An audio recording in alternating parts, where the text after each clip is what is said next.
ప్రేక్షకులకు స్వాగతం. నా పేరు మనోహర్. కలం పేరు సత్యాన్వేషి. మీరు వీక్షిస్తున్న కార్యక్రమం క్వెషన్ ఎవ్రీథింగ్ విత్ సత్యాన్వేషి. ఇవాల్టి తేదీ 24 మార్చ్ 2024. ఈ కార్యక్రమంలో ఇది 109వ స్ట్రీమ్. ఈ లైవ్ స్ట్రీమ్‌ని చూడాలి లేదా వినాలి అనుకుంటే ఈ క్వెషన్ ఎవ్రీథింగ్ మరియు యూట్యూబ్ ఛానల్స్‌ని సబ్స్క్రైబ్ చేసుకోండి. నోటిఫికేషన్ వస్తుంది. అన్ని లింకులు కింద వీడియో డిస్క్రిప్షన్‌లో ఉంటాయి. టెలిగ్రామ్ లింక్ కూడా ఉంది. అలాగే ఈ స్ట్రీమ్‌లో డైరెక్ట్‌గా పాల్గొని ప్రశ్నలు అడగాలి లేదా చర్చ జరపాలి అనుకునేవారు కాసేపట్లో నేను లైవ్ చాట్‌లో స్ట్రీమ్ యార్డ్ లింక్ ఇస్తానండి. అది వాడి స్టూడియోలోకి వచ్చేయచ్చు. కొత్త వారికి అందులో ఆస్తికులకి, దైవభక్తులకి ప్రాధాన్యత ఉంటుంది. ఆల్రెడీ ఇంతకుముందు ప్రశ్నలు అడిగిన వారిని క్యూలో ఉంచడం జరుగుతుంది. దయచేసి అర్థం చేసుకోగలరు. ఇవాల్టి స్ట్రీమ్ కొంచెం లాంగ్ ఉండే అవకాశం ఉంది. సో 6:00 తర్వాత కూడా will continue with the stream. Okay. So ఇవాళ I have a presentation to do అండి.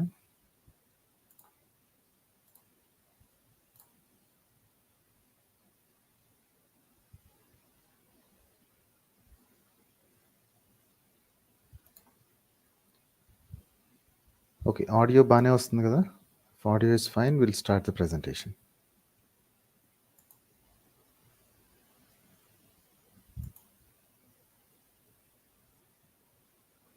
అందరికీ నమస్కారం. మనం శివ మహాపురాణంతో పురాణ పఠనం స్టార్ట్ చేద్దామండి. ఇది ఎందుకు సెలెక్ట్ చేసుకున్నాను, దీంతో నేను ఎందుకు స్టార్ట్ చేద్దాం అనుకున్నాను అనేది మనం ఈ ప్రెజెంటేషన్ ఎండ్ అయిపోయే లోపల మీకు అర్థమైపోతుంది. సో కాబట్టి just hold on and enjoy the presentation అండి.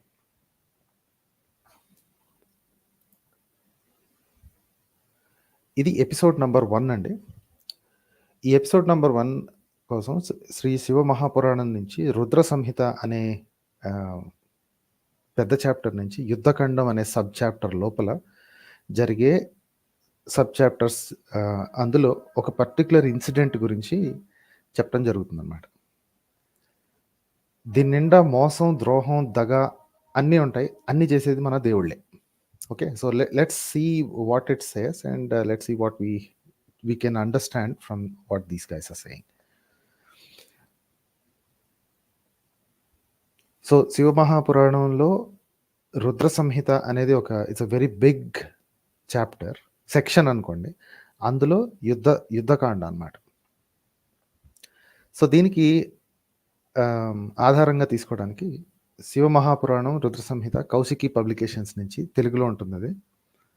సో దానికి అనుబంధంగా మరి ఆ శ్లోకాలు కరెక్ట్గా వచ్చాయా లేదా, ఆ శ్లోకాల యొక్క మీనింగ్స్ కరెక్ట్గా తీశారా లేదా అని తెలుసుకోవడానికి సాంస్క్రిట్ అండ్ హిందీలో ఉన్న శ్రీ శివ మహాపురాణ్ ప్రథమ ఖండ్ పూర్వార్ధ్ ఇందులో ఉంటుందన్నమాట. మన యుద్ధకాండ, రుద్ర సంహిత అండ్ యుద్ధకాండ ఇందులో ఉంటుంది.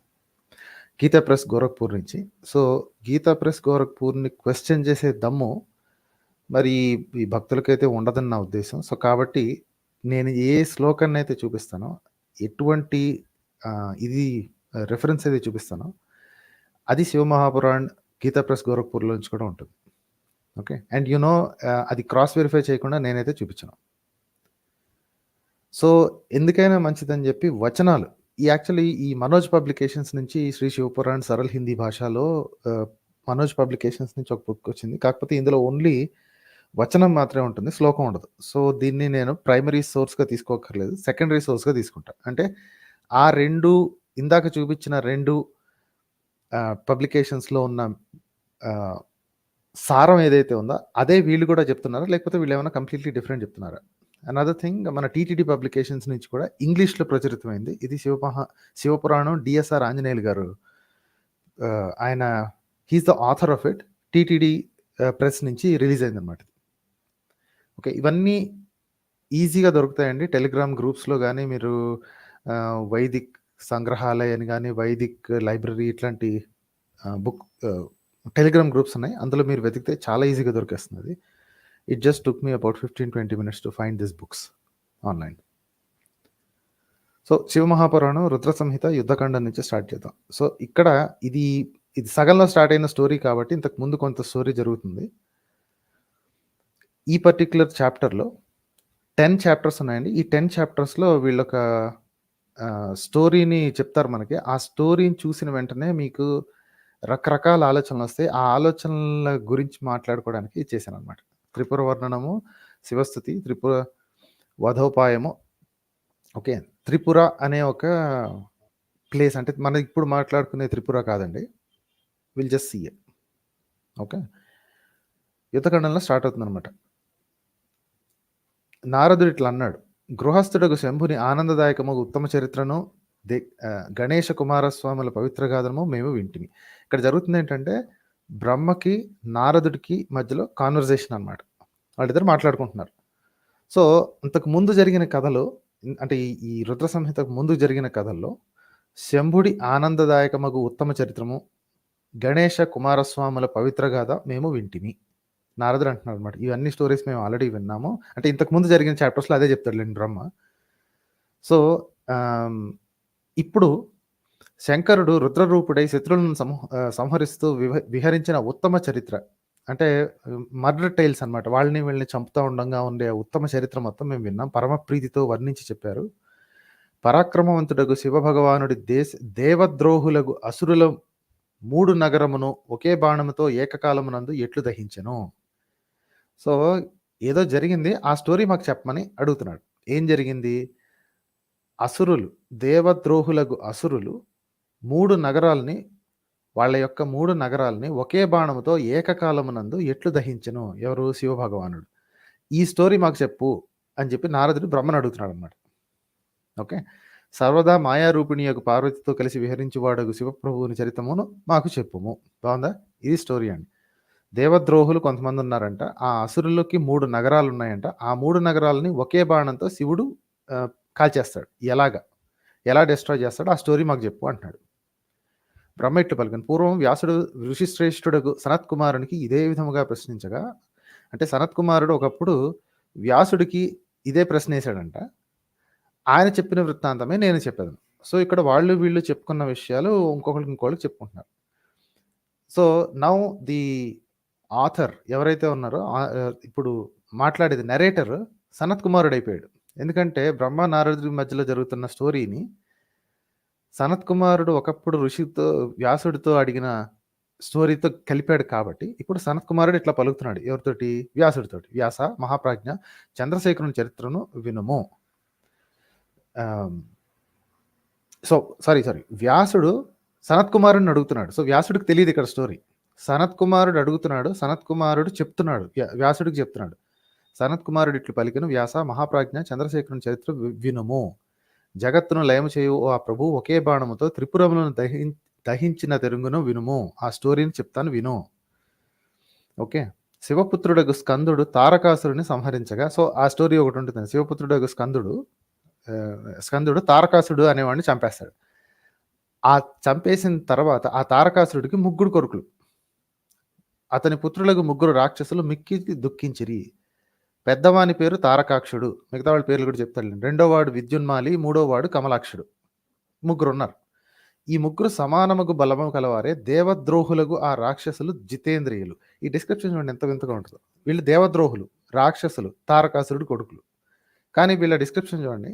దేవద్రోహులకు ఆ రాక్షసులు జితేంద్రియులు, మనస్సును నియంత్రించిన వారు, సత్యవాక్య పరాయణులు, దృఢ సంకల్పము గలవారు మరియు మహావీరులు. ఓకే. మంచోళ్ళని డిస్క్రైబ్ చేసినట్టు చేస్తున్నాడు.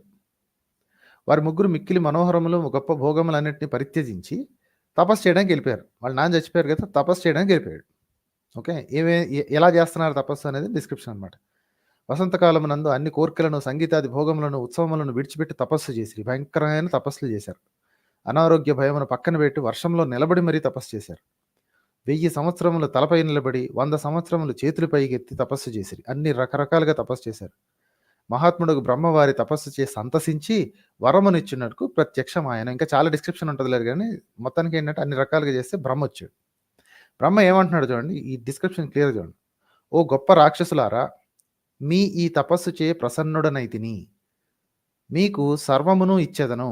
మీకేది కావలియునో దానిని వరమడుగుడు. ఓ దేవశత్రువులారా, క్లియర్గా అంటున్నాడు చూడండి. ఓ దేవశత్రువులారా, మీరింత గొప్ప తపస్సు దేని కొరకు చేసిద్దో చెప్పుడు. సర్వమును సృష్టించు నేనే అన్ని కాలములందు సర్వుల తపస్సుకు ఫలమునిచ్చేదను. దేవుళ్ళకి శత్రువులు, దైవ శత్రువులు అని తెలిసిన తర్వాత కూడా వరాలు ఇయడానికి వచ్చేస్తారండి. అదే మాట మన ఈ గీతా ప్రెస్ బుక్‌లో కూడా ఉంది. హే దేవ్ శత్రువు मैं सबकी तपस्या का फलदाता और सर्वदा सबका రచయిత हूँ. అన్నీ చేసేది ఈయనే. రాక్షసులు ఇట్లా అన్నారు, ఓ దేవదేవ నీవు ప్రసన్నుడివై వరము నీయదలచినచో మేము ఏ ప్రాణి చేతనైనో మరణము పొందకుండునట్లు మాకు వరమిమ్ము. అంటే చావు లేకుండా వరమియ్యి. రకరకాలుగా కథలు చెప్తున్నారు. ఓకే, ఇదే మా కోరిక. ముల్లోకంలో ఇతరులందరినీ మృత్యు పొందినట్లు మేము చేసేదము. ఓకే, విశాలముగు సంపత్తో గాని, గొప్ప నగరములతో గాని, ఇతరములతో గాని, మహాభోగములతో గాని, స్థిరముగు ఐశ్వర్యంతో గాని ప్రయోజనం ఏమీ లేదు. మాకు జస్ట్ మరణం లేకుండా ఉండేటట్టుగా చెప్పు. మాకు వరమిచ్చేయి అని అడుగుతున్నారు. ఓ బ్రహ్మ, 5 దినాల్లో నిశ్చితంగా మృత్యుచే కబలింపబడే వాడికి ఈ స్వర్గం వ్యర్థమే కదా. అంటే జనరల్‌గా చెప్తున్నాడు. 5, 6 రోజుల్లో చచ్చిపోయే వాళ్ళకి ఎంత స్వర్గం ఉంటే ఏం ఉపయోగం? అందుకనే మరణ భయం అనేది లేకుండా చెయ్యి అంటే సనత్ కుమారుడు ఇట్లా చెప్పాడంట. తపస్శాలురగు ఆ రాక్షసులు ఈ మాటలు విని బ్రహ్మ తన ప్రభువు మరియు కైలాసవాసియగు శివుని స్మరించి, బ్రహ్మ యొక్క ప్రభువు అనమాట. బ్రహ్మ యొక్క ప్రభువు శివుడు. ఇది శివపురాణం కదండీ. సో కాబట్టి శివుడికి కొంచెం ఎక్స్ట్రా బెనిఫిట్స్ ఉంటాయి. కంటిన్యూ. శివుని స్మరించి ఇట్లా అన్నాడంటే ఎవరు? బ్రహ్మ. బ్రహ్మ ఇట్టు పలికెను, ఓ రాక్షసులారా, సర్వదా మరణము పోవుట సంభవము కాదు. ఎవరైనను ఓకే, పుట్టిన ప్రాణులు గాని, పుట్టబోవు ప్రాణులు గాని ఎవరైనను జరామరణములు లేనివారు ఉండబోరు. ఇది నిశ్చయం. ఓకే, సో కాబట్టి ఇది గాక ఇంకోటి ఏదైనా కోరుకోండి. ఏం కోరుకోవాలి అంటే, ఓ పుణ్యాత్ములారా, మీరు మీ బుద్ధితో స్వయంగా విచారించుడు. ఓ ఎవరిని? రాక్షసులు అంటున్నాడు. ఓ పుణ్యాత్ములారా, మీరు మీ బుద్ధితో స్వయంగా విచారించుడు. దేవతలకు గాని, రాక్షసులకు గాని పొందశక్యము గాని దుర్లభము వరమును కోరి మృత్యువును పక్కన పెట్టుడు. కావున బుద్ధిని ఉపయోగించి ఏ ఏ కారణముల చేత మరణము సంభవమో వాటన్నిటికీ వేరువేరుగా లక్షణ కలుగునట్లు. అంటే దాంతో చావనియొద్దు, దీంతో చావని, లూప్ హోల్ క్రియేట్ చేపిస్తున్నాడు అనమాట. ఓకే, సో దేంతో అయితే మీకు మరణం సంభవిస్తుంది అనుకుంటున్నారో వాటి నుంచి ప్రొటెక్షన్ అడగండి. అసలు మరణమే లేకుండా ఉండేటట్టుగా చెప్పొద్దు అని. వారు బ్రహ్మగారి ఈ మాటలు విని ముహూర్తకాలం ధ్యానమై నిమగ్నమై అంటే ఆలోచించుకుంటాను అనమాట, ఏం అడగాలి అని. రాక్షసులు ఇట్లనిరి, హే భగవాన్, మేము పరాక్రమవంతులమే అయినను మాకు సుఖముగా నివసించదగిన, శత్రువులు ముట్టడించే శక్యము గాని గృహము లేదు. సో కాబట్టి దేవతలకు జయింప శక్యము గాని అగు 3 నగరములను నిర్మించి మాకు ఇమ్ము. ముగ్గురు ఉన్నారు కదా, మాకు 3 నగరాలు కావాలి. లోకనాథ, జగద్గురు, మేము ఆ నగరములందు అధిష్ఠించి నీ అనుగ్రహంచే ఈ భూమిని అంతయు పరిభ్రమించదము. ఓకే, అప్పుడు తారకాక్షి ఇట్లనను, విశ్వకర్మ, దేవతలకైనను భేదింప శక్యము గాని బంగారు వికారమైన నగరము నాకు నిర్మించి ఇచ్చుగాక. సర్వదేవతా స్వరూపుడు, సర్వుల దేవుడైన శివుడు విలాసముగా అంటే ఈ లూప్ హోల్ వాళ్ళే చెప్తున్నారు అనమాట. మాకు చావంటూ వస్తే శివుడి చేతిలోనే రావాలి. అది ఎలా ఉండాలి అంటే, ఊహకు అందని ఒక భయంకరమైన, ఒక చాలా విచిత్రమైన రథములోనున్నవాడై అచింత్యమగు ఒకే ఒక్క బాణముతో మా నగరములన్నిటినీ ఛేదించే పొజిషన్ ఉన్నప్పుడు అప్పుడు మాత్రమే మాకు చావు రావాలి. అప్పటి వరకు మాకు చావు రాకూడదు.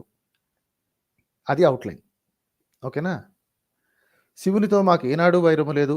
ఆయన మాకు వందనీయుడు, పూజ్యుడు. మా నగరంలో ఆయన ఏల దహించును. సో కాబట్టి లూప్ హోల్ తీసుకెళ్ళి శివుడి దగ్గరే పెట్టుకున్నారు తెక్కలోళ్ళు. ఏమంటారంటే, చంపితే గింపితే శివుడే చంపాలి, మాకు ఆయన ఎప్పుడు పూజనీయుడే కాబట్టి ఆయన మమ్మల్ని ఎప్పుడు చంపడు. సనత్ కుమార్ ఇట్లా చెప్తున్నాడు, లోకములకు పితామహుడు సృష్టికర్త బ్రహ్మ వారి మాటలను శివుని స్మరిస్తూ వారితో అటులని అగుగాక అని వరం ఇచ్చేశాడు. మయుడు అనేవాడితో చెప్తున్నాడు అనమాట బ్రహ్మ, ఓ మయ, నీవు బంగారము, వెండి, ఇనుములతో ఎక్కడైనాను 3 నగరములను నిర్మించము అని ఆయన మయునకు ఆజ్ఞనిచ్చాను. బ్రహ్మ మయుడు పని చేసుకుంటూ ఉండగా వెళ్ళిపోయాడు అనమాట. మయుడు ఏం చేశాడు? అప్పుడు ధీరుడకు మయుడు తన తపఃప్రభావంచే తారకాక్షునకు బంగారముతో, కమలాక్షునకు వెండితో, విద్యున్మాలికి ఇనుముతో 3 రకముల ఉత్తమ దుర్గములను నిర్మించను. అవి క్రమముగా స్వర్గమునందు, ఆకాశమునందు, మధ్య భూమిపై ఉండేటివి. మయుడు వారి హితమునందు లగ్నమైన మనస్సు గలవాడై ఆ రాక్షసులకు 3 నగరములను ఇచ్చి వాటి యందు తాను స్వయంగా ప్రవేశించను. ఓకేనా? ఇప్పుడు చూడండి, ఈ నగరం ఎలా ఉంటుంది? ఈ నగరాలు, ఈ 3 నగరాలు ఎలా ఉంటాయి? ఈ 3 నగరాలు అని ఎందుకు అంటున్నామో దానికి కూడా ఒక చిన్న లిటికేషన్ ఉంది. మీరు తర్వాత మీకు ఆటోమేటిక్గా అర్థం అవుద్దండి. ఇది మన వర్డ్ టు వర్డ్ తీసి చెప్పాల్సిన పని లేదు. You will know what they are talking about. ఏ 3 నగరాలు దగ్ధమై సర్వనాశనం అయిపోయాయి అని అనుకుంటున్నామో ఆ 3 నగరాల గురించి ఒక పెద్ద స్టోరీ అల్లారు. ఆ స్టోరీ మీకు తెలుసు చూడండి. ఆ నగరముల యందు కల్పవృక్షంలో దట్టముగా నుండెను. అంటే ఆ నగరాలు ఎలా ఉండేవి? వాటి యొక్క ఇవి చెప్తున్నాడు చూడండి. దేవతా స్త్రీలుండేవాళ్ళు, గంధర్వులు, సిద్ధులు, చారణులు కోలాహలముగా నుండిరి. ప్రతి గృహమునందు రుద్రాలయము, అగ్నిహోత్రము ప్రతిష్ఠింపబడి ఉండెను. రాక్షసుల ఊళ్ళ గురించి చెప్తున్నారండి. 3 ఊళ్ళు. ఆ 3 ఊళ్ళలో ఇది జరుగుతుంది. శివభక్తి నిష్ఠులు, శాస్త్ర పండితులు అగు బ్రాహ్మణ శ్రేష్ఠులు ఆ నగరములో నుండిరి. ఓకే. అది రాక్షసుల నగరం అని చెప్పుకుంటూనే ఎలాంటి వాళ్ళు ఉంటున్నారో చూడండి. ఓకే. ఇంకా చాలా డీటెయిల్‌గా ఉంటది డిస్క్రిప్షన్. మీరు గనక స్క్రీన్‌షాట్ పాజ్ చేసుకొని చూడొచ్చు. ఆ 3 నగరంలో బావుల్లో, దిగుడు బావుల్లో, చెరువుల్లో ప్రకాశించినవి. సో, అద్భుతంగా ఉన్నాయి. ఆ 3 నగరములు వేరు వేరు స్థలములలో నిర్మించబడి సమయమున నిర్దేశించిన యంత్రములతో, క్రీడాంగణములతో మరియు వేదాధ్యయన పాఠశాలలతో ప్రకాశించినవి. 68థ్ శ్లోకంలో ఉంటది. ఎవరికన్నా నచ్చితే ఆ 68థ్ శ్లోకం చూసుకోవచ్చు. వాక్కులతో వర్ణింపశక్యము గానివి, మనసుతో ఊహింపశక్యము గానివి ఆ నగరములు పాపాత్ములకు ఎన్నడూ కానరావు. శుభమగు ప్రవర్తన గలిగి చదవండి. శుభమగు ప్రవర్తన గలిగి పుణ్యవంతులకు మహాత్ములు మాత్రమే వాటిని చూడగలుగుదురు. పతిని సేవించు స్వభావం గలవారు, అధర్మమునందు రుచి లేనివారు అగు పతివ్రతా స్త్రీలు ఆ దేశంలో ఉంటారు. ఆ నగరాల్లో ఉంటారు. శ్రోతస్మా సారీ శ్రోతస్మార్తములు తత్వమునెరింగి స్వధర్మనిష్ఠులకు బ్రాహ్మణులు తమ భార్యా బిడ్డలతో ఆ నగరమునందు నివసించిరి. సో, ఈ నగరాల్లో సుఖశాంతులు ఉన్నాయి. ఓకే. రాక్షసులు ఓనర్‌లుగా ఉన్నా సరే, ఆ రాక్షసుల సంగతి కూడా చెప్తారు చూడండి. మైనుచే రక్షింపబడి రక్షణ నీయని యుద్ధమునందుకు తహతహలాడువారు, నల్ల కలువల వలె నల్లగా ప్రకాశించే ఉంగరములు దిట్టిన జుట్టు గలవారు అగు ఆ రాక్షసులు ఆ నగరములో నివసించిరి. వేదశాస్త్ర పురాణములలో ఏ ఏ ధర్మములు కీర్తింపబడినవో శివునకు ప్రియమగు అట్టి ధర్మములు అచట సర్వత్రా సర్వకాలములలో విలసిల్లినవి.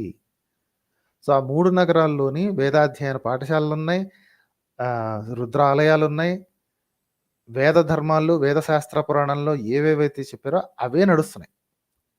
ఈ పీస్ ఒకటి గుర్తుపెట్టుకోండి. నెక్స్ట్ సీన్‌లో తెలుస్తుంది చూడండి. తారకుని పుత్రుడగు ఆ రాక్షసులు ఇట్టి నగరములు వరముగా పొంది శివభక్తుడగు మయుని సేవిస్తూ ఆ నగరములలో నివసించిరి. మయుడు అంటే ఎవరు అంటే మయుడే కన్స్ట్రక్టర్ కదా! కన్స్ట్రక్ట్ చేసి ఇచ్చినాడు. దేవతల యొక్క కాంట్రాక్టర్ ఎవరు అంటే ఈ రియల్ ఎస్టేట్ కాంట్రాక్టర్ ఎవరు అంటే విశ్వకర్మ. ఓకే. రాక్షసుల యొక్క కాంట్రాక్టర్ ఎవరు అంటే మయుడు అనమాట. ఓకే. వారు సర్వదా శివభక్తి పరాయణులైనను ముల్లోకములను పీడించి ఆ నగరములను ప్రవేశించి గొప్ప రాజ్యముగా పాలించిరి. ఓ మహర్షి, పుణ్యాత్ములకు ఆ రాక్షసులు ఇక్కడ చూడండి, పుణ్యాత్ములకు ఆ రాక్షసులు చక్కగా రాజ్యమును పాలిస్తూ సుఖముగా ప్రీతితో ఆ నగరంలో నివసించుచుండగా చాలా కాలం గడిచింది. ఇప్పుడు వస్తుంది స్టోరీ. అస్సలు నొప్పి ఇక్కడ వస్తుంది. తరువాత వారి తపస్సు ముందు వెలవెలపోయిన ఇంద్రాది దేవతలు అందరూ ఒకరితోనొకరు చర్చించుకొని దుఃఖముతో బ్రహ్మను శరణు పొందిరి. ఎందుకంటే ఈ రాక్షసులు ఏ రేంజ్లో పాలిస్తున్నారు అంటే అందరూ సుఖశాంతులతో ఉన్నారు వాళ్ళ నగరాల్లో, అద్భుతంగా ఉన్నారు. ఆ తేజస్సు ముందు వెలవెలపోయిన ఇంద్రాది దేవతలు, ఈ ఇంద్రుడు మిగతా దేవతలందరూ వేస్ట్ అయిపోయారనమాట. ఒరే వీడు మనకంటే బాగా పాలించేసుకుంటున్నాడు రా అని. అప్పుడు వెళ్ళి బ్రహ్మని శరణు పొందారంట. ఒకరితోనొకరు చర్చించుకుని వచ్చారు. స్టోరీ ఎలా అల్లబడిందో ఒకసారి చూడండి. దేవతలు ఇట్లు పలికిరి, ఓ బ్రహ్మ, మయుడు తారకుని పుత్రులతో కూడి 3 పురములకు నాదుడై దేవతలందరినీ నిశ్చయముగా దుఃఖ పెట్టుచున్నాడు. ఓ బ్రహ్మ, ఈ కారణముగా దుఃఖితులమైన మేము నిన్ను శరణుజొచ్చినాము. వానిని వధించే ఉపాయం మాకు సుఖము కలిగించును. పన్ని మాకు సుఖము కలిగించుము. ఏదో విధంగా ఆయన చంపేయమంటున్నారండి. అటు జనాలందరూ సుఖంగా ఉంటున్నారు. అన్ని వేదాధ్యయనాలు పాఠశాలలు జరుగుతున్నాయి. బ్రాహ్మణులు ఉన్నారు. ఈ దాన్ని ఏమంటారు, యజ్ఞయాగాదులన్నీ నడుస్తూనే ఉన్నాయి. అయినా సరే వీళ్ళకి కడుపు మంట. ఈ దేవతలు అని చెప్పుకునే వాళ్ళకి కడుపు మండిపోతుంది. స్కెచ్ ఎలా ఉంటుంది చూడండి. దేవతలారా ఇప్పుడు బ్రహ్మ అంటున్నాడు అనమాట. దేవతలారా, ఆ రాక్షసుల గురించి మీరు అధికముగా భయపడకండి. వారిని వధించి సుఖము కలిగించే ఉపాయము చెప్పెదను. ఆ పనిని శివుని చేయగలడు. నాచే వర్ధింపల చేయబడిన రాక్షసుని నేనే చంపుడు తగదు. వరం ఇచ్చిందే నేను ఎట చంపుతానయా అని అడుగుతున్నాడు. పైగా ఆ 3 నగరములలో పుణ్యము వర్ధిల్లుచున్నది. ఓ ఇంద్రాది దేవతలారా, మీరందరూ శివుని ప్రార్థించుడు. సర్వాధ్యక్షుడుగా ఆయన ప్రసన్నుడై మీ పనిని చేయగలడు. అక్కడ పుణ్యం ఉందంటండి. ఆ నగరాల్లో పుణ్యం ఉంది, ధర్మం ఉంది. వీళ్ళు చెప్పుకునే వేదాధ్యయన ధర్మమే ఉంది. అది వీళ్ళే ఒప్పుకుంటున్నారు. అయినా సరే వాళ్ళని చంపాలి. దానికి ఏంటి స్కెచ్చో చూడండి. దుఃఖితులైన ఇంద్రాది దేవతలందరూ బ్రహ్మగారి మాటలు విని వృషభధ్వజుడు శివుని దగ్గరికెళ్లారు. ఇప్పుడు ఆ శంకరుడిని తలలు వంచి చేతులు జోడించి భక్తితో ప్రణమిల్లి ఇట్లు స్తుతించారండి. ఓకే. ఇక్కడ మొదలవుద్దండి. ఇక స్తుతి అన్నమాట. శివుడిని అబ్బో! నువ్వంతా, నువ్వింత, నువ్వంతా, నువ్వింత అని స్టోరీ చెప్తారు చూడండి. నీవు హిరణ్య గర్భుడివైన సృష్టి అంతను చేసితివి. సర్వ సమర్థుడగు విష్ణువు యొక్క రూపము దాల్చి జగత్తును రక్షించుచున్నావు. నీకు నమస్కారము. నువ్వట్లాగా, నువ్విట్లాగా బ్రహ్మాండ భారము మోయువాడు, తృష్ణను పోగొట్టువాడు, దోషరహితము ఆకారము గలవాడు, మహా తేజస్శాలి అంటే బూస్టింగ్ ఇస్తుందనమాట. నువ్వంతా, నువ్వింత, నువ్వింత అని. ఇందులో ఏం జరుగుతుందో చూడండి. దేవతలలో ఇంద్రుడివి నీవే, గ్రహములలో సూర్యుడివి నీవే, లోకములలో సత్యలోకం నీవే, నదులలో మందాకిని నీవే, గంగ కూడా కాదండి, మందాకిని నీవే, వర్ణములలో శ్వేతవర్ణము నీవే, సరస్సులలో మానస సరోవరము నీవే. నెక్స్ట్ చూడండి. వర్ణములలో బ్రాహ్మణుడు నీవే, ఓ శంకర మానవులలో రాజువి నీవే, పుణ్యక్షేత్రములలో కాశీవి నీవే, పక్షులలో శరభుడివి నీవే, మృగములలో సింహము నీవే, నువ్వివి. నెక్స్ట్ ఏమంటాడు చూడండి. పశువులలో నందీశ్వరుడివి అయిన వృషభము నీవే, పురాణములలో భారతము నీవే. అర్థమైందా? మహాభారతం తర్వాత రాసుకున్న సోది పురాణం ఇది. ఇంత స్పష్టంగా రాస్తుంది. భారతం త్వం పురాణానాం మకారో స్యక్షరేషుచ అంటే అక్షరములలో మకారం వంటి వాడివి, పురాణాల్లో భారతం వంటి వాడివి, శివభక్తులలో అచ్యుతుడివి నీవే. మహాభారతం తర్వాత కూర్చుని వీళ్ళు రాసుకున్నారు. ఓకే, ఆబ్వియస్లీ దేవనగరి వచ్చిన తర్వాత రాసుకున్నారు. ఇంకా చూడండి నెక్స్ట్. ఆదిత్యులలో విష్ణువు నీవే, వానరులలో అంతా శివుడిని కీర్తిస్తున్నారండి. వానరులలో హనుమంతుడివి నీవే. హనుమంతుడే శివుడి అంశ అని చెప్పుకుంటారు వీళ్ళు. ఇక్కడేమో హనుమంతుడిని శివుడితో పోలుస్తున్నారు. శివుడిని హనుమంతుడితో పోలుస్తున్నారు. కోతుల్లో నువ్వు హనుమంతుడు అంతటోడివి, వానరులో నువ్వు హనుమంతుడు అంతటోడివి, శస్త్రధారుల్లో నువ్వు రాముడు అంతటోడివి. రామాయణం రాసిన తర్వాత రాసిందే కదా ఇది. ఏం పురాణాలండి అన్ని దాని నుంచి దీని నుంచి దాన్ని కాపీ కొట్టుకుని తర్వాత ఇక్కడ కూర్చుని అన్ని మొఘల్ రాజుల కాలంలో తయారు చేసుకున్నారని నా డౌట్. ఇంకా ప్రూఫ్స్ దొరుకుతాయి స్లోగా. బట్ ఇందులో ఉన్న ద్రోహం ఈ దారుణం అయితే చూడండి. ఏనుగులలో ఐరావతం నీవే. ఇన్ని మాటలు ఎందుకా? ఓ దేవదేవ, నీవు ఒకే అంశంతో జగత్తునంతనం వ్యాపించున్నావు. నువ్వు కేక, నువ్వు తోపు, నువ్వు తురుము. ఇదండి స్టోరీ. ఓకే, ఇన్ని మాటలు ఇవన్నీ చెప్పిన తర్వాత ఆహా నువ్వు గొప్ప, ఆహా నువ్వు గొప్ప అన్న తర్వాత అప్పుడు అదే మాట ఇందులో కూడా ఉంది. I just wanted to confirm అంటే నిజంగా ఇదే రాసిందా లేకపోతే ఇంకేమన్నా ఉందా అని. వానరోమే హనుమాన్ ఇక్కడ రాసిందిలేండి. ఓకే, వానరుల్లో హనుమంతుడంతటోడివి, ఏమిటి మన శస్త్రధారుల్లో రాముడంతటోడివి అని చెప్పి రాసింది. సో అది కరెక్టే. సో ట్రాన్స్లేషన్ కరెక్టే. ఇక్కడ ఏమీ మోసం జరగలేదు. ఇప్పుడు దేవతలు మళ్ళీ అడుగుతున్నారు. మహాదేవ, తారకుని పుత్రులకు ముగ్గురు సోదరులు ఇంద్రాది దేవతలను ఓడిచ్చేశారు. ఓ భగవాన్, వారు ముల్లోకములను తమ వశము చేసుకుని సర్వమును సంసిద్ధులై ఉండే మునిశ్రేష్ఠులను నాశనం చేసి జగత్తునంతను అల్లకల్లోలం చేసిరి. ఏం కబుర్లండి. ఇందాకటి దాకేమో బ్రాహ్మణులు ఏంటి సదాచార సంపన్నులందరూ వాళ్ళ ఊళ్ళల్లో ఉంటున్నారు. సదాచార సంపన్న స్త్రీలు వాళ్ళ ఊళ్ళల్లో ఉంటున్నారు. వేదాధ్యయన పాఠశాలలు ఉన్నాయి. ప్రతి ఇంట్లోనూ రుద్రాలయం ఉంది. అన్ని వేదానికి సంబంధించినట్టుగా వాళ్ళకి తగ్గట్టుగానే ఉంది. కానీ జస్ట్ ఓనర్ మాత్రం రాక్షసుడు. వాళ్ళు కూడా పుణ్యాత్ములే. అదే రాసుకున్నారు కదా. ఇక్కడ చూడండి, వీళ్ళు వచ్చి ఎలా కంప్లైంట్ చేస్తున్నారో చూడండి. ఆ దుష్టుడు తారకాక్షుడు యజ్ఞభాగములన్నిటినీ తాను స్వీకరించుచున్నాడు.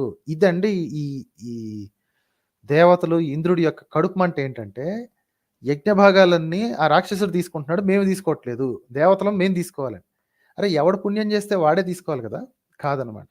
ఈ ఈ రేసిజం చూడండి. ఋషులు వారించినను సరుకు గనక వారు అధర్మము విస్తరింపు చేయుచున్నారు. ఏం అధర్మం అండి? నాకు అర్థం కాలేదు. ఇందాకటంతా ధర్మం ధర్మం అని చెప్పాడు. ఇంకా ఉంటుంది. శివుడే అంటాడు చూడండి ఆ మాట. శివుడు ఇట్లా అన్నాడు, త్రిపురములకు అధీశకుడగు ఆ మయుడు ఇప్పుడు పుణ్యవంతుడై ఉన్నాడు. వివేకి ఎన్నడును పుణ్యమును చేయు వ్యక్తిని హింసించరాదు. పుణ్యం చేసే వ్యక్తిని హింసించరాదు అంటే వాళ్ళందరూ పుణ్యం చేస్తున్నారని అర్థం. ఆ రాక్షసులు, ఆ త్రిపురాధీశులు అందరూ కూడా పుణ్యాలు చేస్తున్నారు. వాళ్ళని హింసించకూడదు. దేవతలారా, మీ కష్టమంతా నాకు ఇరికే కానీ ఆ బలశాలులకు ఆ రాక్షసులను దేవతలు కానీ అసురులు కానీ చంపలేరు. ఎవ్వరాళ్ళని చంపలేరు. మయుడు మరియు తారకుని ముగ్గురు పుత్రులు పుణ్యాత్ములు. శివుడే అంటున్నాడు ఇక్కడ. వారిని వారి నగరంలో నివసించి వారి సంహరించుట మిక్కిలి కష్టంతో కూడు పని. ఓకే, ఇప్పుడు వాళ్ళందరూ పుణ్యాత్ములు, వాళ్ళని చంపటం ఇంపాసిబుల్. నేను బుద్ధిపూర్వకంగా మిత్రులకు ద్రోహం చేసి రణమునందు క్రౌర్యము ప్రదర్శించుట ఎట్లు సంభవము? సో, వాళ్ళు నాకు ఫ్రెండ్స్ అంటున్నాడు. శివుడు అంటున్నాడు, ఈ త్రిపురాదీసులు వాళ్ళు నాకు ఫ్రెండ్స్. వాళ్ళు ప్రస్తుతానికి పుణ్యాలను చేస్తున్నారు. వాళ్ళు పుణ్యాత్ములాళ్ళు. వాళ్ళని చంపటం కుదరదు. మిత్రద్రోహం నేను చెయ్యను. మిత్రద్రోహం మహాపాపమని పూర్వం బ్రహ్మ చెప్పి ఉన్నాడు. ఇదే మాట ఇందులో కూడా ఉంది. త్రిపురాధ్యక్ష పుణ్యవాన్ హే, మిత్రద్రోహ కర్నేసే మహాన్ పాప్ హోతా హే. సో నేను మిత్రద్రోహం చెయ్యను అంటున్నాడు శివుడు. ఎందుకు? వాళ్ళు నన్ను స్తుతిస్తున్నారు. ప్రస్తుతానికి వాళ్ళు పుణ్యాత్ములుగా ఉన్నారు. క్లూ ఇవ్వటం అంటే ఇలాగే ఇస్తుంటారండి. ఆ క్లూ ఏంటో నెక్స్ట్ శ్లోకంలో చూడండి. బ్రహ్మహత్య, సురాపానము, చౌర్యము మరియు వ్రతభంగము అను పాపములకు మహర్షులు నిష్కృతి కల్పించారు. కానీ కృతజ్ఞతకు నిష్కృతి లేదు. ఓకే, వెన్నుపోటుకి నిష్కృతి లేదు. కృతజ్ఞత అంటే అదే కదా, వెన్నుపోటు. ఓ దేవతలారా, ఆ రాక్షసులు నా భక్తులు, వారిని నేను ఎట్లా చంపుతా? ధర్మము నెరిగిన మీరు కూడా ధర్మబద్ధంగానే ఆలోచించండి. వారు నా యందు భక్తి చేసినంత కాలము వారిని చంపే ప్రసక్తి లేదు. లూపోలు ఇవ్వటం అంటే ఇలాగే ఇస్తున్నాడండి. వారు నా యందు భక్తి చేసినంత కాలము వారిని చంపే ప్రసక్తి లేదు. అయినను ఓ దేవతలారా, ఈ సంగతి విష్ణువుకు విన్నవించండి. ఓకే, నా యందు భక్తి ఉన్నంత కాలం నేను చంపను, కానీ ఈ సంగతి వెళ్ళి విష్ణువుకి చెప్పండి అని. సో ఇట్లా డర్టీ జాబ్స్ అన్నీ కూడా విష్ణువుకి ఇస్తుంటాడు అనమాట మన శివుడు. ఏం చేస్తాడు చూడండి. ఇంద్రాది దేవతలు అందరూ శివుని మాట విని వెంటనే మున్ముందు బ్రహ్మనికి వివరించారు. బ్రహ్మను ముందేసుకుని ముందుడుకొని వెంటనే శోభాయుక్తమగు వైకుంఠానికి వెళ్ళారు. ఓకే, వైకుంఠానికి వెళ్ళి ఏం చేస్తున్నారు చూడండి. వాళ్ళందరికీ చెప్పుకున్నారు, అయ్యా వాడు మమ్మల్ని కొట్టేస్తున్నాడు, మా భాగాలన్నీ ఆడు తినేస్తున్నాడు, కంటగింపుగా తయారయ్యాడు. ఆడెవరు వీళ్ళని కొట్టారో చంపారో ఏం చెప్పలేదండి. ఓన్లీ ఆడి పని ఆడు చేసుకుంటున్నాడు. జస్ట్ ఏదో 4-5 పాపాలు చేశాడు అది ఇది అని చెప్పుకుంటున్నారు. యజ్ఞ భాగాలు దుబ్బేస్తున్నాడు. అది విష్ణు ఇట్లా అన్నాడు, ఈ వచనం సత్యమే. ఎచట సనాతన ధర్మము ఉండునో అచట దుఃఖము కలుగదు. సూర్యుడు ఉన్న చోట చీకటి ఉండలేదు కదా. ఇక్కడ ఏం చెప్తున్నాడంటే, ఆ 3 ఊళ్ళలో సనాతన ధర్మం ఉంది, అక్కడ దుఃఖం కలగదు. సో కాబట్టి నేనేం చేయలేను. ఈ మాటలు వినిన దేవతలు దుఃఖమును పొంది వాడిన ముఖపద్మములు గలవారి మరల విష్ణువుతో ఇట్లా అన్నారు, నువ్వే ఇట్లా అంటే ఏమైపోవాలయ్యా? మా కర్తవ్యమేమి? దుఃఖములను పోగొట్టు ఉపాయమేది? మేము సుఖంగా జీవించుట ఎట్లా? వీళ్ళ మానాన్ని వీళ్ళు బతకొచ్చు, కానీ అక్కడ రాక్షసులు ఉన్నారు, వాళ్ళ దగ్గర పుణ్యం వర్ధిల్లుతుంది కాబట్టి వాళ్ళ కడుపు మంట ఏ రేంజ్లో ఉందో చూడండి. త్రిపురాసురులు జీవించి ఉండగా ధర్మము ఎట్లు నిలబడును? శివుడే చెప్పాడు వాళ్ళు ధర్మాత్ములని, పుణ్యాత్ములని. అయినా సరే వీళ్ళు ఏడుపు చూడండి. త్రిపురములలో నివసించు వారందరూ దేవతలకు దుఃఖమునిచ్చు వారే అనుట నిశ్చయము. ఈ స్టోరీ అంతా ఇదేదో దాన్ని ఏమంటారు, ఒక కల్పిత కథ అనిపిస్తుంది. యాక్చువల్లీ కల్పిత కథే, కాకపోతే దీని బ్యాక్గ్రౌండ్లో ఒక థిక్ లైన్ ఉందండి, అది కనపడట్లేదు మనకి.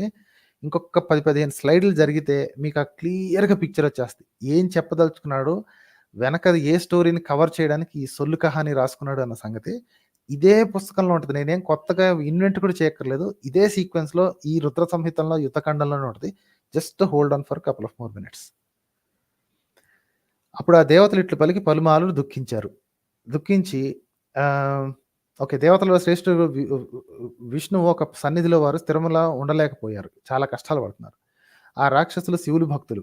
సర్వసమర్థుడగు విష్ణువు ఆ సమయంలో ఇట్లు తలపోసి తర్వాత దేవకార్యము కొరకై వినాశము లేని యధిష్ఠాన దేవతలను స్మరించాడు.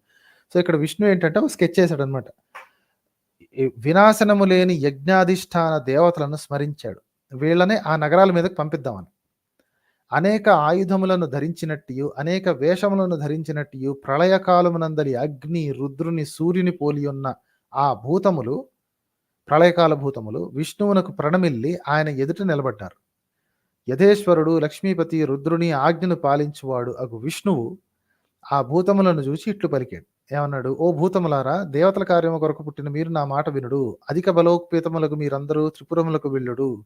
రాక్షసులు ఆ త్రిపురములకు వెళ్ళి వారిని పగులగొట్టి తగులబెట్టి మరల వచ్చిన దారి వెళ్ళిపోడు. సో ఆ త్రిపురానికి వెళ్ళి ఆ మూడింటిని నాశనం చేసి డిస్ట్రాయ్ చేసి మీ దారిని మీరు వెళ్ళిపోండి. అప్పుడు ఆ భూతగణాలు ఏం చేశాయి? పరిగెత్తుకుంటూ బయలుదేరాయి అన్నమాట. వెళ్ళి ఆ నగరములలో ప్రవేశించుచుండగానే ఆ భూతములు అగ్నిని ప్రవేశించు శలభముల వలె, మిడతలు, శలభాలు అంటే మిడతలు కదా, మిడతల వలె త్రిపురాసుల తేజస్సులో వెంటనే భస్మమైనవి. మిగిలిన కొద్ది భూతములు భయముతో పారిపోయి వేగముగా పరిగెత్తి విష్ణు సమీపమును చేరినవి. ఎందుకు ఇలా జరుగుతుంది? అందులో ఏముంది అంటే వాళ్ళందరూ వేదాధ్యయనం చేసేవాళ్ళు కాబట్టి వేదానికి అంత పవర్ ఉందన్నమాట. ఆ తేజస్సులో డిస్ట్రాయ్ చేయడం ఇంపాసిబుల్. ఎలా స్టోరీ అవుట్‌లైన్ ఏస్తున్నాడో చూడండి. సో, వేదాన్ని అధ్యయనం చేస్తున్న ఎవరైనా సరే డిస్ట్రక్షన్ వాళ్ళ దగ్గరకు కూడా రాదు. ఆఖరికి అది ప్రళయకాల రుద్రులైనా, ప్రళయకాల భూతములైనా దగ్గరికి రావు అని చెప్పుకోవడానికనమాట ఈ స్టోరీ. ఓకే. సో, మొత్తానికి తిరిగొచ్చేసారు. పురుషోత్తముడుగా హరిని జూచి వృత్తాంతమునంతను వినెను. ఇప్పుడు ఆ భగవానుడు మనసులో ఇట్లా తలగొక్కుంటున్నాడనమాట. ఏం జేయాలబ్బా! ఇప్పుడు నేనేం చేయదగును? అని చింతిల్లిన మనసు గలవాడైన విష్ణువు ఇంద్రాది దేవతలందరూ దుఃఖించుచుండగా గాంచెను. ఆళ్ళని జూసాడు. అయ్యో! ఈళ్ళు ఏడిచేస్తున్నారే అని. ఎలాగా దేవకార్యాన్ని సిద్ధింపజేయుట ఎట్లు అని విష్ణువు చింతలో దుఃఖితుడాయెను. ధర్మాత్ములకు ఆచార ప్రయోగముచే నాశనము లేనిదని వేదాచార ప్రమాణము నిర్ణయించి శివుడు స్వయంగా జెప్పున్నాడు. అర్థమైందా? ధర్మాత్ములు ఆచారాల్ని పాటించేవాళ్ళు, వేదాచార ప్రమాణమును పాటించే వాళ్ళని నాశనము చెయ్యలేము అని జెప్పి శివుడు స్వయంగా జెప్పాడంట. ఈ రాక్షసులు ధర్మాత్ములు. త్రిపురములందు నివసించు వారందరూ ధర్మాత్ములు. సో, వీరిని వధించుట శక్యము గాకున్నది. మరి యొక్క ఉపాయము తోచకున్నది. సో, ఇంకేదైనా స్కెచ్ చేయాలి. దేవవరేణ్యులారా, వీళ్ళందరూ ధర్మాత్ములు. వీళ్ళని డిస్ట్రాయ్ చేయడం కష్టం.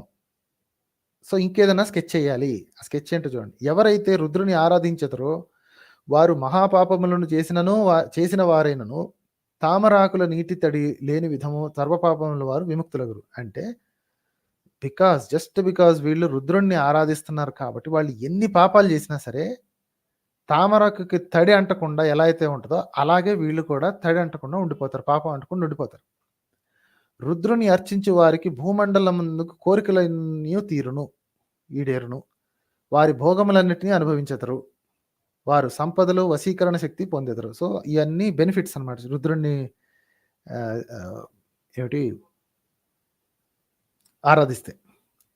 కావున నా మాయచే ఆ రాక్షసుల ధర్మమునకు ఆటంకము కలిగించి దైవకార్య సిద్ధి కొరకై త్రిపురములను క్షణములో నశింపజేసేదను. అర్థమైందా? ఈ స్కెచ్ అర్థమైందా మీకు? ఆడు ప్రస్తుతానికి పుణ్యాత్ములుగా ఉన్నారండి. ఆళ్ళ పుణ్యాన్ని తీసుకెళ్ళి గంగలో గలిపేసి వాళ్ళ ధర్మాన్ని ఆటంకం కల్పిస్తే అప్పుడు వాళ్ళని చంపేయచ్చు. వాళ్ళు ఆల్రెడీ వేద ధర్మం పాటిస్తున్నారు కదా! సంతోషం లేదండి ఈళ్ళకి. పక్కనోడైనా సరే, ఇంకెవడైనా సరే, ఇంకో దేశమోడైనా సరే వేద ధర్మం పాటిస్తుంటే కుదరదు. వీళ్ళ అండర్‌లో మాత్రమే ఉండాలి. ఈ దేవతలు అనంగానే ఇంకేందో అనుకునేవారు. ఇదంతా ఆర్యుల గురించే మాట్లాడుతున్నారు. రాక్షసులు అంటే ఎవరో మీకు ఈ పాటికి అర్థమై ఉంటది. ఇది ఇంకొక 2, 3 స్లైడ్‌లో మీకు ఆ సంగతి కూడా తెలిసిపోయి చూస్తున్నాడు. పురుషోత్తముడగు విష్ణు భగవానుడు ఇట్లా ఆలోచించి ఆ రాక్షసుల ధర్మమునకు విఘ్నము కలిగించుటకు నిశ్చయించాడు. మొత్తానికి స్కెచ్ చేశాడన్నమాట. ఎలా చెయ్యాలి? వేద ధర్మమును పాటించుచున్నంత వరకు, శంకరుని ఆరాధించుచున్నంత వరకు, శౌచము, నిత్యకర్మలు మొదలగు వాటిని పాటించుచున్నంత వరకు నాశనము లేదు. అసంభవం. సో, కాబట్టి వేద ధర్మమును ఖండించే ఉపాయం పన్నాలి. వేద ధర్మాన్ని డిస్ట్రాయ్ చేసేటట్టుగా, వాళ్ళు వేద ధర్మానికి దూరంగా జరిగేటట్టుగా ఒక స్కెచ్ చేయాలి. ఓకే. సో, అలాంటి స్కెచ్ ఎలా చేస్తున్నాడు? విష్ణువు స్కెచ్ చేస్తున్నాడు చూడండి. इसलिए अब ऐसा उपाय करना चाहिए कि वहां से वेद धर्म चला जाए, तब वे दैत्य लिंगार्चन त्याग देंगे. ఓకే. వాళ్ళని ఈ ధర్మాన్ని బ్రేక్ చేసిన తర్వాత వాళ్ళు ఎప్పుడైతే లింగార్చన ఆపేస్తారో అప్పుడు వాళ్ళని చంపేయచ్చు కదా! అదనమాట ఈ స్కెచ్. ద్రోహం, దగ, వెన్నుపోటు అనేది ఇలాగే ఉంటుంది చూడండి. ఓ సర్వదేవతలారా, మీరు మీ గృహములకు నిశ్చయముగా మరలిపోండు, నీట్‌గా వెళ్ళిపోండి ఇంటికి. నేను చేస్తాను. నేను ప్రయత్నించి ఆ రాక్షసుల రుద్రుని నుండి విముఖులనవునట్టు చేస్తాను. నేనేదో స్కెచ్ చేసి వాళ్ళని శివుడికి దూరంగా జరుపుతాను. మీరు ఎళ్ళండి ఇంటికి అంటాడు. ఓకే. ఇక్కడి నుంచి ద ట్రెచరీ బిగిన్స్ అనమాట. ఈ 4th సబ్‌సెక్షన్ అనమాట. త్రిపురవాసుల దీక్షా స్వీకారం. మహా తేజస్వి యొగు అచ్యుతుడు త్రిపురాసుల ధర్మమునకు విఘ్నము కలిగించుటకై తన దేహము నుండి ఒక మాయా పురుషుని సృష్టించెను. ఎవరు? విష్ణు. అతను మొండిత శిరస్కుడై చినిగిన వస్త్రములను ధరించి పాత్రలను తాటియుండు గుచ్చి పట్టుకొనెను. అతను చేతియందు మణిని ధరించి ప్రతి అడుగునందు దానిని తిప్పుచుండెను. మీకేం పిక్చర్ వచ్చిందండి? అతను ముండిత శిరస్కుడై చినిగిన వస్త్రములను ధరించి పాత్రలను తాటియందు గుచ్చి పట్టుకొనెను. భిక్షువు. ఓకేనా? Keep going. అతను చేతులపై వస్త్రములను ధరించెను. ముఖమునందు చిక్కి ఉన్న అతను భయముతో నిండిన స్వరముతో ధర్మశబ్దమును పలుకుచుండెను. అతను భయముతో నిండిన స్వరముతో ధర్మశబ్దమును పలుకుచుండెను. భయంతో ధర్మ అనే శబ్దాన్ని ఎలా పలుకుతారండి? ఏ సౌండ్ వస్తుంది బయటికి? Anyway keep going. అరిహన్ అని పేరు గల అతడు పూజ్యుడగు అచ్యుతునితో ఇట్లా నేను. ఈ అరిహన్ అనే పేరు ఎక్కడ వస్తుందండి? ఏ మతంలో ఏ రకం మనుషుల్ని అరిహన్ అంటారు? అరిహన్ అనే సౌండ్ మీకు అర్థం కాకపోతే ప్రస్తుతం దాన్ని అరిహంత్ అనే పదంతో పిలుస్తారు. ఇది నేను అనలేదండి, ఇక్కడే రాసింది. అరిహన్ అచ్యుత్యం పూజ్యం కింకరోమి తదాదిశ. అతని ఈ శుభవచనంలో విని విష్ణు భగవానుడు ప్రసన్నమగు మనస్సు గలవాడే ఇట్లు పలికాను. సో అరిహన్ అనే క్యారెక్టర్ని సృష్టించాడు ఎవరు? మన మహావిష్ణు. దేని కొరకు సృష్టించాడు క్లియర్గా చెప్తాడు చూడండి. నా శరీరము నుండి పుట్టిన ఓ గొప్ప బుద్ధిశాలి, నీవు సృష్టింపబడుటకు గల కారణము చెప్పేదను తెలుసుకొను. నీవు నా స్వరూపమే నన్నుటలో సందేహము లేదు. నా శరీరము నుండి జన్మించిన నీవు నా కార్యమును చేయుతగుదువు. నీవు నా వాడవు గనక సర్వదా పూజలను అందుకొనగలవు. ఏ అరిహంత్కి పూజలు సర్వదా పూజలు అందుకుంటాయో మీకు అర్థమయ్యేది ఇప్పటికి సందేహము లేదు. నీకు అరిహన్ అను నామము పేరు ప్రసిద్ధమగును. ఇతర నామములు ఉన్నను అవి శుభకరములు కావు. నీ స్థానమును తర్వాత చెప్పగలను. ఇప్పుడు ప్రస్తుత విషయమును శ్రద్ధతో వినుము. ఓ మాయావి, 16,000 శ్లోకములు గలది, వేదములకు స్మృతులకు విరుద్ధమైనది, వర్ణాశ్రమ విభాగము లేనిది అగు మోసముతో నిండిన శాస్త్రము రచింపుము. సో ఒక శాస్త్రాన్ని రచించమంటున్నాడు. అందులో వేదాలకి స్మృతులకి విరుద్ధంగా ఉంటాయంట. వర్ణాశ్రమ విభాగం అనేది లేకుండా ఉంటుందంట. 16,000 శ్లోకాలు ఉంటాయంట అందులో. అలాంటి శాస్త్రం ఒకటి రచింపుము అని అరిహన్ అనే క్యారెక్టర్కి చెప్తున్నాడండి విష్ణు. సో అదే హిందీలో కూడా రాసింది. You can verify. ఈ బుక్ దొరుకుతుందండి. So it's pretty common book and you can easily find the scanned version. So చూసి వెరిఫై చేసుకోండి. నేను ఆల్రెడీ ప్రతి ఒక్క శ్లోకం వెరిఫై చేశాను. మీకు కూడా ఆ అవకాశం ఉంటుంది కదా అని చెప్పి స్క్రీన్ షాట్ తీశాను. But you can do it your self. మానవులను భ్రష్టులను చేయునట్టు పౌరుషమునకు మాత్రమే ప్రాధాన్యం ఇచ్చే శాస్త్రమును ప్రయత్నపూర్వకంగా రచింపుము. అది విస్తారము పొందగలదు. అట్టి శాస్త్రములను నిర్మించు సామర్థ్యము నీకు నేను ఇస్తాను. ఓకే. ఇట్లు పలికిన తర్వాత విష్ణు అతనిచే మాయా ప్రధానముగు శాస్త్రమును పఠింపజేశాను. స్వర్గ నరకములు ఇచ్చటనే గలవు. మరణాంతర తరగతి అనేది ఏదీ లేదు. ఏ మతం చెప్తుందండి? ఏ పర్టికులర్ ధర్మం ఈ సంగతి చెప్తుంది? స్వర్గ నరకములు ఇచ్చటనే గలవు, మరణాంతర తరగతి ఏదీ లేదు. ఇది ఆ శాస్త్ర సారము. ఏ శాస్త్రం చెబుతుంది? ఏ దర్శనం చెప్తుంది? ఏ పర్టికులర్ ఫిలాసఫీ ఇది చెప్తుంది? ఏ పర్టికులర్ ధర్మం ఈ స్టోరీస్ చెప్తుంది? అది రచింపజేయమంటున్నారు. విష్ణువు శివుని పాదపద్మములను స్మరించి మరలా అతనితో ఇట్లా, ఈ త్రిపురవాసులు అందరికీ నీవు మోహింపజేయగలవు. వీళ్ళందరినీ నువ్వు నీ మోహంలో, నీ మాయా శాస్త్రంలో కప్పివేసేయి. వారిని నీవు దీక్షనియ్యవలెను. వారిచే ఈ శాస్త్రమును ప్రయత్నపూర్వకముగా పఠింపజేయవలను. ఓ మహాబుద్ధి, నా ఆజ్ఞచే ప్రవర్తిలు నీకు దోషము అంటుకొనదు. నీకు దోషం అంటుకోదు. నిన్ను అక్కడ ప్రయోగించేది ఎందుకంటే వాళ్ళందరినీ మాయలో ముంచి వాళ్ళందరినీ కొత్త శాస్త్రం, ఈ కొత్త ఈ వేద విరుద్ధమైన శాస్త్రాన్ని వాళ్ళ చేత అప్పగింపజేసి తర్వాత వాళ్ళని చంపేయాలనే స్కెచ్ అనమాట. ఈ త్రిపురములలో శ్రౌతస్మర్త ధర్మములు విలసిల్లుచున్నవనుటలో సందేహం లేదు. ఓ యతి, నీవు ఈ విద్యతో వాటన్నిటినీ నిశ్చయముగా నాశనము చేయవలను. సో విష్ణువు తన చేతితో పంపిస్తున్నాడంటండి. వీళ్ళ స్టోరీ ఏంటంటే చివరికి అరిహన్ అనే పర్సన్కి ఒక కొత్త ధర్మాన్ని ఇచ్చి, ఒక కొత్త శాస్త్రాన్ని చేతబెట్టి, ఆల్రెడీ వాళ్ళు ధర్మాత్ములు ఉన్నారు, ధర్మం విలసిల్లుతూ ఉన్నది, వాళ్ళని ఆ ధర్మం నుంచి దూరం చేయి, వెళ్ళి ఆ ధర్మం నిశ్చయంగా నాశనం చేయి. ఓ యతి, త్రిపుర నివాసుల వినాశము కొరకు నీవు బయలుదేరము. వారికి ఈ తమోగుణ ప్రధానమగు ధర్మమును విన్నారా? ఈ తమోగుణ ప్రధానమగు ధర్మమును నేర్పి త్రిపురములను నశింపజేయము. ఓ యతి, ఆ తర్వాత నీవు, ఇదేదో విచిత్రంగా ఉంది, నాకు అర్థం కాలేదు. ఓ యతి, ఆ తరువాత నీవు వాళ్ళని త్రిపురవాసులను నాశింపజేయిన తర్వాత నీవు ఎడారి ప్రాంతమునకు వెళ్ళి అచట నీ ధర్మమును పాటిస్తూ కలికాలము ఆరంభమగు వరకు నివసించి ఉండవలెను. ఎడారికి ఎందుకు పంపించాడు నాకు అర్థం కాలేదండి. ఎడారి నుంచి ఇంకొక ధర్మం వచ్చిన తర్వాత ఏమైనా రాసుకున్నారేమో అని ఒక డౌట్ నాకు. చూడండి, ఈ పని అయిపోయిన తర్వాత నువ్వు ఎడారి ప్రాంతమునకు వెళ్ళమంటున్నాడు. కలియుగం ఆరంభము కాగానే నీవు శిష్యుల ద్వారా ప్రశిష్యుల ద్వారా నీ ధర్మమును ప్రచారం చేయవలను. సో విష్ణు డైరెక్ట్గా ఆర్డర్ వేస్తున్నాడు, నువ్వు ఎక్కడికన్నా వెళ్ళు, వచ్చిన తర్వాత మళ్ళీ కలియుగం ఆరంభం కాగానే నువ్వు శిష్యుల ద్వారా ప్రశిష్యుల ద్వారా నీ ధర్మాన్ని నువ్వు ప్రచారం చేయడానికి వచ్చాయి. ఆ ధర్మం నీవు పాటించి చూడవలను. నా ఆజ్ఞచే నీ ధర్మం నిశ్చయముగా వ్యాప్తి చెందగలదు. నీవు నిత్యము నా ఆజ్ఞను పాలిస్తూనే నా సాయుజ్యమును పొందగలవు. ఇదే మాట హిందీలో కూడా రాస్తుంది. ఉస్కే బాద్ వహాసే మరుత్స్థల్ మే. ఓకే, ఇది అనుకుంటా మన ఎడారి అనే ప్రాంతానికి ఈ మాట చెప్తున్నాడు. మరుత్స్థల్ మే జాకర్ కలియుగ్ కే ఆనే తక్ వహీ అప్నే ధర్మ కే సాత్ నివాస్ కర్నా. సర్వసముద్రుడు విష్ణువు దేవుడు శివుని ఆజ్ఞ మనస్సులో అనుకుని వీడు బయలుదేరనమాట. ఎవరు? మాయా ప్రధానమగు శాస్త్రమును యథాతథముగా స్వయముగా పఠింపజేశాను. ఓకే, తర్వాత ఒక 4 శిష్యులకు చెప్పాడంట. ఆ 4 శిష్యులు పరమాత్మ యొక్క విష్ణువుకు నమస్కరించి ఆయన ఎదుట నిలబడ్డారు. విష్ణువు ఏమంటాడు చూడండి. ఓ మహర్షి పాపహారి, శివుని ఆజ్ఞను పరిపాలించువాడు ఒక విష్ణువు మిక్కిలి సంతసించి ఆ 4 శిష్యులతో ఇట్లా, నేను మీరు మీ గురువు చేసినట్లు చేయండి, నా ఆజ్ఞను పాటించండి.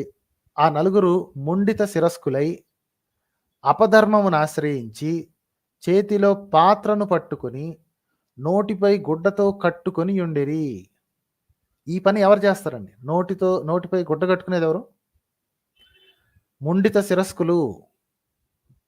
అర్థమైందా? గుండుతో ఉండేవాళ్ళు, నోటిపై గుడ్డ కట్టుకునేవాళ్ళు ఎవరు? వాళ్ళని తయారు చేశారంట. వారు మలిన వస్త్రములను ధరించి ఉన్నారు. తాము పాటించు ధర్మము అనుసరించినచో పరమతత్వము చేజిక్కునని మహదానందముతో ప్రకటించుచున్నారు. ఇతర విషయములను మాట్లాడటలేదు. గుడ్డ పేలికలతో తుడిచే చీపురును తయారు చేసి పట్టుకున్నారు.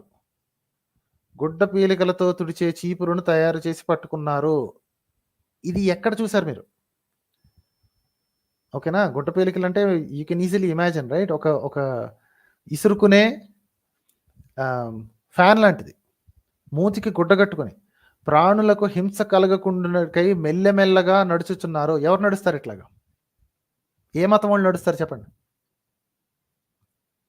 రైట్, అర్థమైందా? ఓ మహర్షి, వారందరూ ఇప్పుడు విష్ణు భగవానునికి ఆనందంతో నమస్కరించి మరలా ఎదురు వెళ్ళారు. మాయావి యొక్క ఆ యతి శిష్యులతో కూడిన వాడే శివుని ఆజ్ఞను ఉల్లాసంతో పాటించి విష్ణువు ప్రణమిల్లి వెంటనే త్రిపురానికి బయలుదేరి ఏం చేశాడంటే శీఘ్రముగా నగరమునందు ప్రవేశించి తన మాయను విస్తరింపజేశాను. కానీ ఆరాధించిన మహిచే వెంటనే త్రిపురమునందు వ్యాపించలేదు. ఇతని మాయ వ్యాపించలేదు. ఎంతో ట్రై చేశాడు అందరినీ మాయని విస్తరింపజేద్దాను, కానీ అప్పుడు ఆ యతి చకితుడయ్యాడు. అప్పుడు నశించిన ఉత్సాహం గలవాడు, అంటే నేను స్కెచ్ చేశాను వాళ్ళందరినీ నా మాయలో పడేద్దామని, కానీ వాళ్ళు మాయలో పడట్లేదు. కింగ్ కర్తవ్యత విమూఢుడగోగు ఆ యతి దుఃఖముతో నిండిన హృదయముతో విష్ణువును స్మరించి మనసులో ఆయన పరిపరి విధములను స్తుతించాడు. ఇది విష్ణువుకి ఫోన్ చేశాడు అనమాట. వీళ్ళందరూ అదే కదా, హృదయంలో ఏమిటి ఇది చేశాను అనుకుంటారు. మన సనాతన ధర్మంలో ఎప్పటి నుంచో పిచ్చ టెక్నాలజీస్ అన్నీ ఉన్నాయి. మనసులో స్మరించడం అంటే ఏమీ లేదు, సెల్ ఫోన్ కలపటం అనమాట. వెంటనే విష్ణువుకి ఫోన్ కలిపితే ఏం జరిగిందో చూడండి. వానిచే స్మరింపబడిన విష్ణువు వెంటనే తన హృదయంలో శంకరుని స్మరించాడు.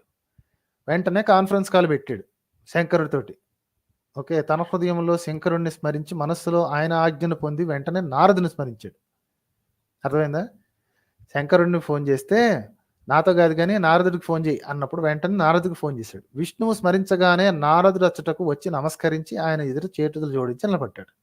ఓకే, బ్యాగ్ వచ్చాయి అనగానే వెంటనే నారదుడు వచ్చేసినప్పుడు ఏం జరిగిందో చూడండి. బుద్ధిమంతుల్లో శ్రేష్ఠుడు, లోకోపకారమునందు సర్వదా నిమగ్నమైన వాడు, సర్వకాలములలో దేవకార్యము చేయుడు విష్ణువు నారదుడితో ఏమంటాడు? ఆ నగరములో నివసించు వానికి మోహం పెట్టుటకై ఋషి శిష్యులతో కూడి అచ్చటకు వెళ్ళినాడు. విష్ణువు యొక్క మాటను విన్న నారద మహర్షి ఏం చేశాడు? మాయాపురిలోకి అగ్రేసరుడైన ఆ ఋషి యొక్క ఉన్న స్థానమునకు వెంటనే వెళ్ళాడు. మాయావియగు ఆ నారదుడు ఈ విధంగా మాయావియగు ప్రభుని ఆదేశముచే పురమును ప్రవేశించి ఆ మాయావి వద్దకు దీక్షకు స్వీకరించాడు. ఓకే, తర్వాత నారదుడు త్రిపురాధిపతి వద్దకు వెళ్ళి క్షేమ సమాచారం ప్రశ్నించి తర్వాత విషయమనంతను మహారాజుకి చెప్పాడు. సో నారదుడు ఈ యతి దగ్గరకు వచ్చి, హరిహన్ అనేవాడి దగ్గరకు వచ్చి ఆ వ్రతం స్వీకరించి ఏమన్నాడు చూడండి. ఇచ్చటకు ధర్మనిష్ఠుడు, విద్యలన్నిటిలో ఆరితేరినవాడు, వేదమునందలి పరావిద్యను ఎరింగినవాడు అంటే వేదం కంటే కూడా బెటర్ విద్యను ఎరింగినవాడు యతి ఒకడు వచ్చున్నాడు. నేను అనేక ధర్మములను చూచితిని. ఏది నారదుడు అంటున్నాడండి ఎవరితోటి? త్రిపురాధీశుడితోటి. ఆ రాక్షసుడితో అంటున్నాడు, ఆ రాజుతో అంటున్నాడు. నేను అనేక ధర్మములను చూచితిని గాని అవి దీనికి సాటిగావు. ఏది? ఈ కొత్త ధర్మానికి. ఈ ధర్మము సనాతనమని మాకు తోచినది. సో సనాతన ధర్మం అనగానే ఏదో ఒకటే అనుకునేరు కదా మీ మొహం తగలయ్యి. అన్నిటినీ సనాతనమే అని వస్తున్నారు. ఈ ధర్మం అంటే ఇక్కడ ఈ ధర్మం అంటే ఈ యతి చెప్పినది కొత్త ధర్మం. ఈ ధర్మము సనాతనమని మాకు తోచినది. కావున మేము ఈ ధర్మంలో దీక్షను గైకొంటిమి. నారదుడు చెప్తున్నాడు, నేను ఆల్రెడీ ఈ దీక్ష తీసేసుకున్నాను, ఈ కొత్త దీక్ష అని. సో పచ్చి అబద్ధం చెప్తున్నాడండి. ఓ రాక్షస శ్రేష్ఠ మహారాజా, నీకు ఆ ధర్మమునంది అభిరుచి కలిగినచో నీవు కూడా ఆ ధర్మమునకు సంబంధించిన దీక్షను గైకొనుము. మత ప్రచారం చేయడానికి వచ్చాడండి. ఏది? వీళ్ళని మతం మార్పించి ఆ తర్వాత వాళ్ళని చంపేయడానికి ఉన్న స్కెచ్ అనమాట. సో వాళ్ళు ఒప్పుకోకపోతే ఏం చేశాడంటే నారదుడిని పంపించాడు. విష్ణువు శంకరుడు కలిసి నారదుడిని పంపించాడు. ఓ పని చెయ్యి, నువ్వు మారిపోయావు, నువ్వు మతం మారిపోయానని చెప్పి వెళ్ళి ఆ రాక్షసుడికి చెప్పు, వాడు కూడా మతం మారిపోతాడు. మతం మారిపోయిన తర్వాత ప్రజలందరూ కూడా మారిపోతారు, అప్పుడు చంపేయచ్చాలని. నెక్స్ట్ ఏం జరుగుతుందో చూడండి. గొప్ప అర్థముతో నిండి ప్రకాశించే అతని మాటను విని ఆ రాక్షసరాజు మనస్సులో ఆశ్చర్యం పొంది మోహితుడై అతడికి వెళ్ళాడు. నారదుడు దీక్ష స్వీకరించినాడు గనుక మేము కూడా దీక్షను గైకొనేదము. అంటే నారదుడు అంతోడే ఈ కొత్త మతానికి వెళ్ళిపోంగా లేనిది మేము వెళ్ళిపోతే ఏమైంది అనుకున్నారు. ఈ రాక్షసుడు అనుకున్నాడు. అతడు ఇట్లు తలపోసి స్వయంగా వెళ్ళాడు. ఆ యతి యొక్క రూపము చూసి మాయచే మోహితుడై అతను ఆ మహాత్మునకు నమస్కరించి ఇట్లు పలికాడు. ఏమన్నాడు? పవిత్రముగా హృదయము గల ఓ మహర్షి, నీవు నాకు దీక్ష ఇమ్ము, నేను నీకు శిష్యుడిని కాగలను. అప్పుడు ఈ యతి ఏమంటున్నాడు? ఓ రాక్షస శ్రేష్ఠ, నీవు నా ఆజ్ఞను పాలించే పక్షములో నేను నీకు దీక్షిస్తాను. సేమ్ కొత్త మతాలు వచ్చినప్పుడల్లా ఇదే చెప్తారు కదా, పాత మతం యొక్క ఇవన్నీ పక్కన పెట్టేసి నేను చెప్పింది ఉన్నట్టు పాటిస్తాను అంటేనే నేను నీకు దీక్షిస్తాను. సో అక్కడ మతం మారటం అంటే దీక్షలు తీసుకోవటమేనండి. సో అంటే ఈ ఆచారాన్ని మానేసి ఇంకొక ఆచారం మొదలు పెట్టడం, అంతే కదా. దట్ ఈస్ ఇప్పటి పరిభాషలో ఇదేంటి కన్వర్షన్ అని, మతం మారడం అని, తల్లిదండ్రిని మార్చేయడం అని సొల్లు కబుర్లు చెప్తారు కానీ బట్ జరిగేది ఇదే ఇక్కడ. ఓ రాక్షస శ్రేష్ఠ, నీవు నా ఆజ్ఞను పాలించిన పక్షంలో నేను నీకు దీక్షనిస్తాను. ఆ దీక్ష ఏంటి? నా శాస్త్రములో, నా ఫిలాసఫీలో నీకు దీక్షనిస్తాను అని చెప్తున్నాడు. త్రిపురాధీశుడు ఈ మాటలు విని అప్పుడు ఆ యోగి శ్రేష్ఠుడు నోటిని కట్టిన వస్త్రము పక్కకు తొలగించి ఇట్లను, ఓకేనా, త్రిపురాధీశుడు అన్నాడు అనమాట, నేను అప్పుడు నోటికి కట్టిన వస్త్రము, అర్థమైందా, మూతికి అడ్డంగా ఉన్న వస్త్రాన్ని తీసి పక్కన పెట్టి అప్పుడు ఆ యతి ఈ మాటలు అంటున్నాడు. ఓ రాక్షసరాజా, సర్వధర్మములో ఉత్తమోత్తమైన ఈ దీక్షను స్వీకరించుము. నీవు ఈ దీక్షను పాటించినచో శృతార్థుడు కాగలవు. ఇలా స్టోరీ అంతా చెప్పి, ఓ మహర్షి, సోదరులతో కలిసి రాక్షసరాజు దీక్షను స్వీకరించగానే త్రిపురముల యందు నివసించు వారందరూ దీక్షను స్వీకరించారు. సో మొత్తానికి కన్విన్స్ చేశాడండి, మతం మారిపోవడానికి కన్విన్స్ చేశాడు.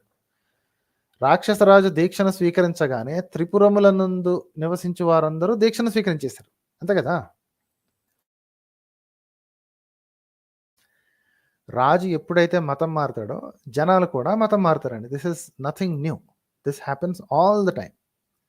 అదే జరిగింది. మతం మార్చడం అంటే ఎప్పుడన్నా పాలకులని మతం మారిస్తే ఆటోమేటిక్గా ప్రజలు కూడా స్లోగా మతం మారుతారు. సో ఇక్కడ అదే స్కెచ్ చేశాడు. డైరెక్ట్గా ఫస్ట్ రాజుని అటాక్ చేయాలి, రాజుని కనుక కవర్ చేస్తే మిగతా వాళ్ళందరూ కవర్ అవుతారు. ఓకే. ఓ మహర్షి, అప్పుడు మహామాయావియగు ఆ యతీశ్వరుని శిష్య ప్రశిష్యులతో త్రిపురములంతటియు శీఘ్రమే నిండిపోయెను. సో ఆ త్రిపురాలు, ఆ 3 పురాలు ఏవైతే ఉన్నాయో, త్రిపుర అనగానే ప్రతిదానికి ఒక సిటీ అనుకోకండి, 3 పురాల గురించి మాట్లాడుతున్నారు ఇక్కడ. Okay, 3 how do you say it, 3 నగరాలు అనుకోండి, లేదా 3 లొకేషన్స్ అనుకోండి. 4వ అధ్యాయం కంప్లీట్ అయింది, 5వ అధ్యాయంకి వెళ్దాం. 5వ అధ్యాయంలో అరిహన్ ఇట్లా అన్నాడు, రాక్షసరాజా, మంచి జ్ఞానంతో నిండి నా వాక్యం వినుము అని చెప్పి ఇప్పుడు అతని మతం యొక్క, అతని కొత్త దీక్ష శాస్త్రం యొక్క అవుట్లైన్స్ చెప్తున్నాండి. ఈ అవుట్లైన్స్ ఏంటంటే మీకు కళ్ళు తిరుగుతాయి అనమాట. ఈ ఎక్కడి నుంచి వచ్చాయో మీరు నాకు క్లియర్గా చెప్పాలి. ఓకే, ఆలోచించండి. వేదాంతం యొక్క సర్వస్వమగిన అనదగినది, రహస్యమైనది, ఉత్తమోత్తమైనది అను వాక్యమును చెప్పేదను. ఈ సంసారము అనాది నుండి నిత్య సిద్ధమై ఉన్నది, దీనికి కర్త లేడు. ఓకే, ఈ సంసారము అంటే సంసారం అంటే యూనివర్స్ అనుకోవచ్చు కదా. ఈ యూనివర్స్‌కి అనాది నుండి ఉన్నది. దీనికి ఇది దిస్ వాస్ ఆల్వేస్ దేర్. దీనికి కర్త లేడు. There is no one who created this. ఇది క్రియ నుండి జన్మించినది కాదు. ఇది ఒకరి చేత జన్మింపజేయబడినది కాదు. ఒకళ్ళు చేసిన పని వల్ల క్రియేట్ చేయబడినది కాదు. ఇది స్వయముగా ప్రకటమై స్వయముగానే లీనమగుచుండెను. రైట్? ఇక్కడ దేవుడు లేడు అని చెప్పడానికి ట్రై చేస్తున్నాడండి. బ్రహ్మ మొదలు గడ్డిపోచ వరకు, అంటే బ్రహ్మ నుంచి గడ్డిపోచ వరకు దేహములు ఏ తీరుగా గలవో ఆ దేహములే ఆత్మ. దేహమే ఈశ్వరుడు. దేహములను పాలించు ఈశ్వరుడు వేరుగా లేడు. బ్రహ్మ, విష్ణువు, రుద్రుడు అనునవి దేహము గల ప్రాణుల నామము మాత్రమే. ఓకే, జస్ట్ నేమ్స్ అంతే. They are not the gods. మన దేహములు వాటి ఆయుర్దాయం పూర్తి అయిన పిదప నశించును గదా. బ్రహ్మ మొదలు దోమ వరకు గల ప్రాణుల దేహములు కూడా అటులనే కొంతకాలం జీవించి నశించును. విచారణ చేసినచో సర్వప్రాణుల యందు దేహమునందు ఆహారము, మైథునము, నిద్ర, భయము అనున్నవి సమానముగానున్నవి. ప్రతి ఒక్క ప్రాణికి ఇవి కావాలి. Food, sex, sleep and fear అను సమానముగానున్నవి. ఇంతకు మించి దేహములలో అధికముగా ఏదీ లేదు. సర్వప్రాణులు ఆహారము భుజించినప్పుడు మరియు నిద్రించినప్పుడు పొందే సంతృప్తి సమానముగా నుండును. హెచ్చు తగులు లేవు. మనం దాహం వేసినప్పుడు నీటిని తాగి ఆనందించదము, దప్పిక తీరును. ఇతర ప్రాణుల విషయంలో కూడా అంతే. తేడా కానీ హెచ్చు తగ్గులు కానీ లేవు. దేని గురించి మాట్లాడుతున్నారు అర్థమవుతుంది కదా మీకు? మెటీరియలిజం. సో అంత కళ్ళకెదురు కనిపించింది మాత్రమే అని. సో ఒక ఏథియిస్టిక్ థాట్ని ప్రమోట్ చేస్తున్నాడు, అంటే చెప్తున్నాడు అనమాట. ఆ టైంలో ఏ దర్శనానికి ఏథియిస్టిక్ థాట్ ఉందో తెలుస్తుంది కదా. చూడండి, మన వంటి దేహదారులకు ఎట్టి మరణ భయము కలదో అదే మరణ భయము బ్రహ్మ మొదలు కీటకము వరకు అన్ని ప్రాణులకు కలదు. మరణ భయం అనేది కామన్ అని తెలుస్తున్నాడండి. బుద్ధితో విచారణ చేసినచో దేహదారులందరూ సమానమే. ఈ సత్యమును దృఢంగా ఎరిగి ఎవరైనాను ఎక్కడైనాను ఇతర ప్రాణులను హింసించరాదు. Non violence. భూమండలమునందు భూతదయతో సమానమైన ధర్మం ఎచ్చటనూ లేదు. కావున మానవులు సర్వప్రయత్నములను చేసి భూతదయను పాలించవలెను. ఒక్క ప్రాణిని రక్షించినచో ముల్లోకములను రక్షించినట్లు, ఒక్క ప్రాణిని హింసించినతో ముల్లోకములను హింసించినట్టు అగును. Who said this? Who said such words? అహింస సర్వోత్తమమగు ధర్మము. అహింస పరమో ధర్మ. పాపమాత్మ ప్రపీడనం. కనబడిందా ఈ శ్లోకం? 18th అండి. దేహమునకు హింసను కలిగించుట పాపము. పరాధీనుడు కాకుండుటయే మోక్షము. కోరిన సుఖములను అనుభవించుటయే స్వర్గము. Right? There are so many philosophies that run around this. Buddhism అనుకోండి, జైనిజం అనుకోండి, మన చార్వాక దర్శనం అనుకోండి. There are so many things who accept such things. పూర్వజులకు పండితులు సత్ప్రమాణములతో నిశ్చయించి ఇట్లా చెప్పినారు. ప్రాణులతో కూడి ఉన్న ముల్లోకములతో హింసతో సమానము పాపము లేదు. సో హింస అనేది పాపము అని చెప్తున్నాడు. అభయదానముతో సమానముకు దానము కానీ అంతకంటే గొప్ప దానం కానీ ఇంకోటి లేదు. ఏదైనా సరే అభయదానం అన్నిటికంటే మించింది అని రాస్తున్నాడు. భయపడిన వాడికి, ఇక్కడ ప్రీవియస్ దానిలో చూడండి, మహర్షులు శాస్త్రములన్నిటినీ పరిశీలించి ఇహపరములలో సుఖమునిచ్చు 4 దానములను నిర్ధారించాడు. 4గిటిని దానం చేయాలంటండి. ఆ 4 చూడండి. భయపడిన వానికి అభయమును, వ్యాధిగ్రస్తులకు మందును, విద్యార్థులకు విద్యను, ఆకలిగొన్న వారికి అన్నమును ఇవ్వవలెను. అంతే. దీస్ ఆర్ ద 4 దానాస్ you can do, nothing else అని చెప్తున్నాడు. ఓకే, ఈ స్టోరీ చూడండి. ధనమును అధికముగా సంపాదించి 12 ఆయతనములను శ్రద్ధతో పూజించవలను. ఇతరములను పూజించడం వల్ల ప్రయోజనం ఏమున్నది? 5 కర్మేంద్రియాలు, 5 జ్ఞానేంద్రియాలు, మనస్సు మరియు బుద్ధి కలిసి 12 శుభకర్మకు ఆయతనములు అగును. వాటిని మాత్రం పూజించుకోవచ్చు అంటున్నాడు. ప్రాణులు ఇచ్చటనే స్వర్గ నరకంలోనూ అనుభవించదరు. ఇంతకు మించి ఎక్కడో స్వర్గ నరకాలు లేవు. సుఖమే స్వర్గం, దుఃఖమే నరకం. హూ సెడ్ దిస్ అండి? Which religion are we talking about? ఈ ధర్మం ఏంటి? ఏ ధర్మాన్ని గురించి వీళ్ళు రాస్తున్నారు? ఏది విష్ణు తయారు చేశారన్న ఏ ధర్మం గురించి మాట్లాడుకుంటున్నారు? చూడండి, అన్ని ఇక్కడ ఉన్నాయండి. శ్లోకాలన్నీ ఇక్కడ ఉన్నాయి. మీకు ఏ డౌట్ వచ్చినా వెంటనే ఆ పుస్తకం ఓపెన్ చేసి చూసుకోవచ్చు. మన గీతా ప్రెస్ గోరఖ్పూర్. ఓకే, ఇక్కడ చూడండి. ఏ ప్రాణులైనను హింసించరాదు. సారీ, వేదవేత్తలు బోధించే పరమ ప్రమాణముకు శృతి ఇట్లు చెప్పుచున్నది. ఏ ప్రాణులనైనను హింసించరాదు. హింసను బోధించు ఇతర శృతి వాక్యములు ప్రమాణము కావు. దేన్ని ప్రమాణం కావు అంటాడో నెక్స్ట్ చెప్తాడు చూడండి. ఈ లోకములో దుష్టులు ఆచరించి అగ్నిష్టోమాది యోగములు, ఎంత క్లియర్గా చెప్పాడు చూడండి. ఈ లోకములో దుష్టులు ఆచరించే అగ్నిష్టోమాది యోగములు, యజ్ఞములు భ్రమపూర్ణములు. పశువుల హింసతో కూడి ఉన్న ఆ యజ్ఞములు విద్వాంసులు ప్రమాణముగా అంగీకరించరు. వీళ్ళ సొంత శాస్త్రాల్లోనే క్లియర్గా ఎక్స్పోజ్ చేసుకుంటారండి వీళ్ళు. ఓకే, పశువులు హింసతో కూడి ఉన్న ఈ యజ్ఞములు, ఈ అగ్నిష్టోమాది యజ్ఞములు ఉన్నాయి చూసారా, ఇవన్నీ పశువుల హింసతో ఉంటాయి. వాటిని అంగీకరించాలని చెప్తున్నాడు. చెట్లను నరికి, పశువులను సంహరించి, రక్తము చిందించి, అగ్నిలో తిలలు, నెయ్యి మొదలగు వస్తువులు దహించి, నేను చెక్కలు తగిలేయటం అంటాను చూసారా, దాని గురించి చెప్తున్నాడు అనమాట. స్వర్గము పొందగోరుచున్నారు. ఇది విచిత్రం. చెట్లను నరికి, పశువులను సంహరించి, రక్తం చిందించి, అగ్నిలో తిలలు, నెయ్యి మొదలగు వస్తువులను దహించి వీరు స్వర్గమును పొందగోరుచున్నారు. ఇది విచిత్రం. ఓకే, ఇలా ఒక స్టోరీ వెళ్ళారు కదా, బుద్ధుడు వచ్చి వేదానికి విరుద్ధంగా మాట్లాడాడు అని. ఆ స్టోరీ ఎక్కడి నుంచి పుట్టింది అనుకుంటారు? ఎక్కడి నుంచి వచ్చింది? This is the place that it started. So వీళ్ళు ఒక స్టోరీ తయారు చేసి విష్ణువే ఒకరిని పంపించినట్టు రాయించి, చూసావా మేము ఇంతకు ముందే ఉన్నాము, వీళ్ళని మా విష్ణువే వీళ్ళ చేత వేద విద్యని పక్కన పెట్టేయించి ఇలాంటి విచిత్రమైన ఒక ధర్మశాస్త్రాన్ని ఆది రాసింది కూడా మా విష్ణువే అని చెప్పుకుంటున్నారండి వీళ్ళు.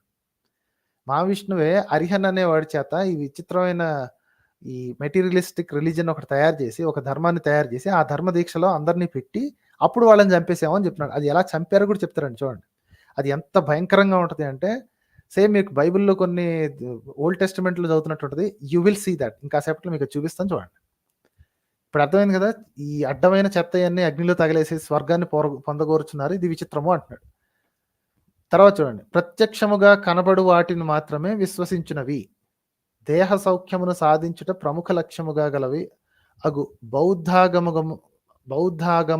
బౌద్ధాగమములోని ధర్మములు వేదము కంటే గొప్పవి. స్పష్టంగా బౌద్ధాగమము అని ఇక్కడ రాసిందండి, ఈ శ్లోకంలో రాసింది. ఇక దీన్ని కూడా వీళ్ళు గిప్షిప్తం అని నీలుగుతారేమో నాకైతే తెలియదు. ఇంతకంటే సిగ్గుమాలిన పనులు చేసి, ఇంతకంటే ఎక్కువ సిగ్గుమాలిన పనులు చేశారు. So I don't even find fault with them. వాళ్ళు ఇంతకంటే దిగజారుతారంటే నేను ఓకే అనేస్తాను వెంటనే. ఓకే, బౌద్ధాగమ అనే మాట ఇక్కడ స్పష్టంగా రాసింది. ప్రత్యక్షముగా కనపడు వాటిని మాత్రమే, only material things are true, వీళ్ళు చెప్పుకునే సోది కథలు కాదు అని చెప్పిందా. బౌద్ధాగమము వేదము కంటే గొప్పవి అని ఒప్పుకుంటున్నాడు అని చెప్తున్నాడు. ఎవరు? ఆ అరిహన్ అనేవాడు ఆ రాక్షసుడు రాజుతో చెప్తున్నాడు అనమాట. ఎందుకంటే మాయ చేయాలి కదా, వాడిని వేదాన్ని నుంచి దూరం చేయాలి కదా, అదనమాట స్కెచ్ ఇక్కడ. సో అదే ఈ మాట అది కూడా రాసిందండి. అగ్నిష్టోమాది యజ్ఞమే సంబద్ధజో. సో మొత్తానికి ఈ కింద మొత్తం అంతా చదివితే తెలిసింది ఏంటంటే, అగ్నిష్టోమాది యజ్ఞాలు ఏవైతే ఉన్నాయో వాటన్నిటిలో పశువుల్ని వాటిని బలి చేయడం ఉంటుంది, అవన్నీ ధూర్తులు చేసే పని అని చెప్పుకుంటున్నాడు. సేమ్ అదే ఇక్కడ వీడికి మన గీతా ప్రెస్ వాడికి మొహమాటం వచ్చిందండి. ఇక్కడ బౌద్ధాగమ అని స్పష్టంగా రాసి ఉంటే దాన్ని ట్రాన్స్లేట్ చేయడం మానేసేసి ఎలాంటి అర్థాలు రాశాడు చూడండి. ఆదర్శే వేదోంకో इस प्रकार उस त्रिपुराधिपति ने अपना विचार कहकर समस्त त्रिपुरवासियों को सुनाकर वह यति आदर से वेदों के विपरीत देह मात्र को सुख देने वाले और प्रत्यक्ष पर ही विश्वास करने वाले धर्म का पुनः वर्णन करने लगा. బౌద్ధ ధర్మం అని రాయటానికి మొహమాటం వచ్చిందండి. ఇక్కడ స్పష్టంగా రాసింది, అయినా సరే బౌద్ధాగమం అని రాయడానికి సిగ్గేసి ప్రత్యక్ష పర్ హీ విశ్వాస్ కర్నే వాలే ధర్మ కా అని రాశాడండి. Okay, materialistic thought.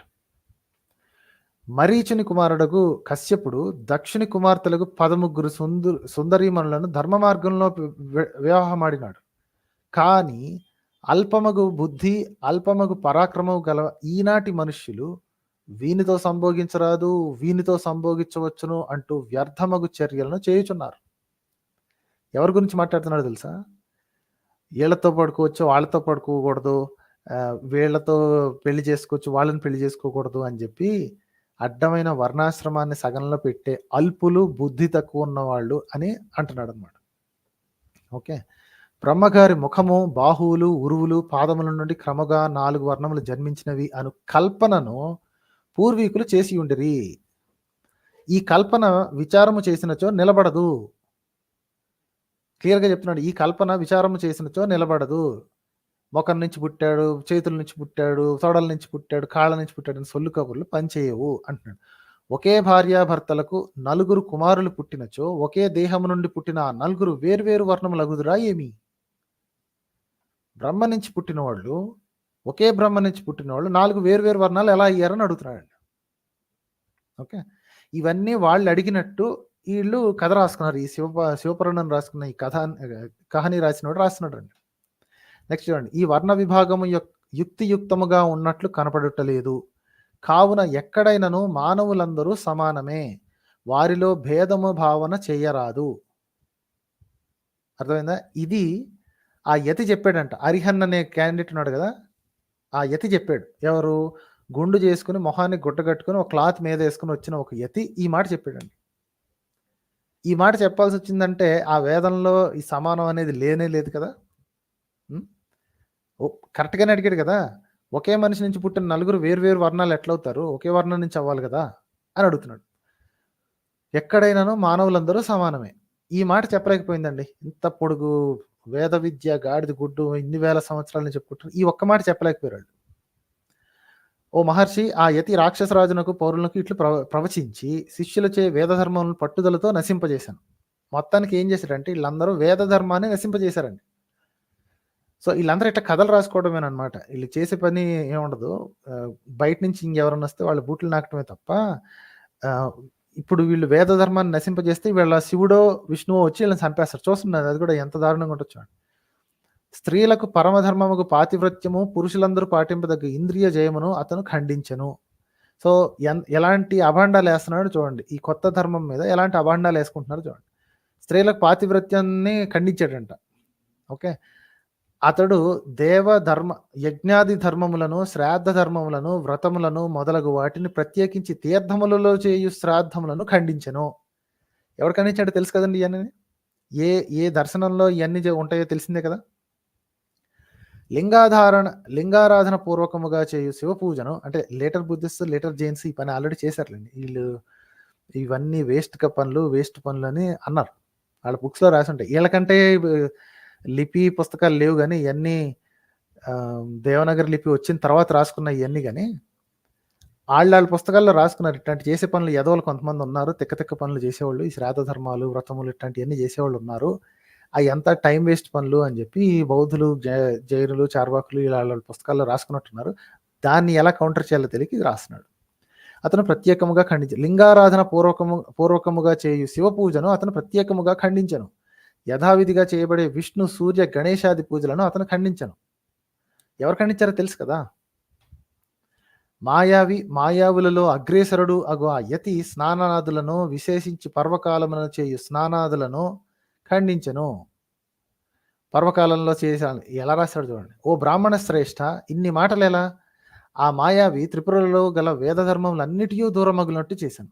మొత్తానికి స్కెచ్ చేసి మొత్తం వేద ధర్మాన్ని దూరం చేశాడంట. పాతివ్రత్య ధర్మం ప్రధానముగా గల త్రిపుర స్త్రీలు అందరూ మోహితులై భర్తను శుశ్రూష చేయవలననే ఉత్తమ బుద్ధిని విడనాడివి. పురుషులు స్త్రీలను ఆకర్షించి వశము చేసుకునే విద్యను నేర్చి మాయా మోహితులై పరస్త్రీల యందు ఆ విద్య సఫలమునర్చిరి. సో మొత్తానికి కల్చర్ డెస్ట్రాయ్ అవుతుంది అని చెప్తున్నాడు అనమాట. ఏం చేస్తారు చూడండి. అంతఃపుర స్త్రీలు, రాజకుమారులు, పౌరులు మరియు పురస్త్రీలు అందరూ వానిని శిష్యులచే మోహింపజేయబడి ఇట్లు పౌరులందరూ అన్ని విధముల స్వధర్మ విముఖులు కాగా అధర్మము తాండవించను. దేవదేవుడు విష్ణు ప్రభువుని ఆజ్ఞచే మాయ మరియు అలక్ష్మి స్వయంగా త్రిపురాలకు వచ్చి వెళ్ళారు. ఓకే. ఈ నారదుడు విష్ణు యొక్క మాయచే నిర్మితమైన అట్టిబుద్ధి వ్యామోహమును వారి క్షణకాలంలో కలిగించి కృతార్థుడాయను. సో నారదుడు, విష్ణువు కలిసి వేసిన స్కెచ్ అనమాట ఇది. వాళ్ళని ఏదో విధంగా మాయ చేసి వాళ్ళ ధర్మాలని దూరం చేశాడు. ఓకే. నారదుడు కూడా అదే రూపంలో ఉన్నాడు. ఏంటి? ఈ స్కెచ్ వేసినప్పుడు అతను కూడా వేషం మార్చుకున్నాడు కదా. ఓకే. ఆ మాయావి యతి ఏ రూపంలో నుండినో నారదుడు కూడా అదే రూపంలో ఉన్నాడు. అయినను పరమేశ్వరుని అనుగ్రహముచే ఆయన బుద్ధిలో ఎట్టి వికారములు కలుగులేదు. ఒక పర్టికులర్ పర్సన్ ప్రచ్ఛన్న బౌద్ధుడిగా పేరుగాంచాడండి. ఓకే. చూడటానికి అలాగే, చేసే పనులు అలాగే, నడవడిక అలాగే. కానీ అతను సీక్రెట్‌గా సనాతన ధర్మవాది. ఎవరో మీకు చెప్పక్కర్లేదు. You must have made that connection. ఓ మహర్షి, అచ్చట సోదరులిద్దరులతో మరియు మయునితో కూడి ఉన్న రాక్షసరాజు యొక్క సామర్థ్యము శివుని సంకల్పముచే మొక్కబోయెను. ఓకే. నెక్స్ట్, త్రిపురములు అట్లు భ్రష్టమైనవి. మొత్తానికి వాళ్ళ కల్చర్‌ని డిస్ట్రాయ్ చేసాడండి. ఎక్కడో మీకు బైబిల్‌లో జరిగిన విషయాలు కొన్ని గుర్తొస్తుంటాయి. ఇంకొన్ని గుర్తురావడానికి ఈజీగా ఉంటది. ఇంకొన్ని లింక్స్ కలుపుతాను చూడండి. త్రిపురాసురులు శివార్చనను విడనాడిరి. స్త్రీ ధర్మమంతయు నాశనమాయెను. దురాచారం స్థిరపడెను. ఇన్ని కలిసి వీళ్ళు రాసుకున్నాయనండి. ఎలా రాసుకున్నారో చూడండి. లక్ష్మీపతియగు విష్ణువు దేవతలతో కూడి కైలాసమునకు సమీపంలో నుండి పరమ సమాధిలోకి వెళ్ళాను.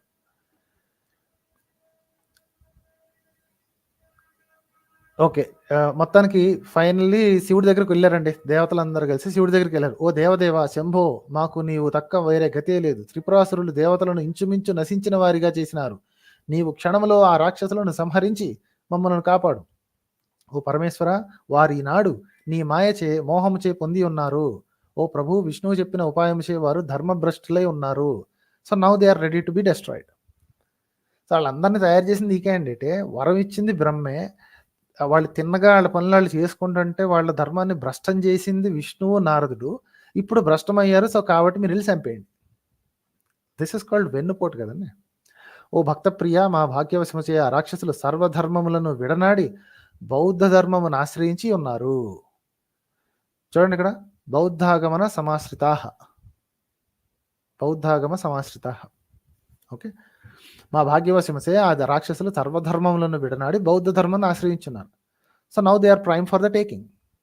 శరణునిచ్చువాడా, నీవు సర్వదా దేవకార్యములు చేయించుంటివి. నేను శరణు వచ్చితిమి. నీకు నచ్చిన రీతిని చేయము. నీకు ఏది కుదిరితే చెయ్యి. ఇక చేస్తాడు చూడండి. ఇది కూడా రాసినాడు. కాకపోతే వీడు ఎంత దుర్మార్గుడు అంటే ఈ గీతా ప్రెస్ వాడు ఇక్కడ బౌద్ధాగమ సమాశ్రితాః అని రాసి ఉంటే ఆ సౌండ్ ఎత్తడానికి సిగ్గుపడిచ్చిందండి హిందీలోడికి. హే భక్తవత్సల్, उन दैत्यों ने हम लोगों के भाग्य से समस्त धर्मों का त्याग कर दिया और वे वेद विरुद्ध धर्मों का ఆశ్రయ లే లియా హే. బౌద్ధ ధర్మం చెప్పడానికి వీళ్ళకి సిగ్గేసింది అనమాట. సో కొంతమంది బౌద్ధులుగా కన్వర్ట్ అయిపోయారు. వీళ్ళే కన్వర్ట్ చేయించారంట.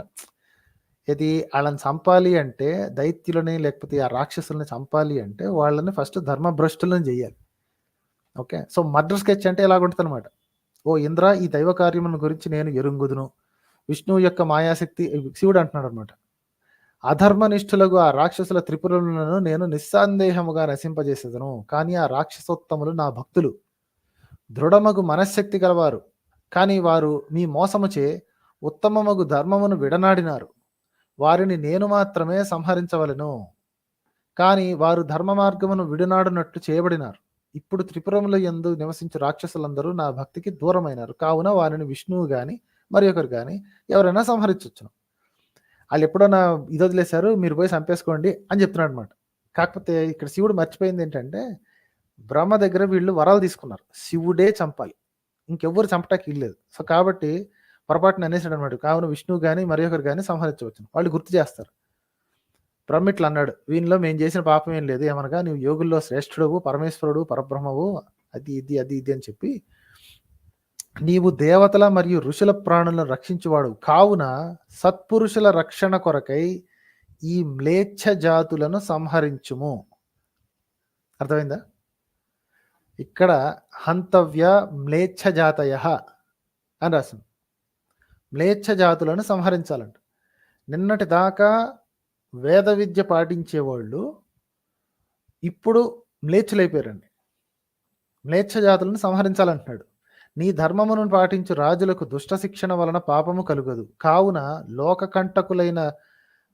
రాజు లోకకంటకులను సంహరించి బ్రాహ్మణులను సాధువులను రక్షించవలను.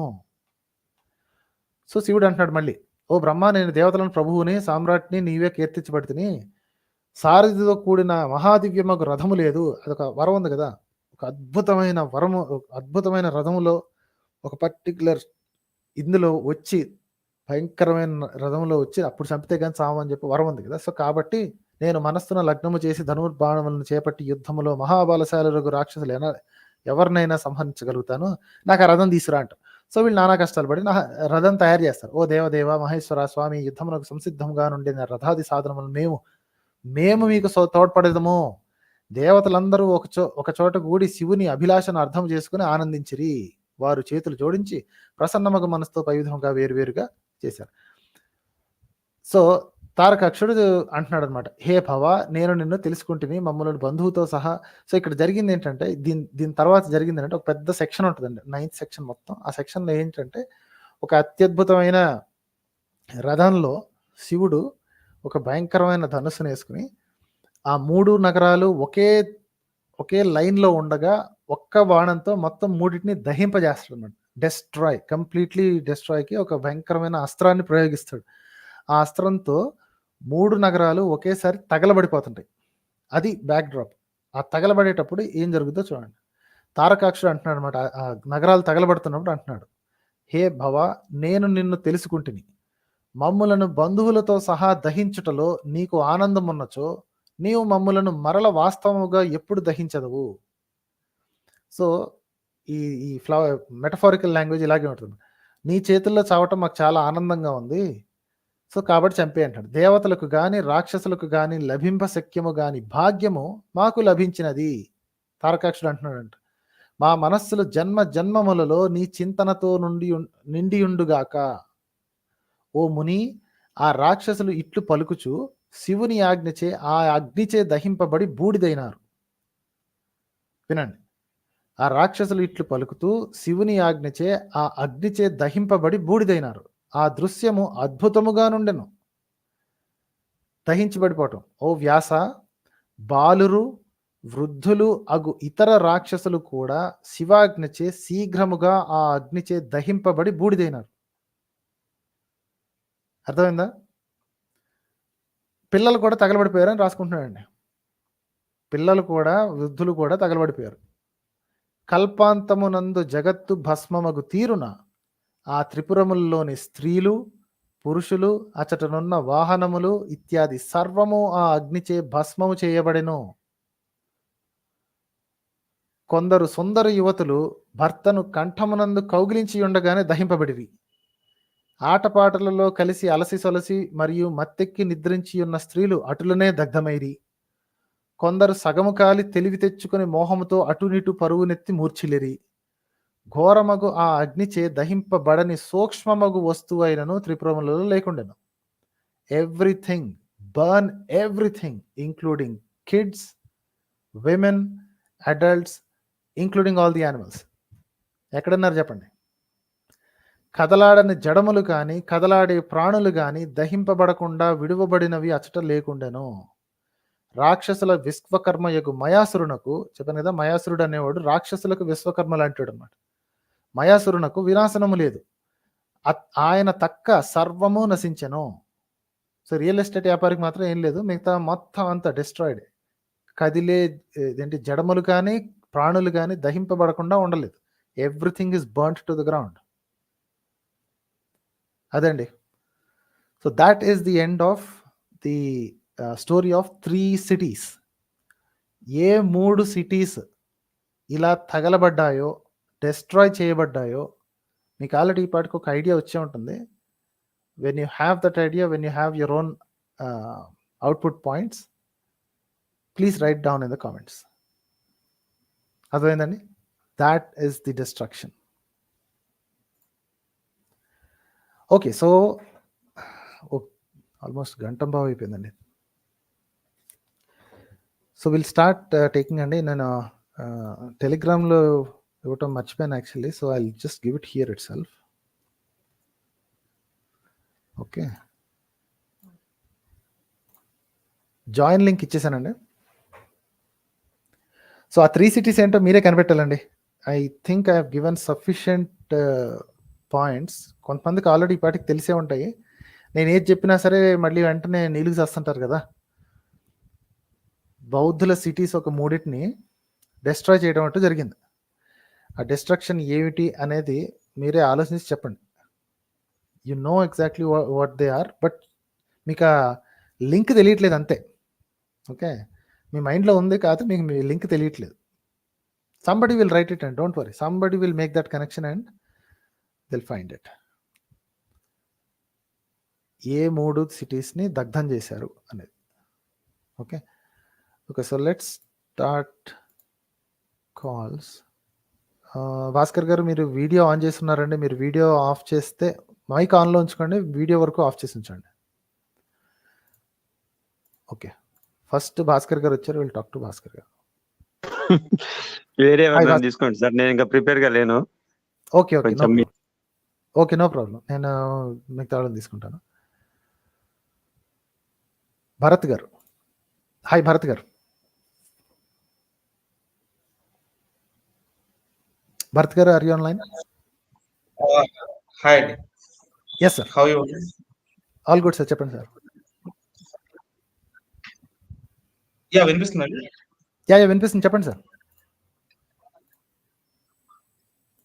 ఓకే, యాక్చువల్లీ నేను కూడా ప్రిపేర్డ్ లేరండి. యాక్చువల్లీ ఫస్ట్ టైం వచ్చాను, జస్ట్ విందామని కూర్చున్నా. No problem, I'll pick up someone else అండి. మీ స్టే కాసేపు అయిన తర్వాత ఒక 5 minutes I'll pick you again. Okay, then let's pick Deep అనే పేరుతో వచ్చారు, ఐల్ పిక్ అప్ డీప్ అండి. హాయ్ డీప్ గారు. యా హాయ్, వినిపిస్తుందా సార్? ఎస్ సార్, చెప్పండి. యా ఏం లేదు, నేను 3 weeks బ్యాక్ మీది క్వశ్చన్ ఎవ్రీథింగ్ స్ట్రీమ్ చూస్తుంటే ఇది అంబేద్కర్ గురించి ఒక టాపిక్ వచ్చింది కదా, మీరు తన టీచర్ పేరు పెట్టుకున్నారు అని అన్నారు. అది 100% కరెక్ట్ కాదేమో అని, ఎందుకంటే తన గ్రేట్ గ్రాండ్ సన్ ఒక అతను రాజారతన్ అంబేద్కర్ అని ఉండే, అతను వీడియో చూసాను నేను ఒకటి సైన్స్ జర్నీ ఛానల్లో. అతను చెప్పడం ఏంటంటే లైక్ అతను ఆ స్కూల్కి వెళ్ళి లైక్ కొంచెం క్రాస్ చెక్ చేయడం అట్లా జరిగింది అంట. లైక్ సో వేరే స్టూడెంట్స్ ఎవరికి ఆ సర్నేమ్ లేదు బేసిక్లీ. అక్కడ ఆ టైంలో అంబేద్కర్ సర్నేమ్తో టీచర్ ఎవరు లేరు అని. మేబీ అండి, doesn't matter. See, so somebody named him, అతని సొంత పేరు అయితే అయి ఉండకపోవచ్చు కదా, somebody named him. Okay, so నేనైతే చూసింది లేదు, I just go by you know the outline. చాలా మంది చెప్పుకునేది అంటే if it's wrong it's wrong, it's okay, it doesn't matter. Okay, మనకి ఆయన పేరు కాదు, ఆయన పేరు ఇదేంటి వెంకటరత్నం అయినా సరే విద్వాన్ లేదు కదండి. ఈవెన్ ఇఫ్ ఈ నేమ్. నిజమే అంటే నేనేమనుకున్నా అంటే ఇది పర్సన్ ఇస్ అ పర్సన్. ఇది బ్రాహ్మణ్ పేరే అనేసరికి ఇది కొంచెం బ్రాహ్మణత్వంలోనే ప్రోపగండా ఏమో అనిపించి అయి ఉండొచ్చండి. I can't say no to it. నాకు కావాల్సింది ఏంటంటే ఆ స్టోరీస్ కాదు. See what he is written as books. Okay, Ambedkar అనే వ్యక్తి, ఆ వ్యక్తి ఎవరైతే ఉన్నారో అతని పేరు అంబేద్కర్ అన్నారు కదా, ఆ వ్యక్తి రాసిన పుస్తకాలు చూసి ఆ పుస్తకాల్లో ఉన్న సారాన్ని తీసుకునే వరకు మనకు కావాల్సింది. చివరికి ఆ పేరు అంబేద్కర్ కాదు, అంబా వాదేకర్ అనో, లేకపోతే లేదు ఇది ఇంకొకటి అనో, I don't care. Person is a person. ఆ పర్సన్ అనే అతను ఉన్నారు, ఆయన ఆ బ్యాక్ స్టోరీస్ ఏదైనా అవసరం లేదు. సో ఇది ఇలాంటి చెప్పి చాలా మంది ఏం చేస్తారంటే they try to deflect the argument and confuse our thinking. Okay, so కాబట్టి అటు సైడ్కి వెళ్ళాల్సిన పని లేదండి. It doesn't matter how he got that name, I don't care. ఇప్పుడు ప్రస్తుతానికి ఆ పేరుతో ఉంది. So you tell me his name is Venkataratnam, I call him Venkataratnam అండి. అంతే, వాళ్ళకి ఆ బలం ఇవ్వకూడదు. ఏంటి అతను ఆ పేరు అదే కాదు కదా అంటే, why are you trying to defend అండి? అంటే మిమ్మల్ని కాదు, ఐఎమ్ జస్ట్ ఆస్కింగ్ ఎనీబడి. బ్రాహ్మణుడు ఇచ్చిన పేరు అని అయితే ఏంట్రా భయ్, ఆ లెక్కన బ్రాహ్మణుడే రాసిన కాన్స్టిట్యూషన్ అది. ఇంకోటి కూడా చెప్తారు కదా, అంబేద్కర్ ఏం రాయలేదు, అంతా బిఎన్ రావు అని ఇంకో కొంతమంది మిగతా వాళ్ళందరూ వీళ్ళు రాశారు అని. ఓకే, అయితే ఇప్పుడు ఇన్నాళ్ళు రాజ్యాంగాన్ని అంబేద్కర్ పేరు పెట్టి తిట్టారు, ఇప్పుడు బిఎన్ రావు పేరు పెట్టి తిడదాం, డజంట్ మ్యాటర్. చెప్పండి. సో అంబేద్కర్ తీసి పక్కన పెట్టేద్దాం సార్. రాజ్యాంగం ఉంది కదా, రాజ్యాంగం అయితే ప్రస్తుతం కాన్స్టిట్యూషన్ ఆఫ్ ఇండియా ఉంది కదా, అంబేద్కర్ రాయలేదు అంటారా? ఓకే, రాయలేదు, పక్కన పెట్టి. ఎవరు రాశారు? ఇన్నాళ్ళు రాజ్యాంగాన్ని తిడుతున్నారు కదా, మాకు అన్యాయం చేసింది, పక్కన వాళ్ళకి ఇది ఇచ్చింది. సో ఆ లెక్కన అంబేద్కర్ అన్యాయం చేయలేదు. Thanks for confirming. అంబేద్కర్ అన్యాయం చేయలేదు. ఏ దొంగ విధం అన్యాయం చేశాడు చెప్పండి? ఏ బ్రాహ్మణుడు చేశాడు చెప్పండి? ఆ బిఎన్ రావు బ్రాహ్మణుడు అయి ఉంటాడు. If they are taking that name so fondly, so guarantee బ్రాహ్మణుడు అయి ఉంటాడు. సో ద్రోహం చేసింది నాకు బ్రాహ్మణుడు అనమాట. సో అలవాటైన పని చేశారు. మరి ఎందుకు అంబేద్కర్ని పట్టుకు తిట్టుకుంటారు? అంబేద్కర్కి రాజ్యాంగం రాసే కెపాసిటీ లేదని కదా వీళ్ళ ఉద్దేశం. ఒక్కడేం రాస్తాడు, అంత సీన్ ఉందా, 200 మంది కూర్చొని రాశారు, అందరూ కలెక్ట్ చేశారు, అది చేశారు, ఇది చేశారు. Okay fine, then don't blame Ambedkar for all your problems. పక్కన పెట్టండి, అంబేద్కర్ని పక్కన పెట్టండి. ఎవరికి నష్టం లేదని ఇక్కడ. అంబేద్కర్కి 5 పైసలు నష్టం లేదు. అంబేద్కరిస్టులు కొంతమంది ఆవేశపడతారేమో కానీ అంబేద్కర్కి 5 పైసలు నష్టం లేదు. He has done what he has done, he studied what he has studied and he's died. That's it. ఇప్పుడు అతని పేరు పెట్టుకుని లబోదిబో కొట్టుకు వస్తున్నారు కదా, మాకు అన్యాయం చేశాడు, కులాలను తీసుకెళ్లి రాజ్యాంగాలు పెట్టింది అంబేద్కర్ కాదు కదా. ఇప్పుడు ఒప్పుకున్నారు కదా, అంబేద్కర్ కాదు కదా, మిగతా 200 మంది కూర్చొని పెట్టారు. ఆ యదవలు చేసిన పనికి అంబేద్కర్ ఎందుకు బాధిస్తారు? Right. So find the fault with them and their arguments and poke them back, stab them back with the same argument and don't get into this thing. Defence లోకి దిగితే ఇలాగే ఉంటుంది. వాళ్ళు చెప్పిన 2 ఆర్గ్యుమెంట్స్ తీసుకొచ్చి ఈ 2 ఆర్గ్యుమెంట్స్ లో ఇప్పుడు మోసం ఎవరిదో చెప్పండి. రాజ్యాంగం మీకు అన్యాయం చేసింది అన్నారు కదా, ఎవడు అన్యాయం చేశాడు చెప్పండి? అంబేద్కర్ అన్యాయం చేసింది. Then you have to accept that the entire constitution is written by Ambedkar. Yes or no? అప్పుడు నీళ్ళు నవ్వుతారు, అబ్బాయి ఇప్పుడు అది కాదంటే ఇంకొక 200 మంది కూర్చొని రాశారు. మరి అంబేద్కర్ ఎందుకు తిడుతున్నావు?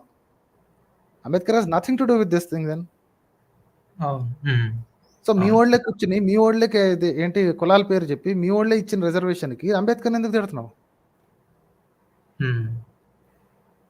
Right. That's how you attack these people అండి. వీళ్ళకి బ్రెయిన్ ఉండి సో కాబట్టి వాళ్ళు 2 వైపుల ఆర్గ్యుమెంట్ వాళ్ళే ఇచ్చుకుని వస్తారు తలతెక్క వేధంలో. So you have to beat them in their own game. Ask them this same question. Right. అర్థమైంది.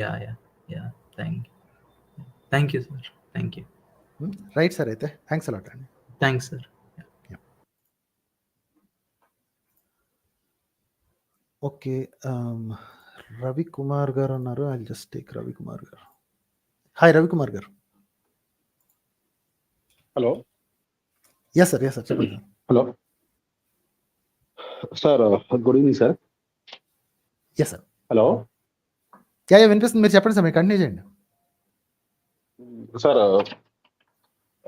శివపురాణం వింటుంటే ఈ మన హిస్టరీలో సార్, అశోకుని తర్వాత అంటే మౌర్య వంశం తర్వాత శృంగవంశం అని ఒకటి వస్తుంది సార్. వంశము మగధ రాజ్యాన్ని పరిపాలిస్తారు వాళ్ళు.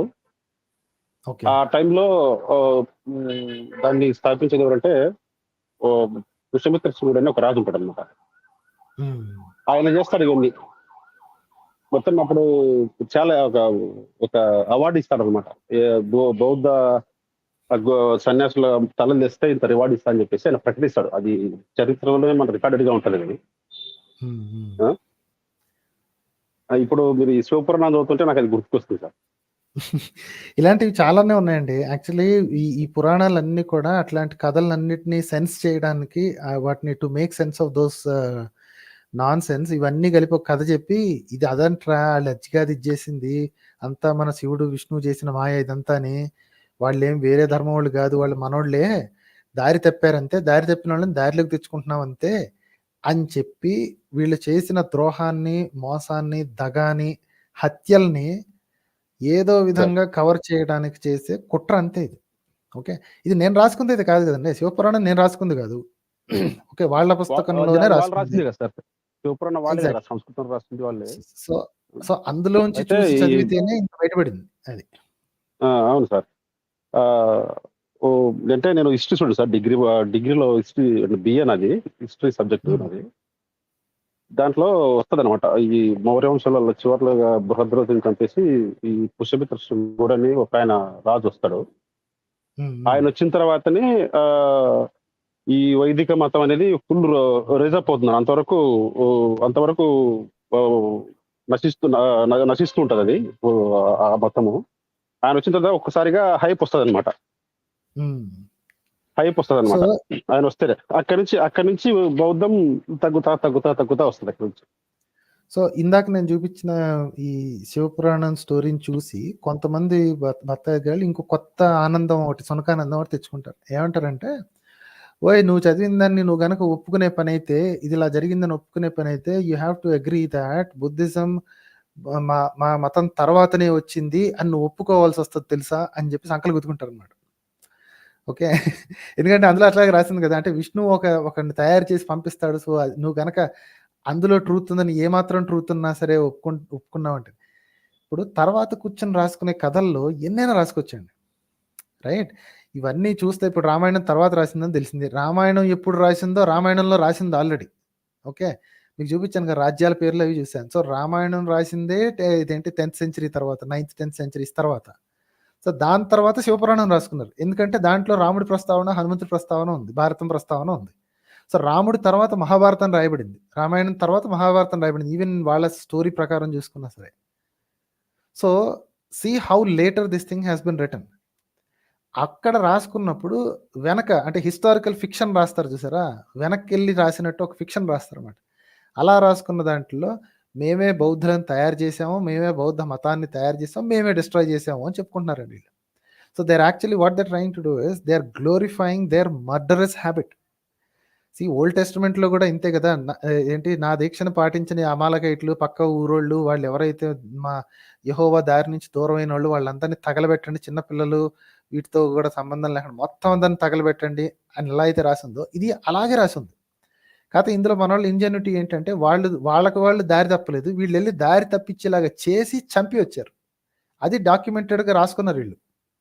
ఇలా పుస్తకంలో రాసుకుంది ఏంటంటే వాళ్ళు తిన్నగా ఉన్నారు, వేద విహితమైన వేద సమ్మతమైన పనులన్నీ చక్కగా చేసుకుంటూ ఉంటే ఈ దైత్యులు ఈ ఇంద్రుడు గట్ర వెధవలు వెళ్ళి వాళ్ళని చూస్తే మాకు కడుపు మండిపోతుంది, వాళ్ళని ఏదో విధంగా చంపేయండి అంటే అప్పుడు స్కెచ్ చేసి, ఇంత పెద్ద స్కెచ్ చేసి వాళ్ళకి ఒక అరిహంతుని కనిపెట్టి అరిహంతుని పంపించి ఇది చేశారు. So they are actually describing their murderous habit అండి. ఎదుటోళ్ళని మోహింపజేసి చంపేసేసి వాళ్ళ ఆస్తుల్ని ఇదేంటి నగరాలని లాక్కునే దూర్తులు అనమాట వీళ్ళు. బాగా రాసుకున్నారు యాక్చువల్లీ. అర్థమైందండి? హలో రవికుమార్ గారు, రవికుమార్ గారు ఆడియో పోయిందండి. సార్ హలో సార్, సార్ ఇప్పుడు సార్ వినిపిస్తుంది, చెప్పండి సార్. సార్ ఇప్పుడు నా డౌట్, ఈ వీళ్ళు రాక్షసులు దానవులు అంటారు కదా సార్, అసలు వీళ్ళు ఎక్కడి నుంచి వచ్చారు సార్ ఇంతకు? మీకు అంటే ఏదన్నా కొంచెం మీకు తెలుసా సార్ అది? సార్ రాక్షసులు అన్న వాళ్ళు ఎవరనేది? టోటల్ బోగస్ అండి, రాక్షసులు లేరు పాడు లేరు. వీళ్ళ ఉద్దేశంలో ఏంటంటే ఈ రాసుకునే వాళ్ళు ఇప్పుడు వేద ఈ శివపురాణాన్ని కాసేపు కనుక ముందు పెట్టుకుంటే, దృష్టిలో పెట్టుకుంటే, వేదాన్ని ఫాలో అవుతూ వేద సమ్మతమైన కర్మలు చేస్తూ వేద అధ్యయనం చేస్తూ ఉంటే వాళ్ళు మనోళ్ళు అవ్వాలి కదా, వాళ్ళు రాక్షసులు ఎలా అయ్యారండి అసలు? అదే డౌట్ నాకు, నా డౌట్ అదే. కరెక్ట్ చెప్పారు, నా డౌట్ అదే. సో ఇక్కడ వీళ్ళ ప్లాన్ ఏంటి అంటే, వీళ్ళ కడుపు మంట ఏంటి అంటే, ఎవడికో మన స్థలం ఇంకొకటి దగ్గర ఉండిపోయింది, లేదా ఆ స్థలం నేను ఆక్రమించుకోవాలి. ఓకే, వాడిని నేను డైరెక్ట్గా వెళ్ళి చంపేశాను అంటే నా మీద అభాండం వస్తుంది, కాబట్టి వాడిని వేదాన్ని నుంచి దూరం చేసి ఆ తర్వాత నేను కబలించాలి.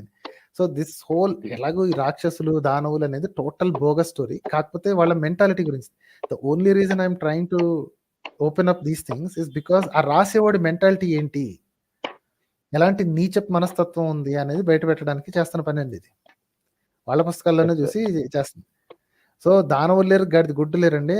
ఏదైనా సరే ఇంకొకటి దగ్గర నుంచి ఒకటి లాక్కోవాలి అంటే ఫస్ట్ వాడి మీద ఒక బ్లేమ్ కానీ లేకపోతే ఇది కానీ వేసేసి ఇది చంపేసుకోవచ్చు. మిథలాజికల్ స్టోరీలో కూడా నీతిని పాటించలేని, నీతి నిజాయితీ లేని ధూర్తులు మనకి మొరాలిటీ నేర్పించడానికి బయలుదేరారు. రైట్? శివపురాణం ఇంకా శివపురాణంలో లీస్ట్ అఫెన్సివ్ ఇదేనండి. నేను ఇప్పుడు ఏదైతే చూపించానో మిమ్మల్ని స్లోగా ఎపిసోడ్ 1 అని పెట్టాను కదా, ఐఎమ్ స్లోలీ ర్యాంపింగ్ అప్. ఇది లీస్ట్ అఫెన్సివ్.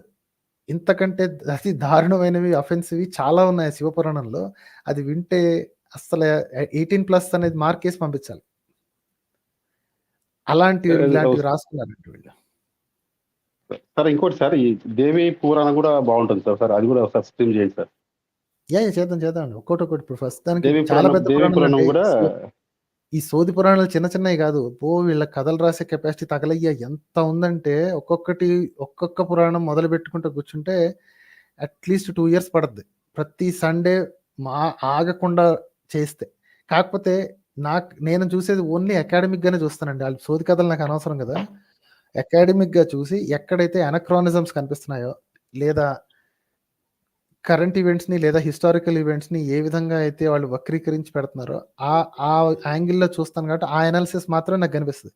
మిగతా సోది కథలన్నీ వాళ్ళు పుణ్యం వస్తుంది, ఇక్కడిది గుడ్ వస్తుంది, అవన్నీ వాళ్ళకి కావాలి, నాకు అవసరం లేదు కదా. I'm looking at this academically. Right, చేద్దాం సార్ అయితే. ఓకేనండి. దేవి పురాణం కూడా బాగుంటుంది సార్. దాంట్లో చాలా జగుప్సగా ఉంటది. కథలు ఉంటది.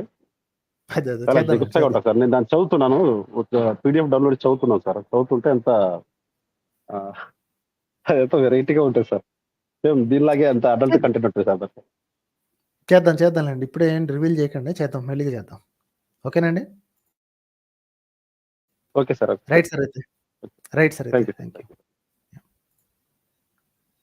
ఓకే, సో మాట్లాడాల్సిన వాళ్ళు కొంచెం ఖాళీ చేసేయండి so that others can join in.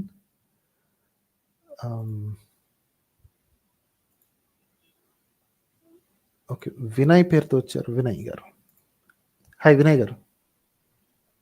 Sir good evening sir. Yes sir, చెప్పండి సార్. సార్ యాక్చువల్లీ మీ వీడియోస్ నేను 3 months నుంచి ఫాలో అవుతున్నాను sir. Sure sir. I really like your content. But నాకు రీసెంట్గా నేను ఒకసారి యూట్యూబ్ షార్ట్స్ ఒకసారి స్క్రోల్ చేస్తున్నప్పుడు నాకు ఒక షార్ట్ కనిపించింది సార్. దాంట్లో ఏముందంటే మన హ్యూమన్ రేస్ అంతా ఆఫ్రికా నుంచి వచ్చింది కదా సార్. అయితే ఎవల్యూషనరీ థింగ్స్ లో భాగంగా ఒకసారి ఒక పెద్ద న్యాచురల్ డిజాస్టర్ అయ్యి హ్యూమన్ రేస్ అంతా వైపౌట్ ఓన్లీ ఒక 1000 members అలా సర్వైవ్ అవ్వారని చెప్పారు సార్. అది ఎంతవరకు నిజం సార్? ఏమో, దట్స్ అ కంజెక్చర్ అండి. ఎందుకంటే మన ఇప్పుడు బతికున్న హ్యూమన్స్ మొత్తం మీద ఉన్న జెనెటిక్ సిమిలారిటీ చాలా ఎక్కువ ఉందన్నమాట. ఓకే, చూడడానికి ఇంత వేరువేరుగా ఇంత డిఫరెన్స్గా కనిపిస్తున్నా సరే స్పీషీస్లో కూడా చాలా దగ్గర సంబంధాలు ఉన్నాయి. So we must have had a very small group of people who came out of Africa అని ఒక థియరీ. ఓకే, సో దాన్ని ఇదమిద్దంగా ప్రూవ్ చేయడానికి అప్పటి ఎలా సాక్ష్యాలు తీసుకురావాలో కూడా తెలియట్లేదండి. Okay, how to bring that evidence అని అర్థం కావట్లేదు. వీళ్ళ థియరీ దేని మీద బేస్ అయి ఉంది అంటే there is too much similarity across, అంటే ఇన్ని వేల సంవత్సరాల నుంచి వేరువేరుగా ఉన్నాయి, వేరువేరుగా ఉన్నా సరే ఇంత దగ్గరగా మన జెనెటిక్స్ ఉన్నాయి అంటే we must have been very very closely related at some point in time. Okay, so గత 15 ఏళ్ళుగా ప్రపంచంలో ఉన్న వేరు ఏరియాస్ నుంచి, all corners of the earth నుంచి జెనెటిక్ శాంపిల్స్ తీసుకున్నారు. బతికున్న వాళ్ళ దగ్గర నుంచి జెనెటిక్ శాంపిల్స్ తీసుకొని when they analysed it they found that we her very very close. ఎంత క్లోజ్ అంటే అందరూ కలిసి, మన పూర్వీకులందరూ కలిసి మేబీ ఒక పెద్ద సైజు ఊర్లో ఉండేంత జనాభా ఉంటుంది అంతే అన్న ఉద్దేశంతో. So 1000 is an arbitrary number, it could be 5000, it could be 10,000 also. కాకపోతే దీని అవుట్లైన్ ఏంటి అంటే అంత దగ్గరగా మన సంబంధం ఉంది, మన స్పీషీస్ మొత్తానికి అంత దగ్గర సంబంధం ఉంది. That's why they say that అండి. ఓకే సార్, బట్ దాంతో నాకే ప్రాబ్లం లేదు. కాకపోతే నాకు ప్రాబ్లం అంటూ ఉంటే ఇది ఓన్లీ హ్యూమన్స్ కే అయిందా సార్? ఎందుకంటే humans for animals and other things. ఓ లేదు, అన్నిటికీ ఈ సిమిలారిటీ ఉందండి. సో ఇప్పుడు బ్రెజిల్ బార్డర్ అంటే బ్రెజిల్ అవుట్లైన్, మన ఆఫ్రికా ఇన్లైన్ లోపలికున్న కర్వేచరు, ఆ రెండు దగ్గరగా ఉంటాయి. ఓకే, సంబడి థాట్ దట్ ఇది ఒకప్పుడు దగ్గర ఉండేవి అని. దాన్ని ప్రూవ్ చేయడానికి అని చెప్పి వాళ్ళు సింపుల్గా ఏం చేయాలంటే జియోలాజికల్ శాంపిల్స్ ఈ కార్నర్లో ఆ కార్నర్లో తీసుకొని టెస్ట్ చేయాలి. And it became a success. అంటే ఒకప్పుడు ఈ రెండు ఒకే చోట ఉండేవి అన్న సంగతి వాళ్ళకి తెలిసింది. రైట్, ఒకే చోట ఉండేది ఎన్ని కోట్ల సంవత్సరాల క్రితం అనేది కూడా ఒక రఫ్ ఎస్టిమేట్ వేసి పెట్టారు.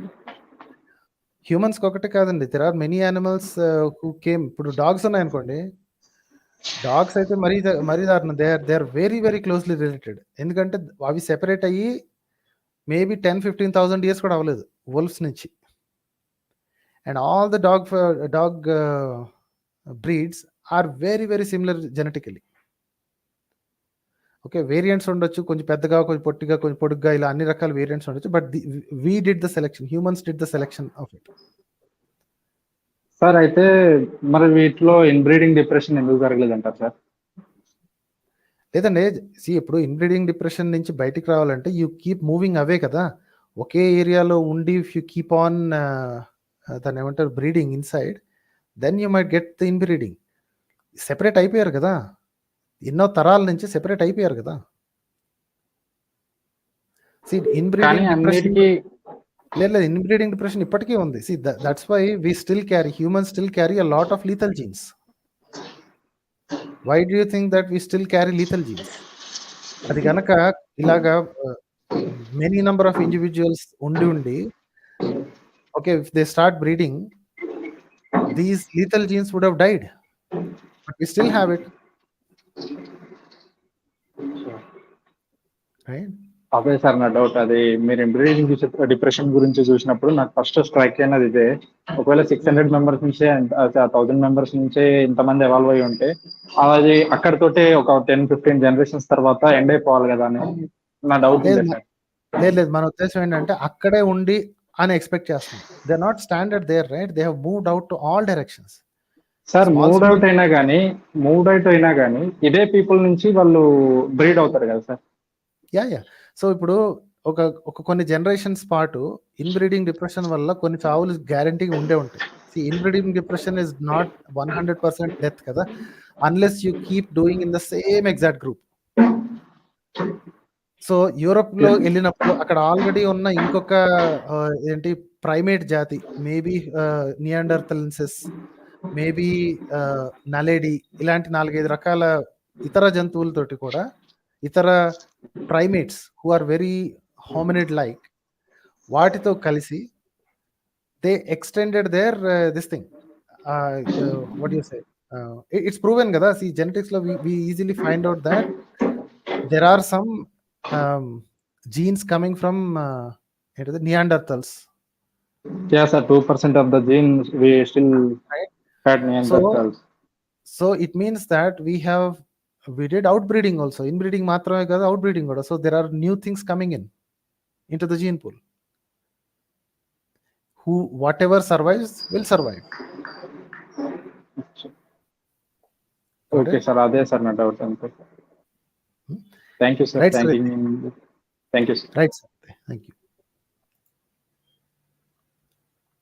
ఇంకో కొత్త పేరు వచ్చింది భరత్ సాయి గారు. I will take Bharat Sai గారు. హాయ్ భరత్ గారు. హలో. ఎస్ సార్ చెప్పండి సార్. హాయ్ అండి. నేను గత 5-6 మంత్స్ నుండి చూస్తున్నానండి మీ స్ట్రీమ్స్ కానీ మీ వీడియోస్ కానీ. చాలా ఇంట్రెస్టింగ్గా ఉన్నాయి. ప్లస్ చాలా కొంచెం ఏం ఐడియా లేని వాళ్ళకు కూడా బేసిక్ ఐడియా అంటే ఈ రిలీజన్ గురించి కానీ ఈ జాగ్రఫీ గురించి కానీ వీటి గురించి కొంచెం బేసిక్ ఐడియా లేని వాళ్ళకి చాలా మంచి క్లారిటీ వచ్చింది. అంటే ఎగ్జాంపుల్ నేనే ఇప్పుడు రిలీజన్ గురించి అసలు పెద్ద ఐడియా ఏం లేదు మనకి. ఏదో జస్ట్ దేవుడు ఉన్నాడు పూజలు చేస్తున్నామా ఆ కాన్సెప్ట్లోనే ఉంటుండే. బట్ దానికి బ్యాక్ స్టోరీ అనేది కొంచెం ఇప్పుడు మీరు బుక్స్ అవి కొన్ని రిఫరెన్స్ తీయడం వల్ల అట్లాంటి వాటి వల్ల కొంచెం ఐడియా వచ్చింది. ఏంటి అంటే దీంట్లోనే అంటే డబుల్ స్టాండర్డ్స్ అంటే ఇట్లా ఇప్పుడు రిలీజన్ అని చెప్పడము మళ్ళీ దానికి బ్యాక్ సైడ్ దాంట్లోనే ఏమంటారు నాకు ఎట్లా చెప్పాలా కొంచెం క్లారిటీ అనేది వచ్చింది నాకు. ఎట్లా ఈ రిలీజన్ కాన్సెప్ట్ ఏంటి అసలు ఇదేంటి అని చెప్పేసి నాకు ఒకటి అర్థం కావాలంటే ఈ రిలీజన్స్ క్రియేట్ చేసేటప్పుడు కానీ లేకపోతే ఎవాల్వ్ అవుతున్న టైంలో అసలు ఇన్ని బుక్స్ రాయాలి అని లేకపోతే ఇన్ని స్టోరీస్ ఇన్ని థియరీస్ రాయాలని అసలు ఆ థింకింగ్ కానీ ఆ ఆలోచన కానీ ఎట్లా వచ్చి ఉండొచ్చు అంటారు? అంటే ఆర్గనైజ్డ్ రిలీజియన్ అనేది అంటారండి. అంటే హ్యూమన్ ఎవల్యూషన్ మొత్తం మీద groupism is always there right. గ్రూపిజంలో ట్రస్ట్ ఉంటుంది. అంటే ఒక చిన్న గుంపులో ఒక ఊరు అనుకుంటుని ఓకే దాన్ని కబేలా అంటారు లేకపోతే ఊరు అంటారు ఆర్ యూ కెన్ సే గణం what ever you call it. A small group of people living together. అందులో వాళ్ళందరూ ఒకే బిలీఫ్ సిస్టమ్ని లేదా ఒకే రకమైన ఆచారాలని వ్యవహరిస్తే the trust is more between them. మనోడు అన్న ఇది ఉంటుంది. ఎందుకంటే వీ నీడ్ కోఆపరేషన్. హ్యూమన్స్కి ఉన్న one of the plus point అంటే మిగతా జంతువుల్లో కూడా ఉందనుకోండి బట్ హ్యూమన్స్లో ఉన్న ఒకనొక plus point we have amazing cooperation and coordination with each other. Okay so ఏదైనా ఒక హంట్ చేయాలనుకోండి మీరు అటెళ్ళు నేను ఇటెళ్ళు నేను నుంచి అటాక్ చేస్తాను నువ్వు అటు నుంచి వచ్చేసి నువ్వు ఇది కొట్టు అది కొట్టు. They have clear indication. అప్పుడు భాష ఉన్నా లేకపోయినా సరే you have they had coordination. They had some kind of communication to do that. So అలాగా ఒక ట్రస్ట్ ఏర్పడాలి అంటే, నా ప్రాణం ఇంకొకటి చేతిలో పెట్టాలి, నేను అక్కడ ముందుకెళ్తున్నాను అంటే వెనక నుంచి వాడు అటాక్ చేస్తాడు ఆ జంతువుకి అన్న ఇది ఉండాలి. సో కాబట్టి to enforce that trust people have common beliefs.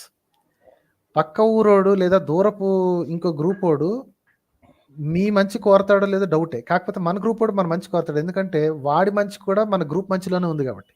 So that is how the groupism started. But ఎప్పుడైతే పెద్ద పెద్ద గ్రూప్స్గా తయారవుతున్నామో you need somebody to protect that groupism. ఆ డైనమిక్స్ ఏవైతే ఉన్నాయో దాన్ని ప్రొటెక్ట్ చేయడానికి ఒక చిన్న సెట్ ఆఫ్ పీపుల్ కావాలి. They have become the priestly class. నమ్మకాలని లేకపోతే అందరినీ ఒక చోట పెట్టి ఇప్పుడు ఊరి పెద్ద అనుకోండి, లేదా ఒక గణాధ్యక్షుడు అనుకోండి, వాట్ ఎవర్, ఆ ఊరు మొత్తానికి ఒక సర్పంచ్ లాగా అనుకోండి. He tends to, and he is most likely an old fellow who is not hunting, right? So these people have started a small group and said, okay, మనం ఈ గ్రూప్ మొత్తాన్ని రక్షిద్దాం, ఈ అందరి యొక్క ఈ డైనమిజాన్ని, ఈ డైనమిక్ ఈ గ్రూపిజాన్ని రక్షిద్దాం. Imagine another couple of groups joining together. Now there are too many people, 400, 500, 600, 1000 people. వీళ్ళందరినీ కలిపి ఉంచాలి అంటే ఒక రిచువల్స్, సెట్ ఆఫ్ రిచువల్స్ ఉండాలి, ఒక కామన్ బిలీఫ్ సిస్టమ్ ఉండాలి. అలాగ కొన్ని తరాలు గడిస్తే, కొన్ని వందల తరాలు గడిస్తే స్టోరీస్ ఏవైతే ఉన్నాయో, చెప్పుకునే స్టోరీస్ ఏవైతే ఉన్నాయో, దే స్టార్ట్ గెటింగ్ సొలిడిఫైడ్ అండి. ఈరోజు మన ఊరి పెద్ద అని ఎవరైతే అనుకుంటున్నామో వాడు ఒకప్పుడు చిన్నపిల్లడు కదా, వాడు కథలు వినుంటాడు కదా, అదే పాత ఊరి పెద్దల నుంచి కథలు వినుంటాడు. Now he has become old enough to become sarpanch or సమ్మన్, ఆ గ్రూప్ కి అధ్యక్షుడు.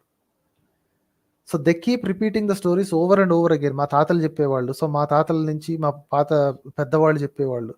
So this is how the storytelling continues. At some point in time when writing started, ఎప్పుడైతే కమ్యూనికేషన్ అనేది ఓన్లీ లైవ్గా, all other communication is live, right? I say you listen, I show you see. So కళ్ళతో కానీ లేదా చెవులతో కానీ it happens in the live method. Book writing అనేది or any type of writing is the first invention which removed the necessity of being live. నేను ఒక కథ రాసి పెడితే నేను చచ్చిపోయిన తర్వాత 1000 ఏళ్ళ తర్వాత కూడా కథ చదవడానికి అవకాశం ఉంటుంది. So what I have done is, నా స్టోరీని నేను చెప్పదలుచుకున్నది I made it almost immortal. Anybody can learn at any time. That is when the recording started అండి. అంటే అప్పుడు ఈ స్టోరీస్ ని ఎవరైతే ఇన్ని పెద్ద ఎక్కువ స్టోరీస్ అయిపోతున్న కొద్దీ వాళ్ళకి మతిమరుపు వచ్చేస్తుంది కాబట్టి, once this writing system as a world, they started writing down. అంటే ఇప్పుడు ఆ స్టోరీస్గా రాసుకున్నవే వాటిని ఇప్పుడు లెజిటిమైజ్ చేసేసి ఇది దేవుడే రాసిండు, లేకపోతే దేవదూతలే రాశారు, లేకపోతే వాళ్ళు రాశారని దానికి లెజిటిమిటీ ఇస్తున్నారంటారా ఇప్పుడు? ఎగ్జాక్ట్లీ అదే జరిగిందండి. రాసింది మొత్తం మనిషే. అంటే ఎవడో రాసి ఉంటాడు, మేబీ నీలాంటోడో నాలాంటోడో ఎవడో కూర్చొని ఏదో వాడికి తలకు తోసింది ఏదో రాసి ఉంటాడు. దాన్ని present generation they are legitimizing it. ఇప్పుడు నా దగ్గర పవర్ ఉందనుకోండి, నా దగ్గర కత్తి ఉందనుకోండి, and if I'm the most powerful person in that group, నేను చెప్తున్నాను నువ్వు చెయ్యి అనొచ్చు. But if I'm an old guy and I want people to follow certain rules, I would not say నేను చెప్పింది చెయ్యి, తంతనని పట్టుకుని నువ్వెవడరా చెప్పడానికి. సో అప్పుడు ఏంటంటే I start invoking the divine. నేను చెప్పింది కాదు ఇది, నేను మన దైవం చెప్పింది, మన దేవుడు మనకు చెప్పింది. ఇప్పుడు మన దగ్గర ఏమో ఋషులు ఉన్నారు అని చెప్పుకుంటారు కదా, అక్కడ ఎడారి దగ్గర ఏంటంటే దే హ్యావ్ దిస్ అని ఏమంటారు, ఏం వాదం అది, మన దగ్గర అవతారవాదం, ఋషులు వీళ్ళు అంతా రాసుకుంటారు. వాళ్ళ దగ్గర ఏంటంటే పైగంబర్ వాదం, అంటే ప్రాఫిట్స్ అన్నమాట. దేవుడి దగ్గర నుంచి దేవుడి మాటలు విని మనకి రిలే చేయడానికి కొంతమంది మనుషులు, అది వాళ్ళ సిస్టమ్. బట్ అందరు చేసేది ఒకటే, వాళ్ళు చెప్పిన సోదిని నేనే చెప్పాను ఇట్లా చెయ్యి అంటే తంతారని చెప్పి దేవుడు చెప్పాడని చెప్తారండి. ఒకటి అంటే మీ వీడియోస్ చూస్తున్నప్పుడు కూడా నాకు ఒక థాట్ కానీ లేకపోతే నా మైండ్ సెట్ అనేది కంప్లీట్గా మారిపోయింది. అంటే జస్ట్ ఒక 6 months బ్యాక్ వరకు నేను ఎట్లా ఉన్నాను అనేది, ప్రజెంట్ ఇప్పుడు నేను ఎట్లా ఉన్నాను అనేది నాకే దాని డిఫరెన్స్ అర్థమైపోతుంది. ప్రీవియస్లీ ఏమైనా పూజలు చేసినా లేకపోతే ఏమైనా గుడికి వెళ్ళినా ఏదైనా క్యాజువల్గా సరే అది అప్పుడు నమ్మానా నమ్మలేదా పక్కకు పెట్టేస్తే వెళ్ళేవాడిని మొక్కేవాడిని దండం పెట్టేవాడిని అయిపోయేది. బట్ ఇప్పుడు ఈ వీడియోస్ కొన్ని చూసినాక నాకు కొంచెం కాంట్రడిక్ట్ అయిపోతున్నాను నేను. ఇప్పుడు గుడికి వెళ్ళాలన్నా లేకపోతే ఏదన్నా పూజ చేయాలన్నా ఏదైనా చేయాలన్నా కూడా నా బ్రెయిన్ ఏమో అది నో అని చెప్తుంది, హార్ట్ ఏమో ఎస్ అని చెప్తుంది. ఇప్పుడు మీరు గుడికి వెళ్ళినంత మాత్రాన పెద్ద నష్టం జరగదు. నష్టం ఏం లేదు. ఓకే. ఆ కాన్సెప్ట్ నాకు అర్థమైంది. బట్ ఈ వీడియోస్ ఎఫెక్ట్ ఏందంటే నేను చెప్తున్నాను. అంటే దాని ఎఫెక్ట్ అనేది ఇప్పుడు గుడికి వెళ్ళాలి అంటే నా మనసు అనేది ఎల్లు ఏం కాదు పో అని చెప్తుంది. బట్ బ్రెయిన్ మాత్రం ఈ ఈ థాట్స్ అన్ని ఇప్పుడు మీరు ఈ వీడియోస్‌లో చూసినవి ఇవన్నీ అనలైజ్ చేసుకున్నప్పుడు ఈ బ్రెయిన్ అనేది మాత్రం దానికి నెగెట్ చేసేస్తుంది. అంటే అవసరమా అసలు ఎందుకు వెళ్ళడం అవసరం ఏమున్నది అని చెప్పేసి అట్లా చేస్తుంది. బట్ ఈ ఇండియన్‌లో హ్యాబిచ్యువల్‌గా అయింది మనకు. ఇప్పుడు హ్యాబిచ్యుయేటెడ్ అవుతాం కదండీ. ఇప్పుడు వీక్లీ వన్సో, వీక్లీ ట్వైసో, వీక్లీ థ్రైసో వెళ్తుంటాం మనం. ఈ హ్యాబిచ్యుయేషన్ ద్వారా మన హార్ట్ ఏందంటే ఎల్లు అని చెప్తుంది. బ్రెయిన్ మాత్రం అసలు ఎందుకు ఏం అవసరమా నీకు, ఇప్పుడు నీకు వెళ్తే ఏంటి వెళ్ళకపోతే ఏంటి, అయ్యేది ఎట్లాగా అవుతుంది కదా అని చెప్పేసి అట్లా ఒక థాట్ వస్తుంది. ప్లస్ ఒకటి ఇదివరకు మీ ఛానల్లోనే అనుకుంటా ఒక అతని వీడియో చూశాను. మేబీ ఆంధ్ర సైడ్ ఆయన అనుకుంటా. ఆయన ఉండి ఏదో సత్యనారాయణ వ్రతం గురించి మీ టాపిక్ మాట్లాడాడు. సరే ఇందులో మొత్తం ఆ కులం వాళ్ళనే మొత్తం భయపెట్టిచ్చేసి అది చేసి ఇది చేసేసి మీకు అదే మీరు ఇట్లా చేయకపోతే అది అవుతుంది, ఆ దానం చేయకపోతే ఇది అవుతుంది అని చెప్పేసి ఈ ఫలానా ఈ క్యాస్ట్ వల్లనే కొంచెం బెదిరిచ్చేసినట్టు లేకపోతే భయపెట్టిచ్చేసినట్టు చేసేసి దాన్ని చేసేస్తారు. అది నాకు ఆలోచించినప్పటి నుండి నాకు అది చేయాలంటే కూడా నాకు కూడా సేమ్ అదే ఫీలింగ్ వచ్చేస్తుంది. బెదిరింపుతో చేస్తున్నాను. ఇప్పుడు అందులో 5 కథలు చెప్తారు. సత్యనారాయణ స్వామి పూజ చేసినప్పుడు ఒక 5 స్టోరీస్ చెప్తారు. స్టార్టింగ్ ఏదో కొంచెం పూజ లాంటివి చేసేసినాక లాస్ట్ ఒక 5 స్టోరీస్ చెప్తారు. తెలుసు నేను కూడా చదివానండి. ఆ 5 స్టోరీస్ ఏంటంటే పర్టికులర్ అందులో మెయిన్ హైలైట్ అయ్యేది పర్టికులర్ క్యాస్ట్ మాత్రమే. సో ఏంటంటే ఆ స్టోరీస్ ఇదివరకు కూడా విన్నాను. ఒక 100 టైమ్స్ వినుంటాను. మా ఇంట్లో కానీ మా చుట్టాల ఇంట్లో కానీ చేసినప్పుడు ఎన్నో వినుంటాను. బట్ అప్పుడు ఆ థాట్ ఆ ఫీలింగ్ అనేది రాలేదు. బట్ నేను ఆ వీడియో చూసినాక నాకు అది కంప్లీట్‌గా నా మెమొరీలో అదే తిరుగుతుంది. నాకు అప్పటి నుండి నాకు అది వినాలన్నా లేకపోతే అక్కడ ఉండాలన్నా కూడా నా మైండ్ యాక్సెప్ట్ చేయట్లేదు దాన్ని.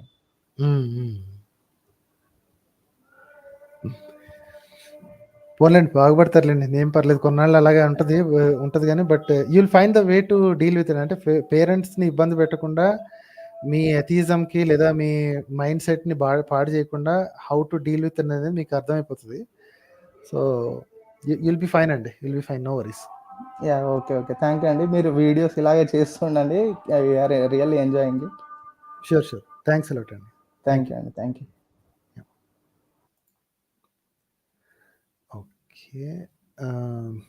ఓకే. ఇక్కడ చాట్లో కొంచెం ఆవేశపడుతున్నారండి.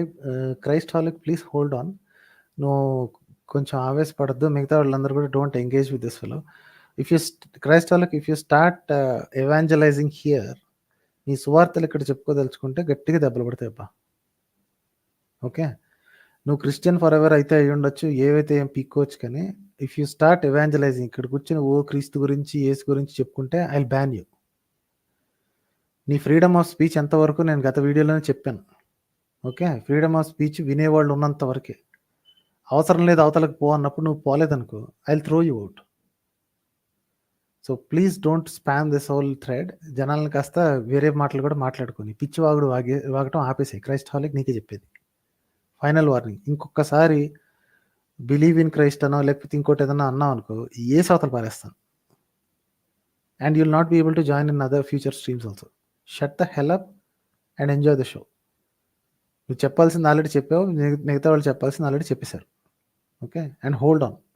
ఇది దాని పేరేంటి, ఇది నీ ప్రవచనాలు చెప్పుకోవడానికి, నీ సోది కథలు చెప్పుకోవడానికి ప్లేస్ కాదు ఇది. People want to discuss good ideas, they let them do that. నీ బాడీ డైలాగ్కి ఎప్పుడు భయపడట్లేదు. దమ్ముంటే నువ్వే లైవ్లోకి వచ్చి మాట్లాడచ్చు. ఓకే, ఫైనల్ వార్నింగ్ అన్నాను కదా. Okay, then will talk to Thinking Monkey పేరుతో వచ్చారండి. I don't think it's the other Thinking Monkey. అక్టోబర్లో వచ్చిన పర్సన్ అయ్యి ఉండకపోవచ్చు. But let me see. Thinking Monkey గారితో మాట్లాడు. Hello Thinking Monkey garu. Hello, sir. Hi అండి. Actually, I'm here to share my story. Yes madam, చెప్పండి మేడం. సో నాది actually నేను ఏథియిజంలోకి ఎలా వచ్చానంటే మై పర్సనల్ ఎక్స్పీరియన్సెస్. నాది బ్యాడ్ పాస్ట్ ఉంది మొత్తం actually. So when I was 10 years old, I was sexually abused by a stranger. Okay, so దాని తర్వాత like my parents didn't know that. ఆ ఏజ్ లో నాకు చెప్పడానికి కూడా రాలేదు. So directly I went in to trauma and around 10 years, ఇప్పటికీ నాకు 10 years అవుతుంది. అది నాకు 7 years ఆల్మోస్ట్. దాని తర్వాత ఆఫ్టర్ 7 years నా లైఫ్ లో మొత్తం డిలీట్ అయిపోయింది. Like I don't remember anything what I did. Okay, so ఆ టైంలో ఏమైందంటే బయట వాళ్ళు ఇన్ఫ్లుయెన్స్ ఎలా చేశారంటే చేతబడి చేసారేమో, లేకపోతే ఇది గాలి సోకడం ఇలాంటివి అంటారు కదా, అలాంటివి అయ్యాయేమో అని చెప్పి ఆల్మోస్ట్ 7 years మా అమ్మ వాళ్ళు లైక్ సైకాలజీ సైడ్ అస్సలు ఫోకస్ చేయలేదు. My family is actually totally educated family. ప్రతి ఒక్కరు teachers. My daddy is a teacher, మా అమ్మ ఒక ప్రొఫెసర్. కానీ వాళ్ళు ఎడ్యుకేటెడ్ పర్సన్స్ అయ్యండి కూడా బయట వాళ్ళ ఇన్ఫ్లుయెన్స్ వల్ల అన్ని బాబాల సైడ్ తీసుకెళ్లడం అలా ఇలా చేశారు 7 years. ఆ తర్వాత somehow I recovered from it. And అప్పుడు నాకు తెలిసింది ఏంటంటే వాళ్ళు సైకాలజీ సైడ్ పోవాలి అనుకున్న ఒక సైకాలజిస్ట్ కి మేము కన్సల్ట్ అయ్యాము. హాస్పిటల్ కి తీసుకొని రమ్మన్నారు, కానీ బయట సొసైటీ మెంటల్ అని ఏమంటదు అని చెప్పి మేము తీసుకెళ్ళలేదు అని చెప్పేశారు. ఓకే, సో అట్లా నేను రికవర్ అయిపోయా. స్టిల్ ఇంకా రికవర్ అవ్వాలి. ఇప్పుడు నేను నా సిచ్యువేషన్ నాకు అలా ఎందుకు అయింది అని లైక్ ఆఫ్టర్ 7 years నాకు అది మైండ్ లోకి వచ్చి నేను చెప్తే అప్పుడు they understood me and now they are taking me to a therapist. So ఈ మధ్యలో లైక్ ఇదంతా ఆలోచిస్తే దేవుడు ఇదంతా ఎందుకుంది అనే థాట్స్ వచ్చేవి. అది కాకుండా మా ఇంట్లో ఎలా అంటే మాది బ్రాహ్మణ్ ఫ్యామిలీ. సో చిన్నగా ఉన్నప్పటి నుంచి వేరే కాస్ట్ వాళ్ళని ఎలా చూస్తారో అది మొత్తం చూస్తూ పెరిగాను నేను. లైక్ వాళ్ళని చిన్నగా చూడటం అంటే మా ఇంట్లో ఎలా అంటే లైక్ నేను ప్రీవియస్ గా కూడా కమెంట్స్ లో పెట్టాను, స్వాధ్యాయ అని ఒకటి ఉంటది, అదొక మూమెంట్. ఇంకొకటి మేడం,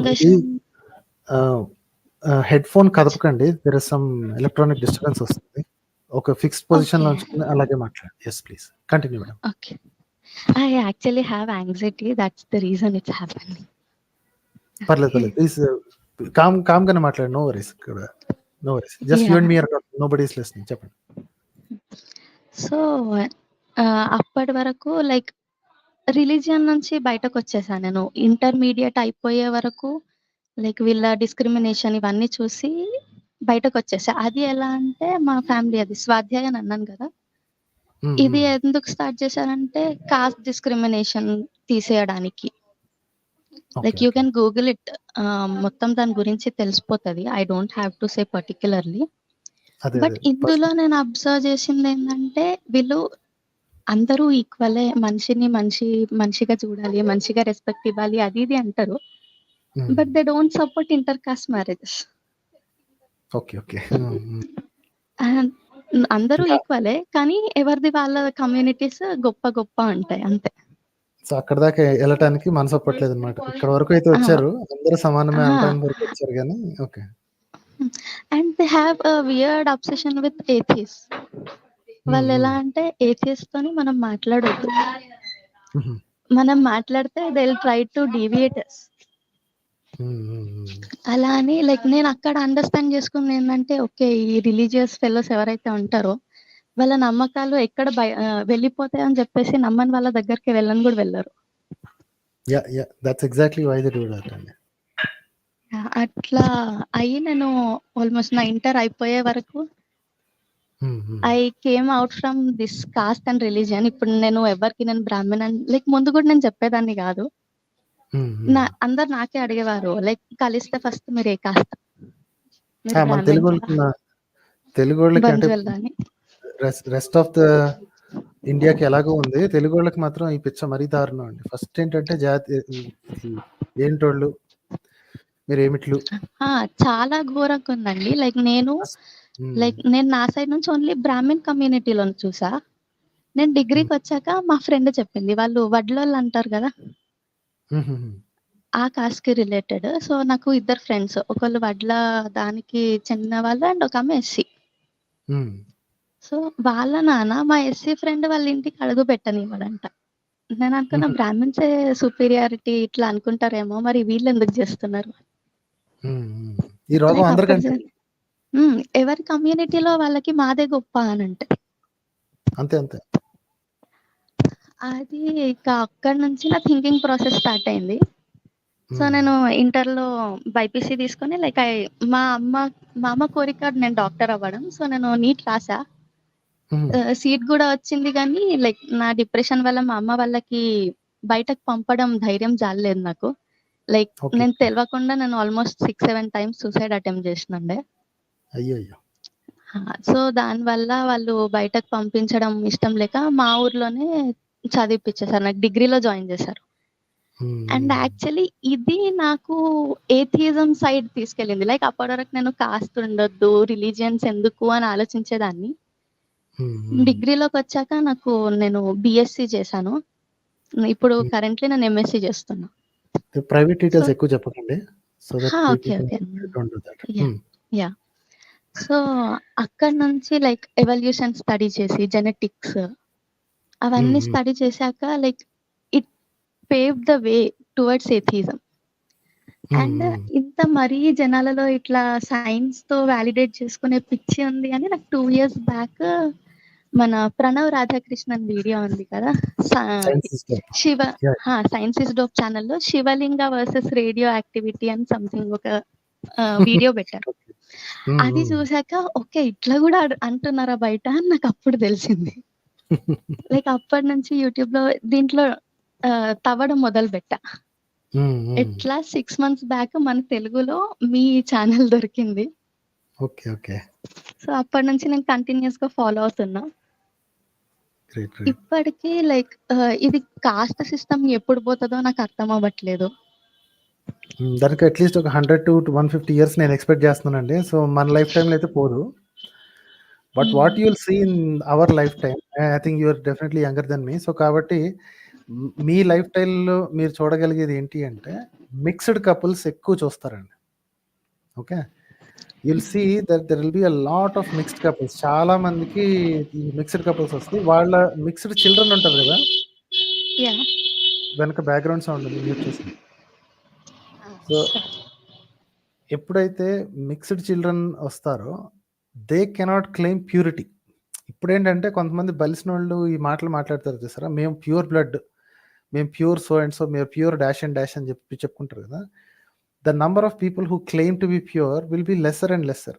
సో కొన్నాళ్ళ తర్వాత ఏమవుతుందంటే ప్యూర్ అని చెప్పుకోవటం వింతగానో లేకపోతే సెపరేటిస్ట్ గాని తయారై వాళ్ళకే సిగ్గేస్తుంది. ప్యూర్ అని చెప్పుకుంటే తిడుతున్నారు రా భయ్యా ఎందుకు అనవసరం కానీ.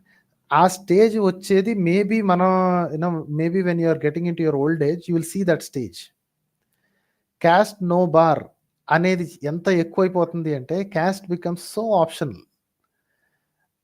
ఇది జరగాలి అంటే ఏం చేయాలి అంటే if we have to accelerate this process, we have to do is కుదిరినంత వరకు మనం పెళ్లి చేసుకునేటప్పుడు కానీ లేదా మన చుట్టుపక్కల పెళ్లి చేసుకునేటప్పుడు కానీ టెల్ దెమ్ యోగ్యత చూసి చేసుకో, కులం కాదు. కులం కానే కాదు, కులం మనం దైనంత మాత్రాన ఎదవలు అన్ని చోట్ల ఉన్నారు. సో ఫస్ట్ యోగ్యత చూడు, నీడు జోడు చూడు, కులం కాదు మతం కాదు, యోగ్యత. అంటే there are so many other factors కదా, చదువు, ఉద్యోగం, అందం, ఇదేంటి వాళ్ళ మెంటాలిటీ, వాళ్ళ కలుపుగోలుతనం, ఇంట్రోవర్టా ఎక్స్ట్రోవర్టా, పెద్దవాళ్ళతో ఎలా డీల్ చేస్తారు, పిల్లలతో ఎలా డీల్ చేస్తాడు లేదా చేస్తుంది, right, for both sides. These are the things to but I have to add a point here. నేను లైక్ ఈ మధ్య లైక్ ఆల్మోస్ట్ ఒక 5 years నుంచి ఇంటర్-కాస్ట్ మ్యారేజెస్ చూసా. మా ఫ్యామిలీలోనే చేసుకున్నారు లవ్ మ్యారేజెస్. బట్ చేసుకున్న చోట ఎలా ఉందంటే అబ్బాయి ఏ కాస్ట్ అయితే వాళ్ళే అన్ని ఫాలో అవ్వాలి, అమ్మాయి ఏ కాస్ట్ అయినా కానీ. ఫస్ట్ జనరేషన్ అలాగే ఉంటుందండి. ఫస్ట్ రౌండ్ ఇప్పుడు మీరు ఫస్ట్ ఒక ప్యూర్ బ్రీడ్ ఇంకొక వేరే కాస్ట్ అమ్మాయిని చేసుకున్నాడు అనుకోండి, ఫస్ట్ రౌండ్ ఏం చేస్తారంటే, just second I mute you for second. Background sound వస్తుంది. So then you can unmute yourself after I finish అండి. ఫస్ట్ రౌండ్కి ఎప్పుడు ఈ ప్రాబ్లం అయితే ఉంటుందండి. నేను ప్యూర్ బ్రీడ్ అని చెప్పి మీసం తిప్పుతాడు, తర్వాత వాడికి ఎండిపోయిన బెండకాయలా తయారవుతాడు. బికాజ్ వాడికి పెళ్లి కాకపోవడం సంథింగ్ ఎల్స్ జరుగుతుంది, లేకపోతే ఏదన్నా డీప్ లవ్లో ఉండి మొత్తానికి కులాన్ని తీసి పక్కన పెట్టి ఇంకొక అమ్మాయిని చేసుకుంటాడు. ఆ బలుపు ఇంకా తగ్గదు కాబట్టి ఫస్ట్ ఇది జరిగినప్పుడు ఎవరన్నా అమ్మాయి మా ఇంటికి వస్తే మా ఆచారాన్నే పాటించాలి, మా కులాచారాలనే పాటించాలి అని చెప్పి మొండికేస్తాడు. All fine, that is understood also. వాళ్ళకి పిల్లలు పుట్టారు అనుకోండి, ఆ పిల్లలు పుట్టినోడికి వాడికి తెలిసి వస్తుంది, అమ్మాయి కానీ అబ్బాయి కానీ ఆ పిల్లలకి వాళ్ళకి తెలిసి వస్తుంది అనమాట, my mom and dad are not from exactly the same caste. ఎందుకంటే ఇంత కులపిచ్చున్నప్పుడు ఆ పక్క అటు ఇటు కులాల దగ్గరికి వెళ్ళినప్పుడు, అంటే నానమ్మ సైడ్కి అమ్మమ్మ సైడ్కి వెళ్ళినప్పుడు he knows that these are from different castes because they advertise it. కులపిచ్చోళ్ళు కదా, రెండు వైపులా కులపిచ్చోళ్ళు, ఇటోళ్ళు అటోళ్ళు చెప్పేస్తారనమాట. ఓకే, సో వాడికి వయసు పెద్దగా 14, 15, 16, 20 ఇయర్స్ వచ్చేటప్పటికి he'll know that he's a mixed candidate, pure breed కాదని. నా imagine how liberal this fellow would be. ఇతను ఇంకొక అమ్మాయిని ప్రేమించినప్పుడు లేదా అబ్బాయిని ప్రేమించినప్పుడు they cannot claim that I want a pure breed from my own caste. My own caste అనే దానికి మీనింగ్ లేదు, మా నాన్నది ఒకటి మా అమ్మది ఒకటి, right? So he'll become that second generation fellow will become a little more liberal. వాడు డిమాండ్ చేయడు. Okay, and so he'll kind of either be another mixed ఇది కానీ లేదా ఇంకో కులం అమ్మాయిని కానీ చేసుకుంటాడు. అంటే చేసుకోవాలని రూల్ కూడా లేదు. He can find one from his own father's caste, someone else, or mother's caste, someone else also. కాదు, think about the step they are taking. ఆ నెక్స్ట్ జనరేషన్ థింక్ చేయండి. ఓకే, ఇప్పుడు మనోడి జనరేషన్కి వచ్చేసారు మీరు. Now they cannot claim superiority about any caste. Already 2-3 క్యాస్ట్లు కలిసిపోయినాయి కదా అక్కడే, right? So this is how it because each generation takes about 30-35 years కాబట్టి నేను అందుకే చెప్పాను 150 ఏళ్ళు పట్టుద్ది అన్ని ఈ మిక్స్డ్ జనరేషన్ పెరగాలంటే. సో మన కాలంలో, మన జీవిత కాలంలో చూడాలి అంటే we have to start increasing this awareness that caste వల్ల ఏమీ లేదు. ఒకసారి ఫ్యామిలీ కోర్టు దగ్గరికి వెళ్ళి చూడండి, ఒకే కులంలో పుట్టిన వాళ్ళు, చాలా దగ్గర సంబంధికులు, తెలిసిన వాళ్ళు, కొంతమంది అయితే మేనరికాలు చేసుకున్న వాళ్ళు కూడా విడాకులు తీసుకోవడానికి వచ్చారండి. అద్భుతమైన ముహూర్తంలో చేసుకున్న వాళ్ళు కూడా విడాకులు తీసుకోవడానికి వచ్చారు. సో ఇక్కడ అవేవి పనిచేయట్లేదు, మీ కులం పనిచేయట్లేదు, మీ ముహూర్తాలు అద్భుతమైన రాశి చక్రాలు కలవటాలు గడి గుడ్డు కలవటం, ఈ nothing is working. Something else need to be matching. What is that, right? Mentality కానీ, లేకపోతే జీవితాన్ని చూసే పర్స్పెక్టివ్ కానీ, హౌ అంటే ఫిలాసఫీస్ ఉంటాయి కదా కొంతమందికి. ఏంటంటే కొంతమందికి నాది వర్క్ బేస్డ్ ఫిలాసఫీ అని కొంతమంది అనుకుంటారు. వాళ్ళకి ఫ్యామిలీకి కొంచెం తక్కువ టైం ఇస్తారు అన్న సంగతి వాళ్ళకి ముందే తెలుసు. the spouse needs to understand that, right? వచ్చే వాళ్ళకి తెలిసి ఉండాలి, ఓకే ఇది ఇతని ఫిలాసఫీ. ఇంకొకళ్ళకి ఫ్యామిలీకి ఫుల్ టైం ఇచ్చేస్తారు. Okay, there are very much close to the family. ఆ పర్సన్ అలా అంటాడు. పిల్లలకి ఎక్కువ టైం ఇచ్చే మెంటాలిటీ కొంతమందికి ఉంటుంది, తక్కువ టైం ఇచ్చే మెంటాలిటీ కొంతమందికి ఉంటుంది. పిల్లలు ఈ కాలంలో కావాలి, ఇంకా లేదా 5 years తర్వాత కనాలి అనుకునే వాళ్ళు ఉంటారు. పెద్దలు కలిసి ఉండాలి, కలిసి ఉండకూడదు. పెద్ద చదువులు చదవాల్సిన అవసరం లేదు. చిన్న సిటీస్లో ఉండాలి, పెద్ద సిటీస్లో. These are the so many things are there. కానీ మన వాళ్ళకి కులం కావాలి, రైట్? సో మన తెలిసిన వాళ్ళందరికీ చెప్పాల్సింది ఇదే, అరే ఇన్ని 100 మ్యాచింగ్ పాయింట్స్ ఉండగా, డజన్ల కొద్ది మ్యాచింగ్ పాయింట్స్ ఉండగా కులం పట్టుకుని ఎందుకు తిరగాలి? Leave that aside. ఇవన్నీ కలిసిన తర్వాత కూడా కులం కలవటం ఇంపాసిబుల్ అండి. డ్రాప్ అయిపోయారు madam, but I will continue and finish this thought. ఇన్ని అయిన తర్వాత కూడా కులం కలిసిందే అనుకోండి, ఆ అదృష్టాన్ని మించిన అదృష్టం లేదు. దే కెన్ డూ దట్, అది ఇంకా కులపిచ్చి ఉండుంటే కనుక. బట్ ఈ మోడర్న్ సొసైటీలో, మోడర్న్ కాలంలో చిన్న పిల్లలకి పెళ్లి చేయట్లే. ఇంతకుముందు చిన్న పిల్లలకి పెళ్లి చేసేది అందుకేనండి. ఇంతకుముందు చిన్న పిల్లలకి పెళ్లిళ్ళు చేసేది వయసు తక్కువ ఉన్నప్పుడు 13, 14, 15 yearsలో పెళ్లిళ్ళు చేసేసేది. ఎందుకంటే వాళ్ళకి ఎదిరించేది లేదు, కలిసి పెరుగుతారు, కలిసి వాళ్ళ ఇష్టాలు కలిసి చేస్తారు. Now we don't live in that society కదా. We live in a society where people are educated and they have to be educated up until 22 years at least, right? So అంటే వాళ్ళకి మైండ్ ఆల్రెడీ ఫామ్ అయిపోతుంది, ఇష్టాలు పెరుగుతాయి, వాళ్ళకి perspective ఉంటుంది, life మీద ఒక పర్టికులర్ ఇది ఫిలాసఫీ ఉంటుంది. అది మ్యాచ్ అయిన వాళ్ళకి మాత్రమే పెళ్లి చేసుకోవాలండి. సో ఆ ట్రైన్ ఆఫ్ థాట్ ఉండాలే తప్ప మా కులమా కాదా అని ఆలోచించుకుంటూ కూర్చుంటే పెళ్ళిళ్ళు కాకుండా ఎండిపోతారండి. ఇప్పుడు ఆల్రెడీ మీకు తెలుసో లేదో మన మ్యాట్రిమోనీ సైట్స్ అన్నీ కూడా అమ్మాయిలకు ఫ్రీ అండి. అమ్మాయిలకు ఫీజు లేదు. అబ్బాయిలు ఫీజు కట్టాలి. Why do you think that is? That's because there is demand for అమ్మాయిలు. ఎందుకు అమ్మాయిలు అంటే ఇలాగే అడ్డమైన ఇది చెప్పి మా ఇంట్లో కొడుకే పుట్టాలి, పుత్రుడే పుట్టాలి అని చెప్పి అమ్మాయిలు లేకుండా చేశారు. ఇప్పుడు ఏం తయారైందంటే కులం లేదు, గాడిద గుడ్డు లేదురా నాయన అని ఫస్ట్ మ్యాట్రిమోనీలో ఎంటర్ చేయగానే మా కులపు అమ్మాయే కావాలి, మా శాఖ అమ్మాయే కావాలి, ప్లస్ ఈ పర్టిక్యులర్ సెట్ ఆఫ్ గోత్రాల నుంచే కావాలి అని చెప్పి బోల్డ్ అని రిక్వైర్మెంట్స్ ఉండేవి. 6 నెలలు అవ్వగానే ఒక్కటి కూడా రాకపోయేసరికి వెంటనే అప్డేట్ చేస్తారు. ఏ మన కులం అయితే చాలేరా, ఏ శాఖ అయితే ఏముంది అనేదాకా వస్తారు.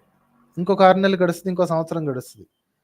ఒరే అట్ట కాదు కానీ జంజం వేసుకున్న వాళ్ళు అయితే చాలేరా, ఇంకేమైనా పర్వాలేదు, ఇంకో సంవత్సరం గడుస్తుంది. There are people who are waiting in matrimony sites for at least 4 to 5 years అండి. ఇంత ఓపిక ఉండి ఇదంతా ఇట్లా పట్టుదల ఉన్నోళ్ళు తొక్కలోది ఇట్లాంటివన్నీ పెట్టుకుంటే ఎండిపోయి సచ్చేటట్టున్నాను అని తెలివైన కుర్రోళ్ళు ఎవరైతే ఉన్నారో వెంటనే క్యాష్ నో బార్ పెట్టేస్తున్నారు.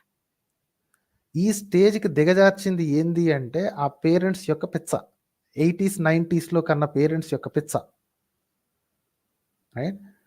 సో ఇది మంచిగా జరుగుతుందా చెడుగా జరుగుతుందా నాకు తెలియదు కానీ but there is a uprising happening against this caste identity. గుణం యోగ్యత మాత్రమే చూసుకోవాలనేది నా ఫిలాసఫీ అండి. Nothing else matters. యోగ్యతలో చెప్పాను కదా, there are so many factors. అదండి, that's what I wanted to say. I think I ranted too much. Please unmute yourself అండి. I have one more question. చెప్పండి. ఇది ఎకనామికల్ బ్యారియర్ ఉంటది కదా, చేసే పనిని బట్టి ఎక్కువ తక్కువ చూడడం. లైక్ ఇప్పుడు ఒక అమ్మాయికి పెళ్లి చేయాలనుకుంటే పక్క ఒక గవర్నమెంట్ ఆఫీసర్కి ఆర్ ఇంజనీర్కి అలా ఇవ్వాలనుకుంటారు, కానీ ఎవడైనా ఏంది ఈవెన్ లవ్ మ్యారేజెస్ లో కూడా నేను చూసా, ఇంటర్ కాస్ట్ మ్యారేజెస్ లో ఒకవేళ అబ్బాయి లైక్ మంచి పొజిషన్ లో ఉంటే they will have no objection. అదే కొంచెం తక్కువ చదువుకొని ఏవో చిన్న పనులు చేసుకుంటూ ఉండేవాడు ఉంటే మాత్రం చాలా పెద్ద గొడవలు చేసేస్తారు. నీ లైఫ్ నాశనం చేసుకుంటున్నావు అంటే. ఇప్పుడు అమ్మాయి చదువుకున్నది అయ్యి ఉంటే like if she's capable she can run family కదా. సో ఇలాంటివి అది మారగలిగే సిచ్యువేషన్స్ మీద I don't have much objection to it అండి. ఇప్పుడు కొంతమంది ఏంటంటే ఆల్రెడీ ఒక సెటిల్ అయిన అబ్బాయి అంటే కనీసం ఒక ఇల్లు కొనుక్కునో లేకపోతే కనీసం ఈఎంఐ కట్టుకునేదో లేకపోతే ఫ్యూచర్ ఎర్నింగ్ పొటెన్షియల్ చూసి కూతుర్ని ఇద్దాము అనుకుంటారు, క్యాష్ నో బార్ అనుకున్నా సరే. Right? That's actually a better way. ఎందుకంటే నేను పెంచినట్టు మా కూతుర్ని ఇతను చూసుకోగలడో లేదో అన్న ఉద్దేశంతో పేరెంట్స్ ఆ మాట చెప్తారు. So like I'm not negative about it. అంటే పేరెంట్స్ ఎప్పుడు పిల్లల మంచి కోసమే ఆలోచిస్తారు. బట్ ఈ బ్యారియర్ ఎలా క్లియర్ చేయొచ్చు? లైక్ మన జనరేషన్ నుంచి అట్లీస్ట్ ఎవరు పని వల్ల ఎక్కువ తక్కువ కారు అన్నట్టు. అది నాకు తెలిసి దానివల్ల ప్రాబ్లం పెద్దగా లేదండి. ఎందుకంటే పని మార్చుకోవచ్చు కదా. టుడే ఈరోజు చిన్న పని ఉన్న అతను రేపు పొద్దున్న he or she could upskill themselves and change the job. Right? అంటే నేను మా దగ్గర ఏం చూసానంటే చేసే పనిని బట్టి లైక్ వాళ్ళ లెవెల్లోనే ఇప్పుడు నేను సపోజ్ ఒక కూలీ పని చేస్తే నాకు అలాంటి అమ్మాయి కావాలి అని స్పెసిఫిక్గా అట్లా కూడా కమ్యూనిటీస్ క్రియేట్ అయిపోతున్నాయి. ఓకే ఓకే అది అగైన్ డిమాండ్ అండ్ సప్లై అండి. డిమాండ్ అండ్ సప్లై అండి. ఇప్పుడు టాప్ అందరికీ కావాల్సిన వాళ్ళు ఏంటి అమెరికా సంబంధాలను ఇంటర్నేషనల్ సంబంధాలను ఉంటారు. ఫస్ట్ ఆ లేయర్ మొత్తం ఎగిరిపోయింది అనుకోండి, నెక్స్ట్ ఉన్న వాళ్ళకి డిమాండ్ పెరుగుతుంది. ఆ లేయర్ ఎగిరిపోయింది అనుకోండి, నెక్స్ట్ ఉన్న వాళ్ళకి డిమాండ్ పెరుగుతుంది. So it's all based on demand and supply. Right? Economics గురించి అంటే నా కూతురో లేదా నా చెల్లి ఒక ఏంటి sufficiently economically well settled person దగ్గర ఉండాలి అనుకోవటం అది స్వార్థం అయితే అది ఒక విధంగా స్వార్థమే. But then that is validated స్వార్థం కదా. తీసుకెళ్ళి కటిక దరిద్రంలో ఉండాలి లేదా ఇద్దరు కలిసి కష్టాలు పడుకుంటూ ఉండాలి అని ఎవరు అనుకోరు. But then if that women again drop అయిపోయారు. ఇఫ్ దట్ ఉమెన్ అన్నీ తెలుసుకుని నాకు ఇదే కావాలి, నాకు ఈ లైఫ్ కావాలి అంటే, if that person is an adult, you should not object to it అండి. అది నా ఉద్దేశం. అడగాల్సిన క్వశ్చన్లు అడగొచ్చు. Are you sure? అన్నీ ఆలోచించావా? అన్నీ ఆలోచించే చేస్తున్నావా? నువ్వు నిజంగానే ఈ తీసుకున్న ఫ్యూచర్ ఆలోచించావా, లేకపోతే ఆవేశపడ్డావా? అన్ని క్వశ్చన్కి తిన్నగానే ఆన్సర్ చెప్తే you are an adult, you are free to choose. Thank you. ఓకేనండి. Yeah and I Sure. Wanted to share a small experience. లాస్ట్కి మొన్న అంటే మేము ఒక జ్యోతిష్యుడి దగ్గరికి వెళ్ళాము.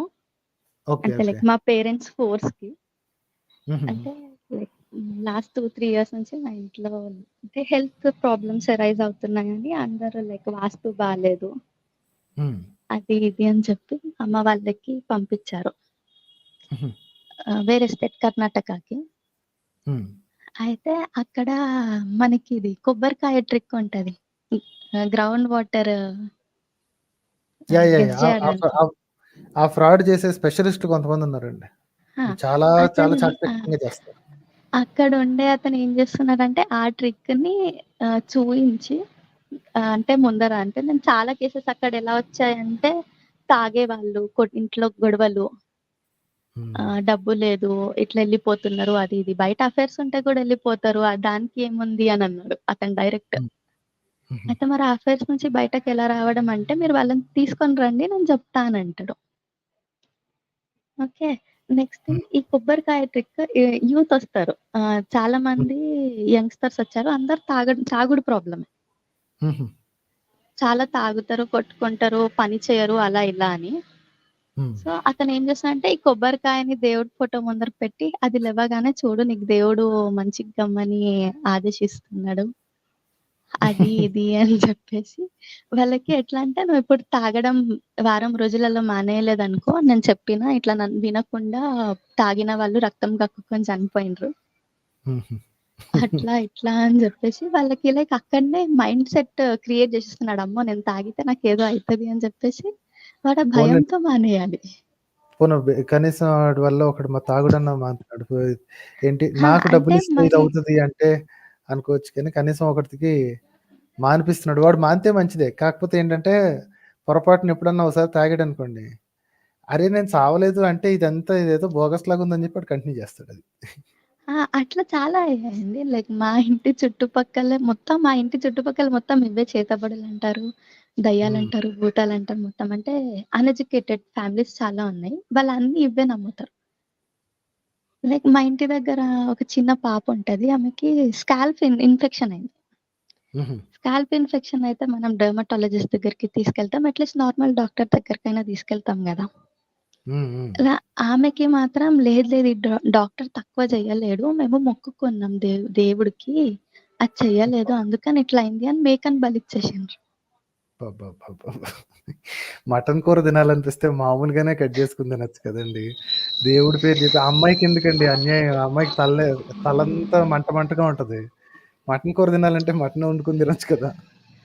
అది చాలా దూరం, అంటే అది వాళ్ళు నమ్మడం ఒక ఎత్తు అయితే చిన్న పిల్లలకి మొత్తం అదే. ఇప్పుడు ఈవినింగ్ 6 అయినాక చౌరస్తాకి వెళ్ళొద్దు, ఆ చౌరస్తాకి ఏదో ఉంటది, దయ్యం పట్టుకుంటది నీకు అని చెప్పేసి అంటారు. లైక్ పిల్లలు వాళ్ళ ఫ్రీ మైండ్ తో ఆలోచించలేకపోతున్నారు. అదే ఎలా బెదిరిస్తున్నారు చూడండి అసలు. చాలా ఘోరంగా ఉంది. లైక్ ఎప్పుడు మారుతుంది అంటే ఇప్పుడు నేను ఈవెన్ కొంచెం ట్రై చేస్తాను, పెద్దవాళ్ళకి ఏం చెప్పాను, చిన్న పిల్లలకి అరే ఇట్లా ఉండదురా అట్లా ఉంటది అది ఇది అని ఎక్స్ప్లెయిన్ చేయడానికి ట్రై చేస్తా. ఓకే చెప్పినప్పుడు వింటారు, ఇంటికి వెళ్ళగానే మళ్ళీ వాళ్ళకి అదే ఇన్ఫ్లుయెన్స్ అయిపోయేసరికి అక్క నువ్వు చెప్పేది అంత అబద్ధం, అమ్మ వాళ్ళు చెప్పేదే నిజం అని అనిస్తారు. అది ట్రై చేయండి. ఇప్పుడు ఫస్ట్ స్టార్టింగ్ లో అలాగే ఉంటుంది. At some point in time వాళ్ళకి కూడా మైండ్ వచ్చినప్పుడు ఆల్రెడీ మీరు ఇచ్చిన సీడ్స్ దాని పేరేంటి, మీరు ఇచ్చిన ఐడియాస్ అన్నీ ఉంటాయి కదా, అవి మెమరీలో ఎక్కడ ఉంటాయి. At some point in time in future ఎప్పుడైతే వాళ్ళకి ఇదంతా వాళ్ళకి రియలైజేషన్ వస్తుందో అప్పుడు అర్థమవుతుందండి, అరే అప్పుడు సో అండ్ సో అక్క చెప్పింది కదా, నేను అప్పుడు లైట్ తీసుకున్నా, but then it apparently that seems to be the correct thinking process. ఇది ఒక్కటి రాంగ్ అయింది కదా, మిగతా అన్నిటిని కూడా ఒకసారి టెస్ట్ చేసి కనుక్కుందాం అని చెప్పి then they start taking away. ఇప్పుడు మీకు ఎలా అయితే ఒక థింకింగ్ ప్రాసెస్ నుంచి స్టార్ట్ అయ్యి ఒకటి బ్రేక్ డౌన్ అవ్వకుండా వచ్చాయో, ఈ థాట్ బబుల్స్ ఏవైతే ఉన్నాయో మనం ఇస్తూనే ఉండాలండి. వాళ్ళు ఒకసారి వీడు చెప్తే వినలేదు అని చెప్పి వదిలేయద్దు. ఈ keep doing that. At some point in time ఆ విత్తనాలు ఏవైతే ఉన్నాయో అవి మొలుస్తాయండి. ఎప్పుడైతే అవి మొలుస్తాయో ఒక్కసారిగా ఇంకంతే బ్రేక్ అయిపోద్ది వాళ్ళ ఇది అమాయకత్వం, మూర్ఖత్వం నుంచి టక్కున బయటకు వచ్చేస్తారు. అంటే ఎంత ఘోరం ఉందంటే లైక్ ఒక బాబు 9th క్లాస్ పిల్లడు. వాళ్ళ ఫాదర్ 2 years ముందు లైక్ డ్రింకింగ్ వల్ల సూసైడ్ చేసుకొని చనిపోయారు. వాళ్ళ అమ్మ అన్ఎడ్యుకేటెడ్ పర్సన్. ఆమె 10th వరకు చదువుకుంది. సో ఆమె ఇప్పుడు బీడీలు చేసుకుంటూ మంత్లీ 3000 మీద వాళ్ళ ఇల్లు ముగ్గురు ఉంటారు. వాళ్ళు ముగ్గురిని గుంజుకెళ్ళాలి ముందుకి. అయితే నేను నార్మల్గా ఎలా అంటే మా ఇంటి చుట్టుపక్కల ఉన్న వాళ్ళందరికీ హెల్ప్ చేస్తూ ఉంటా. ఆమెకి కూడా అలా ఎప్పుడైనా డబ్బులు అవసరం ఉంటే అలా ఇవ్వడము అన్నీ చేస్తా. అయితే ఇప్పుడు అది ఎలా క్రియేట్ చేస్తున్నారంటే మా మీద ఏంది కొంతమంది అరే ఆమె మీ మీద పిటి చూపిస్తుంది అదొకటి. అది ఎలా అవుతుందంటే ఇక్కడ కూడా మళ్ళీ కాస్ట్ ని ఇంక్లూడ్ చేసేస్తున్నారు. చూసాను బ్రాహ్మణ్ పిల్ల అయినా కూడా ఆమె ఎట్లా హెల్ప్ చేస్తుంది, అట్లా ఉండాలి అందరూ. మంచితనానికి కూడా కులం కావాల్సిందేనా? అయ్యో, చాలా ఘోరం అసలు. ఆ బాబు అయితే లైక్ నేను లాస్ట్ 3 years నుంచి అతనికి వాళ్ళు ఇక్కడికి వచ్చినప్పుడు చిన్నగా ఉండే, కరోనా టైంలో అయింది. సో నేను లాస్ట్ 2 years నుంచి అతనికి ట్యూషన్స్ చెప్తున్నా. అతను చదువు మీద ఇంట్రెస్ట్ చూపించాడు అసలు. మొత్తం ఎప్పుడు సైలెంట్ గా ఉంటాడు ఆఫ్టర్ వాళ్ళ నాన్న death. So I try to motivate him. Daily walking కి తీసుకెళ్లడం, మంచిగా మాట్లాడడం అలా చేసి కొంచెం మంచిగా చేసిన. ఒక 1 year బ్యాక్ వరకు మంచిగా చదివిండు. టాపర్ దాకా కూడా వచ్చిండు క్లాస్ లో. ఆ తర్వాత లాస్ట్ ఇయర్ దసరా అప్పుడు వాళ్ళ స్కూల్ కి, గవర్నమెంట్ స్కూల్, ఈ గవర్నమెంట్ స్కూల్ వాళ్ళు పిల్లలకు మోటివేషన్ క్లాస్ కోసం బాబాలను ఎందుకు పిలుస్తున్నారో నాకు అర్థం కాలేదు. అయ్యో, గవర్నమెంట్ స్కూల్ ఏంటండి, పెద్ద పెద్ద ఐఐటీలు, ఐఐఎంలు, బిజినెస్ స్కూల్స్ వాళ్ళే పిలుస్తుండగా వీళ్ళేంటండి పాపం. ఆయన వచ్చి నువ్వు సంథింగ్ గ్రీన్ కలర్ పెన్ అనుకుంటా, గ్రీన్ కలర్ పెన్ తో నేను ఇంజనీర్ కావాలి అని 108 times 1000 times 1000 times నువ్వు రాస్తే నువ్వు ఫ్యూచర్ లో ఇంజనీర్ అవుతావు అని. అతను దానికి ఎంత ఇన్ఫ్లుయెన్స్ అయిపోయినట్టే నాకు ట్యూషన్ రావడం మానేసిండు. మానేసి అవి రాసుకుంటూ కూర్చున్నాడు. మళ్ళీ పెన్ను కొనిచ్చింది నేనే. అక్క ప్లీజ్ అక్క, అక్క ప్లీజ్ అక్క పెన్ను కొని. నాకు ముందు రీజన్ చెప్పలేదు. రీజన్ చెప్పకుండా నాకు ప్రాజెక్ట్ ఉంది అని అబద్ధం చెప్పి గ్రీన్ పెన్ కొనిచ్చేసుకొని దాంతోనే రాశాడు మొత్తం 1000 times. ఆ తర్వాత ఇంకా ఈ మధ్య ఈ హిందూ ముస్లింది చాలా ఎక్కువ అవుతుంది కదా, దానికి పోటీగా మా సైడ్ లాస్ట్ ఇయర్ దుర్గామాతను కూర్చోబెట్టారు. బ్రాహ్మిన్స్ కాదు, వేరే కాస్ట్ వాళ్ళు. సో వాళ్ళు అక్కడ కూర్చోబెట్టి 9 days క్లాసెస్ ఎలా ఇవ్వడం అంటే మన హిందువుల ప్రపంచంలో హిందువుల పరిస్థితి చాలా దిగజారిపోతుంది, మనం మేల్కోవాలి, అది ఇది మొత్తం దీని గురించే. సేమ్ ప్రతి ఫ్రైడే రోజు మన ముల్లాగాళ్ళు మసీదుల్లో కూర్చుని ఏమైతే ఇస్తారో ఎగ్జాక్ట్లీ అవే ఇస్తారు. ప్రపంచంలో మనల్ని తొక్కడానికి అన్ని ప్రభుత్వాలు చేస్తున్నాయి. మనల్ని ఇక్కడ తొక్కుతున్నారు, అక్కడ తొక్కుతున్నారు, ఆ దేశంలో తొక్కుతున్నారు, ఈ దేశంలో తొక్కుతున్నారు అని చెప్పి ఎలా అయితే రెచ్చగొడతారో వీళ్ళు అలాగే రెచ్చగొడుతున్నారు. No difference. అదొకటి. మళ్ళీ క్రిస్టియన్స్ మీద కోపం వీళ్ళకి ఎందుకో అర్థం కాదు. ఎక్కడైనా క్రిస్టియన్స్ కనిపిస్తే చీదరించుకుంటారు మరి ఘోరంగా. స్ట్రైట్ ఫార్వర్డ్ అండి. ఎందుకంటే వాళ్ళు ఎలాగైతే వీళ్ళ మతాల యొక్క బరువు తగ్గిపోతుంది కాబట్టి చేసుకుంటారు. అయితే దానివల్ల ఉపయోగం ఏం లేదండి. పాయింట్ ఏంటంటే మీరు చీదరించుకున్నంత మాత్రం నా పర్సన్ తిరిగి మన దగ్గరికి రాడు, మళ్ళీ హిందుత్వంలోకి రాడు. రైట్? ఆల్రెడీ గౌరవం లేదనే ఉద్దేశంలో అదే సగం కారణం అదే కాబట్టి అందులోంచి వెళ్ళిపోయినోడు బయటికి వెళ్ళిపోయిన తర్వాత ఇంకా ఎక్కువ చేదరించుకుంటున్నారు అని చెప్తే వెనక్కి ఎలా వస్తాడు అసలు? వాళ్ళని బుజ్జగించో లేకపోతే ఏంటో కానీ ఏదో ఇదేంటి ఏదో ఆవేశంలో వెళ్ళిపోయావబ్బా వచ్చేసే వెనక్కి అట్లాంటివన్నీ చేయకు అని బుజ్జగించాల్సింది పోయి వీళ్ళు చేసేది ఏంటంటే వెళ్ళిపోయిన వాళ్ళని ఇంకా ఎక్కువ చేదరించుకుంటే ఇంకా వెనక్కి ఎట్లా వస్తాడు అసలు? అదే కదా. అది కాకుండా ఇంకా ఈవెన్ క్రిస్టియన్స్ లో కూడా లైక్ నాకు ఒక క్రిస్టియన్ ఫ్రెండ్ ఉండే. నేను ఇంకా తన క్రిస్టియానిటీని క్వశ్చన్ చేయడం వల్ల నాతో ఫ్రెండ్షిప్ మానేసుకున్నారు. అయితే అతను నన్ను క్వశ్చన్ చేశాడు. లైక్ నేను హిందూ బ్యాక్గ్రౌండ్ కదా, సో రాముడు దేవుడు అవుతాడా, కృష్ణుడు దేవుడు అవుతాడా, ఇన్ని క్యారెక్టర్స్ ఉన్నారు, ఎవరు నిజం దేవుడు అని మీరు నమ్ముతారు, ఎట్లా నమ్ముతారు, అది ఇది అని అడిగాను. అంటే నాకు ముందు నుంచి భక్తి ఎక్కువ లేదు. మా ఇంట్లో పూజలు చేసినా కూడా మా ఇంట్లో ఇది స్వాధ్యాయ చెప్పాను కదా, స్వాధ్యాయది ఎక్కువ ఇన్ఫ్లుయెన్స్ ఉండడం వల్ల మా అమ్మ వాళ్ళకి కాస్ట్ ఫీలింగ్ మరీ అంత ఎక్కువ లేదు.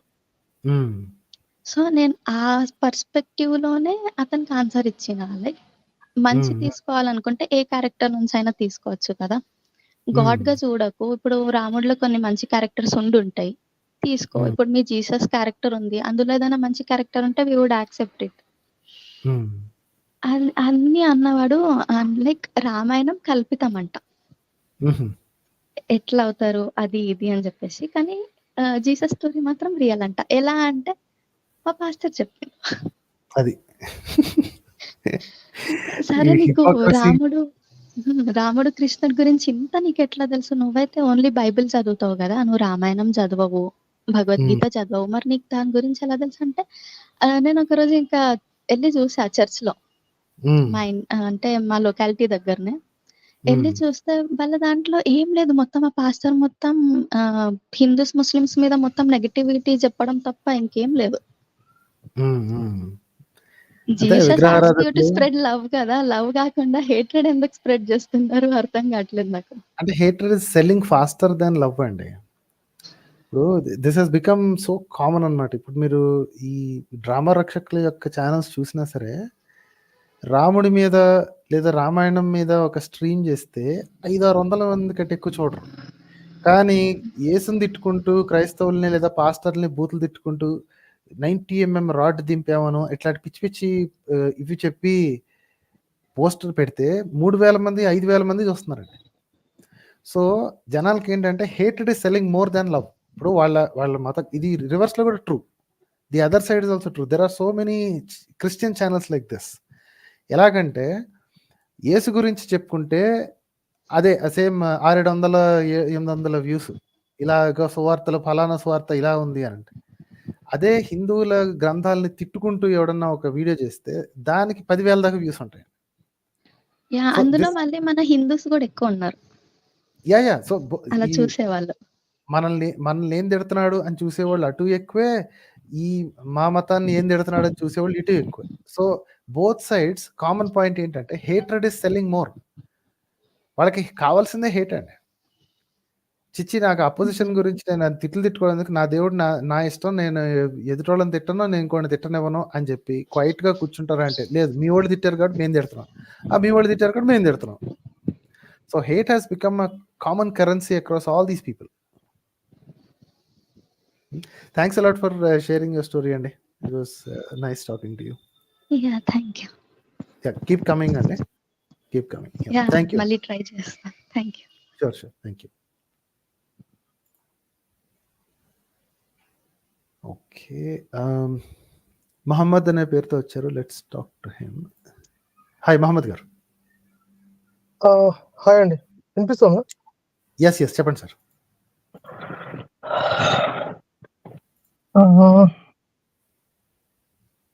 నేను నా జర్నీ కొంచెం షేర్ చేసుకుంటానండి. ఎస్ చెప్పండి సార్. నాకు నేను బేసిక్ గా ముస్లిం అండి, పేరు చూస్తే అర్థమైపోయింది కదా.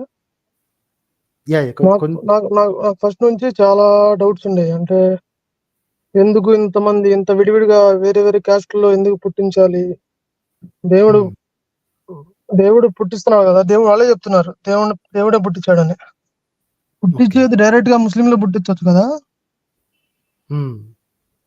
మళ్ళీ ఇన్ని క్యాస్ట్లు ఎందుకు? ఎక్కడో ట్రైబల్స్ ఉంటున్నారు, మరి వీళ్ళందరి పరిస్థితి ఏంది? ఒక పక్క ఏమో వీళ్ళే చెప్తున్నారు ఏది ముస్లిం కాకపోతే ఇంక నువ్వు నరకానికి వెళ్తావని. దేవుడేమో మరి డైరెక్ట్ గా ఎక్కడ పుట్టించుకోండి అక్కడ పుట్టించాడు. ఏంట్రా అని అడిగితే నువ్వే తెలుసుకొని రావాలి అంటున్నాడు. తెలియని వాళ్ళు ట్రైబల్స్ ఉంటారు కదా, మరి వాళ్ళ పరిస్థితి ఏంది? వాళ్ళు చదువుకోలేదు, వాళ్ళకి ఎలా తెలుస్తుంది అంటే అలాంటి వాళ్ళకి ఎగ్జామ్షన్ ఉందంట. లేదండి, ఎగ్జామ్షన్ ఏం లేదు. మన ఇంట్లో if you look at hadith or Quran right, ఎవరైతే వీళ్ళ ఉద్దేశం ప్రకారం నిజ మార్గం ఏదైతే ఉందో, ఈ నిజ మార్గం తెలుసుకొని వాళ్ళందరూ దే ఆర్ జహనమీస్. అవును అవును sir. Everyone is Jahanami who does not believe in Allah and who does not believe Muhammad is the last prophet, last Rasul, right? ఈ 2 బిలీఫ్స్ లేని వాళ్ళు ఎవరైనా సరే దే ఆర్ జహ్నమీస్. అది ఇప్పుడు మీరు చెప్పినట్టు కొన్ని దూర ప్రాంతాల్లో ఇప్పుడు first thing Quran is revealed in Arabic కదా. అవును. అరబిక్‌లో ఎందుకు చెప్పాలి? ఎవరి భాషలో వాళ్ళకి చెప్పుకోవచ్చు కదా. అదే కదా. అంత పవర్ఫుల్ దేవుడు అన్నప్పుడు ఎవరికి కావాల్సిన భాషలో వాళ్ళకి రివీల్ చేస్తే అందరు నోరు మూసుకుని ఒప్పేసుకుంటారు. రాసేది అరబిక్ లో రాసి నువ్వు అరబిక్ నేర్చుకోవాలి, అది చేయాలి, ఇది చేయాలి అని ఎన్ని చెప్పకపోతే డైరెక్ట్ గా చెప్పొచ్చు కదా. డైరెక్ట్ గా చెప్పేస్తే ఇప్పుడు ఎవరి భాషలో వాళ్ళకి చెప్పుండుంటే సరిపోయేది. ఒక పర్టికులర్ వర్గానికి అందులో ఆ ఏరియాలో ఉన్న పర్టికులర్ పుట్టిన పర్సన్ ని మాత్రమే ఎందుకు ప్రాఫిట్ చేయాలి? మొత్తం ప్రపంచం అంతా ఎందుకు ప్రాఫిట్లు ఉండకూడదు? అదే కదా. అన్ని చోట్ల ప్రాఫిట్లు పెట్టేస్తే సేమ్ మెసేజ్. అప్పుడు ఇంక అసలు క్వశ్చన్ చేయడానికి ఉండదు. మాలాంటి వాళ్ళు కానీ ఇంకెవరైనా అపోజిషన్ కానీ ఇంకోళ్ళు నోరు ఎత్తడానికి లేదు. ఒరే ఈ ప్రపంచంలో ఇన్ని రకాల కల్చర్స్లోకి ఒకటే మెసేజ్ ఫలానా ఫలానా భాషల్లోకి సేమ్ కైండ్ ఆఫ్ పర్సన్, అంటే ఎగ్జాక్ట్ సేమ్ పర్సన్ కాకపోవచ్చు, అదే క్వాలిటీస్తో ఉన్న పర్సన్ వచ్చి ఒకే మెసేజ్ ఇస్తున్నాడు. Then this must be true అని అందరూ ఒప్పేసుకోవచ్చు కదా. ఇంత చిన్న పని చేయలేని వాడు దేవుడు ఎట్లా అవుతాడు? అదే కామెడీ సార్. వీళ్ళు చెప్పేదంతా ఎలా ఉంటదంటే ఏది అడిగినా ఏదో ఒక కన్విన్సింగ్ ఆన్సర్ ఒకటి చెప్పేసి పక్క తప్పుకుంటారు సార్. నాకు మీ ఛానల్ ఎలా కనపడిందంటే సార్, ఈ మన తులసి చంద్ గారు ఉన్నారు కదా, okay okay, journalist, community post లో పెట్టారు ఒకరోజు. ఈ ఛానల్ ఎప్పుడన్నా చూసారా? ఓకే ఓకే, అలా మీ ఛానల్కి వచ్చానండి. నాకే అంటే ఎప్పుడైతే ఇంకెవరు దేవుడు లేడు అని తెలిసిన తర్వాత నేను ఎప్పటి నుంచో అంటే ఏదో లేడని తెలుసు, కానీ ఏదో తెలియని ఒప్పుకోవడానికి కొంచెం ట్రిగ్గరింగ్ పాయింట్ అనేది మీ ఛానల్లో దొరికిందండి. నాకే ఒక 1 వీక్ దాకా లాస్ట్ అనిపించింది. అంటే ఏంది, మనం దేవుడు ఎవరు లేరా, మనం ఒక్కలే మనమే చూసుకోవాలా అనే ఇదిలో ఉండిపోయాను. నాకే షాకింగ్ గా ఉంది. ఇంకా బత్తాయి వాళ్ళకైతే ఇంకా అంటే were you practicing Muslim for some time అండి? అంటే మీ లైఫ్ లో చిన్నప్పటి నుంచి అయితే if you're born in Muslim family, మీకు పుట్టుకతోనే అదే వయసు వచ్చిన దగ్గర నుంచి ఏథిస్టిక్ థాట్స్ ఉండుండవు. You must have been for some time, right?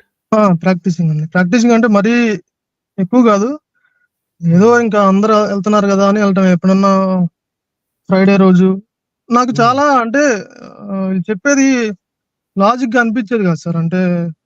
అంటే వీళ్ళు ఇలా చెప్తున్నారేమోలే తెలియక అనుకునేవాడిని నేను. అది అంటారు చూసారా, శాస్త్రిది తప్పు కానీ శాస్త్రం తప్పు కాదని, ఆ టైప్ లో ఆలోచించేవాడిని. అంటే ఎలా ఉండేవి ఒక సర్మన్స్, ఎలా ఉండేవి మీకు వెళ్ళినప్పుడు? ఏమన్నా ఒక ఎలా చెప్తారు? What do they convey? ఏం చెప్పారు సార్ అంటే కన్వే ఏం లేదు. అంటే మన మతం అంతా పీస్ మతం అన్నట్టు చెప్తారు సార్. అన్ని షుగర్ కోటెడ్ మాటలు అంతే.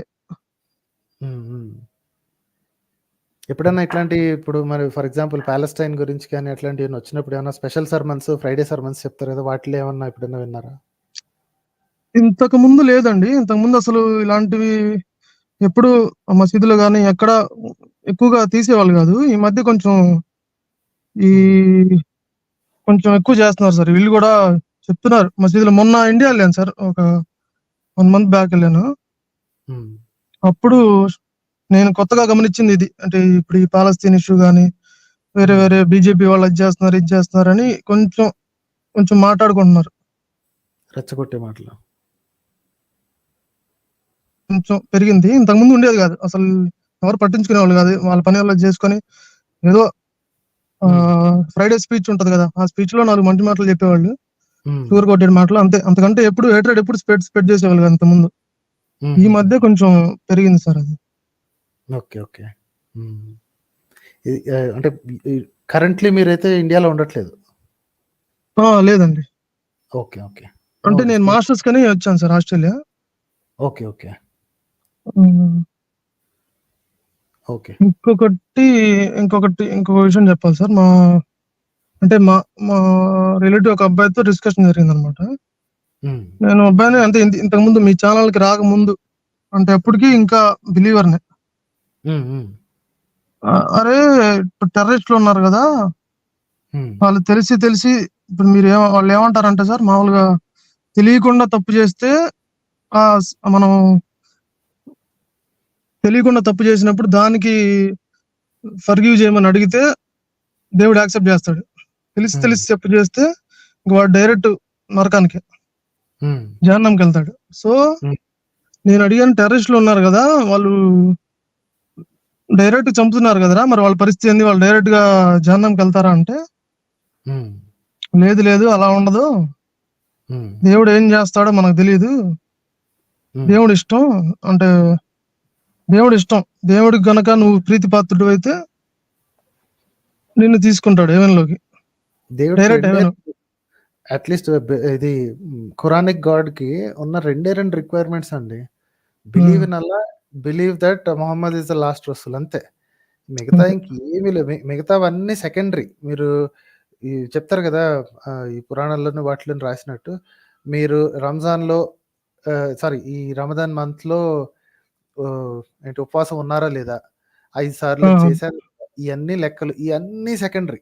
చచ్చే ముందు అడిగే రెండు క్వశ్చన్లు, do you believe in Allah, do you think రసూల్ is the last one, okay, అంతే. ఈ రెండు క్వశ్చన్లు చేస్తే మీరు చేసిన ప్రతి ఒక్క పాపం మాఫ్ అయిపోద్దండి. And finally you will get into జన్నత్. కాబట్టి వీళ్ళు ఈ కబుర్లన్నీ చెప్పేది ఏంటి అంటే, అంతా దేవుడిష్టం. దే ఆర్ యాక్చువల్లీ రెస్పాన్సిబిలిటీని వదిలేస్తున్నారండి. ఒక టెర్రరిస్ట్ యాక్ట్ ని, ఒక టెర్రరిస్ట్ ఎవడన్నా యాక్ట్ చేయగానే ఈ ఇమాములందరూ కలిసి ఒక్క మాటలో తేల్చాలి. ఫత్వాలు ఇవ్వడం చాలా ఈజీ కదండి. They have the authority to give fatwas. Simple గా ఒక ఫత్వాలు రిలీజ్ చేయొచ్చు. అరే టెర్రరిస్ట్ యాక్టివిటీ చేసిన ఏ ఒక్కడు ముస్లిం కాబోడు, we don't consider him has Muslim, they are జహ్నమీస్ బై డెఫినేషన్ అని గనక గట్టిగా కొంతమంది ఈ పాస్టర్లు, గ్రూప్ ఆఫ్ ఉలేమాస్ ఉన్నారు కదా, పెద్ద పేరు వాళ్ళందరికీ ఒక అసోసియేషన్ ఉంటది. చీటికి మాటికి పనికిరాని వాటికి అన్ని ఫత్వాలు ఇస్తా ఉంటారు సార్. లిప్స్టిక్ వేసుకోవద్దు, ఆ డ్రెస్ వేసుకోవద్దు, ఈ డ్రెస్ వేసుకోవద్దు. ఇట్లాంటి బోర్డు వాటికి ఇచ్చేవాడు సింపుల్ గా చెప్పొచ్చు, అరే ఇంకొక అమాయకులని చంపటం జిహాద్ కాదు. If they want to still live inside that bubble of Islam, they could do this. అమాయకులని చంపటం జిహాద్ కాదు. ఇలా పేరు చెప్పి జిహాద్ అని చెప్పి అల్లాహు అక్బర్ అన్నంత మాత్రాన వాళ్ళు జన్నతి కాదు, దే ఆర్ జహ్నమీస్. And we give a fatwa that whoever does it will be destined to hell అని గనక చెప్తే, వాళ్ళ ఉద్దేశం వాళ్ళు చేసే పనే జన్నత్లో సుఖాలను అనుభవించడానికి. ఈ ఫత్వాలను ఇష్యూ చేసి మీకు ఎంట్రీ క్లోజ్ అయిపోయింది, నేను ఇస్తున్నాను, వీఆర్ ద క్లరికల్. క్లరిక్స్ ఇచ్చేది ఒప్పుకునేది వీళ్ళే కదా, బెదిరించేది వీళ్ళే, వాళ్ళని ఉత్సాహం చూపించేది వీళ్ళే. సో బుర్రన్న వాళ్ళు చేయాల్సిన పని ఇదండి. And they are not doing it, right? So వాళ్ళు ఎన్ని కథలు చెప్పినా సరే ఇది క్షమార్హం కాని పనులు చేసేది వీళ్ళు. చెడగొట్టేది ఒక 10 మంది ఉలేమాలు అయితే, మరి మిగతా 1,00,000 మంది ఉలేమాలు ఏం చేస్తున్నారు ప్రపంచంలో, రైట్? వాళ్ళే చెప్పుకుంటారు కదా, 2% కూడా ఉండరు అసలు టెర్రరిస్టులు అని. బట్ 2% కంట్రోల్ చేయాల్సింది ఎవరబ్బా మరి? So the peaceful mullahs are more in number కదా. వాళ్ళ ఉద్దేశం ప్రకారం కొంతమందే టెర్రరిస్టులని వాళ్ళని ఉత్సాహపరుస్తున్నారు. దేర్ ఆర్ బ్యాడ్ ఉలేమాస్ అంటారు కదా, మరి గుడ్ ఉలేమాస్ ఏం చేస్తున్నారు? వాళ్ళు చేయాల్సింది ఏంటి అంటే, చిచ్చి వీళ్ళు కాదు మా ఇస్లాం చేసేది, ఇస్లాం ఇంకొక మనిషిని చంపేవాడు అసలు ముస్లిం కానేరాడు, వాడికి జహన్నమీ, దోస్ ఫెలోస్ ఆర్ జహన్నమీస్ అని చెప్తే, ఏమో 1,00,000 మంది టెర్రరిస్టులు కనీసం ఒక 1000 మంది ఆగుతారు వెనక్కి. మరి ఎందుకు లేరా అయ్యా, ఈ సోది మాటలు నమ్మిపోతే మనకి జహన్నంలో పడేస్తాడు, సుఖాలు మాట దేవుడు ఎరుగు, తీసుకెళ్లే అందులో పడేస్తాడు అని ఆగుతారు కదా. And they are not doing that also అండి. అది క్షమించడానికి నేరం అంటే. అవును సార్, తెలివిగా అన్సర్టనిటీ పెట్టారంటే మనకి తెలియదు ఏం జరుగుతుందో, తెలియదు, అల్లా ఇష్టం అనేసరికి స్వర్గంలో ఎలాంటి అమ్మాయిలు ఉంటారు, ఎలాంటి నదులు ఉంటాయి, ఎలాంటి ఫ్రూట్స్ ఉంటాయని కూడా క్లియర్ గా డిస్క్రైబ్ చేసినోడికి ఈ మాటకు వచ్చేటప్పటికి అల్లాకి ఎట్లా కుదిరితే అట్లా చేస్తాడని చెప్పడం ద్రోహం అండి, పచ్చి మోసం అది. ఇవన్నీ వీళ్ళు చెప్పే మాటలు సార్. అది బుక్ లో యాజ్ ఇట్ ఈజ్ ఉంటుందని నాకు డౌటే. వీళ్ళు షుగర్ కోట్ వేసి చెప్తారు కొన్ని అంటే వీళ్ళు ఎవరికి ఇష్టం వచ్చిందో వాళ్ళు చెప్తా ఉంటారు సార్. హదీస్ లో ఉందండి, దాని ఏమంటారు సహీ హదీస్ లో ఉంది, నేను చూసాను. చాలా క్లియర్ గా డిస్క్రైబ్ చేసి ఉంటుంది అనమాట. మొహమ్మద్ చెప్తా ఉంటాడు, ఇది స్వర్గంలో ఇలా ఉంటది, ఏర్లై పారుద్ది, కొన్ని ఏర్లు పాలతోటి, కొన్ని ఏర్లు తేనెతోటి, కొన్ని ఏర్లు వైన్ తోటి ఉంటాయంట నదులు. అది కాదు సార్, ఇది మన అదే ఎవరైనా మర్డర్ చేస్తే వాడు డైరెక్ట్ గా నరకానికి వెళ్తాడా లేకపోతే స్వర్గానికి వెళ్తాడా అనే విషయం.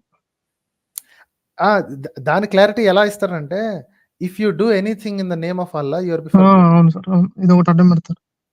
రైట్. దేవుడి కార్యానికై నువ్వు యుద్ధంలో గనక, ఎవ్రీథింగ్ ఇస్ జిహాద్ కదా వీళ్ళకి. ఎవరు ఆడి చచ్చినా ఇంకోటి చంపినా ఎవ్రీథింగ్ ఇస్ జిహాద్. కాబట్టి ఏం చేసినా సరే నువ్వు స్వర్గానికి పోతావు అనే ఒక లైన్ పెట్టుకున్నారు. So they can't break that. ఇప్పుడు వచ్చి లేదు మేము ఇలా చేస్తే పోవు అంటానికి లేదనమాట. అందుకనే ఆ ఖురాన్ని బ్రేక్ చేయాలి, ఆ లైన్ని బ్రేక్ చేయాలంటే these ulemas have to stand up and say anyone who kills anybody non combatant. So ఇప్పుడు వాళ్ళ ఉద్దేశంలో కంబాటెంట్స్ ని చంపుకోవచ్చు. 2 కంబాటెంట్స్ 2 ఆర్మీల్లో ఉన్నారు, ఆర్మీలో చంపుకోవచ్చు. ఫైన్. నాన్ కంబాటెంట్స్ ని, సివిలియన్స్ ని ఏ ఒక్కడిని చంపినా యు ఆర్ జహ్నమి. ఈ మాట చెప్పొచ్చు కదా. This is such an easy statement కదా. అవును సార్, చెప్పరు. వెరీ ఈజీ స్టేట్మెంట్ అది. ఇప్పుడు అందరూ ఒప్పుకుంటారు, అందరు సభాష్ అని చెప్తారు, అది చాలా మంచిగా చెప్పాను. And you just have to expose that every sensible ulema has to say this. Non combatants ని చంపిన ఏ ఒక్కడు స్వర్గానికి పోడు, దే ఆర్ జహ్నమీస్ అని చెప్తే సరిపోయేది. అది కూడా చేయట్లేదండి. So they cannot be for given for that. ఇన్ని సంవత్సరాలు అయింది, ఇన్ని డెకేడ్స్ అయినా సరే ఒక్కసారి కూడా పేరున్నోడు ఒక్కడు చెప్పలేదండి. ఇప్పుడోసారి చిన్న వీధుల పక్కన ఉన్నోళ్ళు వాళ్ళ పరువు కాపాడుకోవడానికి, ఇస్లాం పరువు కాపాడడానికి అప్పుడప్పుడు అంటుంటారు, చిచ్చి అసలు చంపటం అనేది మా దాంట్లో లేనే లేదు అని. అవన్నీ చెప్పక్కర్లేదు. నేను ఇప్పుడు ఈరోజు ఫత్వా ఇస్తున్నాను. ఐ యామ్ అండర్ దాన్ని ఏమంటారు, under the power of Allah. నేను నాకు ఇచ్చిన ఈ పవర్ తోటి నేను ఈ ఫత్వా రిలీజ్ చేస్తున్నాను. They could do that simply, they are not doing. చేయరు సార్, వాళ్ళు ఎప్పటికీ చేయరు. Yeah right sir. అయితే thanks a lot for joining and your story అండి. ఓకే అండి, thank you sir. Yeah thank you. ఈసారి చెప్పండి సార్, ఇంకోటి మిస్ అయింది. ఈసారి వచ్చినప్పుడు కొంచెం మెటీరియల్ కూడా తీసుకొని వస్తానంట. Yes please. సరే sir, okay sir, thank you. Sure. Okay great. And let's see. Bhaskar గారు, can I take you and I think I can take you now. Hi Bhaskar గారు. సార్ నాకు ఒక విషయం అండి. Yeah sir. కొంతమంది భక్తులు ఋగ్వేదం నిండా సైన్స్ ఉంది, దాన్ని చూసి మన తెల్లోళ్ళు వీళ్ళంత మంది చేసిపోయి అన్ని ఆవిష్కరించారంటే కొంత డౌన్లోడ్ చేసుకుని చదివానండి. అంటే కొంత అంటే తక్కువేం కదండి, ఒక 600 పేజీలు సుమారు చదివా. అయితే అక్కడ నాకు ఎక్కడ ఒక ముక్క సైన్స్ తగలేదండి ఋగ్వేదంలో. ఓన్లీ చెక్కలు తగిలేటమే ఉంటదండి, ఇంకేం ఉండదు. అదేనండి. అయితే ఒక మాట ఉందండి ఒక పేజీలో, ఏదంటే ఇంద్రుడు నీటిని గుహలో బంధించాడు అని చెప్పి ఆ వాక్యాన్ని కింద నోట్ రాసి చూసారా, దీన్ని చూసి మన వాళ్ళు ప్రాజెక్టులు కట్టారు అని చెప్పి అన్నాడు కింద నోట్లో. దాన్ని చూసి నేను నవ్వాలా ఏడవాలా అర్థం కాలేదండి. అటువంటి దాన్ని చూసి సైన్స్ అంటుంటే అసలు వీళ్ళని ఏమనుకోవాలా ఏందో. ఇంకోటి అండి క్వశ్చన్, పీడిఎఫ్ కరెక్టేనా సార్? వచనంలోనే ఉందండి మొత్తం పీడిఎఫ్ అంతా నాకు నేను తీసుకుంది. పూర్తి వచనంతో ఉన్నదాన్ని కొంచెం కేర్ఫుల్ గా చూడాలండి. ఎందుకంటే పక్కన మంత్రం శ్లోకం పెట్టుకున్న తర్వాత కూడా మోసం చేస్తున్నారు ఈ దూర్తులు. ఇక శ్లోకం కూడా కనపడకపోతే ఇంకెంత మోసం చేస్తారో ఒకసారి ఆలోచించండి. అయితే వచనంతో ఉంటేనే అది 2000 చిల్లర ఉందండి పేజీలు. అది ఈ శ్లోకం ఉంటే అది 4000 పేజీలు అవుద్దేమో. యాడ్ చేస్తా. అవునవునండి, యాడ్ అవుతుంది. ఇప్పుడు మీరు తీసుకున్నది అంటే మీరు చదివేది దాన్ని ఏమంటారు, ఆర్య సమాజీయులదా లేకపోతే ఇంకో పబ్లిషర్దా అండి? అది మీరు చెప్పిందేనండి, archive.org నుంచి డౌన్లోడ్ చేసానండి. ఓకే. అంటే అది ఒరిజినల్ పబ్లిషర్ ఆర్య సమాజ్ అయితే అది సుమారు 22 పుస్తకాలు ఎన్నో ఉంటాయండి దాన్ని మొత్తం కలిపి. ఇంకో పాయింట్ చదివానండి అక్కడ. ఇంకో ఇంద్రుడు కృష్ణుడు అనే రాక్షసుడిని గర్భవతులుగా ఉన్న అతని 2 భార్యలను సంహరించాడు. మరి ఇది కృష్ణుడు అయినా సరే నాకు డౌట్ వచ్చిందండి. యాక్చువల్లీ కృష్ణుడు అనే మాట ఇందులో ఉండటం, కృష్ణుడు అంటే నల్లోడు అని అర్థం అండి. ఆహా. ఆ పదానికే అదేలే. మీనింగ్ అది. కృష్ణ అంటే నల్ల నల్ల, నలుపు. కృష్ణుడు అంటే నల్లోడు అని అర్థం. సో మరి ఆ కృష్ణుడు ఈ కృష్ణుడు ఒకటేనా అంటే వెంటనే వీళ్ళు అంటే ఒకరికే పేరు పెట్టుకుంటారు, ఇంకెవరు పేరు పెట్టుకోరా అనేది దబాయిస్తారు. కానీ వీళ్ళకి మాత్రం అందులోనూ ఇంద్రుడు ఉన్నాడు, ఇందులోనూ ఇంద్రుడు ఉన్నాడు, సో ఒకే ఇంద్రుడి గురించి మాట్లాడుతున్నారని అక్కడ మాత్రం వాళ్ళకి సిమిలారిటీ కావాలి. వేదంలో ఇంద్రుడిని పూజించారు, రామాయణ భారతాల్లో ఇంద్రుడు కనిపించాడు, సో ఇదంతా మనదే, ఇంద్రుడే, ఆ ఇంద్రుడు ఒకటే. అక్కడ కనిపించిన అంగీరస మహర్షి, మా ఈ పురాణాల్లో కనిపించే అంగీరస మహర్షి ఒకడే అని చెప్పి దబాయిస్తుంటారు అనమాట. దబాయిస్తారు. కావాల్సిన కబుర్లు చెప్తారు. అది మరి ఆ కృష్ణుడు చంపినట్టుంది అంటే అదే కృష్ణుడు ఇందులో ఉన్నాడు నేటి అంటే అది వేరే కృష్ణుడు అయి ఉండొచ్చు అని చెప్పి ఇచ్చేస్తారు. ఇంకోటి అండి, హరప్ప మోహంజదారోలో గొడ్డలతో నరికిన పుర్రె ఉంది అని చెప్పి ఒక ప్రముఖుడు చెప్తే ఒక వీడియోలో చూసానండి. ఓకే. పుర్రె మీద గొడ్డలి గుర్తు, గొడ్డలి ఘాటు. Okay okay. మొన్న పుర్రె దొరికిందని చెప్పి ప్రముఖులు, అంటే కొంచెం హై స్థాయిలో ఉన్న వాళ్ళే అని చెప్తే అది ఎంతవరకు నిజమండి? ఉంటే ఉండొచ్చండి. ఎవ్రీవేర్ ఈ మర్డర్స్ ఇవన్నీ కామనే కదా. సో అది ఏ గొడ్డలతో అయినా సరే అయి ఉండొచ్చు, వాట్ ఎవర్ మెటల్. అంత ఈ ఐవీసీకి ముందు ఎప్పుడో కదా, ఐరన్ ఏజ్ చాలా పాతది. సో ఇనుప గొడ్డలే ఉండటం కామనే, మర్డర్లు జరగటం కామనే అండి. It's not at all surprising. Me episode లో మనుస్మృతి 5 చూశానండి, 5ది సగంలోకి వచ్చాను. సార్ మీకు సంస్కృతం వస్తే ఆ వర్ణ శ్లోకానికి ప్రతిపదార్థం చెప్తారండి? ఒకసారి చూపించండి సార్, నేను చూస్తాను. కరెక్ట్ తెలియదు. భుజాల్లోంచి, తొడల నుంచి, ముఖం నుంచి శ్లోకం. అదే అది పురుష సూక్తంలో ఉంటుంది. పురుష సూక్తం యాక్చువల్లీ వేదాల్లో 4 చాలా చోట్ల కనిపిస్తుంది. ఋగ్వేదంలో ఉన్న పురుష సూక్తం ఒరిజినల్ అనమాట. అది ఐ థింక్ 10వ మండలంలో ఎక్కడ కనిపిస్తుంది. అందులో ఉద్భవించారు అని రాసి ఉంటదండి. ఉద్భవించారంటే వీళ్ళు అది కాదండి, గీతలో అది చెప్తారు, వర్ణ విభజన, వర్ణ విభాగస్య అని చెప్పి దాన్ని అందుకుంటున్నారు. నేను కొంతమంది మంత్రాలయ గారు వచ్చారు కదండి మనకు ఒకసారి, ఆయన గారిని కూడా అడిగా, ఏమంటే నాకు వర్ణాలను విభజించి శ్లోకం చెప్పి దానికి ప్రతిపాదన చెప్పండి అంటే అప్పటి నుంచి ఇంతవరకు సమాధానం లేదు సార్. అయితే అంటే వాళ్ళు చెప్పేది ఏంటంటే మెటఫారికల్ లాంగ్వేజ్ లో, అంటే దాన్ని ఉపమానాలతో కూడి చెప్తాడు. తల లాంటివాడు, భుజాల లాంటివాడు, బరువును మోసే లాంటివాడు అని చెప్పి అలా రాశారు. మొహన్ నుంచి డైరెక్ట్ గా బ్రాహ్మణుడు పుట్టడం కాదు అని వాళ్ళు కవర్ చేస్తారండి. అవునండి, దానికి నేను ఒక వీడియో చూశానండి. యూనివర్సిటీకి దాన్ని ఏమంటారండి, ఆచార్యులుగా దాన్ని వైస్ ఛాన్సలర్ గా చేశారు ఒక ఆయన.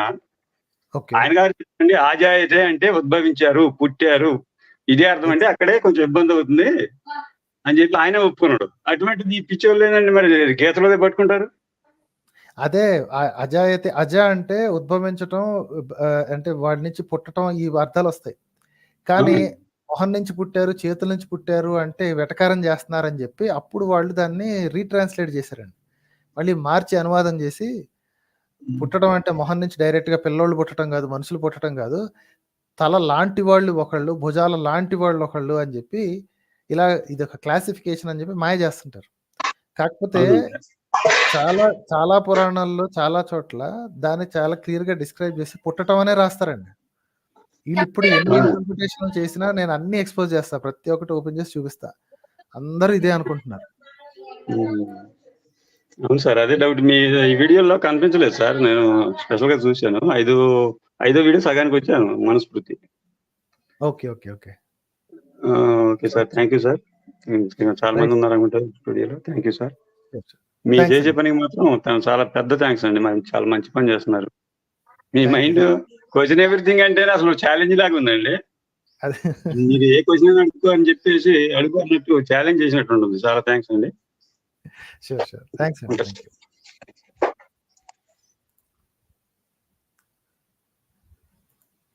ఓకే, సిద్ధు వినయ్ గారు ఉన్నారు. Will talk to Siddhu Vinay. Hi Siddhu గారు. హాయ్ అండి. Yes sir. First of all, I want to congratulate ఏమంటారు for your efforts. Sure thank you. చెప్పండి. ఇంకోటి అంటే నేను ఈ మధ్య ఏం atheist కాదు, లైక్ ఫ్రమ్ పుట్టినప్పటి నుంచి atheist. ఒక కమ్యూనిస్ట్ బ్యాక్గ్రౌండ్ వచ్చేసి ఓకే. చిన్నప్పటి సో నుంచి మీకు అసలు పెద్దగా మతం నేర్పించలేదు మీకు అసలు? ఏమంత నేర్పించలేదు. ఓకే. చిన్నప్పటి నుంచి ఏం అవసరం పడలేదు. అంటే స్కూల్లో కానీ అక్కడ పోవద్దు ఇక్కడ పోవద్దు అని ఏం చెప్పలేదు. లైక్ గణేష్ పండుగలప్పుడు కానీ. ఓకే. కాకపోతే రీసెంట్ గా చిన్నప్పటి నుంచి ఇవే ఏమంటారు అంటే క్వశ్చనింగ్ ఎబిలిటీ ఉంది. కాకపోతే పేరెంట్స్ తో పెద్దగా డిస్కషన్ ఏమి ఉండేది కాదు, సెల్ఫ్ థింకింగ్ ఉండేది. ఓకే. ఇంకోటి ఏమంటే మేబీ అంటే ఓన్లీ ఆఫ్టర్ దిస్ ఏమంటారు 2014 నుంచే ఎక్కువ అంటే have to put so much thinking in to this atheism. చిన్నప్పుడు అంత ఏం ఉండేది కాదు. తర్వాత అలా నేను సొంతంగా స్ట్రగుల్ అవుతూ వస్తుంటే అంటే సెల్ఫ్ థింకింగ్ ఎక్కువ స్టార్ట్ అవడం వల్ల 2014 ఎందుకన్నా అంటే లైక్ ఏమంటారు సెంట్రల్ లో ఆ పార్టీ రావడం వల్ల అట్లా అందుకోసం. ఇంకోటి once after finding some channels YouTube లో మీరు కానీ సైన్సెస్ జోక్ కానీ అలా కొంతమందిని ఫైండ్ చేస్తామంటే ఓకే ఒక ఏమంటారు థాట్ ప్రాసెస్ ఇంకా డెవలప్ అయింది. ఓకే. అంటే ఇంట్లో ఉన్నారు అందరూ రిలీజన్ కి దూరమైనా కూడా పెద్దగా డిస్కషన్ ఏమి ఉండేది కాదు. అంతే. కాకపోతే ఈ మధ్యనే ఎక్కువ అంటే నేను ఈ థాట్ నుంచి ఏదన్నా రాద్దాము లేకపోతే చేద్దామని ఒక ఇన్స్టాగ్రామ్ పేజీలు కానీ లేకపోతే ఒక వెబ్సైట్ లో రాయడం కానీ చేస్తూ ఉంటున్నాను. స్టార్ట్ చేయండి. ఈ థాట్ ప్రాసెస్ ని మీలాగే థింక్ చేసేవాళ్ళు అంటే కమ్యూనిస్ట్ ఫ్యామిలీస్ నుంచి బయటకు వచ్చిన వాళ్ళు కాకపోయినా సరే there are so many people who think that వీటన్నిటి మీద క్వశ్చన్స్ ఉన్నాడు. ప్రస్తుతానికి ఇంటర్నెట్ లో ఏ కంటెంట్ ఉందో, ఇన్స్టాగ్రామ్ లో ఏ కంటెంట్ ఉందో వాళ్ళ కళ్ళకి అదే కనిపిస్తుంది. సో అదే నిజం అనుకుంటున్నారండి. అపోజిషన్ పాయింట్ ఆఫ్ వ్యూ అనేది కనిపించకపోతే గుడ్డిగా నమ్మేస్తారు. ఇప్పుడు మీరు చూసే ఉంటారు చాలా మంది చాలా దిక్కుమాలిన పేజెస్ లో పిచ్చి వీడియోలు అన్ని పెట్టుకుంటా ఉంటారు. ఏంటి మా ధర్మం అంత గొప్పది, మాది ఇది గొప్పది, అది అన్ని ధర్మాల వాళ్ళు పెట్టుకుంటున్నారు ఆ సంగతి. సో దానికి అపోజింగ్ వాయిస్ అనేది లేకపోతే వాళ్ళు చెప్పేది 10 సార్లు వింటే నిజం అనిపిస్తుంది. ఇది ఫెమిలియారిటీ ఎఫెక్ట్ అని ఒకటి ఉంటుంది కదా. సో మీకు ఇందుకే అడ్వర్టైజ్మెంట్ పనిచేసేదే ఎందుకండి. ఎక్కడ చూసినా ఒక పర్టికులర్ బోర్డు కనిపించి రిపీటెడ్ గా దాని గురించి డిస్కషన్ ఉంటే ఆ ఫెమిలియారిటీ పెరగటం వల్ల రేపు పొద్దున మీరు షాప్కి వెళ్తే ఫస్ట్ అడిగేది అదే. ఏది ఎక్కువ కనిపిస్తుందో అదే మైండ్ లో రన్ అవుతా ఉంటది. అదే కంఫర్ట్ ఇస్తుంది అనమాట. కొత్త ట్రై చేయడం కంటే తెలిసిందే వాడదాం. తెలిసింది ఎలాగా అంటే 10 సార్లు చూడటం వల్ల తెలిసింది. Same thing happens with religion. 10 సార్లు 20 సార్లు 30 సార్లు మీకు ఒకటే రిపీట్ 4-5 రకాల వీడియోస్ ఫార్మాట్స్ 100 మంది ఇన్ఫ్లుయెన్సర్స్ చెప్తుంటే నిజం అనిపిస్తుంది. ఇంకా థింక్ చేయబుద్ది కాదు. సో కాబట్టి మీ అపోజిషన్ వ్యూ కానీ మీ థాట్ ప్రాసెస్ కానీ you have to put it on Instagram అండి. ఫీచర్ వచ్చిన తర్వాత ఫ్రీడమ్ ఆఫ్ ఎక్స్ప్రెషన్ ఉన్నప్పుడే వాడుకోవాలండి. తర్వాత తీసేస్తే వాడుకోవడానికి ఉండదు. So please go head and me thoughts ఎలా ఉన్నా సరే షార్ట్ ఫార్మాట్ లో కానీ వీడియో ఫార్మాట్ లో with in the friends group లో చేయడం అంటే with in the friends group లో క్వశ్చనింగ్ చేయడం లాంటి దగ్గర నుంచి అంటే మీలాంటి వాళ్ళు చూసి ఓకే మనం ఒక బిగ్గర్ ఆడియన్స్ లోకి వెళ్ళాలి అన్న ఒక ఇదితోని అంటే I'm not I can't claim my self writer అని అన్నాను, బట్ సెల్ఫ్ క్లెయిమింగ్ రైటర్ అని అనుకుంటాను. అప్పుడు ప్రతి ఒక్కరికి డిఫరెంట్ గా డిఫరెంట్ వ్యూస్ తోని చెప్పడానికి ట్రై చేస్తామంట. బట్ అంటే నేనేమనుకున్నా అంటే పెద్దగా అందరికి పోవాలని అనుకోకుండా నా వాట్సాప్ కాంటాక్ట్స్ లోకి నా చిన్న కమ్యూనిటీ ఉంటాయి కదా 30 ఒక నెంబర్ ఒక 30 మెంబర్స్ ఉంటారు కదా నాకు తెలిసిన వాళ్ళు వాళ్ళకన్నా రీచ్ అవుతూ వస్తే ఎప్పుడో ఒకసారి అంటే మీరు అంటుంటారు కదా సీడ్స్ ప్లాంట్ చేయడం అని, అది సీడ్స్ చేయడం. సో ఎప్పుడో ఒకసారి హిట్ అవుతుంది వాళ్ళకి అన్నట్టు అట్లా స్టార్ట్ చేశాను. అంటే ఎంతసేపు అంటే నాకు తెలిసిన నా పక్కన ఉండే వాళ్ళతోనే డిస్కషన్ చేయడం నుంచి కొంచెం Hmm. పబ్లిక్ ప్లాట్ఫామ్ లోకి వెళ్దాం అనేది. దానికి మీరు లేకపోతే మీ అంటే మనలాంటి వాళ్ళు అంటే చూసి కొంచెం ముందుకు వెళ్ళాను నేను కూడా. ఇప్పుడు సో మీరు చేయటం వల్ల ఇంకొక రైటర్ ఎవరైనా ఉన్నారనుకోండి ఫర్ ఎగ్జాంపుల్, ఆ పర్సన్కి చాలా సిగ్గుతోటి అస్సలు చేయలేకపోయి ఉండొచ్చు. మీరు ఒక అడుగు ముందుకేసారు అనుకోండి, మిమ్మల్ని చూసి అరే ఇలాంటి థాట్స్ అదే. నాకు ఉన్నాయి, వై కాంట్ ఐ రైట్ అని చెప్పి స్టార్ట్. సో ఇదంతా దీపాలుగానే చేయాలండి. You don't have to say that oh నేను I become very bigger. No, మీరు స్టార్ట్ అవును. చేసింది ఇంకొకరు పికప్ చేసుకుని మేబీ మీకంటే గురువుని మించిన శిష్యులు అవ్వచ్చు కదా, అవును. Right? So that's how it will spread everything. All thoughts are spreading like that only. అవునండి. అయితే రీసెంట్ గా మామూలుగా నేను ఇది రాశాను, పోస్ట్ చేశాను. But I have little doubt about this. Secularism అనే కాన్సెప్ట్ ఉంది కదా, సెక్యులరిజం ని తీసేయాలి కాన్స్టిట్యూషన్ లోకి వెళ్ళి అనే ఐడియా అయితే ఉంది అని ఉంది. ఒకవేళ ఆ సెక్యులరిజం ని తీసేస్తే ఏమైతుంది అని ఒక వ్యూ పాయింట్ తోని రాశాను. కాకపోతే తర్వాత వచ్చిన నాకేంటంటే సెక్యులరిజం అనేది కేవలం ఫార్ ఫ్రమ్ రిలీజన్ అని అంటే యాంటీ రిలీజియస్ కాన్సెప్ట్ ఏనా, లేకపోతే సెక్యులరిజం ఇస్ ఆల్సో అబౌట్ అంటే గివింగ్ ఆపర్చునిటీస్ ఫర్ ఎవరీ, అంటే చిన్న పెద్ద అని కాకుండా, మేల్ ఫీమేల్ అని కాకుండా, లేకపోతే చదువుకున్న వాళ్ళు రిచ్ పూర్ అని కాకుండా, అది కూడా సెక్యులరిజం అయినా? అంటే సెక్యులర్ అంటే దాని డెఫినేషన్ లేదా దాని కామన్ యూసేజ్ ప్రకారం చూస్తే మతరహితమైన అనే ఐడియా వస్తుందండి. మతరహితము అంటే మతం should not be a discriminatory factor అని. అలాగని చెప్పి ఆడమగ డిస్క్రిమినేట్ చేయొచ్చా లేకపోతే ఇంకో రకంగా చేయొచ్చా? See there are some things you cannot call them discrimination. Okay,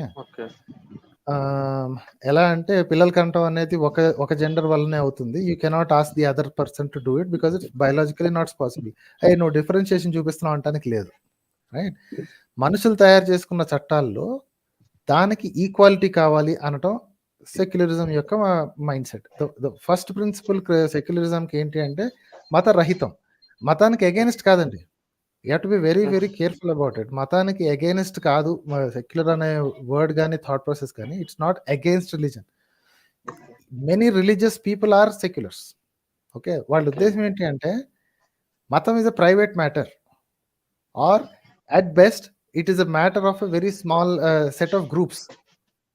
public spear లో ప్రజల ముందు రోడ్ల మీదకి మిగతా ప్రజా జీవితంలోకి సంబంధం లేని విషయం మతం. ఇది సెక్యులరిస్ట్ యొక్క మైండ్ సెట్. సెక్యులర్ అనే పదానికి ఉన్న మీనింగ్ మతరహితం, రైట్? సో దానికి మీరు ఏదైనా యాడ్ చేయొచ్చండి. Other equalities you can add, like ఏమిటది, లింగ వివక్ష ఉండకూడదు, ప్రాంత వివక్ష, భాషా వివక్ష ఉండకూడదు. ఇంకా అంటే కొన్నిట్లో వివక్ష తప్పని, అది వివక్ష అనడానికి కూడా వీల్లేదు. ఫర్ ఎగ్జాంపుల్ మిలిటరీలో 70 years ఓల్డ్ నన్ను తీసుకోవట్లేదు అని చెప్పి మీకు ఏజ్ రిలేటెడ్ డిస్క్రిమినేషన్ ఉంది అనడానికి లేదు అక్కడ. There is a requirement for the job. అది అక్కడ మీకు కులము మతము లాంటివి అడ్డం రాకూడదు. That is called secularism. కొన్ని పర్టికులర్ టాస్క్లకి if that task has most ఇది కాంబాట్ టాస్క్స్ కి ఆడమగ తేడా ఉండకూడదు. ఎందుకంటే it's a combat task, it's a ground task. Everybody should be able to do it. ఆడవాళ్ళు ఇది చేయడానికి వీల్లేదు, అట్లా చేయడానికి. So that is called discrimination, right? కళ్ళకి ఏంటి 6 పవర్ ఉందనుకోండి, పెద్ద భూతద్దాలు లాంటి కళ్ళు ఉన్నాయి. So that is something that you have to deal with. నన్ను డిస్క్రిమినేట్ చేశారు, నన్ను పోలీసుల్లో తీసుకోవట్లేదు, నన్ను మిలిటరీలో తీసుకోవట్లేదు అంటానికి లేదు. ఆ జాబ్కి ఉన్న రిక్వైర్మెంట్ ఏంటంటే you cannot have that big power. చాలా తక్కువ లెవెల్లో, మేబీ ఎంతో కరెక్ట్ గుర్తులేదు, అండర్ 1.0 ఎంతో ఉండాలనుకుంటే power, right? So that is a requirement of the job. అది దాన్ని డిస్క్రిమినేషన్ అంటానికి లేదండి, రైట్? సో మీరు రాసే దీంట్లో కూడా if you want to add that secular thought, equality without discrimination, equity are equality without discrimination. Secular అన్న పదాన్ని, ఒక్క వర్డ్ని ప్రియాంబుల్లోంచి తీసినంత మాత్రాన every other article in the entire constitution is completely painted with the word secular అండి. ఈ secular అన్న పదాన్ని తీయాలి లేదా సెక్యులరిజం అన్న కాన్సెప్ట్ని తీయాలి అంటే you have to throw constitution away. Every article is built in that sense. అంటే if it quacks like a duck, if it walks like a duck, and if it smells like a duck, you call it a duck, right? దానికి మీరు పేరు అంటించారా లేదా, దానికి name tag ఇచ్చారా లేదా, అది చేసే పనులన్నీ బాతులాగే ఉంటాయి. You have to call it a duck కదా. అదే పని వాళ్ళు చేశారు. మొత్తం కాన్స్టిట్యూషన్ అంతా it is built on equality, equity, no discrimination, everybody is equal అనే కాన్సెప్ట్. ఈ మాటలన్నిటికీ అర్థం ఏమొస్తుంది అంటే మతరహితం, ఎవరికి ఎక్కువ బెనిఫిట్స్ లేవు, ఎవరికి స్పెషల్ బెనిఫిట్స్ లేవు, తక్కువ బెనిఫిట్స్ లేవు అని అనుకున్నప్పుడు, now what is this? This is called secular. మతరహితం, ద ఫస్ట్ థింగ్ ఈజ్ మతరహితం, రైట్? అదే. Thanks lot. ఓకే అండి, షూర్ షూర్. థ్యాంక్స్ లాట్ అండి సిద్ధు గారు. ఓకే. ఓకే, కొండారెడ్డి గారు ఉన్నారు. They have been for some time. Will take Kondareddy. Hello అండి. Hello sir. Yes sir, చెప్పండి. వినపడుతున్నా? ఓకే సార్, నేను ఒకసారి వచ్చాను, డిస్కనెక్ట్ అయ్యాను. అది లేక నేను మీ ఎక్కువ చూస్తూ ఉంటాను సార్, చాలా బాగుంటాయి మీ. Sure sure. నేను కూడా నాస్తికుణ్ణి, హేతువాదిని, మానవవాదిని అని చెప్పుకునే అంత లేదు, కానీ అంతవరకు అయితే ఉంటాను. బేసిక్గా నేను ఈ నాస్తికుడు అవటం వల్ల కొంచెం ప్రాబ్లమ్స్ ఉంటాయి సార్ ఇళ్లలో. ఈ మధ్య ఫేస్ చేస్తున్నాం. ఒక 1 year నుంచి మ్యారేజ్ అయిన, అంటే మ్యారేజ్ చాలా అయిందిలే, 10 years నుంచి. రీసెంట్ గా ఒకటి జరిగింది సార్, ఒక చిన్న ఇష్యూ ఒకటి చెప్తాను. మా ఫ్యామిలీది, అంటే పర్సనల్ ఏం కాదు. మా అమ్మ మొక్కుందంట, మా అమ్మాయి వాళ్ళ చేత కోటప్పకొండ తీసుకెళ్తానని. బ్యాక్గ్రౌండ్ సౌండ్ కొంచెం ఉంది, కొంచెం డోర్ క్లోజ్ చేసి చెప్పండి సార్. ఎస్ చెప్పండి సార్. ఇప్పుడు వినపడుతుంది సార్? ఫెయిర్ ఎనఫ్, చెప్పండి. అంటే వాళ్ళు ఏమన్నారంటే ప్రతి మెట్టుకి పసుపు పూసి తీసుకెళ్తానని చెప్పారంట మా పిల్లల చేత. మా అమ్మ, నేను వద్దని చెప్పాను. అందుకని వాళ్ళు ఇప్పుడు నన్ను తిడుతున్నారు మా ఇంట్లో, మా అమ్మను మా వైఫ్. ఇలాంటివి తగులుతా ఉంటాయి కొంచెం. చిన్నపిల్లలు sir, 7th class 8th class చదువుతున్నారు. ఇలాంటివి ఉంటాయి. నేనన్నాను దానికి, సరే ఓకే చేయండి, నేను ఒప్పుకుంటాను, తర్వాత నేను కూడా మొక్కుంటాను, మీరు కూడా చేస్తారంటే మళ్ళీ దానికి వాళ్ళు చేయరంట. ఇది అన్యాయం అండి. పక్కన వాళ్ళ పేరు మీద మొక్కుకోవడం ఏంటండి? ఇప్పుడు మీరు ఇంకోటి మొక్కుకున్నారు, మా ఇంట్లో వాళ్ళందరికీ గుండు కొట్టిస్తాను అని చెప్పి మీరు మొక్కుకుంటే మీరు తీర్చాలా? మిగతా వాళ్ళు తీర్చాలా? అన్యాయం కదండి అది. ఎవరికి వాళ్ళు, ఎవరి మీద వాళ్ళకి హక్కు ఉంది. మీరు నడుస్తారని మీరు మొక్కుకోవచ్చు, కానీ మా ఇంట్లో వాళ్ళు నడుస్తాడు, మా పనివాడికి గుండు కొట్టిస్తానని చెప్పి అదేదో సినిమాలో చూపించినట్టు చేస్తే అన్యాయం. అలానే ఉంది సార్. అంటే నేనన్నాను, నేను కూడా వస్తాను, వెళ్దాము, నేను దండం పెట్టుకుంటారేమో అనుకున్నా, మామూలుగా ఏదైనా పొంగలు పెడతారేమో అనుకున్నా. మెట్టుకి పుట్టుకరాజు కార్యక్రమం చెబుతాను అనేసరికి నేను ఒప్పుకోనన్నా. మా అమ్మనింది, నీ పిల్లలు కాబట్టి ఒప్పుకో కదా అంది. అవునమ్మా, ఏం చేస్తావు? మీకు అవకాశం లేనప్పుడు, మీరు చిన్నగా ఉన్నప్పుడు మీ చేత చేయిస్తానంటే వాళ్ళకి అది ఎప్పుడు అధికారం ఉంది, హక్కు కాదు అది, కానీ అధికారం ఉంది, వేరే దారి లేదు కదా. మీ పిల్లల మీద పెద్దవారికి వాళ్ళకి అధికారం ఉండకూడదండి. అధికారం ఏంటంటే ఇలాంటి పనులకి. ఇప్పుడు నా మనవాళ్ళని చూసుకునే అధికారం లేదంటే ఉంది, కాకపోతే తీసుకెళ్లి పసుపు రాయించడం ఇది మానవ హక్కుల ఉల్లంఘన కిందకే వస్తుంది. అదే నేనేంటే ఏదో చిన్న గుడికి అయితే ఓకే, 2-3 మెట్లు రాస్తారు, కానీ అసలు కోటప్పకొండ అంటే 500 మెట్లు ఉంటాయి సార్. అది ఒకటి జరిగింది. ఈ మధ్య ఈ ఫేస్బుక్ లో మరీ దారుణంగా ఉంది సార్. మరి సార్ ఒక క్వశ్చన్ అడుగుతాను, మరి తప్పో ఒప్పో. ఇప్పుడు ఒక క్వశ్చన్ అడుగుతాను. ఒక 100 సంవత్సరాల క్రితం మా తాత వాళ్ళు ఎవరన్నా మిస్బిహేవ్ చేశారు ఆడలతో అనుకోండి, అదే అయిపోయింది, చేశారు నిజమే. ఇప్పుడు వీళ్ళు వచ్చి మా పిల్లలతో మిస్బిహేవ్ చేశారు అనుకోండి, ఇప్పుడు వాళ్ళ నెక్స్ట్ జనరేషన్స్, అప్పుడు ఏంటి సార్ ఇది? ఎవరు రాంగ్ ఇందులో? తప్పు. ఇప్పుడు నేరం చేసేవాడు తప్పు ఫస్ట్. అప్పట్లో వాడు నేరం, ఇప్పట్లో వీడు నేరం. అదే సార్ నాకు డౌట్. మొన్న అది దానికి కొంతమంది చప్పట్లు కొడుతున్నారు ఏందని. ఇప్పుడు అక్కడ రామాలయం కట్టారు కదా అయోధ్యలో, వాడు బాబరు పడగొట్టాడు, బాబరు అక్బరు నాకు కరెక్ట్ గుర్తులేదు. వాడు ఎదవ. ఇప్పుడు 1995లోనో 96లోనో వీళ్ళు పడగొట్టారు. సరే పడగొట్టారు, సరే వాళ్ళ ఎదవలు. ఇప్పుడు వీళ్ళు ఎందుకు చప్పట్లు కొడుతున్నారని నాకు పెద్ద పెద్దలు చప్పట్లు కొడుతుంటే మైండ్ పోతుంది సార్. అసలు ఏంటి ఇది తప్పు కదా అని నా ఫీలింగ్. అంటే నా ఉద్దేశం రామాలయం కట్టుకోవద్దని కాదు. నేనేమనుకుంటానంటే, నేను హిందూనే, అంటే మాది ఫ్యామిలీ హిందూ ఫ్యామిలీ కదా. జనరల్ నేను అనుకునేది ఏంటంటే, అక్కడ 1000 ఎకరాలు ఉన్నాయి కదా, ఒక పక్కన ఇంకోటి కట్టుకోవచ్చు కదా. అంటే మోడర్న్ జనరేషన్ లోకి మనం వచ్చినాక వాడిని వదిలేసి వాడు పడగొట్టి అక్కడ మసీదు కట్టుకున్నాడు వాడు ఎదవ. దానికి మళ్ళీ మనం పడగొట్టి కట్టుకునేది ఎందుకు? వాడిని వదిలేసి మనం పక్కన కట్టుకొని ఇంకా బాగా చెప్పుకోవచ్చు కదా, అరే మీరు పడగొట్టారా మీ వాళ్ళు, కానీ మా వాళ్ళు పడగొట్టకుండా కట్టుకుంటున్నారని చెబితే మన గొప్పతనం ఉంటది. కానీ వాడు ఎదవని మనం పడగొడితే మనం ఎదవన్నారు ఎదవ అవుతాం కదా అని నా డౌట్ సార్. అది కరెక్టే. ఎందుకంటే మీకు ఇంకోటి చెప్తాను చూడండి. ఇన్ కేస్ ఓకే అవుదా తర్వాత సంగతి. ఇన్ కేస్ ఒక 100 ఏళ్ల తర్వాత ఇంకొక మతం ఇది వచ్చింది అనుకోండి. ఫర్ ఎగ్జాంపుల్ బుద్ధిజం వచ్చింది అనుకోండి. ఓకే గవర్నమెంట్ లోకి వచ్చింది అనుకోండి. వాళ్ళు ఏం చేస్తారు? వాళ్ళు తవ్వి, ఒరే వాడు దుర్మార్గుడే నువ్వు దుర్మార్గుడివే, ఇంకా కిందకి తవ్వితే కింద బౌద్ధుల ఇది దొరికాయి, సో కాబట్టి మీ గుళ్ళు మొత్తం డిస్ట్రాయ్ చేస్తామంటే అప్పుడు ఏమవుతారండి వీళ్ళు వాళ్ళకి నోరెత్తు. ఎందుకంటే దే హ్యావ్ గివెన్ దిస్ ఈ ప్లాన్ ఆఫ్ యాక్షన్, ఈ టూల్ కిట్ వాళ్ళు ఇచ్చిందే. అంటే వాడు ఒకటి తప్పు చేశాడు, ఆ తప్పుని చేయడానికి నువ్వు వాడి తప్పుని కరెక్ట్ చేస్తానని చెప్పేసి నువ్వు ఒక టూల్ కిట్ ఇస్తున్నావు. ఆ టూల్ కిట్ ని రేపొద్దున ఫ్యూచర్ గవర్నమెంట్ లో ఇంకొకడెవడో ఇంప్లిమెంట్ చేస్తే అప్పుడు మీ పరిస్థితి ఏంటి? అదే సార్ నా డౌట్ అదే. ఇప్పుడు మనం ఎంత మోడర్న్ గా అయ్యాం కదా, వాడెవడో ఏదో చేశాడు 100 సంవత్సరాల క్రితం, దానికి ఎంత ద్వేషం అసలు ఎలా ఉంది సార్? ఈ వీడియోలు చూస్తుంటే ఇప్పుడు ఒక ఆయన వచ్చాడు, ఆయన ఎవరు 4-5 పుస్తకాలు కూడా రాశాడంట, కొంచెం ఫేమస్. దీనికి బ్యాక్గ్రౌండ్ అంటే దీన్ని సపోర్ట్ చేసే వాళ్ళు చెప్పే మాటలు ఏమిటంటే, ఆయన చెబుతాడు అప్పుడు అక్బరు పడగొట్టాడంట, పడగొట్టి మసీదు కడుతుంటేనంట పగలు కడుతున్నారంట, నైట్ పడిపోతున్నాయి అంట. పగలు కడుతున్నాడు, నైట్ పడిపోతున్నాయి అంట. ఇంకా అక్బర్ పిలిచి అసలు ఏం జరిగింది ఏందని అడిగాడంట. అడిగితే నైట్ ఆంజనేయ స్వామి వచ్చి పడగొడుతున్నారు సార్, దీనికి ఏమన్నా చేయాలని చెప్పారంట అక్బర్కి. చెప్తే ఆయన ఏదో చేసి కట్టే అప్పుడు ఉందంట. అసలు ఆయన ఎవరో నాలాంటోడు బచ్చాగాడు కాదు సార్. నేను 10వ తరగతి ఇంటర్మీడియట్ చదువుకుంది, వ్యవసాయం చేసుకుంటారు. నాలాంటోడుగా చెప్తుంది.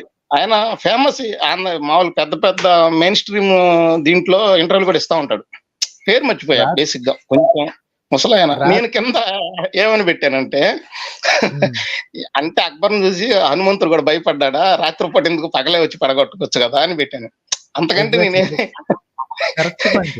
నేను కూడా అదే అడుగుదాం అనుకున్నా. అంత భయస్తుడు ఏంటి? ఆఖరికి హనుమంతుడు రావణున్నే ఎదిరించొచ్చిన వీడికి అక్బర్ని బాబర్ని చూస్తే తడిసిపోతుంది ఏంటి హనుమంతుడికి? ఇంత దిగజారిపోయారా మీరు? అసలు నాకు డౌట్ ఏంటంటే, ఆ కాలంలో ఆయన వచ్చి పడగొడుతుంటే వీళ్ళు ఏం చేశారు అనేది నాకు ఇంతటి. ఆయన అప్పుడు అడగొచ్చు కదా, వాళ్ళని అడగొచ్చు కదా అని ఆ రాజుల్ని.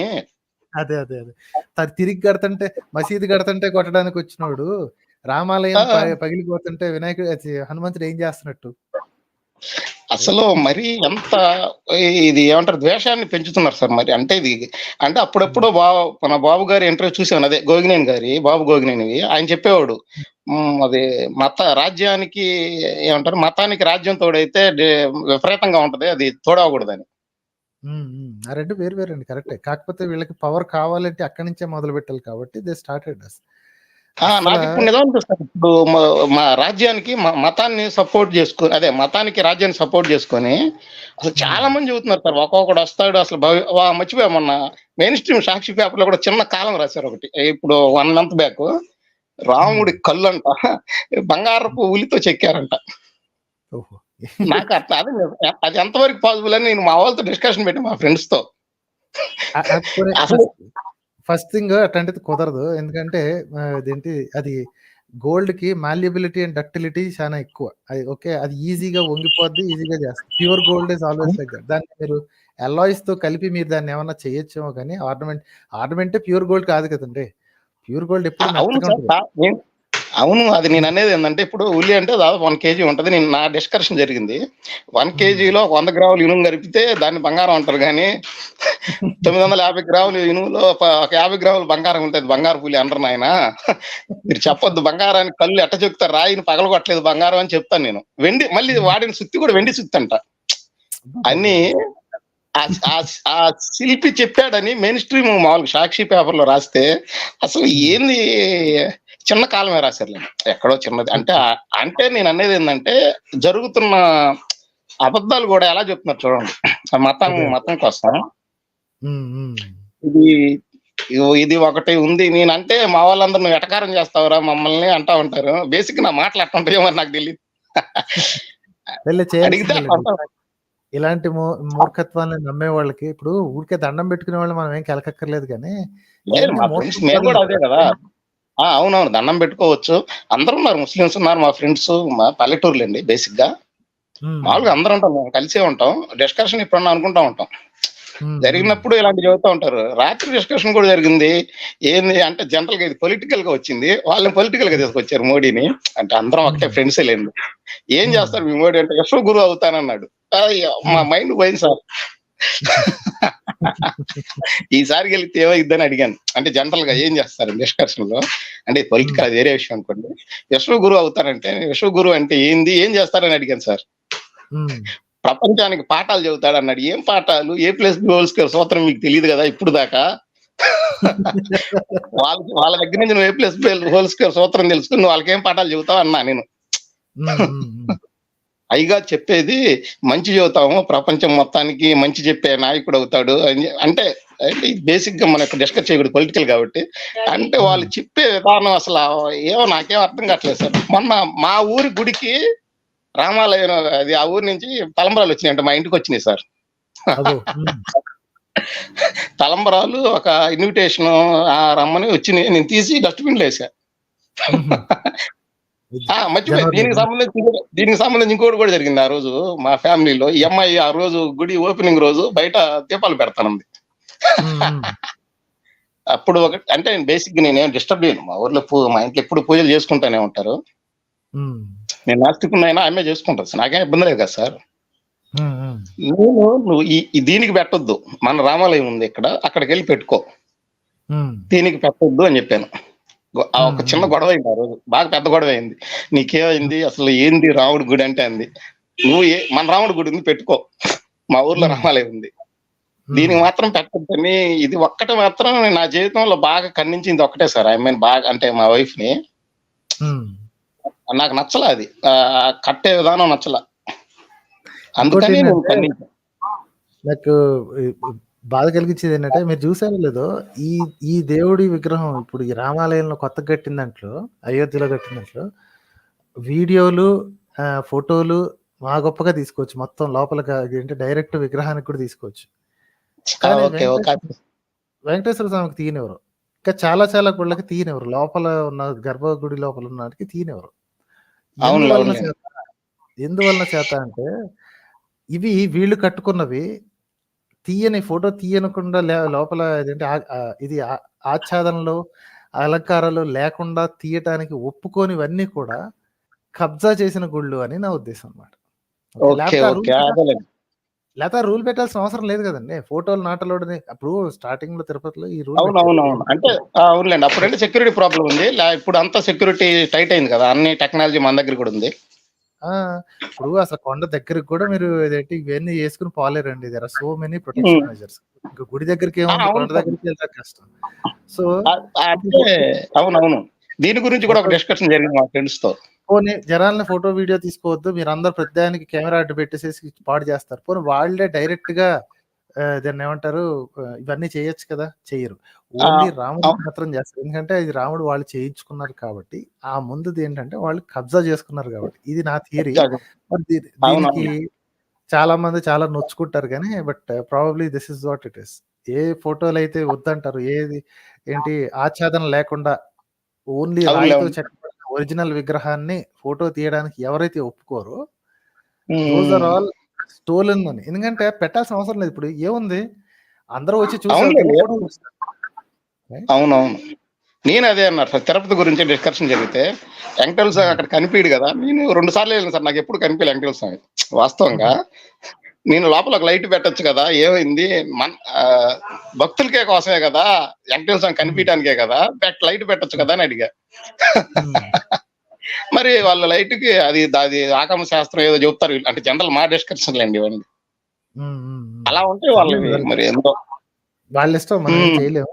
బట్ అంటే ఇక్కడ ఇంకొకటి కూడా ఉండొచ్చుండి పాయింట్. మన ఈ కొత్త రామాలయంలో ఎటుకుడి వాళ్ళకి కూడా కావాల్సిన ప్రచారమే కదా సార్. అంటే ఇవన్నీ భక్తి ఉండొచ్చు, అది మాత్రం ఖచ్చితంగా వాళ్ళకి ప్రచారం కావాలి సార్, పొలిటికల్ ప్రచారం కావాలి.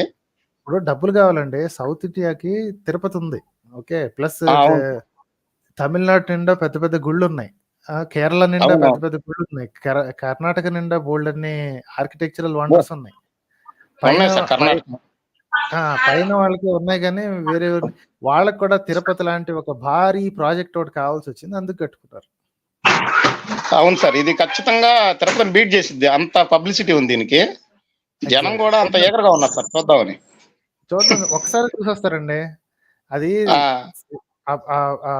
పిచ్చ ఏదైతే ఉందో కొన్నాళ్ళే ఉంటది. నేనైతే అది కూడా అదేంటి ఏదో ఒక విధంగా ఫ్లాప్ అవుద్ది. ఓకే, ఫ్లాప్ అంటే తిరుపతికి దగ్గరకు వచ్చినట్టు కొన్నాళ్ళు అనిపిస్తుంది. ఎందుకంటే ఇప్పుడు కట్టి ఒక 2-3 నెలలు అయింది కదా, ప్రతి ఒక్కళ్ళు ఒకసారి చూసొస్తానని ఒకసారి పోయేస్తారండి. ఒకసారి చూసి వచ్చిన తర్వాత కానీ తిరుపతికి అలా కాదు కదా, సంవత్సరానికి ఒకసారి వెళ్ళే వాళ్ళు చాలా మంది తెలుసు నాకు. చాలా మంది. మా బ్రదర్ ఒకడు హైదరాబాద్ లో, వాడి మీద ఒక జోక్ కూడా ఉంది సార్. వాడి క్రాప్ 2-3 వేలు కాస్ట్లీ సార్, ఎప్పుడు తిరుపతి వెళ్ళి చెప్పుకొని వస్తాడు.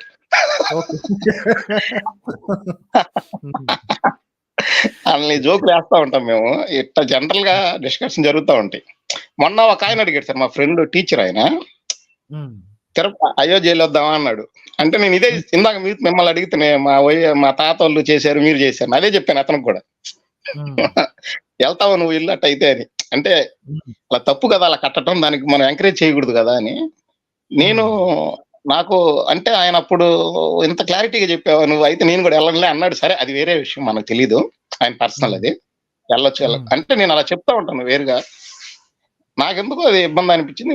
నేను భయంకరంగా ఫీల్ అయింది ఏంటంటే, దానికి చప్పట్లు కొడటానికి టెండూల్కర్ పెద్ద పెద్ద బీజేపీ వాళ్ళు ఓకే సార్, వాళ్ళు ఇటు రెడీగా ఉన్నారు, దానికోసమే ఉంది కాబట్టి. అది టెండూల్కర్, కొంతమంది సినిమా హీరోలు, కొంతమంది పొలిటికల్ నాయకులు ఎవరైతే సెక్యులర్ అని చెప్పుకుంటున్నారో వాళ్ళు మన స్టేట్ నుంచి కూడా వెళ్ళారు కొంతమంది. నాకు అదొకటి అబ్జెక్షన్ అనిపించింది. రామాలయం కట్టుకోవచ్చు, అది వేరే విషయం, కానీ అది ఆ విధానం నచ్చలేదు కదా, అది తప్పు విధానం అనేది నా అభిప్రాయం సార్, కట్టడం అనేది. Fundamentally wrong. అవునా కాదా అనేది ఒకసారి జనరల్ గా మీ లైవ్ స్ట్రీమ్ లోకి వచ్చి అడుగుదాం, అంటే జనరల్ గా వేరే వాళ్ళని అడిగితే ఏందా అని. మీరైతే ఏమంటారు అనేది, నాకు కూడా ఆ ఫీలింగ్ కరెక్టా కాదా అనేది ఒకటే. కరెక్ట్. నేను జనాలకు చెప్పేది కూడా ఇదే. ఈ రోజు మీరు చేశారు, యూ జస్ట్ ఎంటర్డ్ ప్రెసిడెంట్. అంటే ఇంతకుముందు ఎవరైనా చేశారా అంటే ఇంతకుముందు చేశారు. ఇప్పుడు ఒకడు రాజుల కాలంలో రాజ్యాలు ఉన్నప్పుడు ఒక రాజును ఓడించినప్పుడు ఆ ప్రాంతాన్ని వాడు కబ్జా చేసుకున్నప్పుడు వాడు పగలగొట్టించాడు, ఎందుకంటే వాడు రాజ్యం అది కొట్టించాడు. ఈ రోజు మీకు ప్రభుత్వం వచ్చింది, డెమోక్రాటిక్ ప్రభుత్వం వచ్చింది, ప్రజల సొమ్ము వాడి ప్రజల సొమ్ముతో కట్టిస్తున్నాడు. ఓకే, అది ట్యాక్సుల రూపేణా తీసుకున్నారా, చందాల రూపేణా తీసుకున్నారా, ఇట్ డజంట్ మ్యాటర్, ప్రజల సొమ్ముతో కట్టిస్తున్నాడు. ఈ రోజు ఇది కట్టించాడు కదా, 100 ఏళ్ల తర్వాత ఇంకో కొత్త మతం వచ్చింది అనుకోండి, వాళ్ళు కూడా సేమ్ ఎగ్జాక్ట్ 100 ఏళ్ల క్రితం మీరు 500 ఏళ్ల క్రితం ఆడు చేశాడు, ఆడి తప్పన్నారు, 100 ఏళ్ల క్రితం మీరు చేశారు, ఇప్పుడు మీది తప్పు అవుతుంది, ఇప్పుడు నేను పగలగొట్టి నాది నేను కట్టించుకుంటా, అప్పుడేమంటాడు? అదే సార్ నాకు డౌట్. ఇప్పుడు 100 ఏళ్ళ తర్వాత ముస్లిమ్స్ వచ్చారు అనుకో, 120 ఏళ్ళ తర్వాత వాళ్ళు కూడా పడగొడతారు కదా అని నా డౌట్ వస్తుంది. అంటే బేసిక్ గా ఇది బారుకి అందరినీ ఎదవలం చేస్తా పోతారేమో అని నాకు డౌట్. అంటే ఇప్పుడు తప్పు కదా అది. అదే ఇప్పుడు అసలు ఈ దేశానికి కొత్త గుళ్ళు అవసరం లేదండి, ఆల్రెడీ ఉన్నాయే, ఎట్లా వదిలించుకోవాలో తెలియట్లేదు, పిచ్చి పెరిగిపోతుంది అని కొత్త గుళ్ళు కట్టిస్తున్నారు వాళ్ళు. ఓకే, సరే కట్టించుకున్నారు, వాళ్ళు డబ్బులు అయ్యి చేయించుకుంటున్నారు, బానే ఉంది. ఈ రోజు వాడు పగలగొట్టిన స్థలంలోనే కట్టిస్తాను అని చెప్పి న్యాయం 500 ఏళ్ల తర్వాత మళ్ళీ న్యాయం దక్కింది అంటాడు. రేపు పూరి జగన్నాథ్ ఉంది కదా, పూరి జగన్నాథ్ టెంపుల్ ఉంది కదా, అది బౌద్ధులదండి, అది వివేకానందుడు ఆల్రెడీ చెప్పాడు. ఓకే, ఇది బౌద్ధుల స్థలం. రేపొద్దున బౌద్ధులు ఇది వచ్చిన తర్వాత వాళ్ళ రాజ్యం కనుక వచ్చింది అనుకోండి, ఫర్ ఎగ్జాంపుల్ ఎప్పుడైనా వచ్చింది, వాళ్ళు సింపుల్ గా పూరి మాది మీరు అని చెప్పి మొత్తం పగలగొట్టి మళ్ళీ బౌద్ధరామం ఏర్పరిస్తే ఏమవ్వాలి వీళ్ళు? అప్పుడు హిందువుల పరిస్థితి ఏంటి? అదే సార్, నేను అదే అడుగుతాను అప్పుడప్పుడు. సో ఇంగితం అనేది ఉంచుకుని వాడు కరిసి, ఇప్పుడు వాడు కుక్క కాబట్టి కరిశాడు, నేను కూడా కరిస్తే నేను కుక్కనే అయిపోయాను, వాడికి ఇంకో రకంగా మీరు చెప్పినట్టు దానికి కాస్త దూరంలోనో ఎక్కడన్నా పెట్టి, మేము ఇక్కడ కడుతున్నాం, మీరు ద్రోహం చేశారు, మేము ఆ ద్రోహం చెయ్యము అని చెప్పి చెయ్యము ఇంకా అని మాది ఇంకా అంటే పెద్ద మనసు, మీరు పెద్ద మాది మనసు మేము ఆ, ఎప్పటికీ ఎప్పటికీ మీరు దోచుకున్న స్థలంలో మీరు కట్టించుకున్నారు. మీ రాజు ఎవడైతే ఉన్నాడో మీరు దోచుకున్న స్థలంలో కట్టించుకున్నాడు. ఆ బాధ, ఆ ఆ అపవాదు మిమ్మల్ని ఎప్పటికీ వెంటాడుతుంది. మమ్మల్ని వెంటాడదు. ఎందుకంటే మేము పెద్దోళ్ళము, మేము కాస్త పెద్ద బ్రెయిన్ ఉన్నోళ్ళం, పెద్ద ధైర్యం, పెద్ద గుండె ఉన్నోళ్ళం, మేము పక్కన కట్టుకున్నాం అని మాకు చెప్పగలగాలనేది నా ఉద్దేశం సార్. మాకు పరమత్ సహనం ఉంది, వసుదైక కుటుంబం అని చెప్పుకునే వాళ్ళు చేయాల్సిన పని కాదు కదా ఇది. అదే నాకు అదే నాకు బాధ ఎక్కడంటే సెక్యులర్ అని చెప్పుకునే రాజకీయ నాయకులు వేరే వాళ్ళు వెళ్ళి చప్పట్లు కొట్టేసరికి నాకు బాధ అనిపించింది. వెళ్ళటమే చప్పట్లు కొడతాం కదా, వెళ్ళటం అంటే దట్ మీన్స్ వాళ్ళు దాన్ని ఎంకరేజ్ చేసినట్టే కదా ఆ యాక్ట్ ని. అవును. మళ్ళీ ఇంకొక డౌట్ ఉంది సార్, ఒక చిన్న డౌట్. ఇప్పుడు అంటే కోర్టు విషయం కాదు ఇది, కోర్టు చెప్పింది అని చెప్తున్నారు మా ఫ్రెండ్స్. ఇప్పుడు జనరల్ గా వాదన వచ్చినప్పుడు కోర్టు చెప్పింది కాబట్టి కట్టుకుంటున్నారు అన్నారు. అంటే కోర్టు ఎప్పుడు చెప్పలేదు అక్కడ గుడి కట్టుకోమని, అంటే పర్మిషన్ తీసుకొని కట్టుకుంటున్నారు. అప్పుడు ఇది కరెక్ట్ అయినప్పుడు అంటే నా ఉద్దేశం ఇది కోర్టు చెప్పినప్పుడు కట్టుకున్నారు కరెక్ట్ అయితే అప్పుడు రాజు కూడా పడగొడుతున్న కరెక్టేనా అనేది అంటే చట్ట ప్రకారం చెప్తున్నా నేను. నైతికంగా తప్పు, అది ఎవడైనా తప్పు. రాజులకి కరెక్ట్ రాంగ్ అనేది అవసరం లేదండి. ఎందుకంటే వాడు రాజు, వాడు చెప్పిందే అక్కడ శాసనం కదా. అవునవును సార్, అదే ఇప్పుడు సుప్రీంకోర్టు 10 మంది కొంతమంది కూర్చుని చేస్తున్నారు, చట్ట ప్రకారం చేస్తున్నారు. అప్పట్లో వాడిది శాసనం, ఇప్పుడు సుప్రీంకోర్టు శాసనం. అయినా ఇప్పుడు సుప్రీంకోర్టు ఇచ్చింది ప్రాపర్టీ డిస్ప్యూట్ సెటిల్ చేశారు, ఓనర్షిప్ ఆఫ్ ద ల్యాండ్ మాత్రం సెటిల్ చేశారు. అక్కడ రాముడు పుట్టాడు అని సుప్రీంకోర్టు ఒప్పుకోలేదు, రామాయణం గురించి సుప్రీంకోర్టు ఎత్తలేదు. మీరు కట్టుకుంటారో ఏం చేస్తారు, వాళ్ళు ఓన్లీ ప్రాపర్టీ డిస్ప్యూట్ సెటిల్ చేశారు అంతే.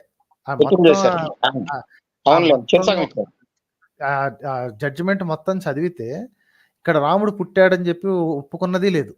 ఓకే, ఇది అసలు కాన్సెప్ట్ కానే కాదు. అసలు కోర్టు కేసు ఏంటంటే ఓన్లీ ప్రాపర్టీ డిస్ప్యూట్ అది. ఇది దీనికి ఎవరు ఓనరు, ఎవరు ఓనర్షిప్ అంతే, అక్కడతో తేలిపోయింది అంతే. ఆ తర్వాత మీరు దాన్ని ఏం చేసుకుంటారో మీ ఇష్టం కదా అని చెప్పి వదిలేసుకున్నారు. అవునవునులేండి, అది కరెక్టేలేండి.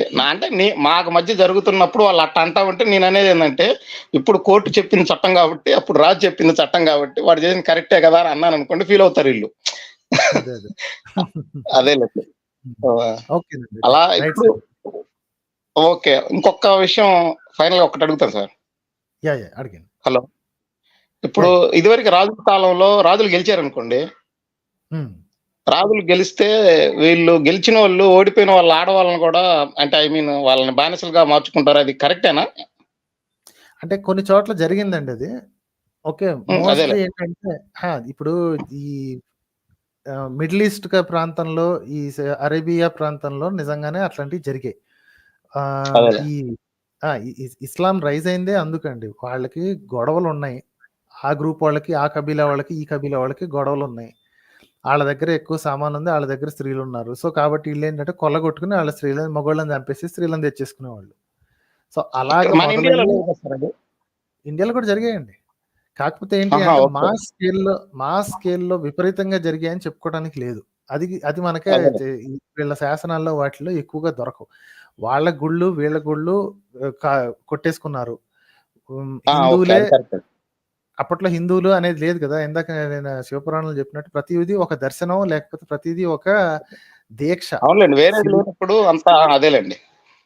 ఉంటే శివుడి దీక్ష, లేకపోతే శాక్తేయన్ దీక్ష, లేకపోతే వైష్ణవ దీక్ష, ఎలాగో వాళ్ళు అనుకునేవాళ్ళు. సో వాళ్ళు వీళ్ళు కొట్టేసి వచ్చినప్పుడు వాళ్ళ గుళ్ళు వీళ్ళు, వీళ్ళ గుళ్ళు వాళ్ళు పగల కొట్టుకున్నారు ఆల్రెడీ.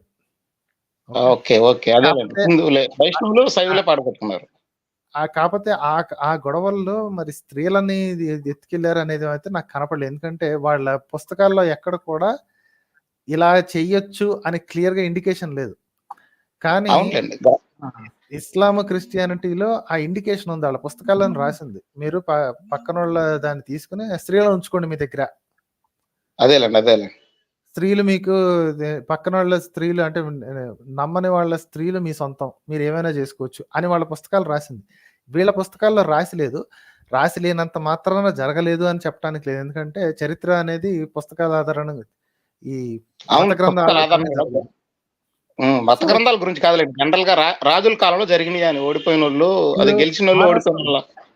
మహారాష్ట్రలో ఓడిపోవడం, గెలవడం తర్వాత సంగతి. మహారాష్ట్రలోని, కేరళలోని ఈ బెల్ట్ లో కూడా ఈ పేష్వాలు అని చెప్పుకునేవాళ్ళు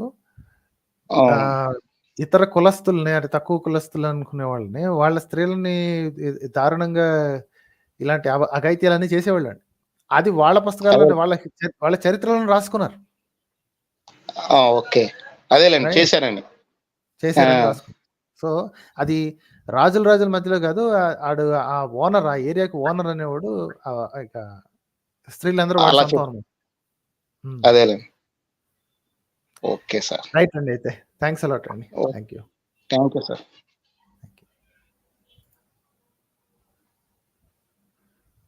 okay, let's see. Ram Pandit గారు మీరు లైన్లో ఉన్నారు. మీరు చివరిన వస్తానంటే no problem. I just take BCP గారు. ఒక్క నిమిషం సార్. బీసీపీ గారు నెక్స్ట్ మీదే ఇంకొక పర్సన్ వచ్చారు. ఆయన పేరు జాలి చూపండి అనే పేరుతో రాసుకున్నారు. నాకు తెలిసిన పేరే. Let's talk to him first, తర్వాత మీరేనండి బీసీపీ గారు. హాయ్ సార్, చెప్పండి సార్. హలో అన్న, నమస్తే. మనోహర్ అన్న. ఎస్ చెప్పండి. చాలా డౌట్లు ఉన్నాయి కానీ మీరు సడన్ గా కాల్ కలిసారు, నాకు ఏం మాట్లాడాలో అర్థం అవుతలేదు అసలు. నేను మన ఇన్స్టాగ్రామ్ లో పెట్టినా కదా మన అంత లాస్ట్ టైం వాళ్ళు ఎవరు సత్యమేవ జయతే గారు, వాళ్ళు ఖచ్చితంగా రారని చూడండి మెసేజ్ పెట్టా, చూసింది కదా అన్న. వచ్చారు కదండి మొన్న, లాస్ట్ టైం వచ్చారు. వచ్చిండు. ఇప్పుడు ఇది మన అయోధ్య రామ-మందిర్ ఉన్నది కదా అన్న, అది బాలరాముడు అంటే మరి అసలు పెద్ద రాముడు ఎవరన్నా నాకు అర్థమైంది అసలు. ఆ తర్వాత పెడతారంటండి. ఇప్పుడు అది ఫేజ్ 1 అంట కదా. ఇప్పుడు ఏంటంటే ఈ ఎలక్షన్ల ముందు ఏదో ఒకటి చెయ్యాలి, మన వాళ్ళందరినీ చేయాలి కాబట్టి దాన్ని ఫేజెస్ వైజ్ గా డివైడ్ చేశారు. తర్వాత నెక్స్ట్ ఇంకొక గుళ్ళలో పెడతారంట అదే ఏరియాలో. బాలరాముడు ఒకటే కాదు, ఇంకొక 2-3 రకాల పెడతారని చెప్పి ఒక ఇది ఉంది. అంటే సీతా లక్ష్మణ సమేతుడైన లేదా సీతా లక్ష్మణ హనుమంతుడి సమేతుడైన శ్రీరాముడిని పెడతారని చెప్పి ఉన్నాయి. మరి ఎన్ని రకాల విగ్రహాలు, ఎన్ని రకాల గుళ్ళు వస్తాయో నాకు కరెక్ట్గా తెలీదు. ఒకటైతే మాత్రం ఫస్ట్ ఫేజ్ మాత్రం జనవరిలో పెట్టేయాలి, ఎందుకంటే టైం లేదు. తర్వాత మోడల్ కోడ్ ఆఫ్ కాండక్ట్ వచ్చేస్తే జనాలకు తెలిసిపోద్ది అని అత్యుత్సాహం ప్రదర్శించి సగం తయారు చేసిన గుండి చేశారు. అందుకే కదా శంకరాచార్యులు మిగతా వాళ్ళందరూ రాంది అందుకే. అసలు అది తయారు చెయ్యని గుడిలో ప్రాణప్రతిష్ఠ చేస్తే శిథిలమైన బాడీలోకి ప్రాణప్రతిష్ఠ చేసినట్టే, అది అపచారం అది అని చెప్పి వీళ్ళు రాలేదు. ప్లస్ అది ఒక పొలిటికలీ మోటివేటెడ్ ఈవెంట్. అది భక్తి లేదు, గుడ్డు లేదు, ఓన్లీ పాలిటిక్స్ కోసమే. నేను రామ మందిరం సాధించానని చెప్పుకోవడానికి మాత్రమే. ఇంకా ఒక 3 నెలల నుంచి 6 నెలలు పడుద్ది అది దగ్గర కన్నా అవటానికి అని చెప్పి వాళ్ళు రాలేదు. చాలా మంది ఈ హిందూ గురువులు అనేవాళ్ళు రాలేదు. అందుకని తర్వాత ఫ్యూచర్ లో ఇంకా ఉన్నాయండి, ఇంకా ఏవో విగ్రహాలు తీసుకొస్తారంట అక్కడి నుంచి. తెల్లరాముడిని కూడా చూస్తామని చెప్పి వస్తున్నాయి కొన్ని ఇంట్రెస్ట్లు. నల్లరాముడిని చూపిస్తారు, తెల్లరాముడు కూడా వస్తాడంట, చూడాలి. అదే ప్రాణ ప్రతిష్ఠ పోసారంటే వీళ్ళు ఎక్కడి నుంచి కొనుక్కొచ్చి ప్రాణ ప్రతిష్ఠ చేస్తారా? నాకైతే అర్థమవుతుంది ఎట్లా మాట్లాడుతుందో ఏందో మరి. అది రాళ్ళకి కూడా ప్రాణ ప్రతిష్ఠ చేస్తారండి. చచ్చిపోయిన వాళ్ళు ఇక్కడ బతుకుతున్న వాళ్ళకి ప్రాణ ప్రతిష్టలు చేయరు. రాళ్ళనైనా సరే ప్రాణాన్ని పోసి మరి పూజిస్తారే తప్ప సాటి మనిషిని మాత్రం దగ్గరికి రానిరు. అది మొన్న మా మామయ్యనే ట్రైన్ లో అక్కడికి వెళ్ళిండి అన్న మొన్న ఒక 10 days 20 days కింద అయోధ్యకి వెళ్ళాడన్న. వెళ్తే ఆ పిల్లలు పాపం ఆ ట్రాక్ పక్క పెట్టి వాళ్ళు సంచులు వేసుకొని ఆ ప్లాస్టిక్ కవర్లు వేసుకొని ఈరుకుండా అంటే వాళ్ళకి బతకడం కోసం వాళ్ళకి వేరే ఆప్షన్ లేనే లేదు ఆ పిల్లలకి. అసలు చిన్న పిల్లలన్నా అంటే 8 years 9 years కావచ్చు. వాళ్ళు ట్రైన్ లో పెడితే నాకు వీడియో పెట్టిండు మావాడు. పెడితే వాళ్ళు పాపం కవర్లు ఏరుకుంటున్నారు ట్రాక్ పక్క పెట్టారు, జస్ట్ ఒక 2 meters డిస్టెన్స్ ఉన్నాయి. ఇంతమంది పిల్లలు మొత్తం అంటే వాళ్ళని పాపం అసలు ఎంత బాధ అనిపిస్తే. అక్కడ ఈ ప్రాణప్రతిష్ఠలు చేసుడు ఏంది, ఈ గుళ్ళు కట్టించిన వారు చూసుకునే దిక్కు లేదు కానీ దేవునికి ప్రాణప్రతిష్ఠలు చేసి గుళ్ళు పెట్టి మళ్ళీ ఆ డబ్బులు ఏమనంటే మీరు అని ఇచ్చిరా, ప్రభుత్వం ఇస్తుంది, ఇది మొత్తం చందాలు వేసుకొని కట్టించింది కదా అంటారు మన ఇక్కడ వాళ్ళని అడిగితే. అదే చందాలు తీసుకుని వాళ్ళందరూ కట్టించుకోవచ్చు. కొంతమంది ఇంకో రకమైన ఆర్గ్యుమెంట్, అంటే గుడి మాత్రమే ఎందుకు కట్టాలి, గుడి కూడా కట్టి ఇది కూడా కట్టించుకుని. మరి గుడి కట్టారు సరే, కానీ ఇవి ఎక్కడి నుంచి కట్టారు? పోనీ రామాలయం కట్టడానికి అని చెప్పి ఇన్ని వేల కోట్లు తీసుకొచ్చారు కదా. ఓకే, ఎన్నో వేల కోట్లు, ఐ డోంట్ రిమెంబర్, అది 3000 ఎంతో చెప్తా ఉంటారు ఒక్కొక్కసారి. అది తీసుకున్న తర్వాత అదే శ్రీరాముడి పేరు మీద ఒక ధర్మాసుపత్రి పెట్టచ్చు కదండి. అవునవునన్న. అవునవును. ఎక్స్ట్రా అవును. డబ్బులు ఉన్నాయి ఆల్రెడీ, వాళ్ళ బ్యాంక్ లో ఎక్స్ట్రా డబ్బులు ఉన్నాయి, అనుకున్న దానికంటే ఎక్కువ డబ్బులు వచ్చాయంట. అవునవును. ఓకే, ఒక ధర్మాసుపత్రి పెట్టచ్చు, ఒక యూనివర్సిటీ పెట్టచ్చు, కానీ ఆ యూనివర్సిటీ పెట్టగానే మళ్ళీ వేద విద్య అది ఇది అని చెప్తారు. ఈ హాస్పిటల్ పెట్టండి అంటే ఆయుర్వేదిక్ హాస్పిటల్ పెడతానంటారు. అవునవును. సో ఇవేం బెటర్ అన్న, అంటే వాళ్ళు ఇవన్నీ ఏం బెటర్ కానీ భక్తి విషయంలో మాత్రం బాగా తెలివి చూపిస్తాండ్రు. ఈ జనాల ఓట్ల గురించే కదా ఇదంతా ఖచ్చితంగా. పక్కా ఓట్లేనండి, this is only for that. విషయం ఏంటంటే, బ్యాక్గ్రౌండ్ సౌండ్ వస్తుందండి. విచిత్రం ఏంటంటే, దీనివల్ల ఈ స్టంట్ వల్ల పెద్దగా కొత్తగా వచ్చిన ఓట్లు ఏమీ లేవు అని చెప్పి ఒక, అంటే సర్వేలు కదా జనాలు చెప్తా ఉంటారు. అంటే ఆల్రెడీ ఆ పార్టీకి ఓటేద్దాం అనుకునేవాడు ఎలాగూ వేస్తాడు, ఆడి మనసు మార్చడం కష్టం. కొత్తగా ఎవరన్నా వచ్చారంటే కొత్తగా ఎవరు రాలేదు. సో ఇన్ని కోట్లు పెట్టి ఇంత పెద్ద హంగామా చేసి గవర్నమెంట్ ఖర్చు పెట్టి ఏంటి ఈ హంగామా ఏదైతే చేశారో అది మొత్తం బూడిదలో పోసిన పన్నీరే. కొత్త ఓట్లు ఏం రావండి, ఎందుకంటే ఆల్రెడీ వేద్దాం అనుకున్నాడు వేస్తాడు. సో దానివల్ల ఒక భారీ వేవ్ వస్తుంది అన్నదేం కనపట్ల. ఓకే, ఇంతకుముందు న్యూట్రల్గా ఉన్నాడు, ఇప్పుడు న్యూట్రల్గా ఉన్నాడు, ఏముంది లేబ్బా ఇంకో గుడి కట్టుకున్నది దానిదే ఉంది అని అనుకుంటున్నారు. సో అది అక్కడ జరిగేది ఏంటి అంటే, దానివల్ల ఉపయోగం ఎవ్వడికి లేకపోయినా కట్టారు. ఏం లేదు, వాళ్ళు చేసే స్కాములు కానీ మిగతా అన్నిటిని కానీ వాటిని గురించి తప్పించుకోవడానికి మళ్ళీ కొత్త గుళ్ళు పేర్లు, కాసేపు ద్వారక అంటారు, కాసేపు జ్ఞానవాపి అంటారు, ఇంకోటి అంటారు.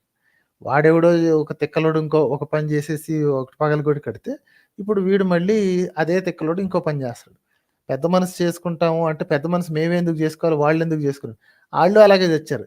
సరే మా బాబర్గాడు ఏదో మోసం చేశాడు, తీసుకోండి అయ్యా మీది తీసుకోండి, మాకు వేరే చోట మంచి స్థలం ఇప్పించండి, కావాలంటే డబల్ సైజు స్థలం ఇప్పించండి మాకు, మేము పోతాం అని చెప్పి ముస్లింలు అనట్లేదు. అదో ప్రాబ్లం లేండి వాళ్ళకి. ఏంటంటే ఈ ఈ రోజు నన్ను ఇక్కడి నుంచి పంపిస్తే ఇంకో చోటకి పోతే అక్కడ కూడా తోసేస్తారని ఏం చేయరు.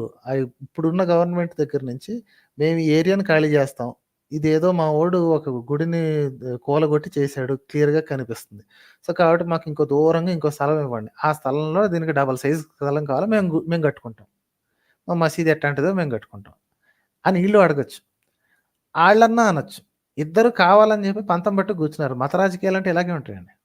వాళ్ళన్నా ముస్లింలు అడిగారు అంటే వాళ్ళు పెద్ద మనసు అవుద్ది సడన్గా, అరే వాళ్ళు వాళ్ళ పాత రాజులు చేసింది తప్పని ఒప్పేసుకున్నారు, అలా చేసి ఉండకుండాల్సింది, సో మనల్ని ముస్లిమ్స్ని మనం ఇంత నెగిటివ్గా చూడాల్సిన పని లేదు, వాళ్ళు వదులుతున్నారు, కాస్త వదులుగా ఉంటున్నారు. ఇంతకు ముందు అంతా వాళ్ళ మీద బ్యాడ్ రిమార్క్ ఉంటుంది కదా, చిన్న సైజ్ దర్గా కానీ ఏ దిక్కుమాలింది చిన్నది వచ్చినా సరే అస్సలు కదపనీరు, వాళ్ళ సమాధుల్ని వాటిన్నిటిని కదపనీరు, రోడ్డు ఎంత పెద్ద ఎక్స్పాన్షన్ అయినా సరే ఆ ఏరియా నట్టుని బ్లాక్ చేసి ఉంచుతారు వాళ్ళు అని చెప్పి వాళ్ళ మీద బ్యాడ్ రిమార్క్ ఉంది.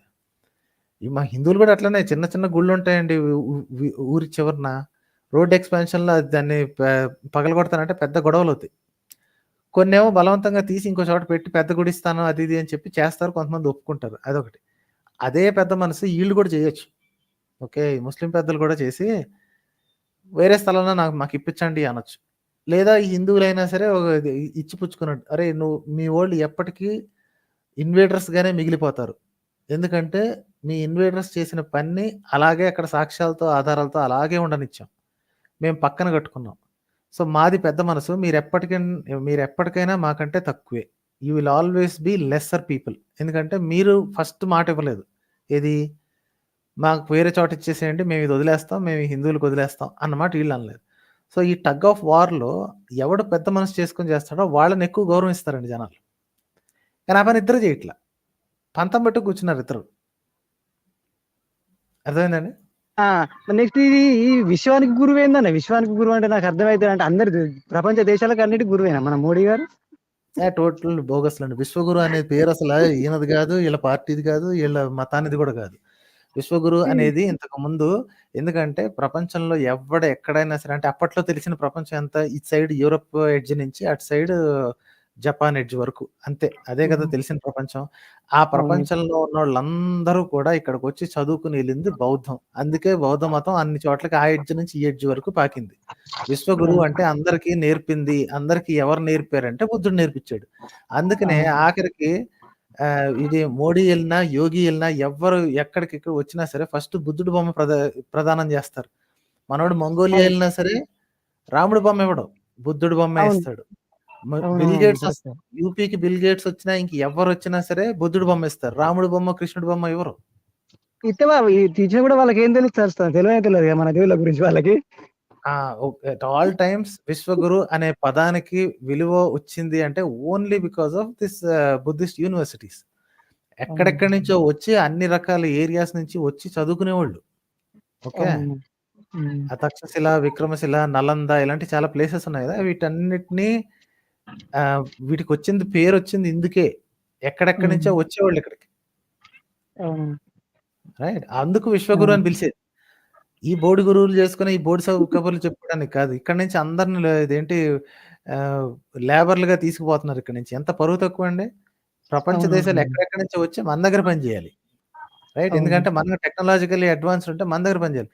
మనోళ్ళు ఇక్కడి నుంచి ఎక్కడికి పోవటం, కొంతమంది స్కిల్డ్ లేబరు, కొంతమంది ఐటీ లేబరు, కొంతమంది వర్కర్స్, వాళ్ళ బిల్డింగ్స్ కట్టడానికి మనోళ్ళు వెళ్తున్నారు. ఇజ్రాయెల్ రికన్స్ట్రక్షన్ చేయడానికి మనోళ్ళు వెళ్తున్నారు. దుబాయ్ నిండా మనోళ్ళే ఉన్నారు కన్స్ట్రక్షన్ చేయడానికి. వాళ్ళ దేశాల్లో పని చేయడానికే. పని చేయడానికి వెళ్తున్నారండి. అది విశ్వగురువు కాదు అది. ఓకే. షేమ్లెస్ గా ఆ పేరుకి అసలు వాల్యూ తీసేస్తాను వీళ్ళు ఆ పేరు పెట్టుకొని మొత్తం. ఇప్పుడు చూడండి, చైనా వాళ్ళు ఉన్నాడు. ఎక్కడెక్కడికో వెళ్ళి చదువుకుంటారు. తిరిగి వచ్చి చైనాలో బిజినెస్లు పెట్టి ప్రపంచంలో ఉన్న మ్యానుఫ్యాక్చరింగ్ మొత్తం వాళ్ళ దగ్గర తెచ్చుకుంటున్నారు. వాళ్ళ డెవలప్ అవును అక్కడ.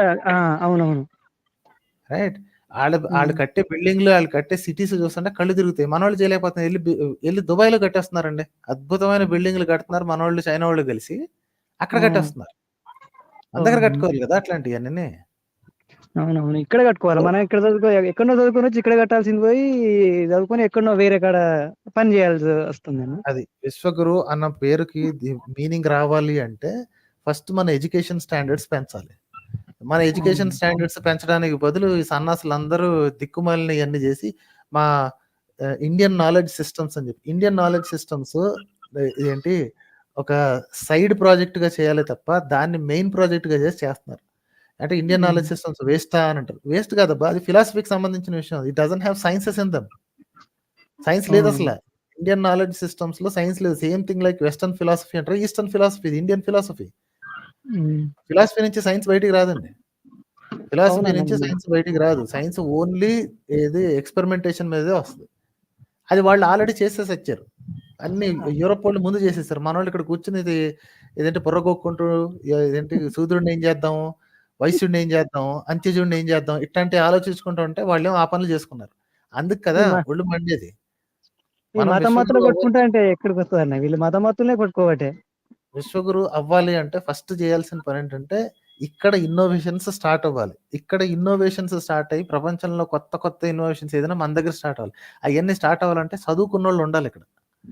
ఎక్కడైనా చదువుకో, ప్రపంచంలో ఎక్కడికైనా వెళ్ళి చదువుకో, నో ప్రాబ్లం. కానీ తిరిగి వచ్చి ఇండియాలో రీసెర్చ్ ఫెసిలిటీస్ మొదలు పెట్టాలి. అది ఎవరు చేస్తున్నారు? చైనా వాడు చేస్తున్నాడండి అది. వాళ్ళు అసలు అమెరికాలో, యూరోప్ లో ఉన్న యూనివర్సిటీస్ లో అన్ని చదువుకుని అడ్వాన్స్డ్ ఫిజిక్స్, సైన్సెస్, కెమిస్ట్రీలు, ఇదేంటి సాలిడ్ స్టేట్ ఫిజిక్స్ అన్ని నేర్చుకుని పోయి చైనాలో ఉద్యోగాలు చేస్తున్నారు. చైనాలో కంపెనీలు పెట్టి ఉద్యోగాలు చేసుకుంటున్నారు.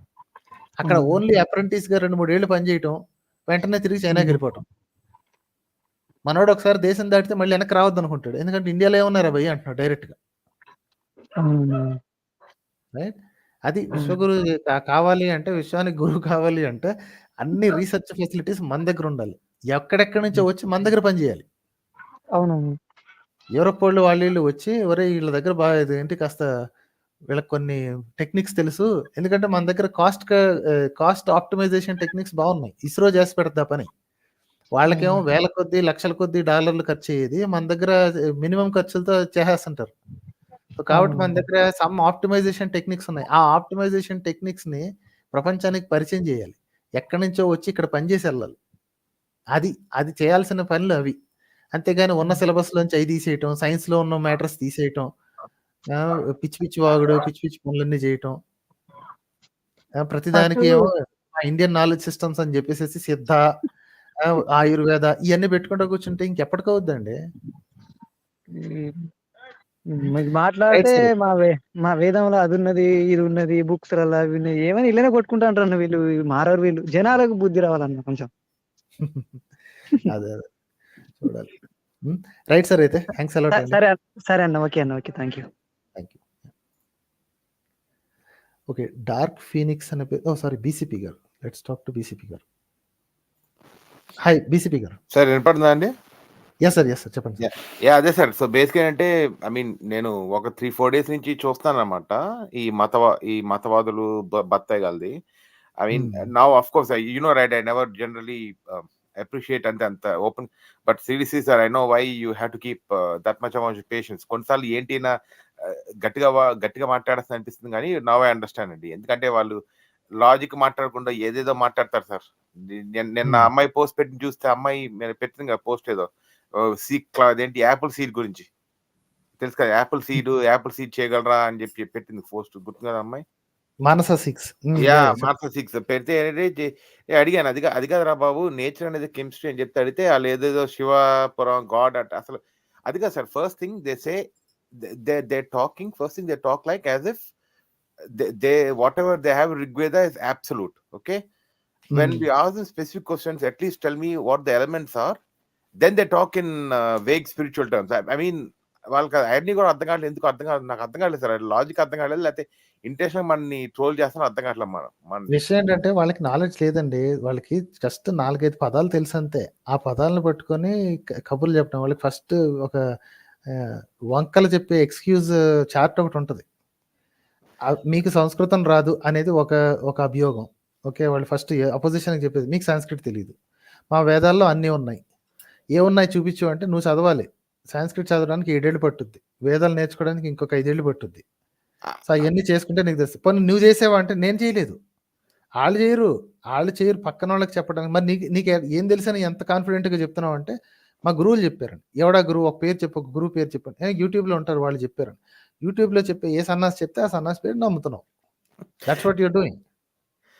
అది కాదు సార్. ఇంకోటి సో జోక్ ఏంటంటే sir, you're telling me okay మన స్పష్టంగా చెప్పారంటారు. ఓకే, అయితే నువ్వు ఒక సోడియం ఎలిమెంట్ తీసుకుని సోడియం ఎలిమెంట్ అటామిక్ వెయిట్ కనుక్కున్నారా, వాల్యూ షేర్ కనుక్కుంటే దెన్ ఓకే అది మాకు నీకు అర్థం అవదు, చాలా బ్రహ్మ విష్ణు అంటారు. But then okay, this western science that you debase and deride, right, it's providing me easy access to knowledge, right? So why should I come to you and logical or ante ultimately is about ఇప్పుడు వాళ్ళైనా కానీ benefits కాదు spirituality అంటారు. No we should be looking at benefits also, right? What is my benefit of attribute to you? I will focus more on western science కదా, because it's benefiting me, it's giving me knowledge, simple knowledge. Spirituality అనేది it is a crutch అండి. అది ఒక కుంటి కర్ర. Okay, I have to be very blunt against it. ఎందుకంటే spirituality అనే ఒక కాన్సెప్ట్ని they have destroyed to the core. Spirituality అంటే it's something that happens to you in your own mind, అంతే తప్ప దానికి తొక్కలో ఇంకా స్పిరిచువాలిటీ అనేది ఒక వే ఆఫ్ లైఫ్. బొంగేం కదండి. మీ ఫుడ్ తినాలంటే మీకు స్పిరిచువాలిటీ పనిచేయదు. You have to live in your material world for the most part, right? కడుపు నిండిన తర్వాత లేకపోతే ఇంకేం పాలు పోకపోయేదేంటి, వీకెండ్ లో ఖాళీ కూర్చున్నప్పుడు ఏం చేయాలి, then you can be spiritual, you can do all sorts of nonsense. That's your time, you do whatever you want. You have to live in this material world. దానికి నేను spiritual గా కూర్చుంటాను అని చెప్పి, and spirituality is not just sitting around, I don't want to misrepresent them, but what is spirituality అంటే being aware. And what am I getting after being aware? Exactly. See, the world is a place, I live in it, I know the problems in it, I can see the problems, I need to solve it. నా చేతనైనంత కాలంలో నేను చేస్తాను. నీ spirituality వల్ల నాకు వచ్చింది ఏమీ లేదు. ఇంకొక పని చేయాల్సిన వాళ్ళు, ఒళ్ళొంచి పని చేయాల్సిన వాళ్ళు, కాస్త తెలివి ఉన్నది అనుకున్న వాళ్ళు, దేశానికి ప్రపంచానికి ఉపయోగపడాల్సిన వాళ్ళు వెర్రి వెధవల్లా కూర్చుంటున్నారు. That is what spirituality is doing. It's not making use for anybody. అదే సార్, ఇంకో వీడియో కూడా పెట్టా కదా సార్ మీరు. ఆయన పేరేంటి, ధర్మ మార్గం. ఆయన ద ఓన్లీ సీ ఇదంతా తిట్టారు, okay that's fine. I mean కొంచెం కామెడీ వస్తుంది. ఆయన బీపీ రేజ్ అవుతాయి కొంచెం మనకి. ఆయన BP of course I hope is healthy and hope is wealthy and everything, healthy wealthy. But ఆయన బీపీ వస్తే కొంచెం కామెడీ అనిపించింది. But the only interesting point ఈ మేడ్ వాస్ కుకింగ్ అనేది ఇండియాలో కనిపెట్టారు, ఋషులని అడిగారు. ఐ మీన్ ఆయన మాట్లాడినా కానీ okay, let's assume that cooking was invented in India with fire, right? Is it true? I mean is there any evidence for it? Total bogus అండి. Nobody knows అండి.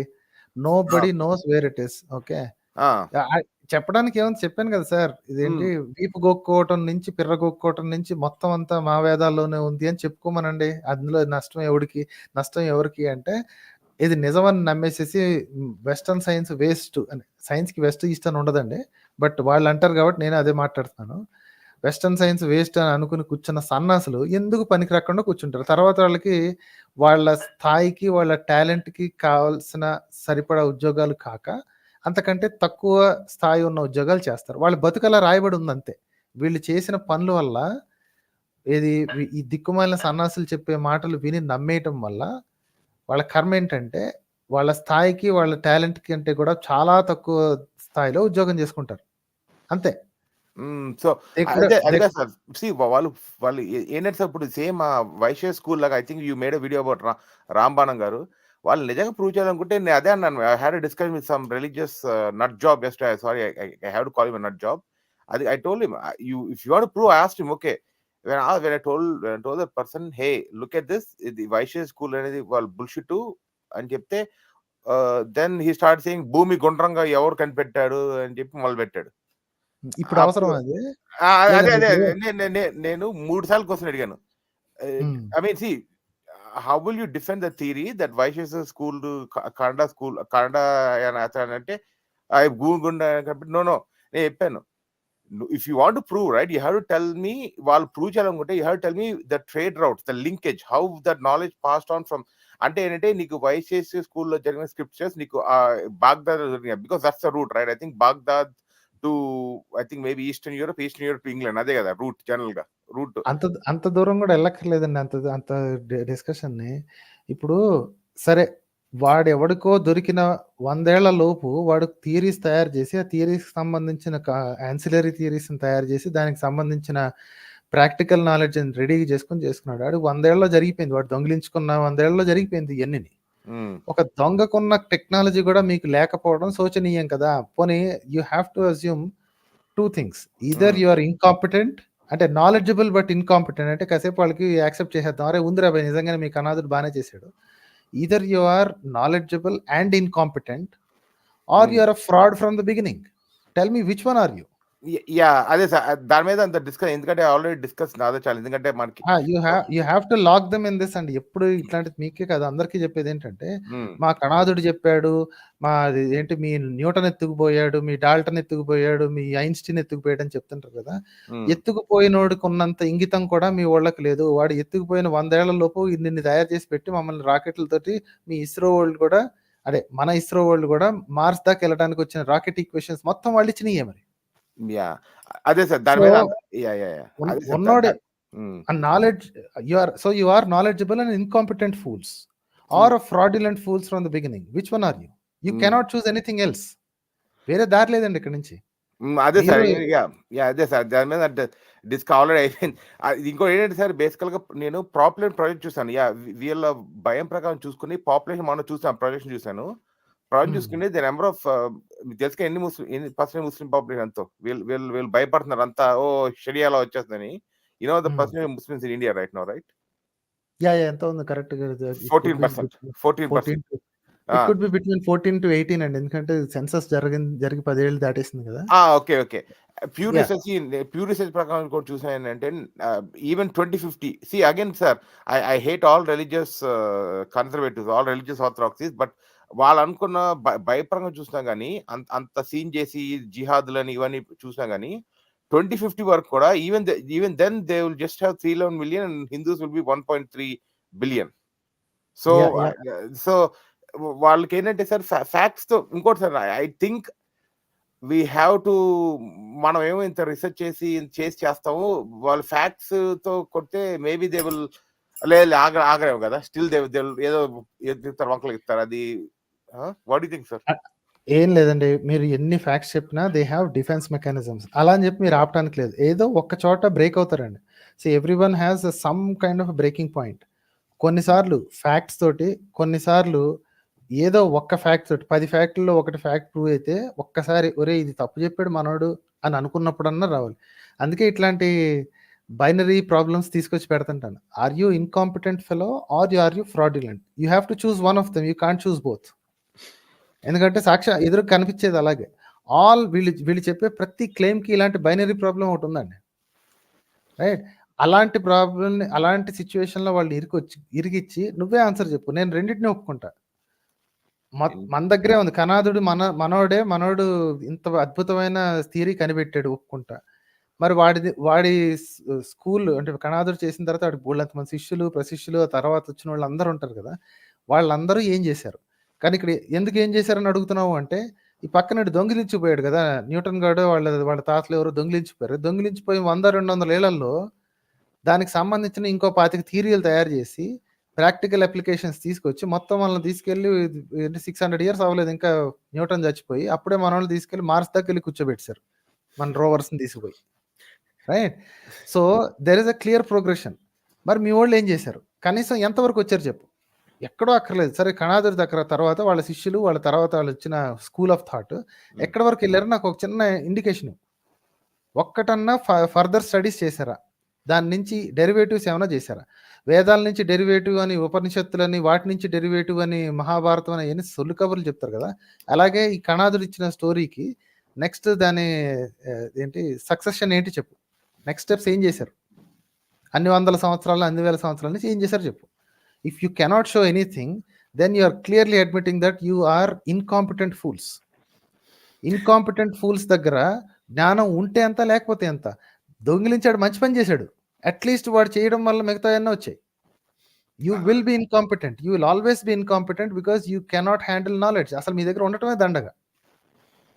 అంటే రెట్రిక్ గేమ్ అంటే ఇంకా బ్యాడ్ ఫెయిత్ ఇస్తున్నారు కాబట్టి మనం కూడా బ్యాడ్ ఫెయిత్ గా కొంచెం మాట్లాడాలి. Absolutely. There is no other way to win these people అండి. ఇప్పుడు వాడు లేదు మా దగ్గర ఉంది అంటే షో మీ అంటాను. వాళ్ళు కాబట్టి వాడేం లేదంటాడు. లేదు మా వాళ్ళు ఏం చేయలేదు అని చెప్పి they have to start inventing story. So you guys are incompetent fools or you are basic frauds that you are claiming something. అంటే ఓకే, మీరు ఓకే, యాక్చువల్ ఫేర్ ఎనఫ్ అండి. ఎందుకంటే ఇల్లు అదిగా సార్ సార్ నాకు అర్థం ఏంటంటే మేము చెప్పాం కదా, వెళ్ళిపోతాం సార్ హాయిగా రిలీజియస్కి మనందరం ఇంత బుర్ర గీట్ కెట్టుకుని హాయిగా డబ్బులు సార్ అదే రామ్ పండిత్ అదే అంటున్నాడు. హాయిగా వెళ్ళిపోతాం సార్, వెళ్ళిపోతే హాయిగా డబ్బులు సంపాదించి ఇంత బుర్ర హిట్ పెట్టుకోక్కర్లేదు, రీసెర్చ్ చేసి లింకులు చూసుకుని. అదే సార్. అది ఇంకో one final point before let you go. ఏంటంటే సార్, మనకి ఇండియాలో sir I think it was originally setup properly. Let's be honest, right? We were never going to, all the religious sects are not going to come and sing Kumbaya and then వెళ్ళి అందరూ అని చెప్పి అలా ఉండదు. But at least ఏంటంటే the laws have been set in place so that live and let live లాగా loss set చేశారు 1947 లో. I mean sort of, I mean still there are some flaws with it, but it's imperfect. Okay, set చేసేప్పుడు ఏంటంటే we actually మన America set చేసి is good thing. మనం ఏం చేయాల్సింది, అఫ్ కోర్స్ వాళ్ళు నెహ్రూ వాళ్ళందరూ తప్పు చేశారు బై నాట్ లిబరలైజింగ్ ఇండియా. మన లేకపోతే ఇండియా కూడా it will be the manufacturing hub of the world. But of course there are both sides to the argument, right? అలాంటప్పుడు ఇప్పుడు ఏం చేయాలంటే, ఇప్పుడు ఏంటి, okay yes we're not going to sing kumbaya, but ఇప్పుడు ప్రపంచం ఏం ప్రొజెక్ట్ చేయాలి? హే గైస్, మనం చాలా ఇంక్లూసివ్ సొసైటీ. బేసిక్ గా నేను ఒకటే సార్, నేను I'm not a huge fan of communism and this current state in this current context. But capitalism నువ్వు అనుకున్నా కానీ నువ్వేం చేయాలి? హెడ్ బిగింగ్ ఇన్వెస్టర్ కాన్సెప్ట్ చేసినప్పుడు, ఓకే ఇండియాలో అసలు ఏమి సోషల్ గా బాగానే ఉంటారు. All they care about is work. All they focus on is work. They only care about work. They only care about throughput. They don't care about anything else అని మనం project చేసాం అనుకోండి, ఏముందంటే there be more investor confidence. అప్పుడు ఏంటంటే will be like Japan అన్నమాట.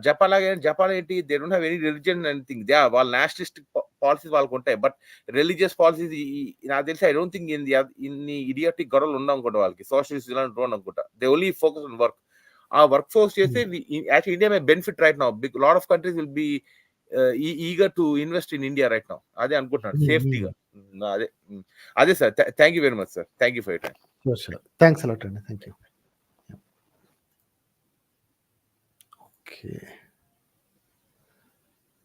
Okay Akshay Kumar గారు ఏదో అంటున్నారు. ఓకే, ధర్మ మార్గం ఛానల్లో ఫుల్ డిస్కషన్. వాళ్ళకి వేరే దారి లేదండి. They just cannot ignore this uprising of హేతువాదం.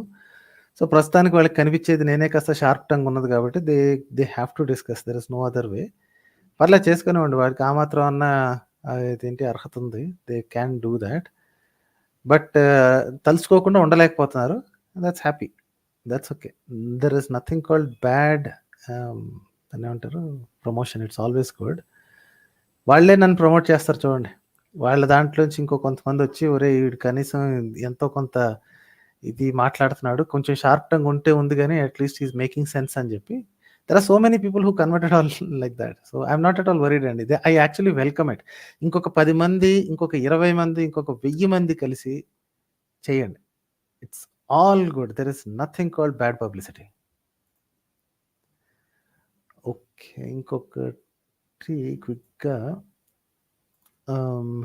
Aesthetic mind గారు అన్నారు, pardon me to interrupt in the middle, Kanada sage just proposed his hypothesis regarding genesis of creation as he envisaged, contemplated that atoms are the source. Yeah, sure. See, I'm not against this thing called whatever Kannada sage written అండి. అసలు నాకు దాని మీద అభిప్రాయము లేదు, దాని మీద plus point లేదు, నెగిటివ్ పాయింట్ లేదు. See, he said what he had to do, right? My question is only what happened next, right? అతను ఏమైనా రాసి ఉండొచ్చు, అది మంచి రాసి ఉండొచ్చు, సోది రాసి ఉండొచ్చు, వాట్ ఇట్ డజంట్ మ్యాటర్. వీళ్ళు క్లెయిమ్ చేసుకున్నది ఏంటి అంటే it had some immense knowledge అంటారు కదా. I'm willing to accept that. What did you do next అనేది నాకు చెప్పగలగాలి. కణాదుడు నుంచి తర్వాత అతని శిష్యులు కానీ అతని నెక్స్ట్లు కానీ అతని నుంచి డైరెక్ట్గా డెరివేటివ్గా ఏం పని చేశారు, దాని నుంచి మనకు వచ్చిన నెక్స్ట్ బెనిఫిట్ ఏంటి. కణాదుడి పేరు ఒక్కటి చెప్పుకోవడం, ఇప్పుడు న్యూటన్ పేరు కూర్చుని వీళ్ళు ఇప్పటికీ న్యూటన్ అని కొట్టుకు సావట్లా.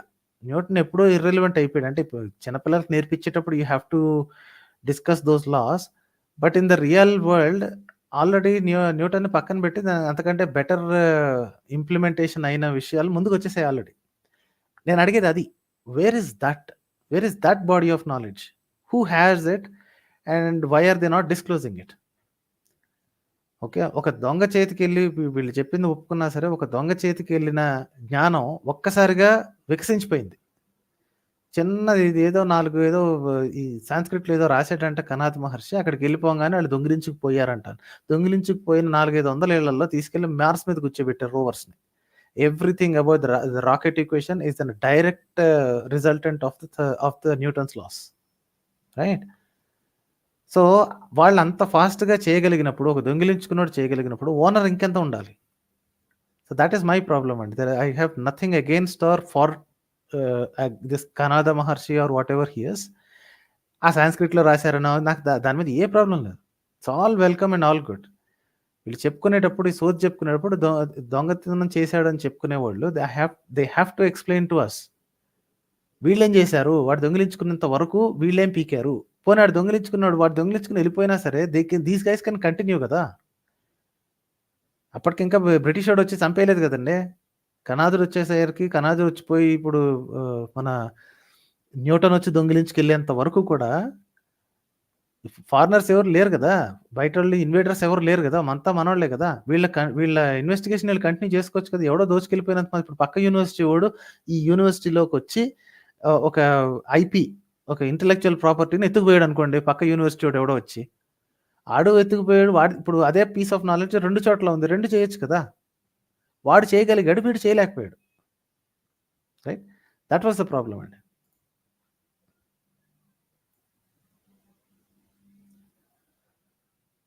ఓకే, యా, అండర్స్టూడ్ అండి. సో ఐస్థెటిక్ మైండ్ గారు అన్నారు it was not some proven theory, it was just his notion. Ya, I'm fine with that. See there are ideas. ప్రతిదీ ప్రాపర్గా రాసి ఉండాల్సిన ఇది లేదు కదా. Some things are just imagination in the mind and that is also respectable, right? ఎవరైనా నిజంగా చేసి ఉంటే దట్స్ ఆల్సో రెస్పెక్టబుల్. కానీ వీళ్ళు అక్యూజ్ చేసేది అది కాదు కదా. దీస్ గైస్ సే దొంగిలించుకుపోయారని. I'm fine to accept that also. Show me what you did until then, right? ఓకేనండి. So next let's do this and I'll just take a 30-second break and I'll come back. Please stay on the line. Andaru line lone undandi. We are continuing for at least another hour andi.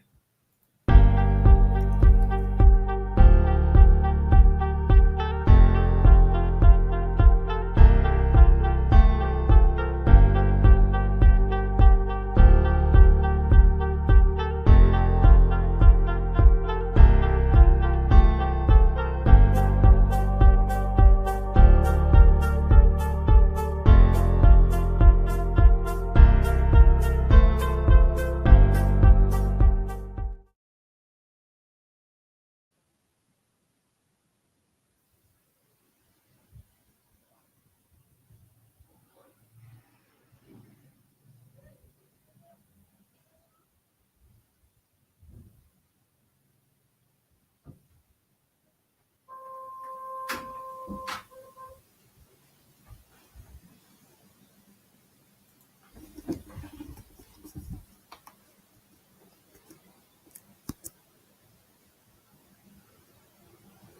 I'm back అండి. So let's see, లైన్లో ఉన్నారు. I don't, చాలా సేపటి నుంచి ఉన్నారు. రామ్ పండిత్ గారు ఒక్క person తీసుకున్న తర్వాత నెక్స్ట్ మీరేనండి. Sorry for the delay. Hindu Simham అనే పేరుతో వచ్చారు. I think he just named it like that. Hi Hindu Simham గారు. హలో, హాయ్ సార్, వినిపిస్తుందా? హాయ్ సార్, ప్రద్యుమ్న గారు. Hello, okay. Can anyone else hear అండి, లేక నాకే వినపడలేదా? Hello, okay. Apparently tried unmuting and muting but I can't. నాకు వినపట్లేదు. హిందూ సింహం గారు, nobody else can hear apparently అండి. నా మాటలు మాత్రం వినిపిస్తున్నట్టున్నాయి. హిందూ సింహం గారు మాటలు వినిపిస్తున్నాయండి ఎవరికైనా?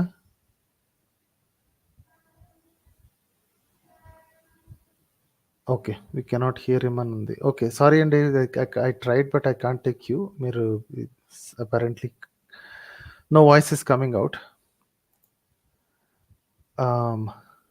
రామ్ పండిత్ గారు విల్ జస్ట్ టేక్ హిమ్ అండి. నెక్స్ట్ డార్క్ ఫీనిక్స్ గారు ఉన్నారు, యశ్వంత్ గారు ఉన్నారు. Please hold on sir. Ram Pandit గారితో మాట్లాడిన తర్వాత then will talk to you. Hi Ram Pandit గారు. యా హలో అండి, హాయ్ సార్. వినిపిస్తుందా? యా క్లియర్ చెప్పండి sir. Okay okay yeah just నేను ఒక 3 పాయింట్స్ చేస్తానండి. I don't take more than 2 minutes. Okay, sure.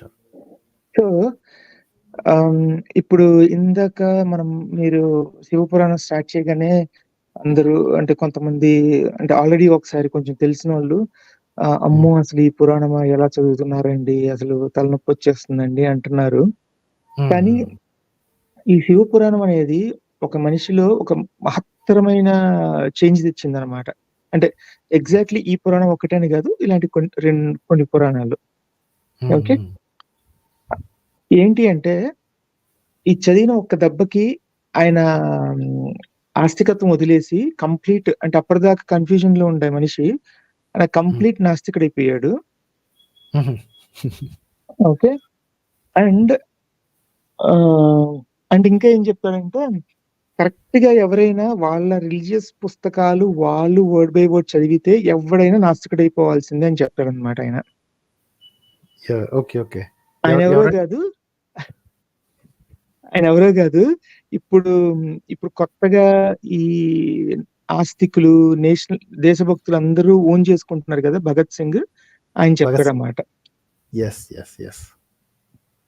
Okay, so ఆయన ఏంటంటే కరెక్ట్ గా ఎవరైనా ఎవరి రిలీజియస్ బుక్స్ వాడు కరెక్ట్ గా కాసేపు చదివితే చాలు ఆటోమేటిక్ గా. అందుకే ఈ ఆస్తికులని చెప్పుకునే వాళ్ళు ఎవరు వాళ్ళ పుస్తకాలు చదవరు. చదివితే ఎక్కడ ఆ నమ్మకం పోతుందో అని భయం అనమాట. వాడికి ఇది ఒక హై ఇస్తుంది. ఈ ఇమాజినేషన్, మాది గొప్ప, మేము అక్కడి నుంచి వచ్చాం, ఇక్కడి నుంచి వచ్చాం, ఇలా చంపాం, అలా ఇవన్నీ వాళ్ళకి హై ఇస్తాయి అనమాట. ఆ హైనెస్ పోకూడదు అని వాళ్ళు చదవరు అనమాట. ఓకే, నేను నా ఛానల్లో భగత్ సింగ్ గురించి ఐఎమ్ ఎథిస్ట్ అనే ఎపిసోడ్ నెక్స్ట్ స్టార్ట్ చేసి అక్కడి నుంచి I will take some political ఇదండి. I was just starting with Bhagat Singh because he is one of the greatest atheist. So చాలా మంది నాస్తికులు అడిగే క్వశ్చన్స్ అన్ని ఆయన అందరినీ అడిగి finally he concluded nobody knows not even a single penny. All these these there isn't no single penny.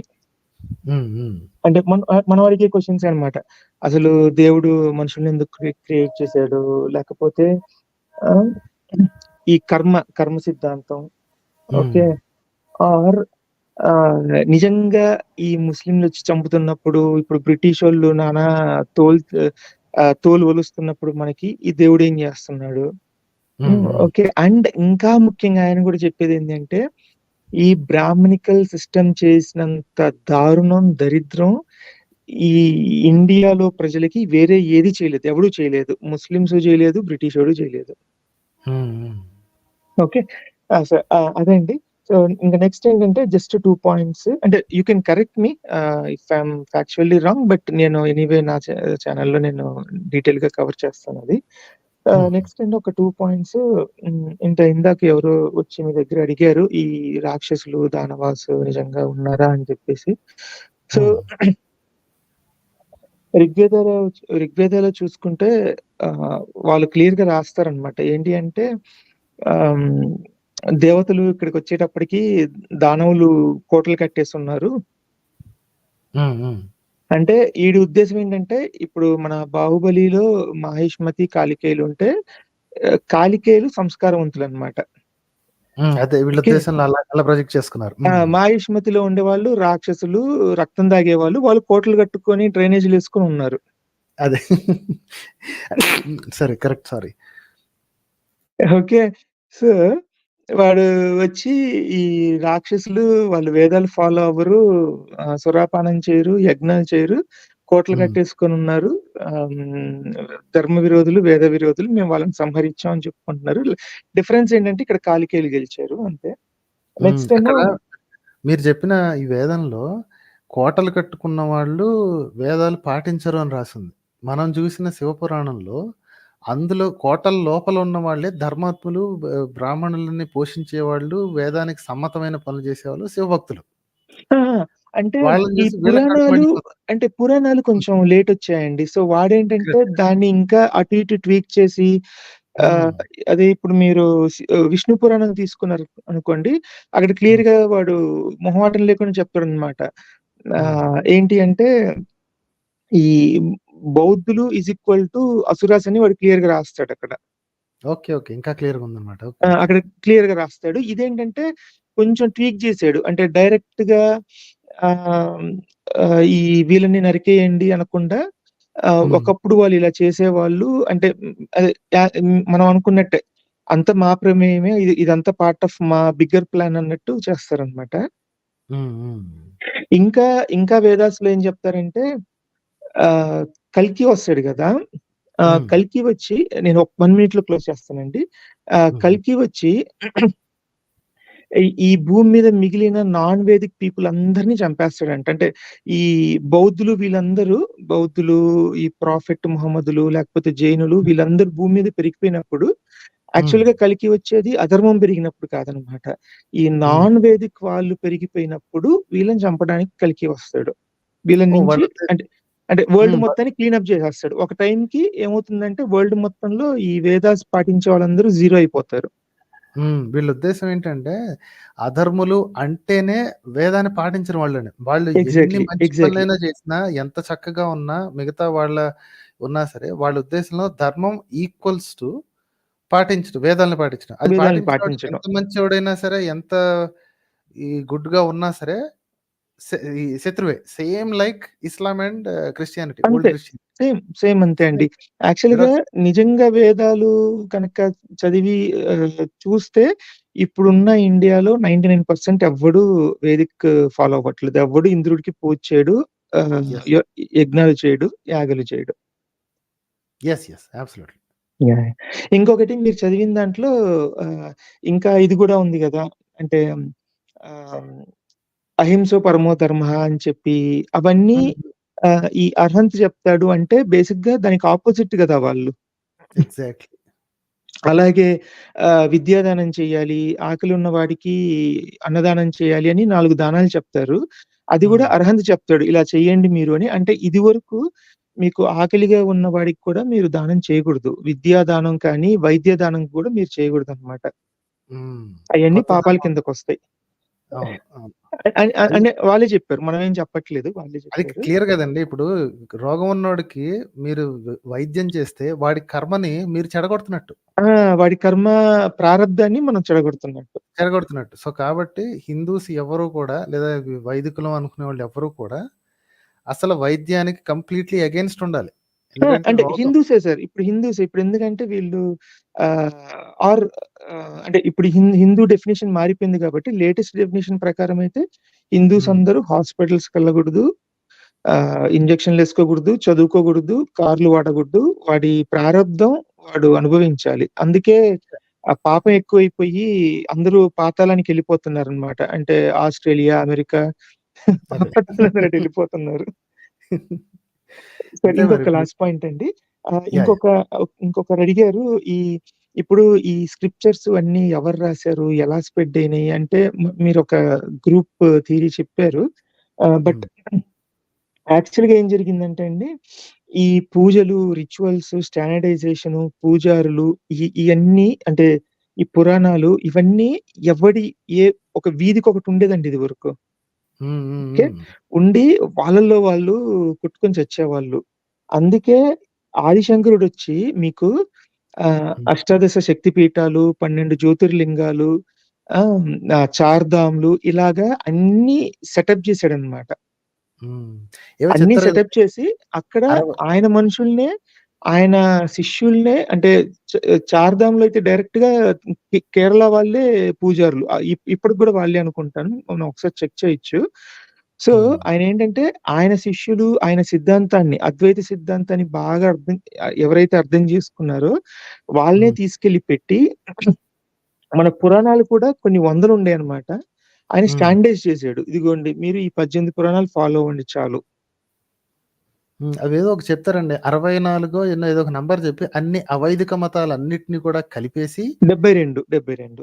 72 some good number. ఆ నంబర్‌లో ఉన్న అవైదిక మతాలన్నిటిని చేసి వాటన్నిటిని ఖండించేసి వాళ్ళందరిని ఒక తాటిపైకి తీసుకొచ్చి ఒక తాటిపైకి తీసుకురావడం అంటే కలగాపులగం చేసి కిచిడీ చేయటం. అంతే. అంతే. ఇప్పుడు మీ నమ్మకం ఏంటి? మీకో దేవుడున్నారనుకోండి. ఆయన సరే శివుడికి కొడుకు కిందేసేయండి. అదే అంతే. ఈయనున్నాడా? ఈయన్ని నాలుగో అవతారం ఏసేయండి. ఈయనున్నాడా? ఎందుకంటే విష్ణు అవతారాలు ఇప్పుడు మనందరికీ తెలిసి దశావతారాలు కానీ ఇదే శివపురాణంలో అండి. ఇదే శివపురాణంలో ఇంకో ఎపిసోడ్‌లో చెప్దామని మీ ముందే లీక్ చేసేస్తున్నాను. 23 ఎన్నో అవతారాలు రాస్తారు ఇందులో. ఎగ్జాక్ట్‌లీ. ఎగ్జాక్ట్‌లీ. కొన్ని పురాణాల్లో 100 అవతారాలున్నాయి. అంటే అవును. ఇప్పుడు మీరు ఈ శివపురాణంలో మోహనుడు ఉంది. మనకి మోహనుడు అనేది మోహనుడు కాదు. ఈ మోహనుడే 4, 5 సార్లు ఎత్తాడనమాట. మోహిని అవతారం ఒకసారి. అంటే మన భారతంలోనే మోహిని అవతారం గూడా ఎత్తుతాడనమాట ఆయన. సో, అట్లాగా అన్నీ కలుపుకొని కొంతమంది 100 అంటారు, కొంతమంది 1000 అంటారు, కొంతమంది 10,00,000 అంటారు. రకరకాలున్నాయి. ఒక్కొక్క పురాణంలో ఒక్కొక్కటి. ఓకే. సో, ఈయనేం చేసాడంటే ఇప్పుడు మీరొక అబద్ధం చెప్పాలి. మనం ఇప్పుడు కోర్ట్‌లో దొంగ సాక్ష్యం చెప్పిస్తారు చూడండి. జడ్జి అడుగుతారు. అడిగినప్పుడు నువ్వు ఈ స్టోరీయే చెప్పాలి అని చెప్పి ఇద్దరు ముగ్గురికి సేమ్ స్టోరీ చెప్పిస్తారు. ఆ టైప్‌లో ఈయనేంటంటే మీరందరూ కన్‌ఫ్యూజ్ అవుతున్నారు. ఈ కన్‌ఫ్యూజన్ వల్లే గొడవ.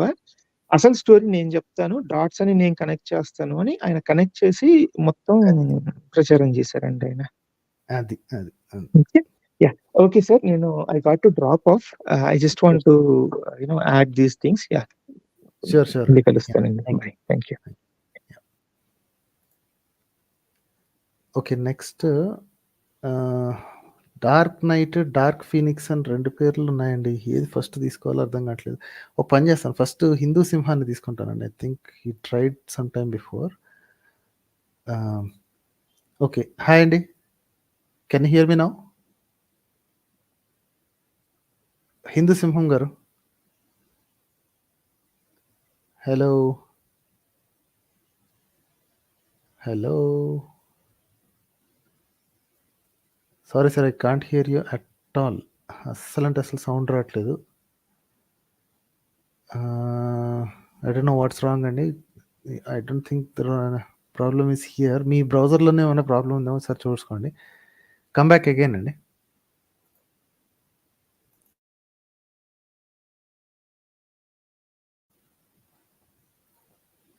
ఓకే. ఫస్ట్ డార్క్ ఫీనిక్స్‌ని తీసుకుందాం. హాయ్ డార్క్ ఫీనిక్స్ గారు. హలో. Yes sir. వినిపిస్తుంది. Yes sir. చెప్పండి. అది నేను యాక్చువల్లీ ఇది మాట్లాడకూడదు అనుకున్నా. అంటే ఫ్రెండ్స్‌తో మాట్లాడుతూ ఉండేవాడిని ఈ ఎక్స్‌పీరియన్సెస్ గురించి. వాళ్ళు ఓకే. కామెడీగా తీసుకునేవారు. నేను కూడా సరే అని వదిలేసేవాడిని. దీని ఓకే. గురించి సీరియస్ డిస్కషన్ చేద్దామని చూసా. నేను 2 వీక్స్ ముందే చూసా. కానీ కుదరలే. ఇప్పుడు కుదిరింది. సో, అంటే విచ్ ఎక్స్‌పీరియన్సెస్ అండి? దేని ఎక్స్‌పీరియన్స్ అంటే గురించి? ఇది ఆహ్, హారర్ టైప్ అనుకోండి. అంతే ఇంకా నేను ఓకే. ఓకే. పారానార్మల్ అలా అనుకోండి. ఇంకా నేను దెయ్యాలను నమ్మను. నేను మామూలుగా ఓకే. ఓకే. యాహ్! చెప్పండి. చెప్పండి. ఇది రిలీజియస్ నాకు రిలీజియన్ పెద్ద నమ్మకం లేదు. నాకు ఇంట్రెస్ట్ కూడా రాలేదు. చిన్నప్పటి నుంచి వింటూనే వస్తున్నా. కానీ అంత ఇంట్రెస్ట్ రాలేదు నాకు. So, okay. పెరుగుతూ కొద్దిగా అంటే ఎక్స్‌పీరియన్స్ అవుతూ ఉన్నాయి కొన్ని. 3 చెప్తాను అంతే. నేను పెద్దగా అది ప్రతిసారి అవ్వలే అండి. ఏదో ఒక్కొక్కసారి అయ్యాయి. సో, అవి ఎలా తీసుకోవాలని నాకు తెలియట్లేదు. అందుకే చెప్దామని. సో, అంటే డిస్క్రైబ్ చేయండి. ఏంటి? యాహ్! ఏది చూస్తే భయమేసింది? ఏంటి? భయం కాదు గానీ సరే ఒకసారి చెప్తా. అయితే ఇది 11 ఇయర్స్ బ్యాక్ జరిగిందండి. ఓకే. సో, ఫోర్త్ క్లాస్ అప్పుడు రెంటింట్లో ఉండేవాళ్ళం. ఓకే. సో, మేము ఒకరోజు ఏమైందంటే ఆహ్, విండో నుంచి ఒక లైక్ కర్టెన్ ఉంటదండి. ఎప్పుడైనా ఎళ్తే ఓకే. షాడో కనిపిస్తది నాకు. So, okay. అలాగా ఒక మధ్యాహ్నం దాని కింద పని మనిషి వాళ్ళు వాచ్‌మెన్ వాళ్ళు ఉంటారండి. చెత్త ఎరగడానికి అలా పనులు చేయడం బాల్కనీకి వస్తూ ఉంటారు. సో, బాల్కనీకెళ్ళాలంటే ఆ కర్టెన్ దాటాలి. సో, ఏమైందంటే ఒకరోజు దాటేవాళ్ళండి. ర మధ్యాహ్నం ఒకసారి ఏమైందంటే ఒక షాడో ఎళ్ళింది. ఆ షాడో ఓకే. కనిపించింది. అది మామూలుగా మేమేమనుకుంటామంటే కింద చెత్త ఎరుకోవడానికి ఎళ్లారు. దేనికోసం ఎళ్లారు అనుకుంటాం. సో, అలా ప్రతిరోజు కొన్ని సార్లు అలా ఎళ్తూ కనిపించేవాళ్ళు. Shadow okay. కనిపించేది. మనిషి కనిపించేవారు కాదు. అంటే ఓన్లీ షాడో అలా మనిషి కనిపించేది. ఓకే. సో, ఒకరోజు ఏం చేశానంటే ఎళ్లి చూసా. ఒకరోజు అలాగే ఒక షాడో ఎళ్ళింది. నేను ఎళ్లి చూస్తే ఎవరు లేరంట అక్కడ. హ్మ్. అంటే నాకు అర్థం అప్పుడు చిన్న పిల్లని కదా! ఫోర్త్ క్లాస్ అప్పుడు నేను. అప్పుడు నేను పెద్ద పట్టించుకోలే ఇవన్నీ. సరే వదిలేసేవాడిని ఇంకా. సో, అది ఒక్కసారి అయిందండి అలా. ఇంకా దాని తర్వాత అయితే కనిపియలే. సార్ సో, ఫోర్త్ అది క్లాస్‌లో ఉన్నప్పుడు అంటే ప్రతి యంగ్ కదా! ఆ టైంలో యాహ్! యాహ్! ఎనీ షేడ్ ఏదైనా సరే భయాన్ని తీసుకొస్తది. అంటే ఆల్రెడీ మీకు కొంచెం భయం లాంటిది ఉంటే. ఇప్పుడు కిటికీ అవతల ఏదో ఉంది అని. ఏదైనా ఒక గద్ద ఎగిరిందనుకోండి దగ్గర నుంచి. ఓకే. అప్పుడు అది కూడా ఒక నీడని తీసుకొనెళ్తది. అది కూడా చూసి what you have to do is ఇప్పుడు నీడ ఎళ్ళింది అనేదుంది. ఇఫ్ యూ కెనాట్ ఎక్స్‌ప్లెయిన్ అంటే మీ చిన్నప్పుడు గదా! మీరు తెలిసుండదు. ఇప్పుడు నేను మీకు ఎక్స్‌ప్లెయిన్ చేస్తాను. సో, దీన్ని మీరు రిలేట్ చేసుకోండి. చిన్నప్పుడు మీరు ఓకే. భయపడ్డారు. దానికి మనం ఏం చేయలేం వెనక్కి. But now you have to explain it this way. మనకి ఏదైనా ఒక విషయం తెలీదనుకోండి. ఇప్పుడు ఒక విషయం జరిగింది. ఒక టాస్క్ ఏదో జరిగింది. కాకపోతే మీరు దాన్ని ఎక్స్‌ప్లెయిన్ చేయలేకపోతున్నారు. ఓకే. ఎక్స్‌ప్లెయిన్ చేయలేనప్పుడు అన్‌ఎక్స్‌ప్లెయిన్డ్ బిహేవియర్‌గా ఉండిపోవాల్సిందే తప్ప, అన్‌ఎక్స్‌ప్లెయిన్డ్ ఫినామినన్‌గా ఉండిపోవాల్సిందే తప్ప, మీరు దానికి కొత్తయి యాడ్ చేయకూడదు. మీకు నీడ కదిలినట్టు అనిపిచ్చింది. అదేంటో తెలీదు. అంతే that's it. That's the end of story. I don't know what it is. అంతేగాని దాన్ని నాకు అది భయం కలిగించిందనో, లేకపోతే అది దెయ్యం అని అనిపించిందో, లేకపోతే ఇంకోటి హారర్ అనిపించిందో, those are all additional things you are adding. మీరు చిన్నప్పుడు కాబట్టి మీకు తెలియక చేసుంటారు గానీ, ఇప్పుడు మీరు దాన్ని ఎక్స్‌ప్లెయిన్ అదే హారర్ చేయదలుచుకుంటే వాడొద్దనుకున్నా. కానీ అంటే పారానార్మల్ అలా వాడేసా ఇంకా అందుకే లాస్ట్. No it's okay. ఇప్పుడు మీరు గనక దాన్ని ఎక్స్‌ప్లెయిన్ చేయాలంటే you have to explain it in this way only. అంటే ఏంటంటే పెద్ద విషయం కాదండి. అందుకే ఏదో కొంచెం ఆలోచిస్తూ ఉంటాను. ఆ! ఒక్కొక్కసారి రాండమ్‌గా అన్‌ఎక్ వస్తూ ఉంటాయి. అంతే. Unexplained behaviour is called unexplained phenomenon అంతే. అంతే తప్ప ఓకే. ఎక్స్‌ప్లనేషన్ లేనంత మాత్రాన మీరు కొత్త యాడ్ చేయకూడదు. ఏది ఓకే. దెయ్యమనో లేకపోతే ఇంకోటనో చేయకూడదు. ఇప్పుడు మీరు దాన్ని మీకు దానికి ఇప్పుడు తిరిగి వెనక్కెళ్ళి ఇన్వెస్టిగేషన్ చేయలేరు కాబట్టి, మీకు చేయలేదు. దానికి ఎప్పటికీ ఆన్సర్ దొరకదు. అదే కొంచెం సీరియస్‌గా డిస్కషన్ పెడతాం దీని మీద అని.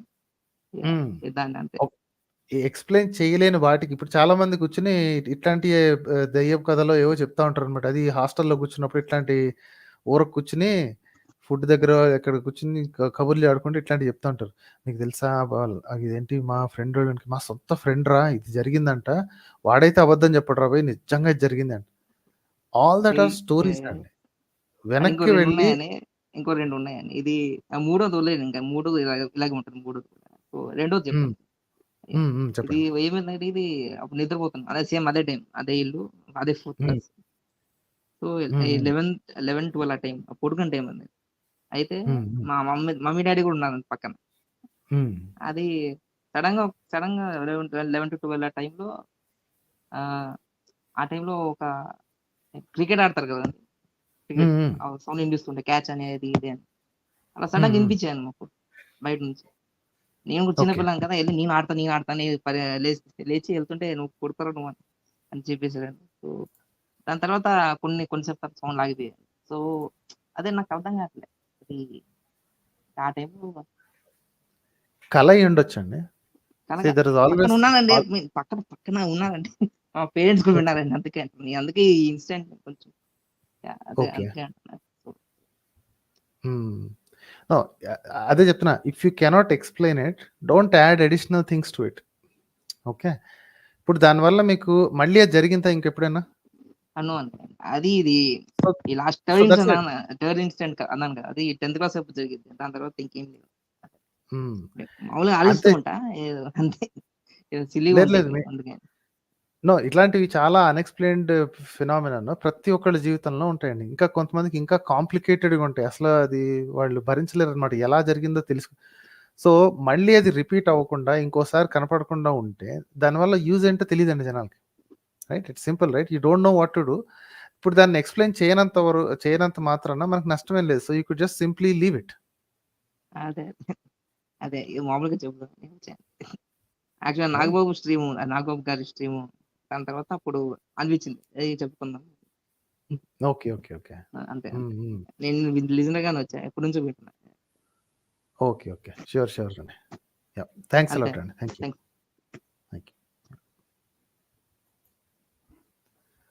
Okay, will take Hindu Simham గారు ఇంకొకసారి ట్రై చేద్దామండి.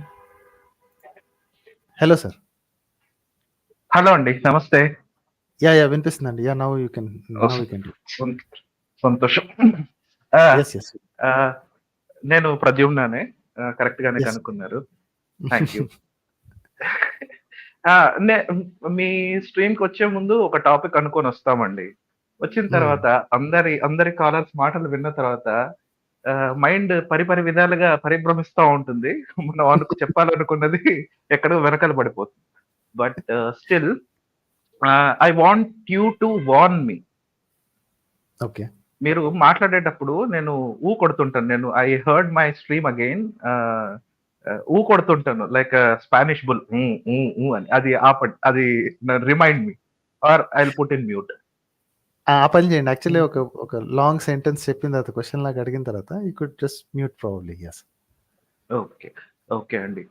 లాస్ట్ స్ట్రీమ్ లో నేను మీకు ఒకటి ప్రెజెంట్ చేస్తాను అని చెప్పా. Yeah, you did. yes. Right. So can I share my screen?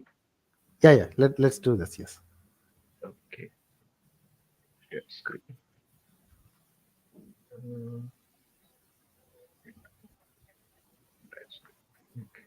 Okay అండి, వచ్చిందా? యా, ప్రెజెంట్ అని పెట్టండి. I think you have to do that present. Share అని రావట్లేదు. Choose what to share and stream yard entire screen. Screen పెట్టండి. Share screen, choose that. పెట్టండి. Okay, now it has come up. Okay, మీరు ఆ ట్యాబ్కి వెళ్ళిపోండి. You are sharing our own page. Okay, ya, చెప్పండి. Okay, last stream లో I made a claim that మన హిందూ అని చెప్పుకుంటే సనాతన ధర్మం అని ఏదైతే చెప్పుకుంటున్నామో అది నాట్ మోర్ దాన్ 1000 years అని కొన్ని పాయింట్స్ ఉన్నాయి నా దగ్గర అని చెప్పాను. రైట్. బట్ మీ స్ట్రీమ్స్ లో చాలా సార్లు చెప్పారు ఇది already. So this is just a revision. దీన్ని ఎలా అనుకోవచ్చు అంటే, ప్రొఫెసర్ క్లాస్ చెప్పడానికి క్లాస్మేట్ చేత ఎక్స్ప్లెయిన్ చేయించుకోవడానికి తేడా ఉన్నట్టు నేను వీళ్ళకి ఇప్పుడు క్లాస్మేట్ అన్నమాట. మొట్టమొదట ఈ ఆస్తికులు ఎవరైతే ఉంటారో వాళ్ళు మా ధర్మం చాలా పాతది అని చెప్పి కొంతమంది కొన్ని వేల లక్షల సంవత్సరాల ముందుకెళ్తారు. వాళ్ళతో మనకు ప్రాబ్లం లేదు, ఎందుకంటే అది వినగానే తెలిసిపోతుంది దే ఆర్ జస్ట్ నోటికి వచ్చి మాట్లాడుతున్నారు అని. కానీ ఎవరైతే సోకాల్డ్ సైంటిఫిక్ గా మేము ఆలోచిస్తాము, మాకు రేషనాలిటీ ఉంది, బట్ స్టిల్ వీఆర్ థీయిస్ట్స్ అని మాట్లాడే వాళ్ళు తెచ్చే మెయిన్ టాపిక్స్ ని నేను ప్రజెంట్ చేస్తున్నా. Right right okay. దీనికి ముందు ఇంకొక డిస్క్లైమర్ అండి. ధర్మం ఎంత పాతదైనా కూడా that doesn't make it right. That's correct. అంతే.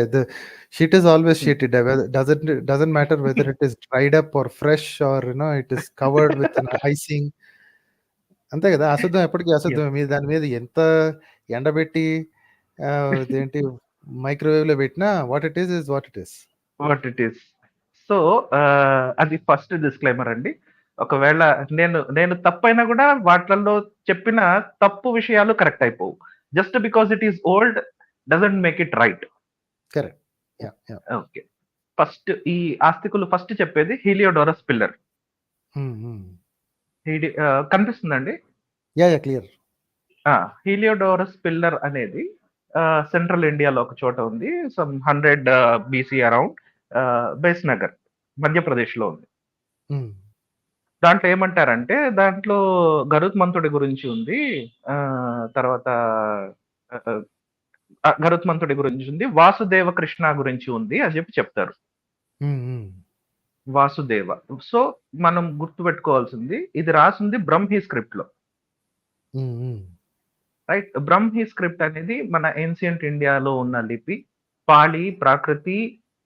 యాక్చువల్లీ ఈ సంస్కృత్ వర్డ్స్ లో ఎన్నిట్లో అయితే రావత్తు వస్తుందో, ధర్మంలో రావత్తు రాదు, రాకి మావత్తు వస్తుంది. ధర్మం, ప్రాకృతి, బ్రాహ్మి, బ్రాహ్మణ్, ఈ శబ్దాలన్నీ కూడా బుద్ధిజం నుంచి వచ్చాయండి. బుద్ధిజంలో బమ్మి అంటారు దీన్ని, బ్రాహ్మీ స్క్రిప్ట్ ని. ధర్మాన్ని దమ్మ అంటారు, ప్రాకృతిని పాకితి అంటారు. సో ఇవన్నీ కూడా అక్కడి నుంచి మనం హైజాక్ చేసినవి. ఈ హీలియోడోరస్ పిల్లర్ లో వాసుదేవ కృష్ణుడి గురించి రాసుంది, వాసుదేవానుంది అని చెప్పి చెప్తారు. ఈ స్తూపాలు అవి రాసే ట్రెడిషన్ మన దగ్గర లేదు. మన దగ్గర లేదు అంటే మన దగ్గర of course Buddhist are also Indians. మన దగ్గర అంటే ఈ ఎవరైతే ఈ వేదిక్ బ్రాహ్మణికల్ సొసైటీ ఉందో వాళ్ళ దగ్గర టెంపుల్ బిల్డింగ్ అనే ఒక ఇదే లేదు. అవునవును, చెక్కలు తగలేయటం ఒకటేనండి వాళ్ళకి. అదొక్కటే. వీళ్ళు మధ్యధర ఏరియా నుంచి, సెంట్రల్ ఏషియా నుంచి మన దగ్గరకు వచ్చినారు అనేది ఆర్యన్ మైగ్రేషన్ థియరీ. ఇంతకుముందు ఇన్వేషన్ అనేవాళ్ళు, but it is a migration. అది చాలా లెవెల్స్ లో వచ్చింది. అది ఎందుకు అలా అంటున్నారు అంటే మన దగ్గర 4 కలర్స్ ఉన్నాయండి, 4 వర్ణాస్ ఉన్నాయి వాళ్ళు చెప్పే దాంట్లోనే. ఇది ఒక పాయింట్. ఈ హీలియోడోరస్ పిల్లర్ అనేది ఎప్పుడైనా తెస్తే వాళ్ళు it is not related to Hinduism, it is related to Buddhism, clearly Buddhism. Right. Okay. తర్వాత బుద్ధిజంలో ఈ మరి వాసుదేవ ఇంకో విషయం వాళ్ళు చెప్పేది అంటే హాతిబాడ గోసుండి ఇన్స్క్రిప్షన్స్. హాతిబాడ అంటే ఎలిఫెంట్ స్టేబుల్. మీ సాంస్క్రిట్ చాలా కొత్తదమ్మా, అంత పాతది కాదు, మీరు చెప్పుకుంటున్నంత పాతది కాదు అంటే, లేదు మా సాంస్క్రిట్ ఇన్స్క్రిప్షన్స్ ఎప్పటి నుంచో ఉన్నాయి, 2nd century BCE నుంచి ఉన్నాయి, కావాలంటే చూడండి హాతిబాడ గోసుండి ఇన్స్క్రిప్షన్స్ అని చెప్పి చెప్తారు. అంటే సాంస్క్రిట్ ఈజ్ ఓల్డ్, అది నేను I can't deny it. Sanskrit is old, but Devanagari is very new. Devanagari definitely ఏంటి probably got introduced in 7th 8th centuries, but then it is popularized only in the 9th 10th and 11th. The finished Devanagari script మనం ఈ రోజు రాసే ఎన్ని మన Hindu books ఉన్నాయో అవన్నీ రాసింది మోడర్న్ దేవనాగరిలో. మోడర్న్ దేవనాగరి మీరు చెప్పినట్టు 10th 11th centuries లో వచ్చింది, అంటే ఫినిష్డ్ ప్రోడక్ట్. యాక్చువల్ గా దీనికి ముందు ఉన్న లాంగ్వేజెస్ ని సంస్కరింపబడితే అవి సంస్కృతం అయ్యాయి. అవునవును, that's exactly the meaning of word Sanskrit. అవును, సంస్కృత్ అంటే డెవలప్డ్ అని, మోడిఫైడ్, ఫినిష్డ్. ఈ సాంస్క్రిట్ హాతిబాడ గోసుండి ఇన్స్క్రిప్షన్స్ కూడా ఉన్నాయి మా దగ్గర, 2nd century 1st century BCE. So మా హిందూయిజం ఓల్డ్, ఎప్పటి నుంచో ఉన్నాం మేము అని చెప్పి చెప్తారు. What aches my heart is even వికీపీడియాలో అంతా కూడా ఇవే రాసుంటాయి. వైష్ణవిజం, హిందూ, ఇవన్నీ. ఈ నగరి లిపి ఉంది కదా, ఇది కూడా ఇక్కడ నుంచి వచ్చింది, నగరి విలేజ్ నుంచి. రాసుకునేవాళ్ళు అంటే ఇందులో రాసుకునేవాళ్ళు because they have been in power for so long అండి. ఇప్పుడు తెల్లోళ్ళు వచ్చినప్పుడు కానీ వీళ్ళందరూ వచ్చినప్పుడు కానీ because one particular religion is in power, they got to influence it. కాకపోతే అనలిటికల్ మైండ్ ఇక్కడి నుంచే చూడాలి కదా. When you don't have your లిపి itself for so many years, just ఒక 1000 years క్రితం లిపి లేనప్పుడు అంతకుముందు ఏ లాంగ్వేజెస్లో మీరు రాసుకునేవాళ్ళు. If you have something like that, ఇప్పుడు they say that we are finding some strange scripts from ఎన్నో వందల సంవత్సరాల క్రితం నుంచి కనిపెడుతున్నాము, మా దగ్గర ఇదేంటి 2500 సంవత్సరాల క్రితం రాసిన కణాదుడి వైశేషిక సూత్రం దొరికింది, అది ఇదని కథలు చెప్తుంటారు కదా. ఫర్ దాట్ టు హ్యాపెన్ ఏ లిపిలో రాశారో చెప్పాలి కదా. They can't do that. None of these scriptures are written anywhere. ఇలాగ అక్కడ ఒక వర్డ్ ఇక్కడ ఒక వర్డ్, ఇన్స్క్రిప్షన్లో 4-5 పదాలు తప్ప వీళ్ళ పనికొచ్చే విషయాలు ఏవి కూడా whatever they claim that these are my మతానికి సంబంధించిన స్క్రిప్చర్స్ అని చెప్పుకునేది ఏ ఒక్కటి కూడా దేవనాగరి తప్ప ఇంకో దాంట్లో దొరకదండి. పదాలు దొరికాయి కదా అని చెప్పి మా చప్పట్లు కొట్టుకుంటారు. అదిగో అక్కడ ఏదో కృష్ణ అని రాసి ఉంది, ఆ కృష్ణ అంటేనే కృష్ణుడు అని. ఎందుకంటే ఇది పాలి ప్రాకృత దీంట్లో కృష్ణకి రావత్ పెట్టడం కుదరదు కదా, ఆ భాషలో లేదు అది. సో కాబట్టి కృష్ణ అంటారు. సో కృష్ణ అని వీళ్ళు కృష్ణ చేసుకున్నారు. ఇంకొకటి ఈ వాసుదేవ చేతిలో, ఇది వాసుదేవ అంటే కృష్ణుడు అని చెప్పి చెప్తారు. ఇది చూపిస్తారు, ఈ చక్రాన్ని. రైట్. చక్రం అనేది బుద్ధిస్ట్ ట్రెడిషన్ లో కూడా ఉంటుంది, ధర్మ చక్రం అంటారు. అవును, ఈ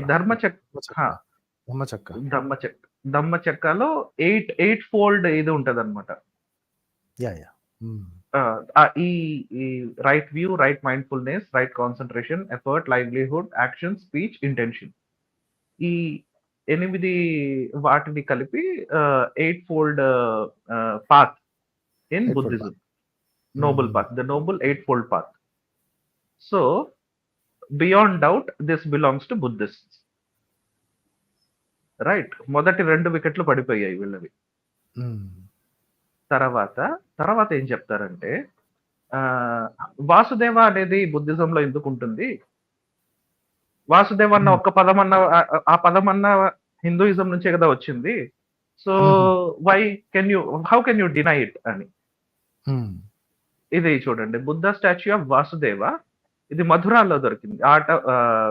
కుషాన్ ఎంపైర్ కి రిలేటెడ్ ఇది. మధుర ఆర్ట్ అన్నమాట.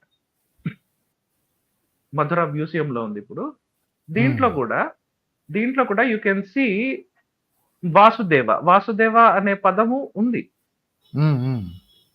So Vasudeva is not exclusive to Hinduism. Not exclusive అండి, వాళ్ళు తర్వాత దాన్ని తీసేసుకున్నారు. దే వాంటెడ్ టు ఇందాక రామ్ పండిత్ గారు చెప్పినట్టు కొత్త కథ అల్లటానికి పాత పేర్లన్నీ తిరిగి వాడుకున్నారు అంతే.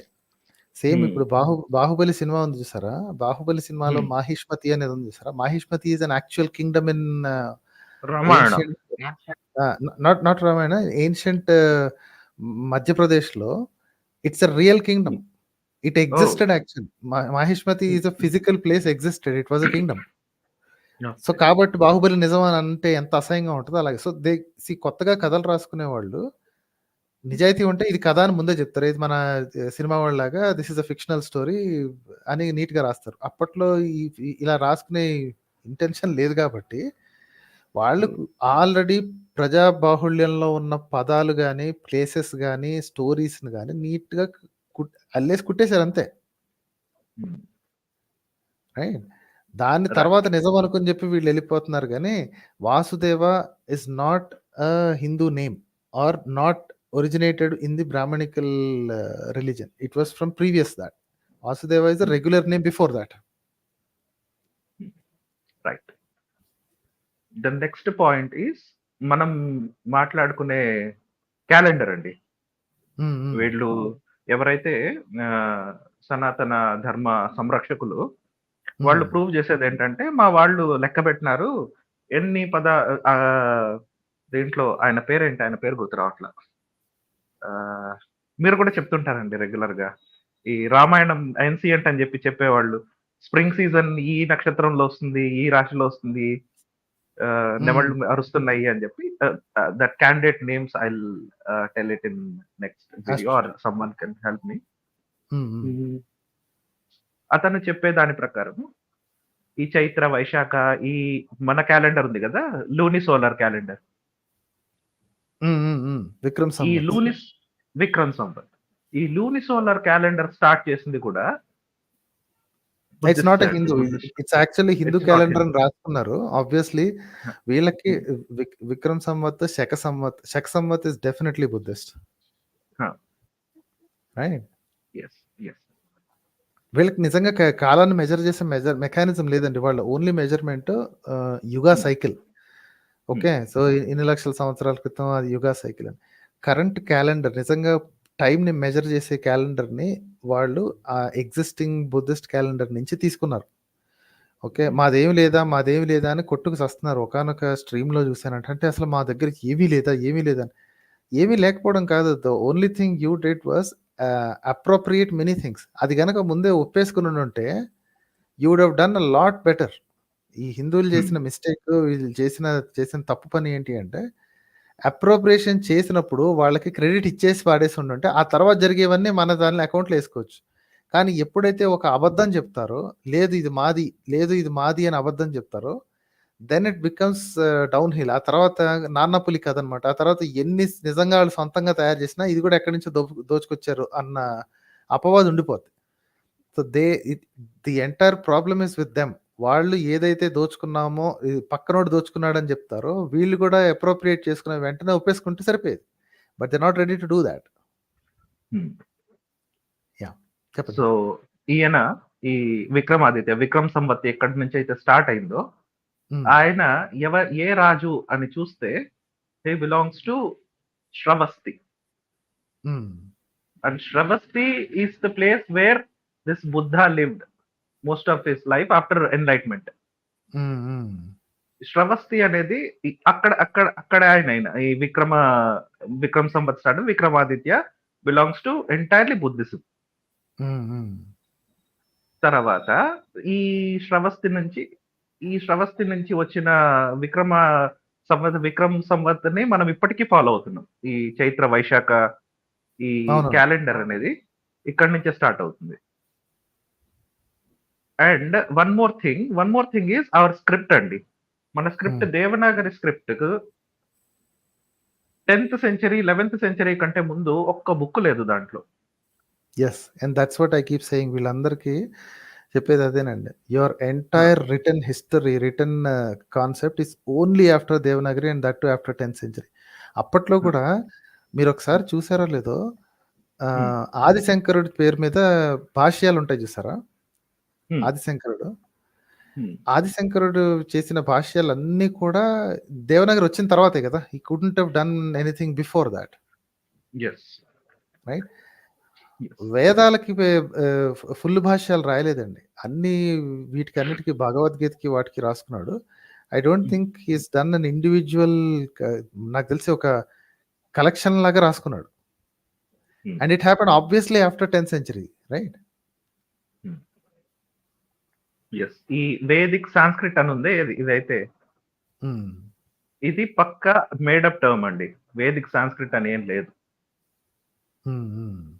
బట్ ఏంటంటే ఈ most of the historians are Hindus.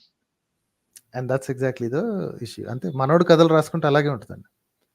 గెలిచిన అదే, if lion rights the history, the Hunter will be villain అని. అదే ఆఫ్రికన్ ప్రాబ్లం. హంటరే రాస్తాడు కాబట్టి మనకు అన్ని కావాలంటే చూడండి, మన బుక్కుల్లో చూడండి, మన టెక్స్ట్ బుక్స్ లో చూడండి, అంత హిందూ ఫిలాసఫీ అని ఉంటది. Sanskrit actually belongs to Buddhists. Actually this was a theory I was trying to explore and research andi. There is a theory I heard probably first from mana science and journey anukuntunna. అయితే ఏంటంటే foreigners కి లేదా ఇతర భాషలకి లేదా ఇతర భాషల నుంచి, ఇతర ప్రాంతాల నుంచి వచ్చే వాళ్ళకి నేర్పించటానికి ఒక కామన్ లాంగ్వేజ్ అవసరం వచ్చింది అన్న ఉద్దేశంతో ఇది తయారు చేశారు అని. అందుకని దీన్ని బుద్ధిస్ట్ హైబ్రిడ్ సాంస్క్రిట్ అంటారు అని ఒక థియరీ ప్రపోజ్ అయిందండి. నాకు దాని గురించి ఎక్కువ విషయాలు తెలియవు కాబట్టి I couldn't speak any confidently. But ఒరిజినల్గా ఈ సాంస్క్రిట్ అనేది it is a made up language only to communicate and teach foreigners. Common language. ఇప్పుడు మనకి ఎలాగైతే యూరోప్లో అన్ని సొంత లాంగ్వేజ్ ఉన్నా సరే, యూరోప్ కంటే దూరంగా ఉన్న ఒక లాంగ్వేజ్ని తీసుకొచ్చి ఇంగ్లీష్ని వాళ్ళు కామన్ చేసుకున్నారు, రైట్? ఆల్ దీస్ పీపుల్ వాళ్ళ బిబ్లికల్ లాంగ్వేజ్ కానీ ఇది కానీ మొత్తం అంతా English became their standard this thing because it was too simple to understand and it was simple to construct. Okay, made up languages అన్నీ అలాగే ఉంటాయండి. కష్టపడి కూర్చోబెట్టి తయారు చేసిన లాంగ్వేజెస్ అలాగే ఉంటాయి, చాలా పక్కా ప్లాన్ చేసినట్టు ఉంటాయి. కరెక్ట్. సో సాంస్క్రిట్ అసలు సాంస్క్రిట్ అనే పేరులోనే ఉందండి, అది సంస్కరింపబడిన భాష. ఆల్రెడీ ఉన్న భాషల్లోనూ for easy conversation with the entire world it had been సంస్కరింపబడింది, it has been developed. Exactly. ఇదే కనుక ఈ హిందువులను చెప్పబడిన వాళ్ళు ఇదే కనుక ఈ సంస్కృతాన్ని ఇంత తయారు చేసిందే ఫారినర్స్ కి నేర్పించడానికి అనుకున్నప్పుడు they could have easily proposed this and taught to everybody అండి. అప్పుడు నిజంగానే ప్రపంచం అంతాలో అట్లీస్ట్ ఇప్పుడు ఇంగ్లీష్ ఎలా పాపులర్ అయ్యి ఉండేదో it would have been at least a second language to a large population. ఎప్పుడైతే వీళ్ళు పుస్తకాలు రాసుకుని వాళ్ళు చదవటానికి ఇల్లేదు, వీళ్ళు చదవటానికి ఇల్లేదు, మా గ్రంథాలు ఇంకోటి ఎవడు మాట్లాడటానికి లేదు అన్నారో, మీ తొక్కల గ్రంథాలు మీ దగ్గర పెట్టుకోండి అని ఎవడి భాష నాడు తయారు చేసుకున్నాడు, అయిపోయింది. Now that is dead, now Sanskrit is dead for all practical purposes. So చూడండి ఇక్కడ ఆల్రెడీ రాసింది చూడండి, the language of classical Hindu philosophy and ఇంకొచ్చి కిందకి the historical text of Buddhism and Jainism. It was a link language in ancient and medieval South Asia. It was a link language అని రాసింది. So అది am I audible అండి? Yeah, you are. Yes, you are. Yeah, చెప్పండి. So Devanagari tick అయిపోయింది, Heliodorus అయిపోయింది, Hathibada inscriptions అయిపోయినాయి. So let's come to this chaturvarna system. ఇప్పుడు మనం ఈ వరల్డ్ లో ఎక్కడ చూసుకున్నా కూడా as you said life started in Africa. For all humans started in Africa. అక్కడ నుంచి 70,000 years back out of Africa migration start అయింది అని చెప్పి based on anthropology and fossil studies మనుషులు అప్పటి నుంచి 70,000 ఇయర్స్ నుంచి వివిధ జియోగ్రాఫికల్ ఏరియాస్ కి మైగ్రేట్ అయ్యారు అనేది ఇప్పుడు ప్రపోజ్డ్ మోస్ట్ పాసిబుల్ థియరీ అని చెప్పొచ్చు, based on facts and evidences. Based on solid evidence. Yeah, date might be changing. అంటే ఒకసారి కొంతమంది 70 అంటారు, కొంతమంది 100 అంటారు. The date could be changing. కొన్ని వందల తరాలు ముందవచ్చు, తర్వాత అవచ్చు. But coming out of Africa is something not many biologists will contest. Yeah. So if we see మన దగ్గర 4 వర్ణాలు ఉన్నాయండి, బ్రాహ్మణ, క్షత్రియ, వైశ్య, శూద్ర. So some genetic studies show that the amount of DNA that is from Middle East and northern parts of Asia is slowly declining as we go towards south. South India లో north ఇండియాలో foreign DNA ఎక్కువ ఉంది అని. So and మీరు facial features చూసుకున్నట్టయితే కూడా Greek facial features చూస్తే చక్కటి ముక్కు, straight nose, sharp nose, defined jaw, sharp jaw. Okay, ఒక్క క్షణం అండి, just 1 second please pause there. Aesthetic mind గారు యాక్చువల్లీ హిందూ సైన్యం అని పేరు పెట్టుకొచ్చారు కానీ but he's not actually proponent of Hinduism అండి. సో కన్ఫ్యూజన్ వచ్చినట్టుంది. His name is Pradyumna. ఇంతకుముందు వచ్చారు, జస్ట్ పేరు బాగుందని వాడుకున్నట్టున్నారు so that it can be picked up. But he's not a కట్టర్ హిందూ అండి. So if you are mistaken something happening. లేదు అంటే పీపుల్ హ్యావ్ కొంచెం మిస్టేక్ అయ్యారు. సో కాబట్టి నేను I just had to clear that up అంతేనండి. Yeah you continue please. Okay, so ఈ sharp jaws, defined nose and tall stature మన ఇండియన్ సబ్ కాంటినెంట్ లో majority of people are average height, like 5.5 feet. That is the average height of Hindus, I mean Indians. ఈ ఎవరైతే tall physique మంచి physique ఉండి ఇలాంటి వాళ్ళని వీళ్ళు first migrate అయ్యారండి. దేవర్ కింగ్స్ అండ్ ఈ గ్రీస్ నుంచి వచ్చారు కదా, గ్రీక్ నుంచి. Those people are conquerors. వాళ్ళు యుద్ధాలు చేస్తూ రాజ్యాలు ఏలే వాళ్ళు. And they were classified as kshatriyas. They were a minority, very small minority, because ఇండియాలో ఆల్రెడీ మనం ఇంతమంది ఉన్నాం కదా.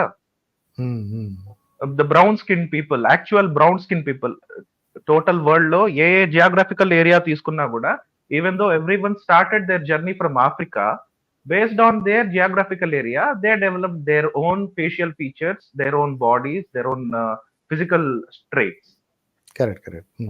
మంగోలియన్స్ కి చిన్న కళ్ళు ఉంటాయి, ఎపికాంథస్ పక్కన రైజ్ అయి ఉంటది, కళ్ళు చిన్నగా ఉంటాయి. తర్వాత లైక్ ఆఫ్రికాలో పెద్ద ముక్కు ఉంటుంది, పెద్ద పెదవులు ఉంటాయి. So every one has been changing over a period of time. అలా ఫస్ట్ వీళ్ళు వచ్చారు, రూలర్స్ వచ్చారు, కాంకరర్స్ వచ్చారు. And since they have power and they have all the physical abilities and also political power, they were classified as kshatriyas by the later Brahmanical society. ఈ Brahmanical society అనేది ఎక్కడి నుంచి వచ్చిందంటే middle east నుంచి వచ్చింది. అదేలేండి, central Asia, upper central Asia, central Asia నుంచి వచ్చింది. వీళ్ళు they are relatively fair skin and not so well built. Physically అంత వెల్ బిల్ట్ కాదు. These became the Brahminical society. And ఈ వైశ్యాస్ అనే వాళ్ళు ఉన్నారు చూసారా, they are almost like Shudras. They were always Shudras అండి. అంటే ఈ తర్వాత బిజినెస్ పీపుల్ దగ్గర డబ్బులు ఉంటే వాళ్ళని మన దగ్గర పెట్టుకోవాలి అని ఫర్ మెనీ మీరు స్క్రిప్చర్స్ చూస్తే చాలా చోట్ల వైశ్యులకి శూద్రులకి almost exactly the same reason, same ఇది. మీరు ఇది చూసారనుకోండి, భగవద్గీతలో కూడా అదే ఉంది కదా. స్త్రీలు, వైశ్యులు, శూద్రులు వాళ్ళు కూడా పాపజన్ములైన వీళ్ళు కూడా పాపయోనులు, వీళ్ళు కూడా నన్ను ఆరాధిస్తే వాళ్ళు నా ధామం చేరుకుంటారు అని. స్త్రీలు, వైశ్యులు, శూద్రులు అని ముగ్గురిని కలిపాడు అంటే అక్కడే తెలుస్తుంది. For the most part of this history, Vaishyas and Shudras are almost exactly the same, except that their jobs are little different. ఒకడు ఏంటి ఇది క్యాటిల్ని కాసుకోవాలి, వ్యాపారాలు చేయాలి. ఇంకొకడు వాళ్ళందరికీ ఒళ్ళొచ్చి పని చేయాలి. So these are almost exactly the same. So that is about this chaturvarna system I wanted to discuss. And nobody can explain this అండి. ఒక జియోగ్రఫికల్ ఏరియాలో ఒకే కలర్ లో ఉండాల్సిన వాళ్ళము 4 డిఫరెంట్ కలర్స్ లో ఉన్నాము. బట్ ఆర్యన్ మైగ్రేషన్ ని ఒప్పుకోవడం లేదంటే ఎక్కడి నుంచి వస్తారు కలర్స్? అట్లా మనందరి పైన పడేది ఈక్వల్ సన్లైటే, మనం అందరి మీద పడేది ఈక్వల్ వర్షమే. అట్లాంటప్పుడు ఒకరు ఫెయిర్ గా ఒకరు డార్క్ గా ఎలా ఉంటారు? ఈ మాత్రం ఆలోచించలేరా?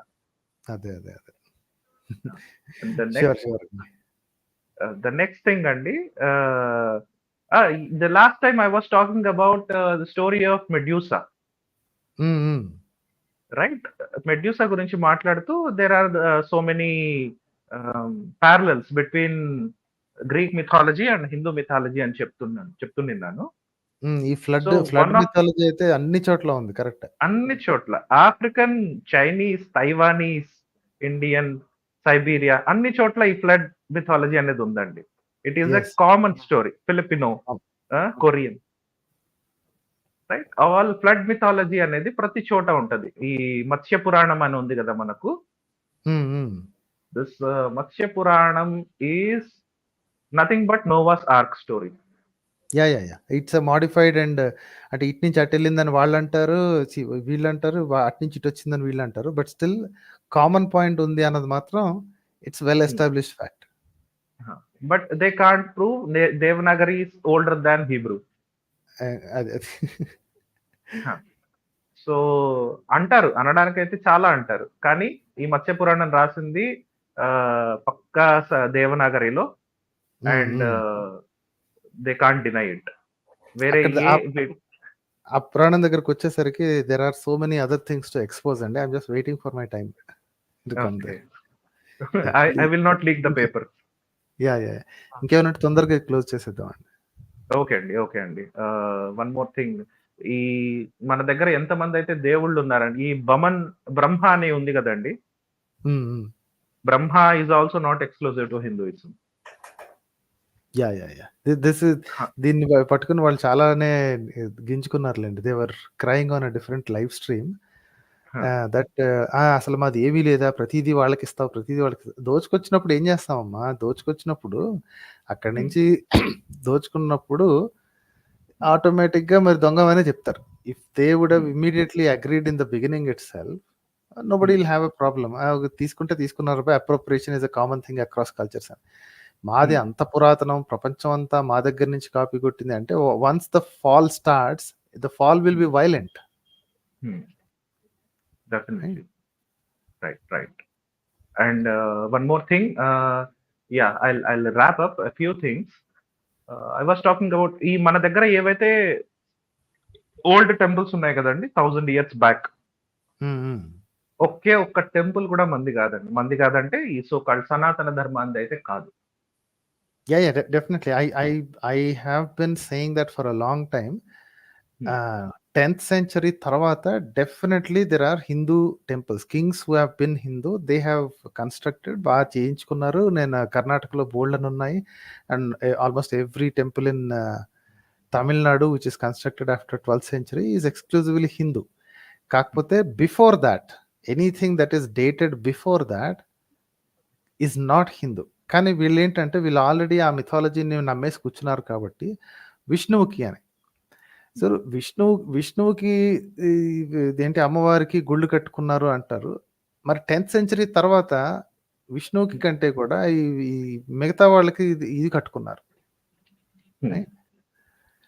అవలోకితేశ్వర ఇస్ ద థింగ్. ఇంకొకటి ఏంటంటే ప్రపంచంలో ఎక్కడ చూసినా సరే అవలోకితేశ్వర బుద్ధకి సంబంధించిన, బుద్ధిస్ట్ సంబంధించిన ఇవే తప్ప there are no Hindu gods unless you steal their art and call it yours. Like ఇండోనేషియాలో ఎక్కడన్నా 4 ముఖాలు కనిపిస్తే అదిగో మా బ్రహ్మ అక్కడ ఉన్నాడు అని, unless you steal that and do that, right? చెప్పండి sir. we have stolen so many things అండి. మన మెయిన్ దేవుళ్ళందరూ చూసుకుంటే ఇప్పుడు వినాయకుడు ఉన్నాడు కదా, వినాయకుడు was also they believe, Buddhists believe that Buddha was in previous births Buddha was an elephant. అంతేలేండి, వాళ్ళ మిథాలజీ వాళ్ళకే ఉంది. వాళ్ళకి మిథాలజీ ఉంది. అండ్ because ఈ బుద్ధిస్ట్ మాంక్స్ అడవుల్లో ఉన్నప్పుడు there were many wild elephants there, and బుద్ధుడిని చూసి none of the wild elephants used to attack them. So they came up with this story that previous birth లో బుద్ధుడు కూడా ఈ ఏనుగుగా ఉండినాడు అని చెప్పి, and they made statues with Buddha's body and an elephant head. We hijack that and made. అంతేలేండి, వాళ్ళు ఆఖరికి ఇదేంటి, నేను దీనికి వెళ్ళినప్పుడు, హంపీకి వెళ్ళినప్పుడు, దట్ బాదామి కేవ్స్ లో కూడా the same thing happened. There are so many statues which have ఏంటి వరాహం యొక్క ఫేస్ ఉంటుంది. ఓకే, అక్కడ గ్లోబర్త్ లేదు, ఒక స్త్రీని ఎత్తుకున్నట్టు ఉంటుంది. And that is labelled as this is a Buddhist cave. Okay. They do that. అంటే మనిషికి ఇతర జంతువుల తలకాయలు పెట్టడం అనే ఇది బుద్ధిస్ట్ ఆర్ట్‌లో కూడా ఉంది. వీళ్ళు దాన్ని they took it and they wrote a story around it. దశ అవతారం అని చెప్పి పెట్టుకున్నారు. అంతే. తర్వాత దట్స్ ఇట్ అండి. This is what I wanted to tell you. Maybe you spoke this things before, but just ఒక్కసారి విల్ డూ దట్. అంటే వినే వాళ్ళకి ఎలా అర్థమైతే అలా అర్థం అవుతుందిలేండి. Let them make their own decisions. ఏడ్చుకునే వాళ్ళు ఏడ్చుకుంటారు. They will always do that. ఇక వి కాంట్ హెల్ప్. కాకపోతే దేనికి ప్రౌడ్‌గా ఫీల్ అవ్వాలి, దేనికి ప్రౌడ్‌గా ఫీల్ అవ్వకూడదు, ఇది మంది కాదు అన్న సంగతి వాళ్ళు తెలుసుకోవాలి. But let's leave it at that. Right. So and this ఈ ఎక్కడెక్కడైతే మనకు ఈ ఏమంటారు స్క్రీన్ ఆఫ్ రావి చెట్టు, చేసేసి. సారీ, ఓకే, రావి చెట్టు ఎక్కడెక్కడైతే ఉందో వాటన్నిటిని కామధేను అని పెట్టుకున్నారు మన వాళ్ళు. అంటే ఇదనుకుంటది ఏంటది, కల్పవృక్షం అనుకుంటా కదా. కల్పవృక్షం అని పెట్టుకున్నారు. తర్వాత ఈ మాయాదేవి అని బుద్ధుడి వాళ్ళ మదర్, తనకి కలలో ఏనుగు వచ్చింది, ఒక తెల్ల ఏనుగు వచ్చింది, ఆ తర్వాత బుద్ధుడు పుట్టాడు అని చెప్పి ఒక స్టోరీ అనమాట వాళ్ళ మిథాలజీ. సో వాళ్ళు కొన్ని ఆర్ట్ వర్క్స్ లో మధ్యలో ఒక ఆమె కూర్చొని ఉండడము, పైన రెండు పక్కల రెండు ఏనుగులు ఉండడము, దాన్ని మన వాళ్ళు గజలక్ష్మి చేసినారు. గజలక్ష్మి చేశారు. తర్వాత తారాదేవి అని చెప్పి, తారా అని బుద్ధిజం లో ఒక female counter part of Buddha ఉంటుంది. సో ఆ స్క్రిప్ట్ ఐడల్స్ వాటి లక్ష్మీదేవిని చేసినారు, దుర్గా లక్ష్మి చేసినారు. రైట్. ప్రతి చోట ఒక మంకీ కింగ్ అని చైనీస్ మిథాలజీలో ఉంటుందండి. మంకీ కింగ్ అంటే హీఈస్ వెరీ మెనేసింగ్ అన్నమాట, అంటే చాలా అల్లరి చేస్తున్నాడని చెప్పి అండర్ వరల్డ్ కి పంపిస్తారు. So we made Hanuman with that monkey king. Okay. I didn't know this. I don't know. తెలియదు నాకు. ఓకే. అందుకే మీరు చెప్పారుగా, బుద్ధుడు ఎక్కడ ఏ కంట్రీకి వెళ్ళినా కూడా we are identified as people from the land of Buddha. That's what. And మన ప్రధానమంత్రి ఎక్కడికి వెళ్ళినా సరే we come from the land of Buddha అని చెప్పుకుంటాడు. వాళ్ళు ఇచ్చే గిఫ్ట్స్ కూడా బుద్ధుడి రెలిక్స్ కానీ బుద్ధుడి బొమ్మలు కానీ ఇస్తారు. It's always this thing. వాళ్ళు ఎంతైనా చెప్పుకోనండి, ఏదైనా చెప్పుకోండి, we are known to the world only because of Buddha. అది పాతకాలంలోని మోడర్న్ కాలంలోని అదే చేసుకుంటున్నారు వాళ్ళు. The same thing is happening currently also. Thanks a lot అండి. Thanks a lot for bringing that. Okay అండి, thank you for giving me this chance. Thank you.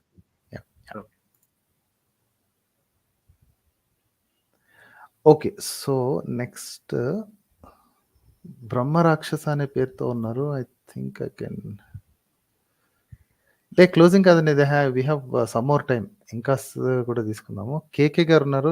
I will take you also అండి. Just hold on. కొత్త వాళ్ళు ఇంకెవరు join అవ్వకండి. I have full studio already. వీళ్ళందరినీ clear చేస్తాను. బ్రహ్మ రాక్షస ఉన్నారు. Will talk to him. Hi Brahmaraksha గారు. Hello.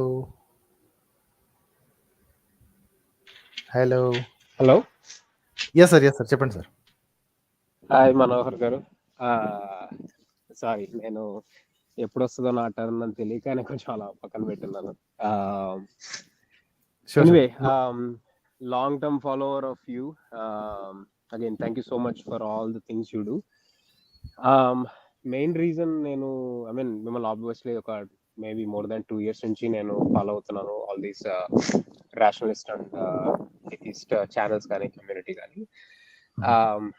The reason why I wanted to join and talk is maybe ఒక 2-3 months back అనుకుంటాను, there was a conversation, ఒక ఆయన కూడా ఇలానే షేర్ చేసుకున్నారు అనమాట, లైక్ హౌ దిస్ ఈ పురోహిత్ కమ్యూనిటీ కానీ బ్రాహ్మణ్ కమ్యూనిటీ కానీ, I'm talking about orthodox and discriminating Brahmins. Of course, there are some Brahmins, who doesn't do that. And I have the privilege, ఎందుకంటే నేను అదే కమ్యూనిటీలో పుట్టినవాడిని. విండ్ వస్తుందండి, కొంచెం గాలి వస్తుంది. Okay, let me repeat that, sir. Yeah. So నేను కూడా ఒక ఆర్థడాక్స్ బ్రాహ్మిన్ ఫ్యామిలీలో పుట్టినవాడిని. So I pretty much know ins and out of all the discrimination that happens around. So నాకు ఎక్స్పీరియన్స్ అయిన ప్రాబబ్లీ 2-3 వీక్స్ తర్వాత ఒకరు వచ్చి చెప్పారనమాట, మీ దగ్గర ఇలాంటి experience, how they were exploited ఆ టైంలో. సో నాకు కూడా అలాంటి బ్యాడ్ ఎక్స్పీరియన్స్ జరిగింది అనమాట. When we had a death in the family, చాలా close person to me. The way ఆ పురోహితుడు బిహేవ్ చేసిన విధానం కానీ, మా అంటే ఎవరైతే చనిపోయారో ఆ పర్సన్ కి చాలా బాగా సర్వీస్ చేసిన వాళ్ళకి దానాలు ఇస్తారు మామూలుగా, మీకు తెలిసే ఉంటది చనిపోయినప్పుడు. ఆ చనిపోయినప్పుడు ఇచ్చే దానాలు ఇవన్నీ మేము వాళ్ళకి సర్వీస్ చేసిన వాళ్ళకి ఇద్దాము, సో ఒక గ్రాటిట్యూడ్ లాగా ఉంటది అని మేము అనుకుని, లేదు బ్రాహ్మిన్స్ కే ఇవ్వాలి అని వాళ్ళు మళ్ళీ చెప్తే, సరే ఇచ్చేదేదో నామకే వాస్తే ఇచ్చి అసలైంది వీళ్ళకి ఇద్దాము అని మేము కొంచెం ప్లాన్ చేసుకొని, so he made a mess out of all that అన్నమాట. సో లైక్ మేము కావాలనుకుంది చేయనీయకుండా, ఆ టైంలో నేను డైరెక్ట్లీ ఇంపాక్టెడ్ పర్సన్ కాబట్టి అది నడిచింది. కానీ నేను థర్డ్ పర్సన్ అయ్యంటే చాలా సీరియస్ అయ్యేవాడు. నేను బాధలో ఉండి కుడెంట్ హ్యాండిల్, అండ్ మా కజిన్స్ వాళ్ళు చూసుకుంటున్నారు కాబట్టి he was so lucky on that day. So నేను ఈ టాక్ రేషనల్లీ అని మన గోవింద్ గారు అండ్ శరత్ గారు చేసే ఛానల్లో కూడా నేను రీసెంట్ గా ఒకసారి వెళ్ళాను. And my main thing I wanted to tell is discrimination is still happening today in 2024. చాలా మంది ఇదేదో ఆడ్ గా అక్కడక్కడ రాజస్థాన్ లో ఏదో జరిగిందంట, గుజరాత్ లో ఏదో ఒక చోట జరిగిందంట అని చాలా ఈజీగా కొట్టిపారడం చాలా వింటున్నాను ఈ మధ్య. నేను చూస్తాను ఎవ్రీ డే మా హౌస్ హోల్డ్ లో ఏం జరుగుతుంది. నా ఇంట్లో జరగదు, ఎందుకంటే మా ఇంట్లో వాళ్ళకి తెలుసు నేను ఒప్పుకోనని. బట్ ఆబ్వియస్లీ మా ఎక్స్టెండెడ్ ఫ్యామిలీస్ లో, కమ్యూనిటీలో ప్రతి రోజు డిస్క్రిమినేషన్ జరుగుతుంది. ఎస్పెషల్లీ అప్పర్ క్యాస్ట్, ముఖ్యంగా బ్రాహ్మిన్స్, పని వాళ్ళని కానీ ఒక సబ్ హ్యూమన్ లాగా చూడడం వేరే వాళ్ళని. చాలా మంది తెలియక, లైక్ నా జనరేషన్ వాళ్ళు కూడా they don't even know that they are discriminating. So మీ ఛానల్ కి చాలా పెద్ద రీచ్ ఉంది కాబట్టి I wanted to tell through your channel that ఎవరన్నా డిస్క్రిమినేషన్ లేదు, 2024 ఇది రిజర్వేషన్లు అక్కర్లేదని, ఈ ఎస్సీ ఎస్టీలు అందరూ బాగా డెవలప్ అయిపోయారు, ఇంకా డిస్క్రిమినేషన్ లేదు ఈ కమ్యూనిటీలో అని చాలా సార్లు విన్నాను. చాలా మంది కాలర్స్ వచ్చి మీతో ఇలా డిబేట్ చేయడము. నేను ఫస్ట్ హ్యాండ్ నేను చెప్పగలను మీకు, మీరు కావాలంటే మీకు తెలిసిన బ్రాహ్మణ్ ఫ్రెండ్స్ ఎవరైనా ఉంటే, unless they are very progressive and educated and అలా ఉంటే తప్ప ప్రతి చోట ఈ డిస్క్రిమినేషన్ జరుగుతూనే ఉంది. I know it very, very well. I have close people who do that till now. Yeah.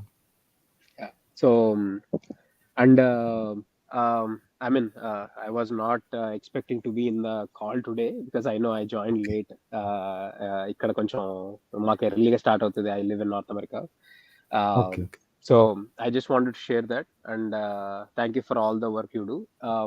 Just oka chinna suggestion andi. I don't know, maybe I'm wrong and you deal with these people every week.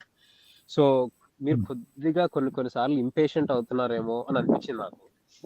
అవునండి, actually జరిగింది ఇది. గత maybe ఒక 1 or 2 streams ముందు definitely జరిగింది. I'm trying to improve అండి. ఎందుకంటే this is the reality అని తెలుసుకున్న తర్వాత there is no point in getting angry. ఎందుకంటే లైక్ ఐ సెడ్, నా ప్రిన్సిపల్స్కి అగైనెస్ట్గా ఒక్కొక్కసారి నేనే వెళ్తున్నా అనిపిస్తుంది. మీరు చెప్పింది కరెక్టే. ఎందుకంటే ఎడ్యుకేషన్ ఇద్దాం అనుకునేటప్పుడు కొన్ని, అది కూడా ఇట్లాంటి టైప్ ఆఫ్ అడ్వర్సేరియల్ మెథడ్లో ఉన్నప్పుడు అపోజిషన్ అనేది ఎక్స్పెక్ట్ చేసి దానికి తగ్గట్టుగా మనం బిహేవ్ చేయాలి అని నాకు అనిపించింది. I take that as a feedback అండి. రైట్ నేను కామెంట్ చేస్తూ ఉంటాను అప్పుడప్పుడు, but of course you get thousands of them. And నాకు ఇంకా ఏమంటే like there are times where some people come who are not like మీరు అనే కట్టర్ రిలీజియస్ కాకుండా కాస్త మధ్యలో ఉంటారు, కానీ ఈ చెత్తవాగుడే వాగుతారు. అది నాకు ఎందుకో it's an opportunity to teach. మీరు అన్నట్టు వాళ్ళకు కాదు నేను చెప్తుంది, ద హోల్ కమ్యూనిటీ ఎవరైతే వింటున్నారో వాళ్ళకి చెప్తున్నాను అంటారు కదా. I definitely agree to that. వీళ్ళ ద్వారా వాళ్ళకి ఆన్సర్ చేసే ఆపర్చునిటీ 1-2 సార్లు పోయిందేమో అని నాకు అనిపించింది. బట్ ఐఎమ్ షూర్ నాకు మామూలుగా రెగ్యులర్ లైఫ్ లో 1-2 సార్లు డీల్ చేసినప్పుడే it's very easy to lose temper. అలాంటిది మీరు ఇంత పెద్ద స్కేల్లో వీక్లీ చాలా మందితో మాట్లాడినప్పుడు it's highly possible. But I'm sure you already understood that. And I thought maybe నాలాంటి వాళ్ళు the best thing for us to do is, as you already given, anyone permission to take the content, దీన్ని తీసుకొని ఆ question ని మీ దాన్ని తీసుకొని obviously మనమందరం we are all belong to the same school of thought. What would be the right answer at that time అని ఒక reaction video లాంటిది చేయడం, అది అగైన్ మీకు షేర్ చేయడమో ఎలాగో, బికాజ్ ఐ నో అది అగైన్ మీకు చెప్పి hey do you think this would have been a right answer అని. ఎందుకంటే నాలాంటి వాళ్ళు చాలా మంది ఉండుంటారు మీ ఫాలోవర్స్ లో. I always think about what kind of content we can create for you, or for developing social temper. Sure నేను ఆల్రెడీ ఓపెన్ ఇచ్చేసానండి. Anybody can use my content provided that they tag it back, అంతే. That's the only thing. 2 to 5 minutes వరకు ఉన్న content ఏదైనా తీసుకోవచ్చు. And they can do reaction videos. Only thing I did not allow is the bad faith in the content grabbing by Christian channels. ఒకసారి 2 సార్లు జరిగిందిలేండి. ఏంటంటే నేను భగవద్గీత మీద చేసిన ఒక వీడియోని వాళ్ళు ఉన్నది ఉన్నట్టుగా కాపీ చేసుకుని వాళ్ళ ఛానల్లో పెట్టుకున్నారు. I had to send them a strike, ఎందుకంటే that is bad faith argument, right? They did not make that content, they did not do that, but they are claiming that ఇదిగో ఇదేంటి హిందువులకి బాగా దెబ్బలు పడుతున్నాయి అని. వాళ్ళకి దెబ్బలు పడుతున్నప్పుడు వాళ్ళు చూసుకోవాలి కదా. So those are the only things I don't allow. ఇప్పుడు there are some channels who want to take. నేనైతే ఓపెన్ ఆఫర్ ఇచ్చేసాను, please take all the content that is on the SI channel is open and free. అది cut చేసుకుని shorts చేసుకున్నా, reels చేసుకున్నా, long videos చేసుకున్నా, reaction videos చేసుకున్నా, everything is acceptable. Only requirement I say is please tag the channel so that it can be people can follow back, ante. So అదే నేను చాలా మంది నాలా కామెంట్స్ పెట్టే వాళ్ళని చూసాను. So again it's a call out for them. what you think might have been a right answer at that time. That's probably where we can start to create content, and then slowly we can develop as well. And again, a funny thing about my name is since I was born in a Brahmin community, I read, I think రామాయణంలో రావణుని బ్రహ్మ రాక్షసుడు ఎవరో అంటారు అనుకుంటా. అంటే ముందు జన్మలో పాపం చేసి బాపన్ కులంలో పుడితే వాడు బ్రహ్మ రాక్షసుడు అవుతాడు అని. సో చాలా మంది నన్ను చెడబుట్టావు అనో లేకపోతే ఏమో అంటారని చెప్పి, ఓకే మీరు అలా అనుకుంటున్నారు కాబట్టి this is my screen name అని I just wanted to pull their leg. So yeah, anyway, thank you so much for all the work you did, Andy. We learned a lot, especially Telugulo ilanti content was very needed, especially when you started, when lot of people were confused. So appreciate work, and please go ahead. Thank you, Andy. Thank you for the opportunity. Thanks, Andy. Thanks a lot. Yeah. Okay, next KK గారిని తీసుకుందామా? that okay. Hi KK garu. Hello KK garu. Sorry, mute lo undi. Thank you sir for taking me. Yes sir. Me tag line బాగా నచ్చింది sir. Question everything. Sure yeah చెప్పండి sir. చాలా బాగుంది. అయితే మీ ఆలోచన నా ఆలోచన ఎంటైర్లీ సేమ్ సార్. అయితే చిన్న డిఫరెన్స్ ఉంది మీ ఆలోచనకి నా ఆలోచనకి.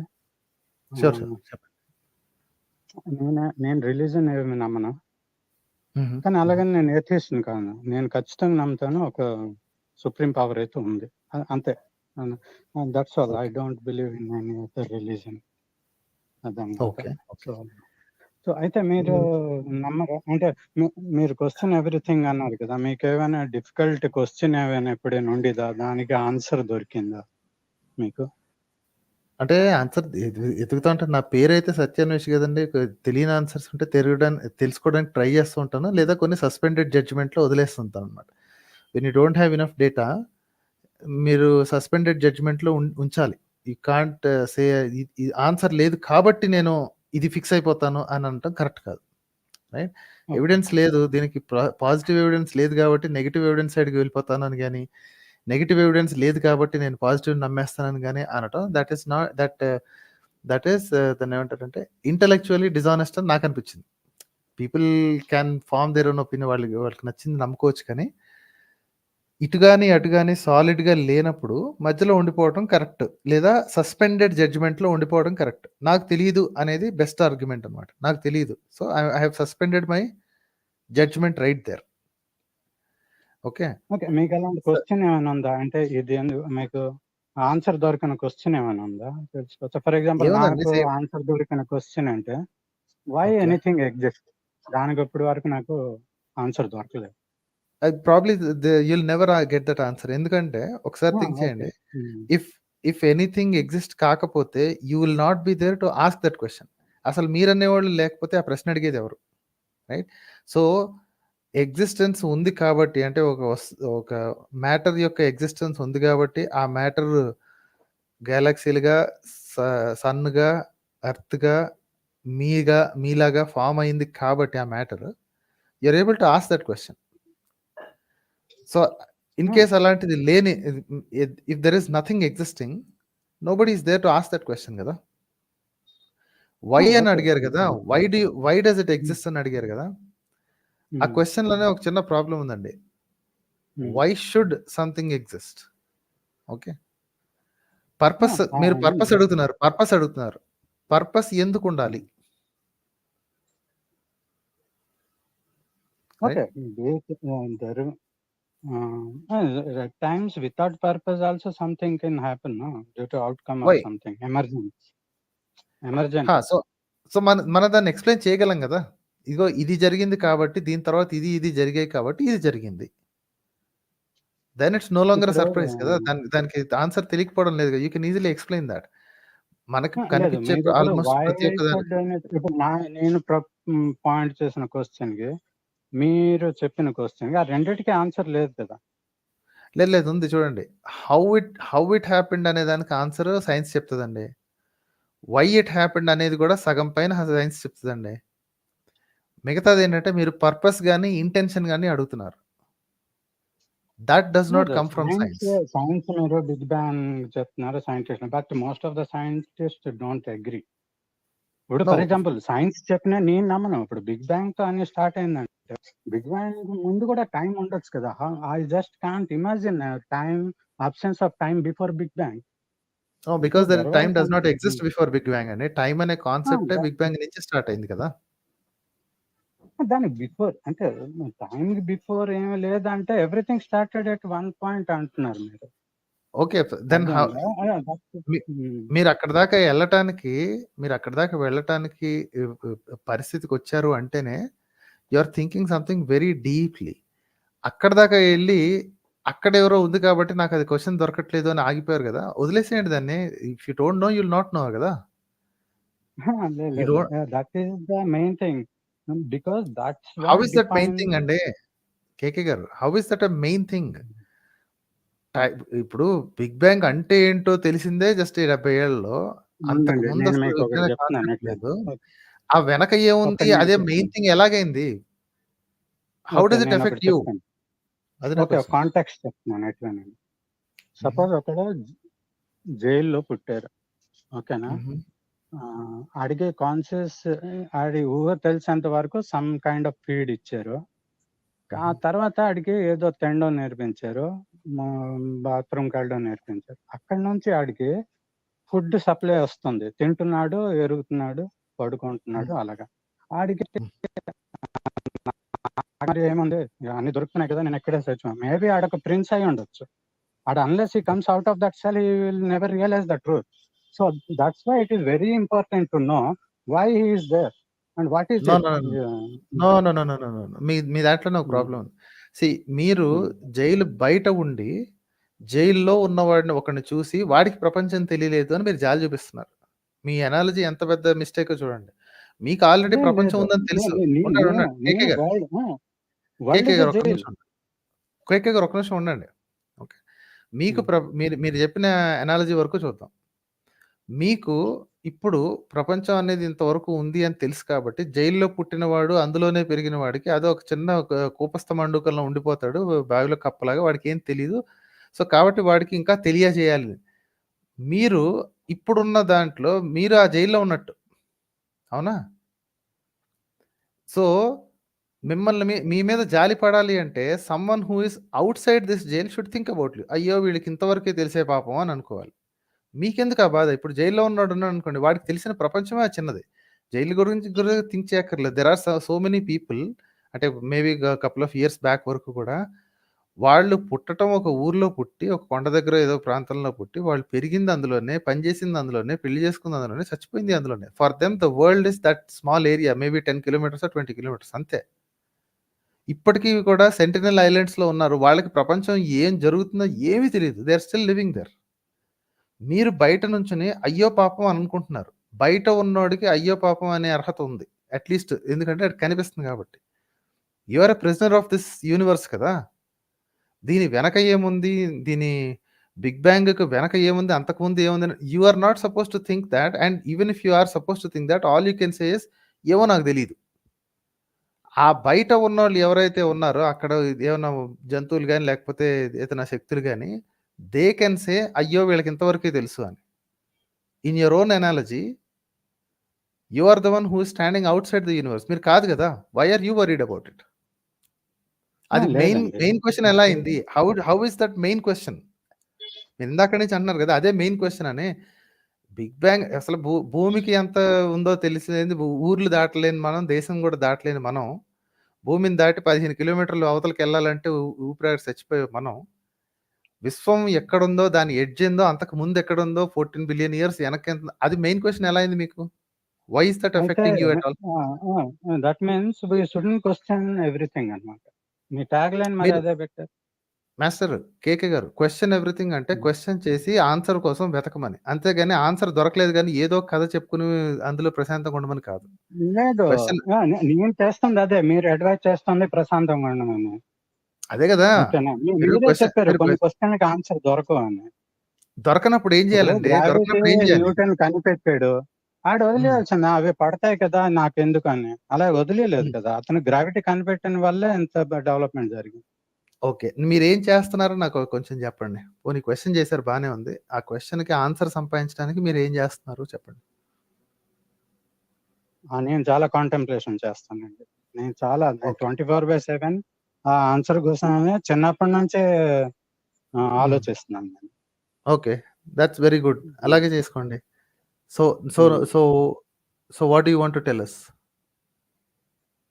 అంటే మనం ఖచ్చితంగా ఏం చెప్పలేము సార్. అంటే ఇప్పుడు మేబీ డిఫరెంట్ అన్నాడు, ఎథిస్ట్స్ అన్నారు, వాళ్ళు ఖచ్చితంగా చెప్తారు దేవుడు లేడు అని. అది చాలా మీతో ఎవరన్నారండి ఆ మాట? మీతో ఆ మాట ఎవరన్నారండి? ఎథిస్ట్స్ అన్నాను. అదే ఏ ఎథిస్ట్ అన్నాడు మీతోటి? ఎవరన్నా పేర్లు చెప్పండి. పోనీ ఒకడు అన్నాడు అనుకోండి, పోనీ ఒకడు అన్నాడు అనుకోండి, మిమ్మల్ని ఇబ్బంది పెట్టా, పోనీ ఒకడు అన్నాడు అనుకోండి, ఓకే, ఏ దేవుడు లేడు అన్నాడండి?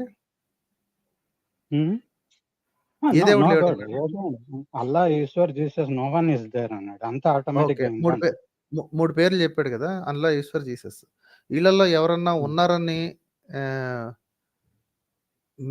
మీ అంటే ఈ మతపోళ్ళు ఎవరైనా సరే కనీసం ఒక మాదిరి ఇండికేషన్ అని ఇచ్చారా? లేకపోతే వాళ్ళ పుస్తకాలు చూపించి ఇదిగో ఉంది అని చెప్తున్నారా? వాళ్ళు చెప్తారు, వాళ్ళ మాటలు మనం నమ్ముతామేంటి? వాళ్ళకి ఎవరికి డేరింగ్ లేదు నాతో మాట్లాడడానికి. సరే ఇప్పుడు నేను చెప్తానండి. ఇప్పుడు సరే, వెంకటరత్నం అనే దేవుడు లేడండి. ఈ స్టేట్మెంట్ కరెక్టా రాంగా? నేను అడిగేది కేకే గారు నేను అడిగిన దానికి స్ట్రైట్ గా చెప్పండి. వెంకటరత్నం అనే దేవుడు లేడు, ఇది నా స్టేట్మెంట్. ఇది నిజమా అబద్ధమా? మేబీ ఆ వెంకటరత్నం అని ఎవరైతే ఉన్నారో ఆ పర్సన్ ఉండొచ్చు, maybe is very intelligent, little powerful then normal human being, but he may not be a god. Even if there is a god, he might have come, but we don't know anything to say concretely అతను దేవుడు కాదు అని చెప్పడానికి నా దగ్గర ఏం లేదు చెప్పడానికి. ఓకే. సో కాబట్టి అలాగని అతను దేని దేవుడు అని గురించి చెప్పడం కూడా నేను వాదించలేను. సో మీరు అటు పెట్టలేరు, ఇటు పెట్టలేరు. అటు ఇటు కాకుండా మధ్యలో నుంచుంటారు. కరెక్ట్‌గా అటు లేదు, చెప్పలేరు, అది ఇటు కాదు. చెప్పలేరు. ఆహా, దట్ మీరు is something not Venkataratnam my అనే సబ్జెక్ట్. ఒక స్టేట్మెంట్ ఉందండి. వెంకటరత్నం అనే దేవుడు ఉన్నాడు అనేది ఒక స్టేట్మెంట్ ఉందండి. ఇప్పుడు మీరు ఇదేంటి దాన్ని యెస్ వెంకటరత్నం అనే దేవుడు లేడు అని మీరు చెప్పలేరు. నో వెంకటరత్నం అనే దేవుడు ఉన్నాడు అని చెప్పలేరు. రెండిటికి మీకు కాన్ఫిడెంట్‌గా ఏది చెప్పలేరు. సో కాబట్టి మీరేం చేస్తారో చెప్పండి. ఇటు వినండి. ఇప్పుడు సపోజ్ దేవుడే ఉన్నాడు, ఫర్ సపోజ్ ఇటు వినండి. నేను మీకు ఇది మీరు హైపోథెటికల్ చెప్పాను, నేను మీకు రియల్ టైం చెప్పాను. ఇప్పుడు అల్లా అనే దేవుడు ఉన్నాడు, మొహమ్మద్కి రెవల్యూషన్ పక్కన ఇచ్చాడు పెట్టండి అని. సార్.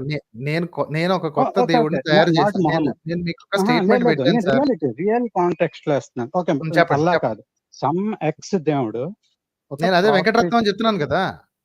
వెంకటరత్నం అనే దేవుడు అనే సంగతి నేను చెప్తున్నాను. ఓకే సార్, వెంకటరత్నం అనే కొంచెం దేవుడు కొంచెం ఉన్నాడు అని ఒక వినండి. స్టేట్మెంట్ ఉంది. ఆ స్టేట్మెంట్ కి మీ ఉద్దేశం నేను ఏంటి? ఎండ్ లో చెప్తాను. ఎండ్ లో చివరికి అది నేను చెప్తాను. ఓకేనా? చివరికి మీ క్వశ్చన్ కి నేను ఆన్సర్ చెప్తాను. అయితే let me use this context.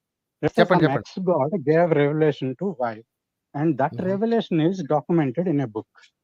అంటే ఆ బుక్ లోన ఒక్కటి కూడా ఎర్రర్ లేదు అనుకోండి, and beyond human intellectual answers ఉన్నాయి అనుకోండి, ఏదో theory of relativity, quantum physics, which we don't know at that time, people were not aware, అలాంటిది ఏదైనా మెన్షన్ అయింది అనుకోండి, ఓకే దేవుడే ఇచ్చాడు అలా. ఇప్పుడు మీరు వెంకటరత్నం ఏదైతే చెప్తున్నారో అతనిది ఏమైనా ఫర్దర్ ఎవిడెన్స్, అతని రెవల్యూషన్ లో ఏదో అలాంటిది ప్రూఫ్ ఉంది అనుకోండి, అయి ఉండొచ్చు, దేవుడు వచ్చి ఉండొచ్చు. అప్ ఫ్రంట్ మనకేం తెలియకుండా ఒకటి రిజెక్ట్ ఇది చేసేలేం కదా. సో అయ్యుండొచ్చు, అయ్యుండకపోవచ్చు. మీరు ఎన్ని ఎవిడెన్స్‌లు తీసుకొచ్చినా రెండిటికి ఛాన్స్ ఉంది అంతేనా? వితౌట్ మీరు ఫర్దర్ ఇప్పుడు ఎవరైతే క్లెయిమ్ చేస్తున్నారో they have to give that evidence అండి, కాంక్రీట్ ఎవిడెన్స్. ఇప్పుడు నాకు ముస్లిమ్స్ చెప్తుంటారు అల్లా వెరీ గుడ్. నాకు అర్థమైంది. సరే ఇప్పుడు నెక్స్ట్ క్వశ్చన్. సో ఎవరైతే ఈ ప్రపోజ్ చేస్తున్నారో వాళ్ళు దాని గురించి ఏంటి పాజిటివ్ క్లెయిమ్ ఎవరైతే చేస్తున్నారో వాళ్ళు దాని గురించి వాళ్ళే తీసుకురావాలి. వాళ్ళే తీసుకురావాలి ఖచ్చితంగా. మీరు స్టార్టింగ్ లో వచ్చినప్పుడు there is some god, someone who is created. ఇప్పుడున్న మతాలను నమ్మను కానీ there is someone who created అన్నారు కదా. దానికి నేను ఎవిడెన్స్ ఇవ్వగలను మీకు. నేను tell me that evidence sir. People are waiting for that. Okay, ఖచ్చితంగా నేను చెప్తాను. చెప్పండి. ఇటు వినండి. మనం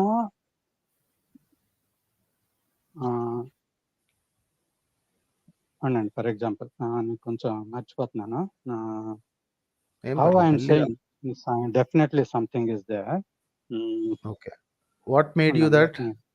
ఆ స్ట్రెంగ్త్ ఎక్కడి నుంచి వచ్చింది? మీ స్టేట్మెంట్ కి స్ట్రెంగ్త్ ఎక్కడి నుంచి? అదే చెప్పాను కదా, మీకు నాకు డిఫరెన్స్ ఏంటంటే you think there is no one, but I believe, I rejected all the religion, but there is god. Okay, let me. I have answer for that.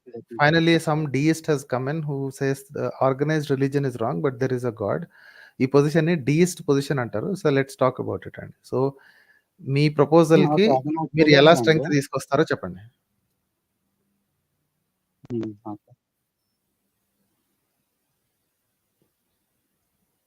చెప్పండి సార్. ఓకే, నాకు మర్చిపోతున్నాను, నా దగ్గర ఆన్సర్ ఉండేది, ఉందని చెప్తాను.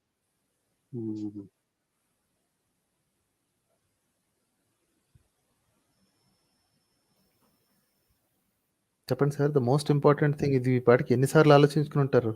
యు సెడ్ మీ లైఫ్ అంతా ఆలోచిస్తూనే ఉన్నారన్నారు కదా. లే ఖచ్చితంగా నేను ఇది ఆన్సర్ ఇస్తాను.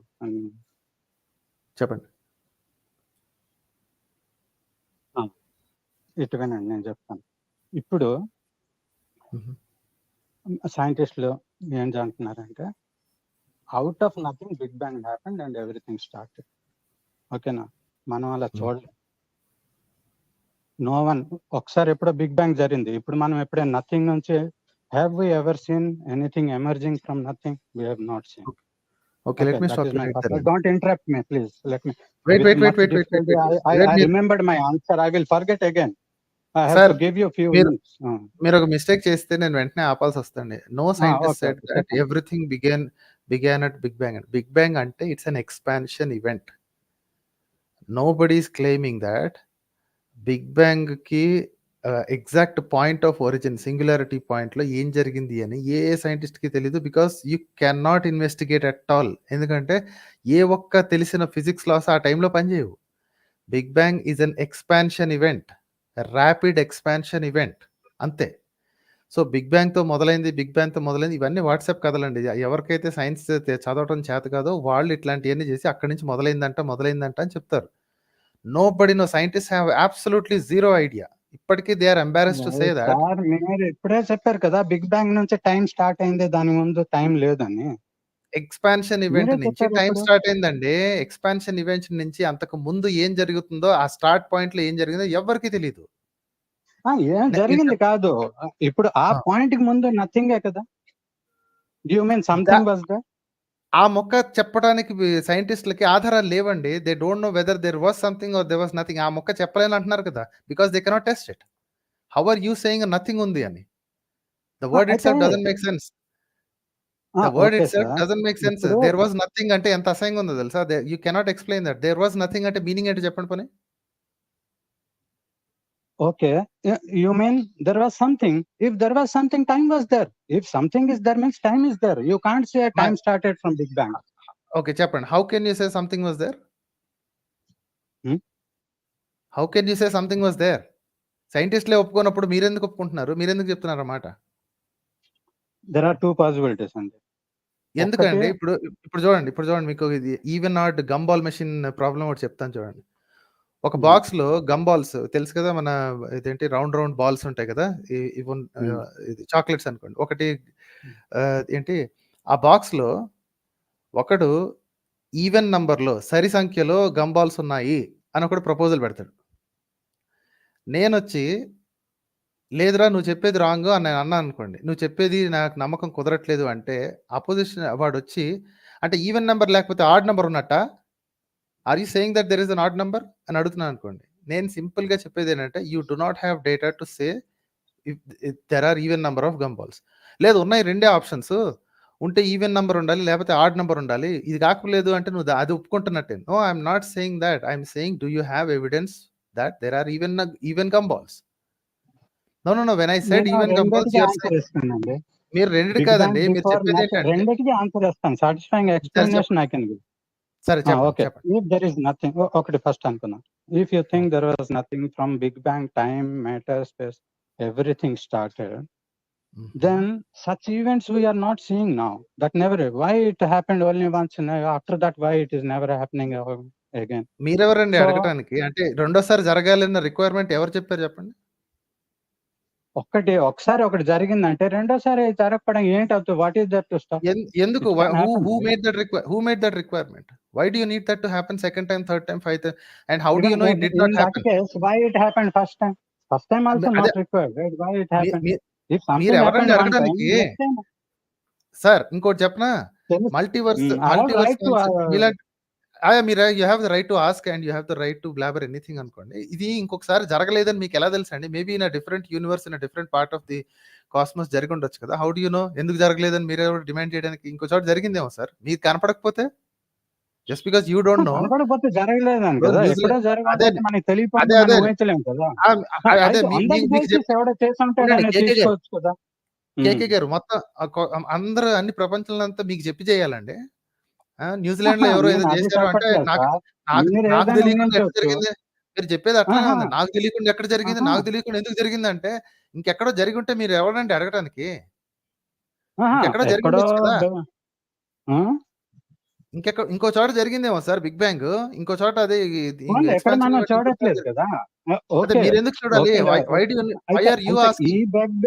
ఈ బిగ్ బ్యాంగ్ జరిగింది అని మనం ఎలా ఊహించాలి? అయితే మనం అలాంటిది చూడనప్పుడు బిగ్ బ్యాంగ్ మిమ్మల్ని ఎవరు నమ్మమన్నారండి సార్? మిమ్మల్ని ఎవరు నమ్మమన్నారండి? చెప్తున్నా, మీరు నాకు అడిగారండి దేవుడు ఎలా ఉన్నాడు. I'm giving you explanation how I arrived in a decision that there is someone. అందుకే నేను మీకు చెప్పాను, don't interrupt me. With much difficulty I recollected my answer. I was explaining, so you interrupted me. Okay, మర్చిపోయారు ఇప్పుడైతే. లేదు ఇప్పుడు చెప్తాను, మీరు ఇటు వినండి సార్. నేను ఎలాగ దేవుడు ఉన్నాడు అనేది, ఓకే మీరు చెప్పినట్టు బిగ్ బ్యాంగ్ ఒకళ్ళు అనుకుందాం, if it came from nothing everything came అనుకున్నాం. ఓకే, అది మనం చూడట్లేదు. ఓకేనా, ఇప్పుడు మీరు సింపుల్ క్యాల్కులేటర్ తీసుకున్నారు. ఓకేనా, నార్మల్ క్యాల్కులేటర్, అది దాని మన అదే ఆటోమేటిక్ ఒక సూపర్ కంప్యూటర్ లో సూపర్ క్యాల్కులేటర్ అవుతుంది. కానీ ఇప్పుడు ఆర్టిఫిషియల్ ఇంటెలిజెన్స్ టెక్నాలజీతోనే మీరు సింపుల్ క్యాల్కులేటర్ లోనే మీరు ఒక కోడ్ రాశారు అనుకోండి, టు ఇవాల్వ్ ఇట్ సెల్ఫ్, అది ఖచ్చితంగా evolve of the super computer గా. సో ఎట్ ది అలాగా ఇవల్యూషన్ జరగాలంటే సమ్ ఇంటెలిజెన్స్ రిక్వైర్డ్. మీరు ఏమనుకున్నట్టు చెప్పనా, this is the lamest creationist argument I ever heard. Okay, lamest అంటే లేమెస్ట్. లేదు చెప్తానండి. ఓకే, మీరు ఇప్పుడు జరిగే వాటిని చూపించుకుని ఇంతకు ముందు ఉండొచ్చు కదా అని చెప్పి క్రియేషనిస్ట్ ఆర్గ్యుమెంట్ పట్టుకొస్తున్నారు. ఇవి ఇంటెలిజెంట్ అని. ఓకే, నేను మిమ్మల్ని డైరెక్ట్ గా క్వశ్చన్లు అడుగుతాను. మీరు దేవుడు ఈ మతాల దేవుడిని వదిలిపారేయండి. Okay, forget all these religions. మీరు ఒక దేవుడు ఉన్నాడు అంటున్నారు కదా. You tell me, what do you think this God can do and what do you think this God has done? Properties. I need the properties of your God. Tell me. God can do everything, but he won't do. అంటే నేను రెండు చెప్తున్నాను. God can do everything అంటే I'm wrong again, because I don't no much about God capability ఇవన్నీ చెప్పడానికి. నేను అంటే Can your God interfere in the world that we currently see? అంటే ఆటోమేట్ చేసి ఉంటాడు సార్. అది అంటే ఆటోమేట్ చేసి ఉంటాడు. నేను ఒప్పుకున్నాను మీరు చెప్పేదానికి. I'm coming to your side of the argument అండి. మీరు స్టార్ట్ చేసి వదిలేసాడు, కీ ఇచ్చి వదిలేసిన మిషన్ అంటారు, అనడానికి ట్రై చేస్తారు. ఓకే, ఆటోమేట్ చేసి వదిలేసాడు. So now your god cannot or cannot కాదు, will not interfere in day to day matters of this world. అవునా? అయి ఉండొచ్చు, అది కూడా గ్యారంటీ లేదు. Okay, fine. So can your god or will your god bother if I believe him or do not believe him? He won't bother. He is least bothered. He is okay. Even if you scold him, he will be okay. Okay, because fine. So if he created universe, we are very minuscule. So okay, our fine, opinion won't happen. అర్థమైంది. So మీరు define చేసిన దేవుడిని నమ్మినా నమ్మకపోయినా ఎటువంటి ఇబ్బంది లేదు, కష్టం లేదు. అండ్ మీరు ప్రపోజ్ చేసిన గాడ్ దాని ఏమంటారు, ఈ ప్రస్తుతం ఉన్న వరల్డ్ లో ఎటువంటి దఖలందాజీ చెయ్యడు. ఎందుకంటే ఆల్రెడీ ఎప్పుడు కీ వదిలేసిన క్లాక్ లాగా అది రన్ అయిపోతూనే ఉంది. ఓకేనా? What is the use of such god అండి?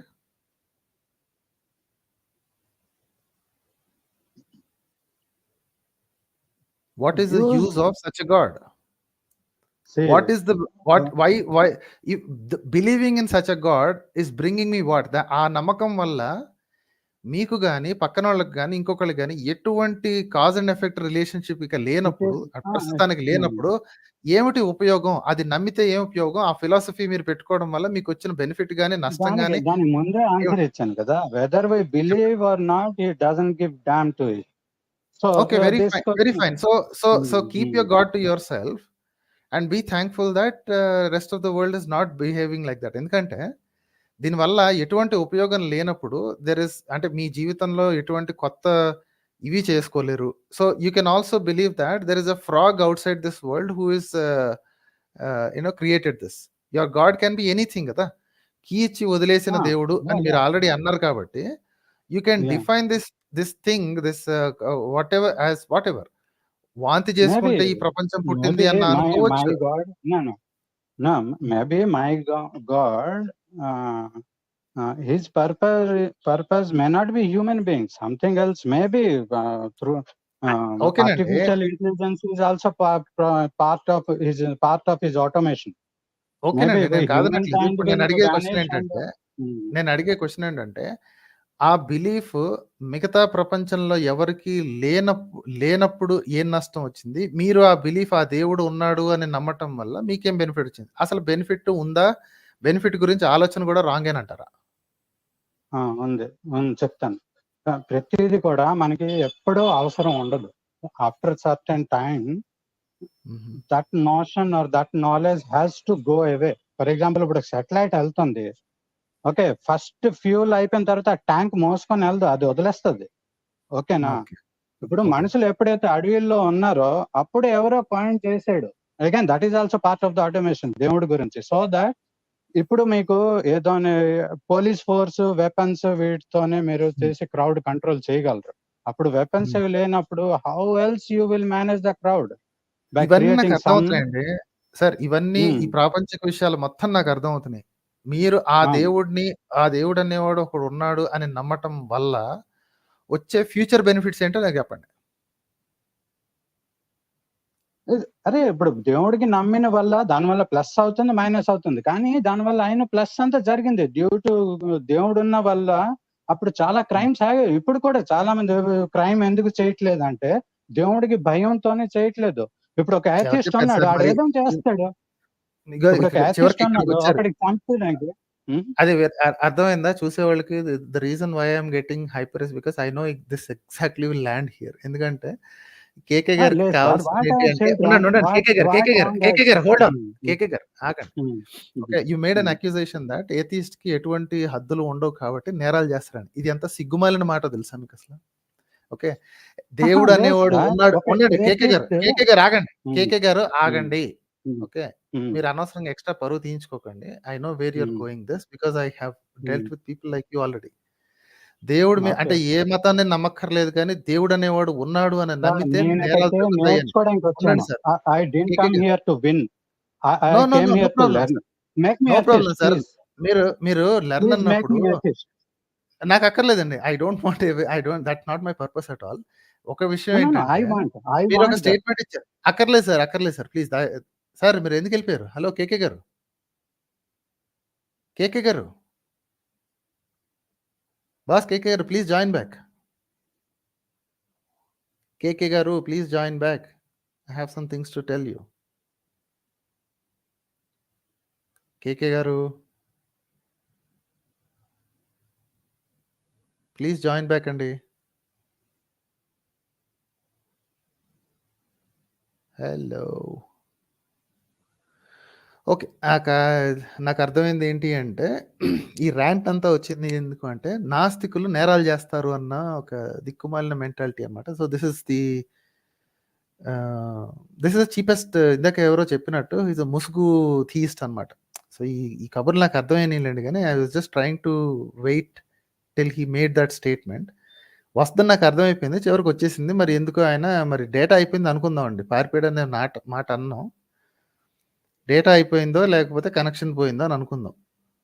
Let's leave it at that. కాకపోతే ఐ హ్యావ్ టు మేక్ ఏమంటారు, I have to complete this thing, thought complete చేద్దాం. దేవుడు ఉన్నాడు, అది ఎవడైనా సరే దేవుడు ఉన్నాడు అన్న భయంతో నేరాలు చేయకుండా ఉంటారు. నాస్తికులకి ఇది లేదని ఈయన చెప్పుకుంటున్న దేవుడు. ఇప్పుడు కేకే ఉన్నారు చూసారా, ఈ కేకేకి మిగతా నాస్తికులకి ఏం తేడా లేదు. ఆ దేవుడు, అందుకే క్వశ్చన్ కావాలని అడిగానండి ఇందాక. You remember why I asked, can your god do anything in this world అని అడిగాను. లేదు, ఏం చేయడు అన్నాను. మరి ఏం చేయనప్పుడు ఆ దేవుడి మీద భయం ఎందుకండి? ఏం పీకడు కదా, చూడడు కదా, మనుషులు ఉన్నారు, మనుషులు చేసే పనులు కూడా చూడడు కదా. So these are the theist who actually can do crimes. ఎందుకంటే వాళ్ళకి దేవుడి భయం నిజంగా లేదు. ఎందుకంటే దేవుడికి భయపడాల్సిన పని లేదు, వీళ్ళ దేవుడికి భయపడాల్సిన పని లేదు. They can do anything because god does not bother. వాళ్ళు creator god does not bother. కానీ ఎథిస్ట్ వాడికి ఏమాత్రం అయినా సరే ఈ హ్యూమనిజం యాంగిల్ ఉంటే, రేషనలిస్ట్ యాంగిల్ ఉంటే, హీ విల్ రికగ్నైజ్ దాట్ నేను మనిషిని, అందరూ మనుషులమే. సో కాబట్టి మంచితనం ఒక మనిషి దగ్గర ఉంటే మిగతా వాళ్ళకి కూడా ఆ మంచితనాన్ని పంచాలని చూస్తే ఆ మంచితనం తిరిగి వస్తుంది. So as a society we can do better అనే ఉద్దేశంలో ఎథిస్ట్ ఉంటాడు, who has a rational bent of mind. కానీ కేకే లాంటి మెంటాలిటీ ఉన్నవాళ్ళు they have a free pass. దేవుడు ఉన్నాడు కానీ దేవుడు ఏం చేయడు, చూడని కూడా చూడడు, బికాస్ కీ ఇచ్చి వదిలేశాడు అంతే. The world is running all by it self. ఇంకా దేవుడు ఉంటే ఎంత లేకపోతే ఎంత. ఇది ప్రాక్టికల్ అని atheist, right? Without the humanity. Is practically an atheist without the humanity. అలాంటి వాళ్ళు ఉంటారు కొంతమంది. నన్ను శిక్షించేవాడు ఏం లేడని చెప్పి ఇష్టానికి నేరాలు చేసేవాడు. శిక్షించేవాళ్ళు మనుషులే ఉంటారండి పక్కన ఎప్పుడైనా సరే. మీ బొక్కలో దేవుళ్ళు అది ఏంటి, క్రియేటర్ గాడ్ అనుకోండి, రిలీజియస్ గాడ్ అనుకోండి, డజంట్ మ్యాటర్. మీ బొక్కలో దేవుళ్ళు ఏం పీకలేరు, ఏం చేయలేరు. శిక్షించినా, మెచ్చుకున్నా, సమాజాన్ని బాగు చేసుకున్నా మనుషులే చేస్తారు. So it's a bunch of non sense అని క్లియర్గా అర్థమైపోయింది కేకే గారు చెప్పేది. మొత్తానికి ఏ స్టేజ్కి వస్తారు అని ఎక్స్పెక్ట్ చేస్తున్నా ఆ స్టేజ్కి వచ్చి వదిలేసి వెళ్ళిపోయారండి, right? Okay, so that will be the end of him. He's not joining back. So మనము శ్రీనాథ్ గారితో మాట్లాడదాం. ఐ థింక్ శ్రీనాథ్ గారు ఈజ్ రెడీ. హై శ్రీనాథ్ గారు. Yes sir. చాలా రోజుల క్రితం ఒక 3 నెలలు 4 నెలలు అయ్యి ఉంటుందండి. అప్పుడు నేను ఒక 6 నెలల నుంచి ఫాలో అవుతున్నాను. ఆ తర్వాత ఒకసారి మీతో మాట్లాడాను కూడా, ఇలాగే లైవ్లో వచ్చి. అప్పుడు నాకు టోటల్గా 3 క్వశ్చన్స్ అండి. మీది కిరణాస్త్రం గారితో ఒక లైవ్లో మీరు ఈ ఆరియన్ ఇన్వేషన్ గురించి మాట్లాడారు, దాదాపు 3 గంటలది. సో ఇంతకీ వాళ్ళ క్లెయిమ్ చేసేది ఏంటంటే ఈ హిందూ అండ్ అది హరప్ప అండ్ మొహంజదారో కల్చర్ అనేది వేదిక్ కల్చర్ అనే వాళ్ళ ఉద్దేశం ఏంటి అంటే ఐబీసీలో మొత్తం ఉన్నదంతా వేదిక్ పీపులే, వాళ్ళే వేదిక్ పీపుల్. ఎందుకంటే వాళ్ళ ఉద్దేశం ఏంటంటే మా ఋగ్వేదంలో సరస్వతి అనే ఒక నదిని మెన్షన్ చేసి ఉన్నారు కాబట్టి ఇదిగో ఇక్కడ ఒక డెడ్ ఒక రివర్ లైన్ ఉంది కాబట్టి దాన్ని మా ఇస్రో వాళ్ళు దాని పేరు సరస్వతి అని పెట్టారు కాబట్టి అది ఆ వైదిక సరస్వతి, ఇది సరస్వతి ఒకటే. సో కాబట్టి ఈ ఐవిసి మొత్తం అంతా కూడాని అక్కడ ఉన్న ఇప్పుడు దొరికే ప్రతి ఒక్కటి కూడాని వేదిక్ సివిలైజేషన్ అని చెప్పుకుంటున్నారండి. That's what their claim is. It is completely destroyed because Vedic people were never urbanized. They are all rural people. Kani IVC sites are all urban sites. Okay. With toilets and flowing water. Okay. Ye Hindu గ్రంథాలు ఏ ఒక్కటి చూసుకున్నా సరే there is no mention of any of such things. వాళ్ళు కథలు అనుకోండి, whatever అనుకోండి, కనీసం పొరపాటును కూడా డిస్క్రైబ్ చేయలేదు. ఏ పనులకైనా సరే చెంబట్టుకుని కమాండల్లో పట్టుకుని వీటికి వెళ్ళిపోవటమే, అడవుల్లోకి వాటికి వెళ్ళిపోవడం. They don't have concept of closed this thing. అవునండి, బాత్రూమ్స్ అవి లేవు.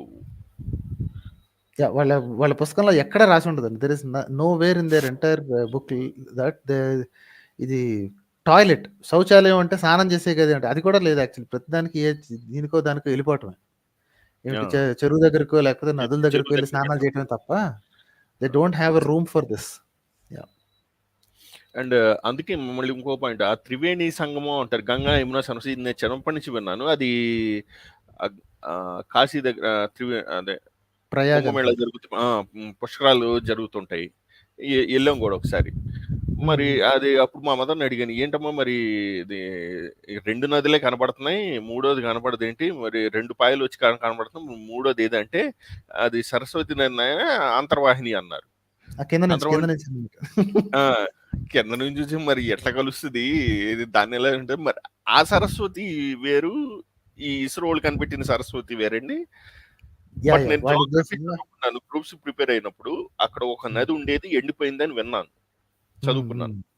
దానికి వీళ్ళు సరస్వతి అని పేరు పెట్టారండి. అదిగో అక్కడ రాసింది, మా వాళ్ళు పేరు పెట్టారు, ఇదే మా ఋగ్వేదంలో సరస్వతి అని రెండింటికి కట్టేశారు అనమాట. అసలు దానికి సరస్వతి అని నేను జోగ్రఫీలో చదువుకున్నాను, సంథింగ్ సరస్వతి అని పేరు పెట్టారు. మరి ఆ జోగ్రఫీలో దానికి సరస్వతి అని పేరు పెట్టింది ఎవరు?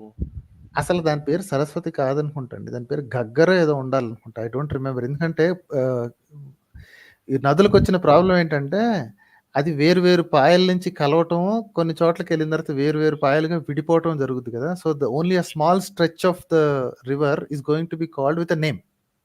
హ్మ్. అందులో ఒకానొక ప్రెజెంటేషన్‌లో చూపించినట్టు, గంగా అనేది చాలా ఇదేంటి భాగీరథి, గంగా 2 వేరు వేరు నదులు. అంటే ఒకటి ఇంకొక దానికి పిల్ల నది. Hmm. Then it converges into something else అన్నమాట. అలాగా ఈ నదులతో వచ్చిన ప్రాబ్లమ్ ఏంటంటే, ఒక చిన్న స్ట్రెచ్ ఆఫ్ పీస్‌ని మాత్రమే ఒక నది అని పిలుస్తాం. హ్మ్. ఆ తర్వాత మిగతావన్నీ కలిసిన తర్వాత మేబీ ఒక నేమ్ ఫిక్స్ అయిపోద్ది. ఆ మిగతా నేమ్స్ ఎండ్ అయిపోతాయి. ఇప్పుడు గంగా అనే పేరు ఎలా అయితే ఫిక్స్ అయిందో, భాగీరథి అనే ఒక నది చిన్న పాయ ఏదైతే ఉందో, అది ఒకసారి ఈ గంగా మెయిన్ లైన్‌లో కలవగానే భాగీరథి ఎండ్ అయిపోయింది. హ్మ్. సో, అలాగా దీనికి గగ్గర్ అనే పేరుందని విన్నానండి. రైట్? ఓకే. సో, అదే మా Saraswati. What is the origin point and what is the end point అని. వాళ్ళేంటంటే ఫిక్స్ అయిపోయారండి. ఎట్టి పరిస్థితుల్లో నేను దీన్ని ప్రూవ్ చేయాలి అని. వాళ్ళకున్న only a single point of evidence ఏంటి అంటే, ఋగ్వేదంలో రాసుంది భయంకరంగా ఫ్లో అవుతున్న ఒక నది ఉండేది అని. ఇదిగో మా ఇస్రో వాళ్ళు పేరు పెట్టారు దీనికి సరస్వతి. సో, ఈ 2 మేము కలిపేసేసి, ఆ ఏరియాలో ఉన్న సివిలైజేషన్‌లన్నీ మా వేదిక్ సివిలైజేషన్‌లే అని ఫిక్స్ అయ్యారు. కాకపోతే ఇంక ఏది ప్రూవ్ అవ్వదు. మిగతావేవి ప్రూవ్ అవ్వవు. ఏ ఓకే. పుస్తకాల్లో కూడాని తటాకాలు కట్టుకోవటం, లేకపోతే ఒక స్నానాల కోసం కామన్ బాతులు కట్టుకోవటం, రూమ్స్ కట్టుకోవటం, ఇట్లాంటి ఏ ఒక్కటి కూడా ఋగ్వేదంలో కాదు కదా! ఇంకా ఏ పుస్తకంలో కనిపించదు. కానీ ఐవీసీలో దొరుకుతున్నాయి అట్లాంటివి. హుహు. రైట్? అండ్ అండ్ ఈ ఆర్యన్ ఇన్వేషన్ అంటే ఇప్పుడు టోటల్‌గా ఆర్యులనేవాళ్ళు వలస వచ్చారు. అది మైగ్రేషనే అది ఇన్వేషన్ అవ్వకపోవచ్చు. మైగ్రేషన్. బట్ వాట్ వేదాలు ever is the case. Yeah! Definitely జరిగింది. There are waves of migration. This land is filled with waves of migrants. Everybody is a migrant అనుకోండి. ప్రతి ఒక్క ప్లేసే ఇట్స్ ఎ మైగ్రెంట్ అనుకోండి. ఓన్లీ మూల నివాసులు అంటే ఆఫ్రికాలో ఉన్న వాళ్ళే ఒరిజిన్స్ అనుకోవచ్చు. Everyone is a migrant in different time periods of the geological timeline. And moreover that వాళ్ళు వచ్చారు. వేదాలు వాళ్ళు తీసుకురావటము వాళ్ళకి ముందే ఆ వేదాలు అనే ఒక కాన్సెప్ట్ ఉందో, లేకపోతే ఇక్కడికొచ్చాక ఈ ఇది డౌన్ అయిపోయిన తర్వాత హరప్ప మొహంజదారో డౌన్ అయిపోయిన తర్వాత వాళ్ళు రాసుకున్నారో, మొత్తానికైతే రెండిట్లో ఏదో ఒకటి జరుగుంటది. ఇది వాళ్ళు అక్కడి నుంచి మొత్తం రాసుకొచ్చారు. ఇది అగైన్ ద ఋగ్వేద ఈ సంహిత మొత్తం ఏదైతే ఉందో, it's not written in one shot అండి. It's been written over the generations. Generations రాసుంటారు.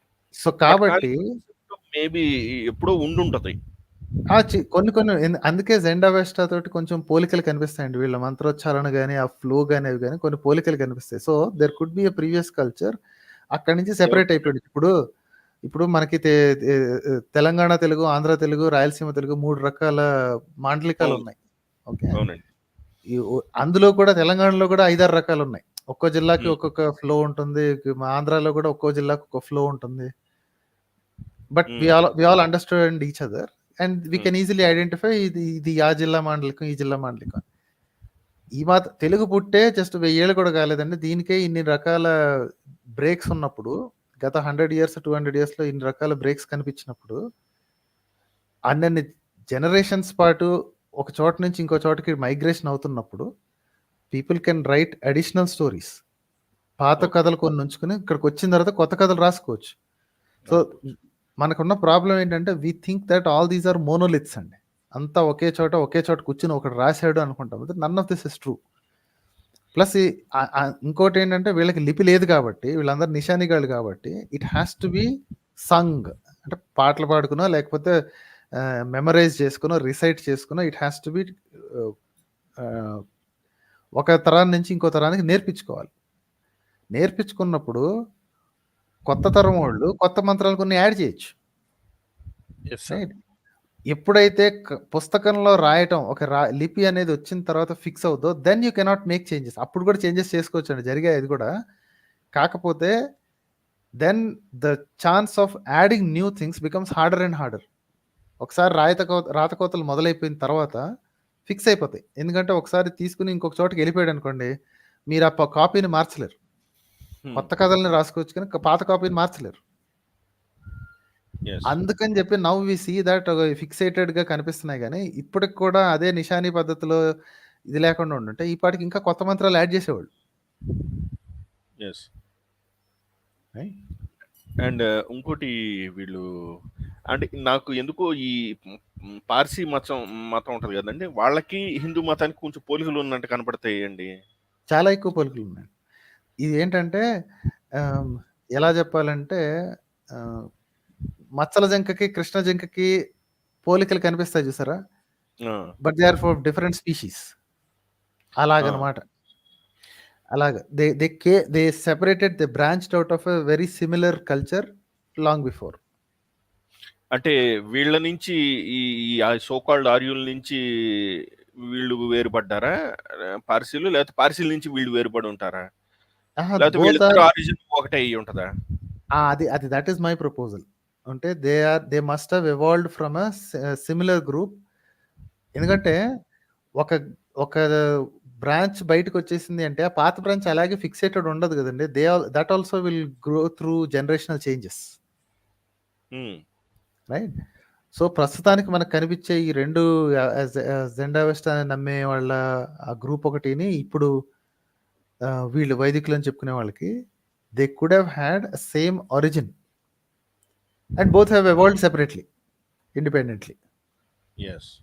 Again this is my conjecture అనుకోండి. దీనికి మళ్ళా సాక్ష్యాలు గిక్ష్యాలు అడుగుతా ఉంటే, సాక్ష్యాలు సిమిలారిటీని చూసి కృష్ణ జింకకి, చుక్కల జింకకి సిమిలారిటీ ఉంది. నువ్వు అయి సెపరేట్ అవ్వటం చూసావా అనంటే, ఎవడు చూడొచ్చాడు మాస్టర్? ఎవరు చూడలేదు. కాకపోతే ఆ 2 వెరీ వెరీ సిమిలర్‌గా కనిపిస్తున్నాయి. వాటి కన్‌స్ట్రక్షన్ ఒకటే, వాటి పర్పస్ ఒకటే. Just they are 2 different species.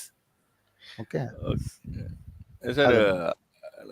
ఒక వీడియో కూడా చూసానులేండి. బీర్ అండ్ బైసెప్స్ అనే అతను పాడ్‌కాస్ట్‌లో చూసాను. ఒక పార్సీ అతన్ని పిలిచి ఇంటర్వ్యూ చేసినప్పుడు, అప్పుడు వాళ్ళ మతం గురించి నాకు అప్పుడు దాకా తెలియదు. అప్పుడు నాకు అర్థమైంది చాలా సిమిలారిటీస్ ఉన్నాయి. అతను క్లెయిమ్ చేసేది ఏంటంటే, దాదాపు వేల సంవత్సరాల క్రితమే ఇది స్టార్ట్ అయింది, ఇలా రష్యా అదంతా వచ్చిందని.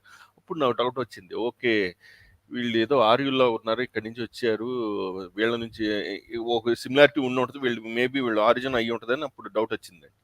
Yeah. Those two must have separated from a common culture before. Sir ఆ కల్చర్ వాళ్ళు నాన్ వెజిటేరియన్ తింటారండి? పార్సీలు? ఏమోనండి, నాకు తెలిసి వాళ్ళు తింటారు అనుకుంటా. I somehow don't know about that culture at all అండి. ఈ వెజిటేరియన్, నాన్ వెజిటేరియన్ అనేది సోది ఓన్లీ ఇండియాలోనే, అది కొన్నాళ్ళ క్రితమే మొదలైందండి. కొన్నాళ్ళంటే మళ్ళీ కొన్నాళ్ళంటే అంటే చూసాను మొత్తం రైనోసరస్ ఇట్లాంటివన్నీ డీప్ ఫ్రైలు చేసుకుంది అన్నారు, బార్బిక్యూస్ లాగా అని అర్థమైంది. సో, ఈ 1000 ఏళ్ళలో వచ్చిన పైత్యం ఇదంతా. అంతకుముందు చక్కగా సుష్టుగా పీకల దాకా పీక్కుని కాల్చుకు తినేవాళ్ళు. ఇప్పుడు తినేవాళ్ళని చూసి వెటకార పనులు చేస్తున్నారు. చేస్తున్నారు. అండ్ ఇంకోటి డౌట్ ఏమొచ్చిందంటే, ఎందుకంటే ఈ బాగా చదువుకున్న వాళ్ళు, ఈ అసలు కుర్రోళ్ళు కూడా ఈ కల్వరీ టెంపుల్ లేకపోతే ఈ ఇస్కాను, హరే రామ ఇట్లాంటి వాటికి బాగా అట్రాక్ట్ అయ్యి మొత్తం వదిలిపెట్టేసి పోతున్నారు. అదొక పిచ్చిలో వెళ్ళిపోతున్నారు. అండ్ ఈ గుంపులో బాగా చదువుకున్న ఐఐటి క్యాండిడేట్లు పోతున్నారు. మీ దాంట్లో కూడా ఒక పాపం వాళ్ళ తమ్ముడు ఎవరో ఒక అమ్మాయి వచ్చింది, వాళ్ళ తమ్ముడు అందులో వెళ్ళిపోయాడని. ఆ అమ్మాయి కూడా ఒకప్పుడు కల్టీ నేను విన్నాను.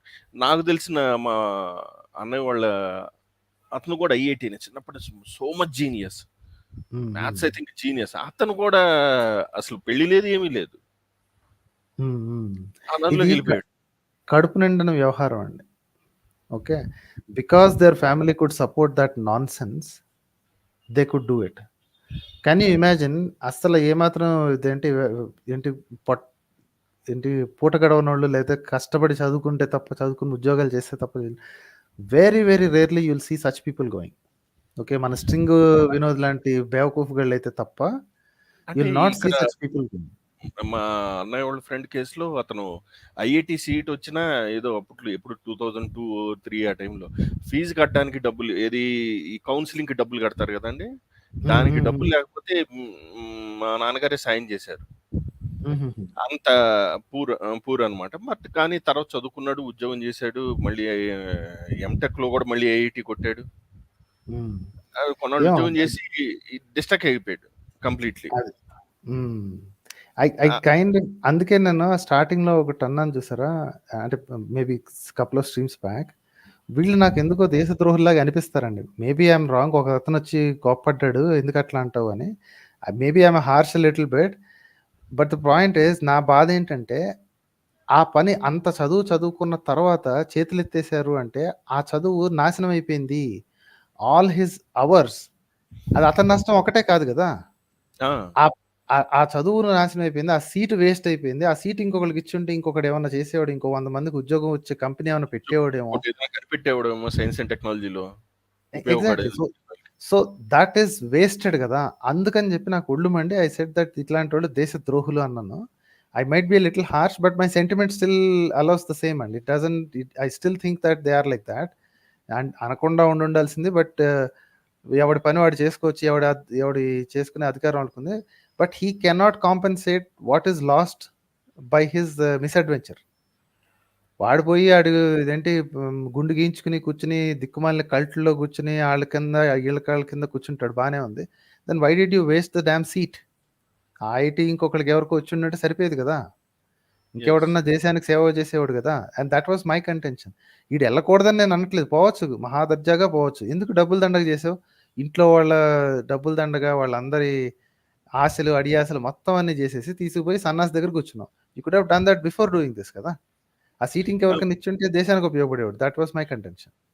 పైగా వాళ్ళు అంత దూరం వచ్చారంటే వాళ్ళు సో మచ్ ఇంటెలిజెంట్ అయ్యి ఉంటారు వాళ్ళ ఎడ్యుకేషన్ లో. సో అలా మీరు వాళ్ళు ఏదైనా కనిపెట్టడానికి వాళ్ళకి మోర్ స్కోప్ ఉంటుంది. నేను తలుచుకున్నా నేను ఐఐటీలోకి వెళ్ళగలను లేదో తెలియదు, కానీ నువ్వు వెళ్ళగలిగా ఉంటే నువ్వు ఏదో చేయగలవు. నీ శక్తిని ఎందుకు అలా ఆపుకుంటున్నారో ఏమో అని నాకు అనిపించింది. And these are the people who will ఏంటి తర్వాత నీళ్ళకి దేశం ముందుకు పోవట్లేదు, మా పాత గ్రంథాలు అన్ని చేస్తుంటారు. చదువుకునేదేమో మోడర్న్ ఎడ్యుకేషన్, చేసే పనులేమో పాత పనులు. ఇంకొకటికి సీట్ ఇవ్వండిరా అంటేనేమో ఇదేంటి మా సీటు వాళ్ళు దొబ్బేస్తున్నాడు, వీడు దొబ్బేస్తున్నాడు. సో ఇవన్నీ చూసిన తర్వాత I got pissed off and call them traitors of the country. అసలు వీళ్ళు ఎందుకు అటువైపు వెళ్తున్నారండి? బాగా చదువుకున్న వాళ్ళు ఎందుకు పోతున్నారు ఓ సెక్ట్? వాళ్ళ ఇంటెలిజెన్స్ మీద నాకు అందుకే డౌట్ వస్తుంటుంది. అంటే సి ఇంజనీర్స్ మీద ఐ హ్యావ్ హ్యూజ్ రెస్పెక్ట్, ఎందుకంటే they are taught to think rationally and ask questions. Okay, that's their part of their education. IITs are engineers కదా, వాళ్ళకి అదేంటి science and technology and physics వీటి మీద విపరీతమైన పట్టు ఉంటుంది. అలాంటి వాళ్ళు when they stop asking questions, okay, ఈ హర్డ్ మెంటాలిటీలో అందరూ వెళ్తున్నారు, ఇది కూడా వెళ్తున్నారు, అందరూ చదువుకున్న వాళ్ళు వెళ్తున్నారు అంటే దిర్ మస్ట్ బి సంథింగ్ అని ఒకటి వెళ్ళిన తర్వాత ఇంకోటి గొర్రెలాగా వెళ్ళిపోతుంది. So now my point is, are these people really intelligent or are these people really rational? అంతగా ఇలాగే రేషనల్ అండి. ఇదే డిబేట్ వచ్చింది, ఎందుకు వెళ్ళిపోతున్నారు అనుకున్నప్పుడు, ఒరే నీకు వెళ్ళిన వాళ్ళే కనబడుతున్నారు, ఐఐటీలో ఎంతమంది చదువుతున్నారు, అందులో పోయే వాళ్ళు ఎంత వాళ్ళ అలాంటి గ్రూపుల్లోకి. Fully on board. మీ కజిన్ చెప్పింది I fully agree to that. Okay, 1,00,000 మంది అంటే సారీ ఏంటి మేబీ 2,000 మెంబర్స్ ఉన్నారు అన్ని ఐఐటీలు కలుపుకొని. I don't know the real number, 2,000 rough number వేస్తున్నా. అందులో 2 పోయారు అనుకోండి. ఓకే, సో అటు ఇటు చేసి 0.1%, 0.01% అనుకోండి. I don't have a problem with that. So సంవత్సరానికి ఒక 5 వెళ్ళారు అనుకోండి. There is actually much bigger number than that. అంటే పెద్ద కల్ట్స్కి జాయిన్ అయిన వాళ్ళ పేర్లే బయటకు వస్తాయండి. చిన్న చిన్న పిల్ల కల్ట్లని జాయిన్ అయిన వాళ్ళ పేర్లు రావు బయటికి. ఓకే, సో అలా చూసుకున్నా సరే ఆ 5-6 కూడా they are haemorrhage to my country.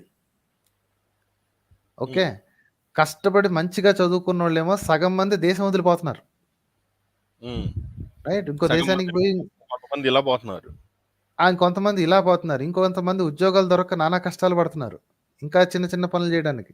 So ఇన్నోవేషన్కి ఉన్న ఒక్క అవకాశాన్ని కూడా వదులుకోకూడదు అని కాదు. ఇప్పుడు నారాయణమూర్తి చెప్పినా వాళ్ళు చెప్పినా సరే దేశం కోసం కష్టపడండి అంటున్నాడు. I have disagreements with what Narayana Murthy said also, Infosys founder. But still ఆ సెంటిమెంట్ అదే కదా. మనది డెవలప్డ్ కంట్రీ చెయ్యాలి అంటే get all the help that you can.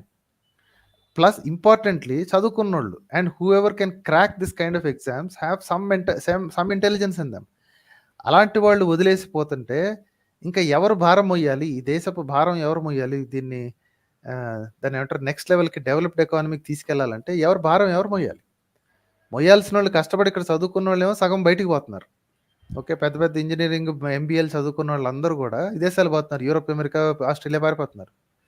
వెళ్ళినోడు మళ్ళీ తిరిగి వస్తాడన్న గ్యారంటీ లేదు. అట్లీస్ట్ నాకు తెలిసి ఎవడు ఇండియన్స్ వెళ్ళినోడు నాకైతే తిరిగి వచ్చినోడు కనపడలేదండి. 10, 15, 20, 25 ఇయర్స్ అయిపోయిన తర్వాత ఇంకేమైనా ఆస్తులు మిగిలి ఉంటే ఇక్కడికి వస్తున్నారు, కానీ లేకపోతే మొత్తం అమ్మేసుకున్నట్టు వెళ్ళిపోతున్నారు. పిల్లలు పుట్టేసిన తర్వాత వాళ్ళు అక్కడే సిటిజన్స్ అయితే ఇంక వెనక్కి రాను కూడా రారు. The done. So that is my brain train కదా.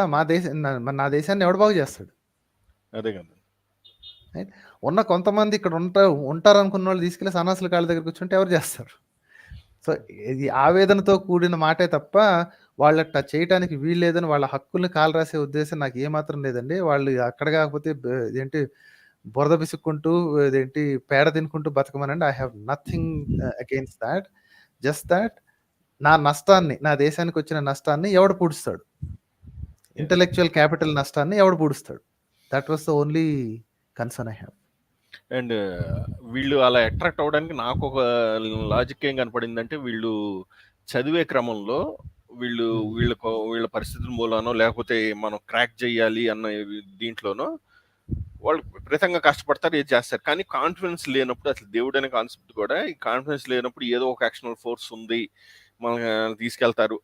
దానిలో నుంచి అలాగే దేవుడిని నమ్మటం ఎక్కువగా చేసి ఇంకా ఆ లైన్లో అలా వెళ్ళిపోయి ఉంటారు. అవునవును. అంటే అది అంటే క్యాస్కేడింగ్ ఎఫెక్ట్ అనుకోండి. ఒకసారి ఒకటి జరిగిన తర్వాత ఇంకా అటు సైడ్కి వెళ్ళిపోయి ఇక మనం ఇంకొక యాంగిల్ కూడా ఐ వాస్ థింకింగ్ అండి. ఐఐటీలు, ఐఐఎంల నుంచి వచ్చిన వాళ్ళకి కూడా ఉద్యోగ అవకాశాలు లేవు, చాలా కష్టపడుతున్నారు వాళ్ళు కూడా పాపం, అన్ని విధాలుగా ఇటు అటు కొట్టుకులాడుతున్నారు అన్న న్యూస్లు ఎప్పుడైతే బయటకు వస్తున్నాయో నాకు డౌట్, వీళ్ళు ముందే ఓటమిని ఒప్పేసుకుని ఇలాంటి ఆధ్యాత్మికం అట్లాంటి వాటికి వెళ్ళిపోతున్నారని నా డౌట్ అండి. అదే again this is just my assumption. ఎంతవరకు అవుద్దో నాకు కనిపించేది అయితే నష్టం. The haemorrhage that the country is going through. బయటికి వెళ్ళిపోయేవాళ్ళు బయటికి వెళ్ళిపోతున్నారు, ఇంట్లో ఉన్నవాళ్ళు ఇక్కడ ఉంటున్నారు, చేసేవాళ్ళు కొంతమంది చేస్తున్నారు. సో 1000 మందిని చేస్తే అట్లీస్ట్ దాని తరపుట్టు 70-80% మెంబర్స్ దేశానికి బాగా ఉపయోగపడాలి. Because these are the cream of our society కదా, ఆఫ్ అవర్ ఎడ్యుకేషనల్ ఇన్స్టిట్యూషన్స్. అందులో ఒక్కళ్ళిద్దరు పోయినా సరే బాధేస్తాను. ఇప్పుడు చిన్న చితకా కాలేజీల్లో మామూలు రోడ్ సైడ్ వీధి సైడ్ కాలేజీలో ఉన్న వాళ్ళు వెళ్ళిపోయారు అంటే అప్పుడు బాధే, because they can do something else. కాకపోతే పెయిన్ తక్కువ ఉంటుంది. These are our elite institutions. These are the institutions where we look up to. పెద్ద పెద్ద ప్రాబ్లమ్స్ సాల్వ్ చేయడానికి బాగా తెలివైన వాళ్ళని తీసుకుని వాళ్ళని ట్రైన్ చేసి బయటికి పంపిస్తుంది. ఇలాంటి వాళ్ళు బయటికి పోతే నాకు చాలా కోపం వస్తుంది. That's all I have to say there. వీళ్ళు ఇంక్లైండ్ అవటానికి నాకు ఇంకో రీజన్ ఏం కనపడిందంటే, వీళ్ళు ఏది చదివినా వీళ్ళ చదువుల్లో ఒక స్ట్రాంగ్ ఫోకస్ ఉంటుంది, ఇంట్రెస్ట్ ఉంటుంది. సో సమ్హౌ ఇలాంటి రీజన్స్ మూలనో ఏ మూలనో వాళ్ళు దీని మీద ఇంక్లైండ్ అయ్యి ఇంకా అదే ఫోకస్ దీని మీద చూపిస్తున్నారు. అబ్బే చదవరండి వీళ్ళు. ఈ రిలీజియస్ స్క్రిప్చర్స్ ఎవరు చదవరు. I guarantee you. ఈ ఈషా ఫౌండేషన్ కానీ ఇస్కాన్ వాళ్ళు కానీ వాళ్ళు చెప్పుకున్న 4-5 భగవద్గీత ఇది తప్ప they would not have read any other book at all. Right sir.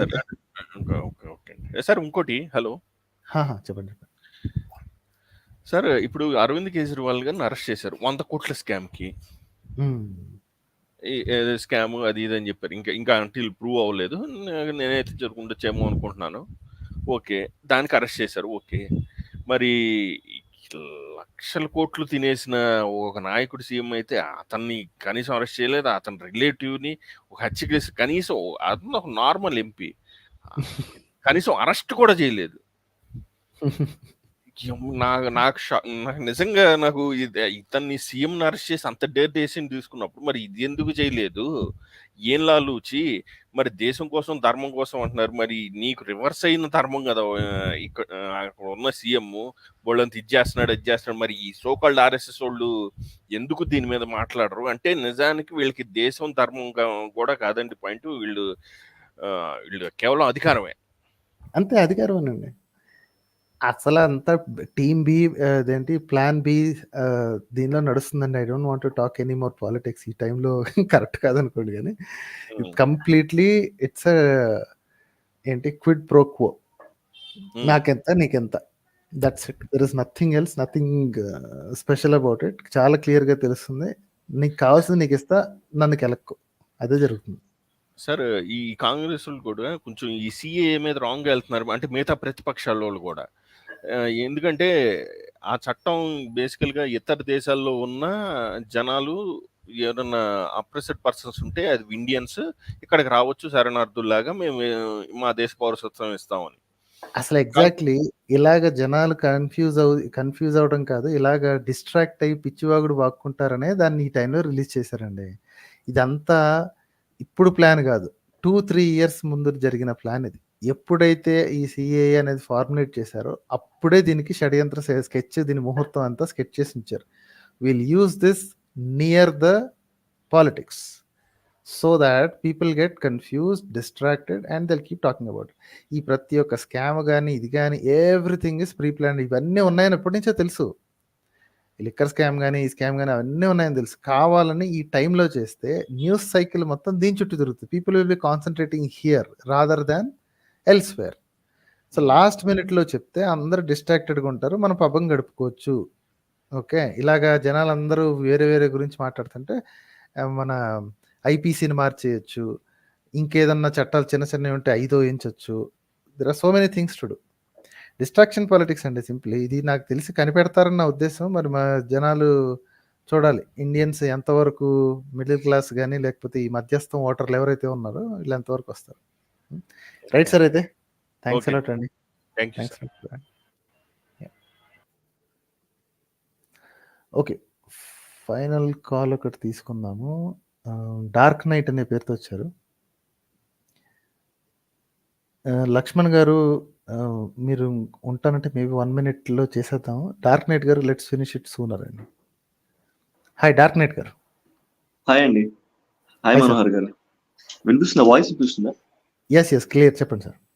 Yeah, thanks అండి. I have been following your channel recently. ఈ మధ్యనే ఫాలో అవడం స్టార్ట్ చేశాను. సో నేను క్విక్ గా కంప్లీట్ చేస్తాను. బేసిక్ గా స్టార్టింగ్ వచ్చి నేను ఏథిజం వైపు ఎందుకు వెళ్లాల్సి వచ్చిందని బ్రీఫ్ గా చెప్తాను. నెక్స్ట్ కొన్ని బేసిక్ ఎగ్జాంపుల్స్ ఇస్తాను ఈ సూపర్ స్టిషన్స్ పైన. నెక్స్ట్ ఈ జనరల్ గా యూట్యూబ్ లో కొన్ని స్వామిలు లాగా ఉంటారు కదా, వాళ్ళు మతం పేరు మీద ఎలా ఇన్ఫ్లుయెన్స్ చేస్తున్నారు అది చెప్పి నెక్స్ట్ ఒక సజెషన్ ఇస్తానంటే, అంటే మీరు అడిగారు కదా కంటెంట్ వ్యూవర్స్ తీసుకురావాలని. So in that sense just ఒక చిన్న సజెషన్, మీకు ఎప్పుడు ఫ్రీ అయితే అప్పుడు చేయొచ్చు. సో బేసిక్ గా 16 years old అప్పుడు ఫస్ట్ టైం దేవుడు అనేవాడు లేడు అనుకున్నాను. బట్ అగైన్ చిన్నగా ఏమైందంటే, అప్పుడు లేడు అని పెద్ద లాజికల్ థింగ్ ఏం చేయలేదు, జస్ట్ అట్లాగా ఆ థాట్ ప్రాసెస్ లోకి వెళ్ళి మళ్ళీ వెనక్కి వచ్చేసాను. ఫ్యామిలీ ఇన్ఫ్లుయెన్స్ అవ్వచ్చు, సొసైటీ ఇన్ఫ్లుయెన్స్ అవ్వచ్చు. సో నెక్స్ట్ ఇంకా for the last 1 or 2 years ఎలాంటి సిచ్యువేషన్ ఉన్నాయంటే, ఈ జనరల్ రిచువల్స్ ఉంటాయి కదా, ఇవన్నీ అంత మీనింగ్ లేదు, బట్ సమ్ పవర్ ఉండొచ్చేమో. అలాగా నాకు చిన్నప్పుడు నేను తెలిసిన గాడ్ నేమ్ ఒకటి ఉంది కాబట్టి ఆ గాడ్ కి దండం పెట్టుకుంటాను అంతే, బట్ మిగతా ఫాలో అవను. ఆ సిచ్యువేషన్ లోకి వెళ్ళాను అనమాట. సో చిన్నగా ఇంకొంచెం థాట్ ప్రాసెస్ పెట్టినప్పుడు అప్పుడు అర్థమైంది, అంటే మేబీ ఇవన్నీ క్రానికల్స్ రాసుకున్నారేమో అని. సో అలాంటి థాట్ ప్రాసెస్ లో ఉన్నప్పుడు మీ ఛానల్ లక్కీగా, సో ఆ థాట్ ప్రాసెస్ లో ఉన్నప్పుడు హలో సారీ చెప్పండి సార్.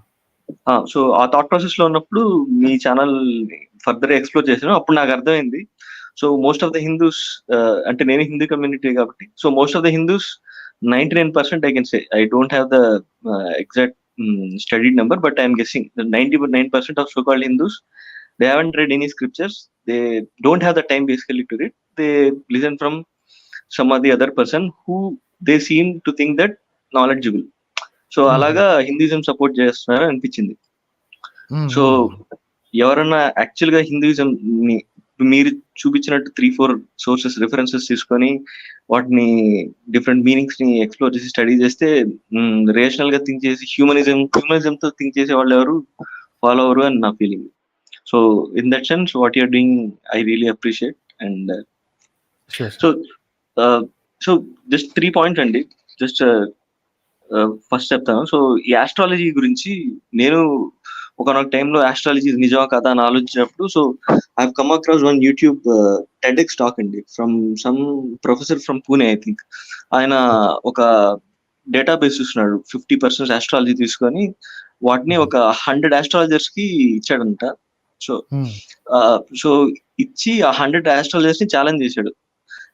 ఫైనల్ గా ఆయన స్టడీలో కన్ఫర్మ్ అయింది ఏంటంటే, ఓవరాల్ డేటా పాయింట్స్ లో నాట్ ఈవెన్ 50% అండి, అరౌండ్ 33% అనుకుంటా, 33% మాత్రమే కరెక్ట్ అయింది వాళ్ళు చెప్పిన జాతకాల్లో. అట్లీస్ట్ ఒక కాయిన్ ని టాస్ చేసినా 50-50 ఛాన్స్ ఉంటుంది. సో ఇక్కడ 50% కూడా రాలేదు స్టిల్.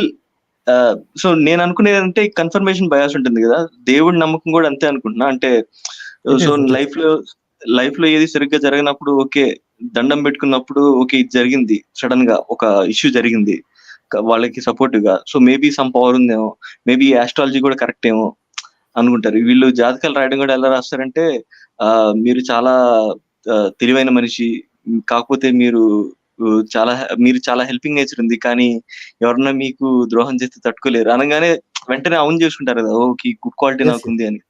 సో ఆ విధంగా ఆస్ట్రాలజీ నమ్ముతున్నారే అనిపిస్తుంది. సో దీన్ని చాలా మంది ఎక్స్ప్లోర్ చేస్తున్నారు కూడా, ఎస్పెషల్లీ మన తెలుగు ఛానల్స్ లో చూస్తూ ఉంటారు, చాలా ఎక్స్ప్లోర్ చేస్తున్నారు, చాలా మంది నమ్ముతున్నారు కూడా.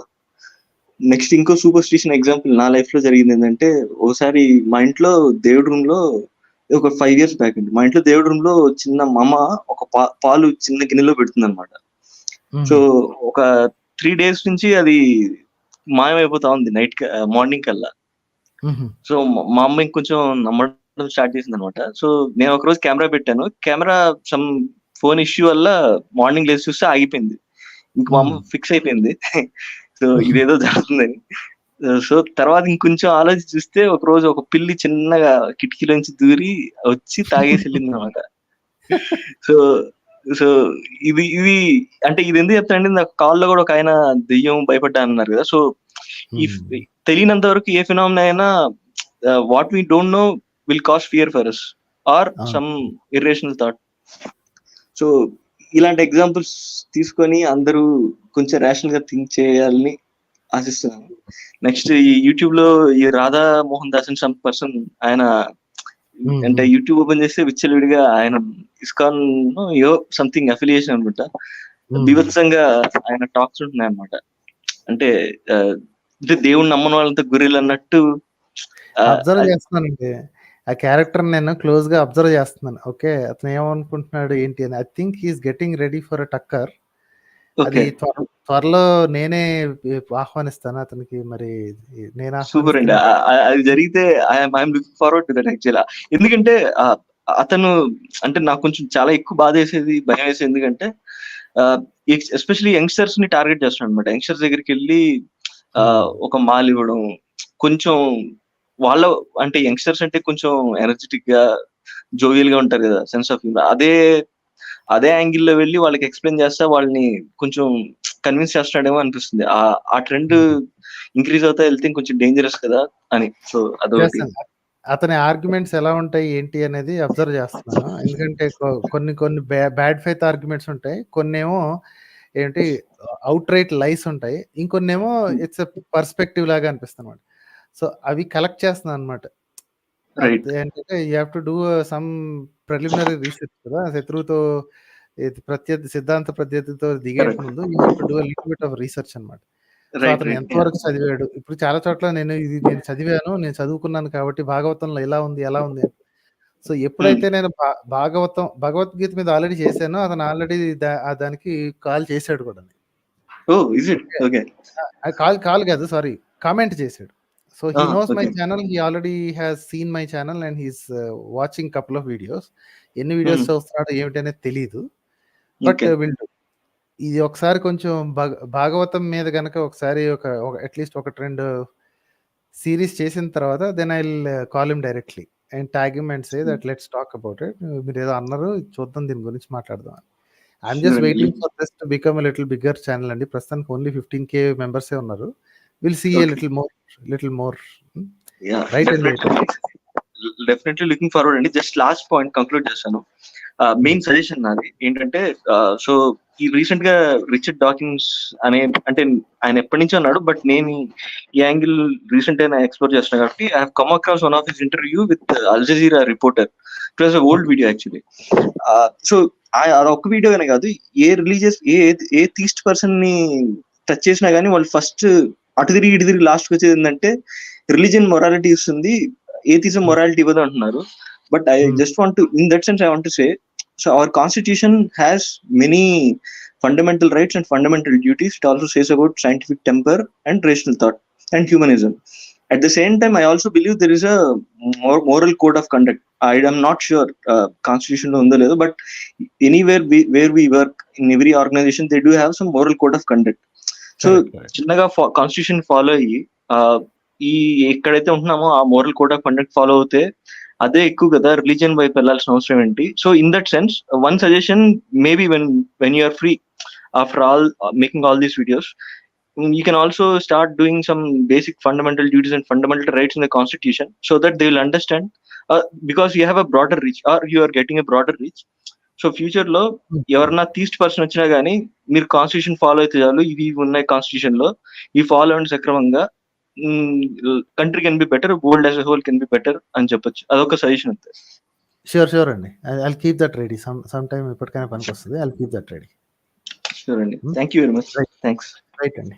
By. Sir final call will just close with Lakshman గారు. హాయ్ లక్ష్మణ్ గారు. హలో. హాయ్ లక్ష్మణ్ గారు. Yes sir. మనోహర్ గారు, థ్యాంక్స్ ఫర్ టేకింగ్ అండి. వింటున్నాను, చాలా బాగా మాట్లాడుతున్నారు, మెచ్యూర్డ్గా మాట్లాడుతున్నారు. ఇంకా తెలిసిందే కదా, సమ్ టైమ్స్ ఆ టైప్ ఆఫ్ కేటగిరీస్ వచ్చినప్పుడు ఇంకా వాళ్ళ ఆర్గ్యుమెంట్ అలాగే ఉంటుంది. Good to know. ఇందాక నేను ఒక బ్రాహ్మిన్ కుటుంబంలోనే పుట్టాను అని చెప్పాడు కదా బ్రదరు, అది 100% ట్రూ అండి. అంటే అందరూ బ్రాహ్మిన్స్ లో పుట్టినంత మాత్రాన అందరూ అలాగే ఉంటారని లేదు, కాకపోతే 99% అలాగే ఉంటారు. ఎందుకనంటే నేను ఒక 20 years గా చాలా క్లోజ్గా అబ్జర్వ్ చేస్తున్నాను. క్లోజ్గా అబ్జర్వే కాదు, ఎక్స్పీరియన్స్ చేస్తున్నా ఎవ్రీడే లైఫ్లో. ఓకే, సో వాళ్ళు అలాగే ఉంటారు. వాళ్ళు ఏదో పెద్ద we're something different than the whole human groups అన్నట్టుగా ఫీల్ అవుతుంటారు. సో అదైతే ఉంది, అది ఎన్నడు పోతుందో. బట్ కొంతమంది రియలైజ్ అవుతున్నారు, బట్ ఇంకా still the large group is still in that mud. Okay, so next వచ్చేసి నేను వెరీ రీసెంట్గా అబ్జర్వ్ చేసిన థింగ్ అండి, అబ్జర్వ్ కాదు, నేను స్వయంగా అక్కడ ఉండి చూసింది. మాకు తెలిసిన ఆయనకి ఓపెన్ హార్ట్ సర్జరీ జరిగింది రీసెంట్గా. ఆ ఓపెన్ హార్ట్ సర్జరీ జరిగినప్పుడు అది డిటెక్ట్ అయింది జనవరిలో. ఇంటెన్సివ్ కేర్లో ఒక 2 days ఉన్నారు. 2 days ఉంచి అప్పుడు ఎవరైతే ద ఫేమస్ హార్ట్ సర్జన్ ఎవరైతే ఉన్నారో ఆయన అవైలబిలిటీలో లేకపోవడం వల్ల ఒక 2 days మెడికేషన్ మీద ఉంచి ఆ తర్వాత March 8th ఇది చేశారు, సర్జరీ చేశారు. అవైలబిలిటీ డేట్ ఇచ్చి సర్జరీ చేసిన రోజు 10:30కి అట్లా థియేటర్ రూమ్లోకి పంపిస్తే సాయంత్రం 5ంటికి అట్లా బయటకు వచ్చారు. సో ఈ క్రమంలో మేమందరం హాస్పిటల్లో వెయిట్ చేస్తున్నాము. వెయిట్ చేస్తే వాళ్ళు బేసిక్గా Christians. It could be any religion, right? So ఆ చర్చికి సంబంధించిన వాళ్ళందరూ కూడా వైట్స్, బ్లాక్స్, మేము అందరం అక్కడే ఉన్నాం, వెయిట్ చేస్తున్నాం లోపల ఆపరేషన్ జరుగుతుంటే. సో వాళ్ళందరూ కలిసి సరే రండి ప్రార్థన చేద్దాము అని అంటే, ఇంకా బాగోదు కదా, నేను కూడా వెళ్ళి వాళ్ళతో పాటు నిల్చొని ఇది చేశాను. నాకేం అవన్నీ తెలియదు కానీ బట్ వాళ్ళతో పాటు నిల్చున్నా, just to respect their call, right? So అదంతా అయిపోయింది. ఇంకా ఆపరేషన్ అయిపోయింది సక్సెస్ఫుల్గా. ఆయన బయటకు వచ్చాడు. నెక్స్ట్ డే ఐసీయూ రూమ్లో పెట్టారు. మళ్ళీ నెక్స్ట్ డే రోజు వెళ్ళి విజిట్ చేశాను. విజిట్ చేస్తే ఆ ఆపరేషన్ మన ఐసీయూ రూమ్లోకి ఓన్లీ ఇద్దరే అలౌడ్, ఎక్కువ మంది వెళ్ళకూడదు. తన వైఫ్ ఉంది, ఆమె కూడా నాకు సిస్టర్ లాగా భావిస్తాము, చాలా ఇదిగా ఉంటాం. వెళ్ళాము. వెళ్తే కూర్చొని ఆయన అంటే చాలా బాడీ పెయిన్స్ అవన్నీ ఉన్నాయి, బట్ కొంచెం చూసి అంటే హలో అని అనడము అంతవరకు చేస్తున్నాడు బెడ్ మీదనే ఉండి. సో తను అక్కడ కూర్చుంది, నేను అక్కడ నిల్చున్నాను. Thanks Lakshman for joining the prayers, our prayers all succeeded అని. అంటే దాన్ని ఎట్లా కన్వర్ట్ చేసి చెప్తుంది అని అంటే, మన ప్రేయర్స్ వల్ల ఇదంతా జరిగి సక్సెస్ అయింది ఆపరేషన్ అన్నట్టుగా మాట్లాడితే పాపం తనేమో 1 డే ఆపరేషన్ పేషెంట్ బెడ్ మీద ఉన్నాడు. ఇంకా నేనన్నాను, మనం ప్రేయర్ చేసాం సరే, బట్ అంటే ఎందుకనంటే ఇది ఒక 15 డాక్టర్స్ 15 డాక్టర్స్ ఒక 7 అవర్స్ కష్టపడి 7 అవర్స్ కష్టపడి వాళ్ళు ఎంతో పెద్ద పెద్ద చదువులు చదివి ఒక మనిషి గుండెని కంప్లీట్ గా బయటికి తీసేసి, అంటే మీ గుండె ఆపరేషన్ ప్రొసీజర్ తెలిసే ఉంటదేమో, కంప్లీట్ గా అంటే ఒక మన గుండెను బయటికి తీసి దాని ఫంక్షన్ మొత్తం ఆపేసి ఒక ఆర్టిఫిషియల్ పంపింగ్ సిస్టమ్ మీద మనిషి లైఫ్ ఉంచి మళ్ళీ దానికి రిపేర్ చేసి లోపల పెట్టి మళ్ళీ చేసిన తర్వాత తీసుకెళ్లి దేవుడికి తగిలిచ్చారు సింపుల్ గా. నాకు నిజంగా మైండ్ పోయింది. నేనేమన్నానంటే, అదేంటి సిస్టరు, ఇంతమంది డాక్టర్స్ అన్ని గంటలు కష్టపడి చేశారు కదా, వాళ్ళకు కదా మనం థ్యాంక్స్ చెప్పాల్సింది, మీరు థ్యాంక్స్ టు గాడ్ అంటారేంది, థ్యాంక్స్ టు జీసస్ అంటారేంది అని అన్నాను. అని అంటే ఆమె ఏమంటదంటే, లేదు మన prayers reaches to Jesus and Jesus reaches in to the doctors soul and the Jesus made it in the form of doctors to make it success అన్నది. నాకు ఐఎమ్ లిటరలీ టెల్లింగ్ అంటే ఈ మూర్ఖత్వానికి అద్దులు అవధులు లేకుండా పోతున్నాయి. దీనికి చదువుకోనోళ్ళు అనే భేదమే లేదు అని రియలిస్టిక్ గా రియలైజ్ అయిన సన్నివేశం. అంటే హాస్పిటల్ కాబట్టి మీకు కోపం రాకుండా ఆగింది. అక్కడ బెడ్ మీద పేషెంట్ ఉన్నాడు, 1 డే వెరీ బిగ్ ఆపరేషన్, ఆయన మరొక జన్మెత్తిన ఆపరేషన్. ఓకే, ఇంకా అక్కడ నేను ఎక్కువ ఆర్గ్యుమెంట్ పెట్టుకోదలుచుకోలేదు. నేను ఒకటే మాట మాట్లాడినా, ఈ థ్యాంక్స్ అంతా ఆ టీమ్ ఆఫ్ డాక్టర్స్ కు సైన్స్ కు చెప్పాలండి. యేసయ్యకో ప్రార్థనలకో ఇంకేదో దేవుడికో ఇంకేదో అల్లాకో చెప్పాల్సింది కాదు. ఇదంతా team of doctors efforts and the science కి చెప్పాలా మనము అని చెప్పేసి ఇంకా నేను అంతటితో దాన్ని ముగించాను.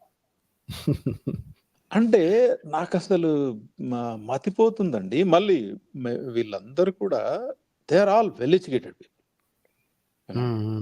అదేలేండి, ఎడ్యుకేషన్ కి దీనికి అసలు సంబంధమే లేదు. అంటే ఎడ్యుకేషన్ పెరిగితే మన యొక్క ఐక్యూ లెవెల్స్ పెరగాలి, ఇవన్నీ పెరిగి what is real what is true అనేది తెలుసుకునే అవకాశము చదువుకున్న వాళ్ళకు వస్తుంది అనుకుంటున్నా, కానీ అది అంత అబద్ధమే అనిపిస్తుంది. అది it just gives an indication that it may be possible, అంతే తప్ప చదువుకి it's not 100% true, it's may be possible. అంతే. నాకు ఇంకొకటి ఇందాక చెప్తున్నప్పుడు ఈ ఐఐటియన్స్ ఈ పనికి మాలిన మడ్లోకి ఎందుకు వెళ్తున్నారు అనేది, దానికి దెర్ ఆర్ రీజన్స్ అండి. ఎందుకనంటే నేను ఒక ఐటీ ఉన్నా కాబట్టి I know how the corporate culture is, right? ఇప్పుడు మామూలు ఇంజనీరింగ్లు అవి చదువుకున్న వాళ్ళకి ఒక ఐటీ సెక్టర్లో కానీ ఇంకేదన్నా ఒక కార్పొరేట్ సెక్టర్లోకి వెళ్ళినప్పుడు అక్కడ ఉండే ప్రెషరు, అక్కడ ఉండే రికగ్నిషన్. ఓకే, వినండి, pressure is unlimited, recognition is limited. అవును. ఇది ఇది ఇది మీరు బాగా అంటే వినే వాళ్ళందరూ కూడా గుర్తుపెట్టుకోండి. ఈ కార్పొరేట్ సెక్టర్లో pressure is unlimited, recognition is limited. Okay, నీకు అన్లిమిటెడ్ ప్రెషర్ని హ్యాండిల్ చేయగలిగిన వాడు కార్పొరేట్ సెక్టర్లో ఉండగలుగుతాడు. ఎందుకనంటే నీకు corporate sector in the but nothing but నువ్వు నీకు ఈ వర్క్ ఇచ్చాను, ఈ వర్క్ ఈ టైంలో చేసి డెలివరేబుల్ ఇచ్చి క్లయింట్ దగ్గర నా కంపెనీని ప్రమోట్ చేయగలిగినప్పుడే నీకు రికగ్నిషన్ వస్తుంది. అంతే అంతే. It's race. It's a race. It's completely a race. Okay, ఆ రేస్లో నువ్వు ముందు వరుసలో ఉన్నప్పుడు మాత్రమే నీ మేనేజర్ వచ్చి నీ భుజం దాడుతాడు, good job Manohar, good job Lakshman అంటాడు. ఓకే, కానీ ఈ చదువులు వేరు, రియల్ లైఫ్లు వేరు. దానికి నా క్లాస్మేట్ ఒక్కడు సజీవ సాక్ష్యం. ఓకే, సో నేను ఈ కార్పొరేట్ సెక్టర్లో కూడా వీళ్ళందరూ ఈ పనికి మాలిన మడ్లోకి వెళ్ళడానికి రీజన్ కూడా ఇదేనండి. మనము పుస్తకాలతోటి కుస్తీలు పడుతున్నప్పుడు ఉండే కథ వేరు, అది రియల్ లైఫ్లోకి వచ్చి కార్పొరేట్ వరల్డ్లో దాన్ని రియలిస్టిక్గా ఇంప్లిమెంట్ చేయడం కంప్లీట్ డిఫరెంట్ అండి. అందుకనే ఎస్కేపిస్ట్గా పారిపోతున్నారు ఒక్కోసారి.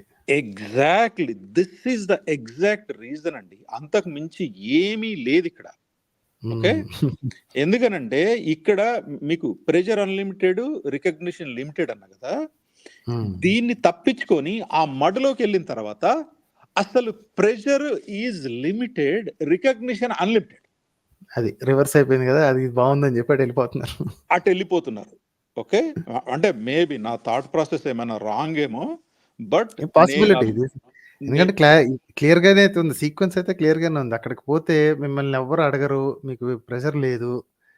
ఓకే, లిమిటెడ్ గా ఎంత అంత భుజాలు తట్టే వాళ్ళు అయితే అసలు అబ్బో విపరీతంగా ఉంటారు. అబ్బా నువ్వు అసలు నువ్వు ఇంత చదివిన తర్వాత మా ధర్మాని కోసం ఇంత చేస్తున్నావు, అంత చేస్తున్నావు, చాలా గొప్ప అది ఇది అనేటప్పటికి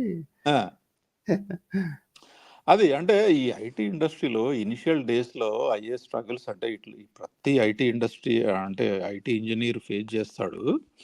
మనకి ఎంత ప్రెషర్ ఉంటుందంటే మన టాస్క్ ఇచ్చి ఆ ప్రోగ్రామింగ్ రాసి దాన్ని ఎగ్జిక్యూట్ చేయమని మళ్ళీ లిమిటెడ్ టైం ఇస్తారు. అర్థమైంది. So I got the picture. So that could be the reason. ఇది ఎట్లానంటే మనోహర్ గారు, ఇనిషియల్ డేస్లో నేను బాంబేలో ఐటీ కెరీర్ స్టార్ట్ చేసినప్పుడు ట్రైన్లలో వెళ్తుంటే అసలు ఊపిరాడనంత ఇదిగా ఉంటుంది. అటువంటి టైంలో కూడా బుర్రలో ఈ లాజిక్ మనం ఇట్లా రాసాము, దీన్ని ఇంకెట్లా రాస్తే మన అవుట్పుట్ వస్తుంది అంటే ప్రతి మనం నిద్రపోతున్నప్పుడు అదే మెదులుతుంది. అంటే ఇంత ప్రెషర్ ఉంటుంది. నేనేదో పెద్ద కష్టపడని చెప్పట్లేదు, I'm explaining the pressure. Okay, so ఈ ప్రెషర్ అన్ని తట్టుకోలేని వాడు ఓకే ఈ కార్పొరేట్ వరల్డ్ నుంచి వెళ్ళిపోయి ఈ పనికి వెళ్తున్నారు. ప్లస్ ఇటువంటి వాళ్ళందరూ కూడా మీరు చూడండి, పుష్టిగా కడుపు నిండిన వాళ్ళు వెళ్తారు majority.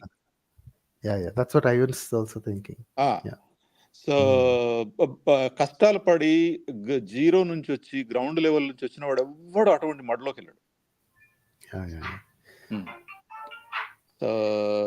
This is what I share with you, Andy, and thank you so much once again taking me. You're doing good job. Keep continue. Of course, me counting ఇంకా పెరగాలి, పెరుగుద్ది. ఇటువంటి ఛానల్స్ ఇంకా బాగా రావాలి, ఇదే కావాలి, ఇది సొసైటీలోకి బాగా వెళ్ళాలి. షూర్ ఓకేనండి. అంత మూర్ఖత్వం రాజ్యం వెళ్తుందండి. అదే రైట్ సార్. అయితే థ్యాంక్స్ అలాట్ అండి. థ్యాంక్స్ అండి.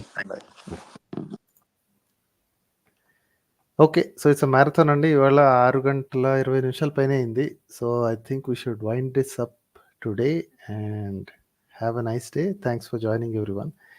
నెక్స్ట్ వీక్ మళ్ళీ ఇంకొకటి ఏదైనా కుదిరితే ఒక టాపిక్తో కలుద్దాం, లేదా we'll talk all the 3-4 hours. Right అండి, thanks a lot for joining and have a good night.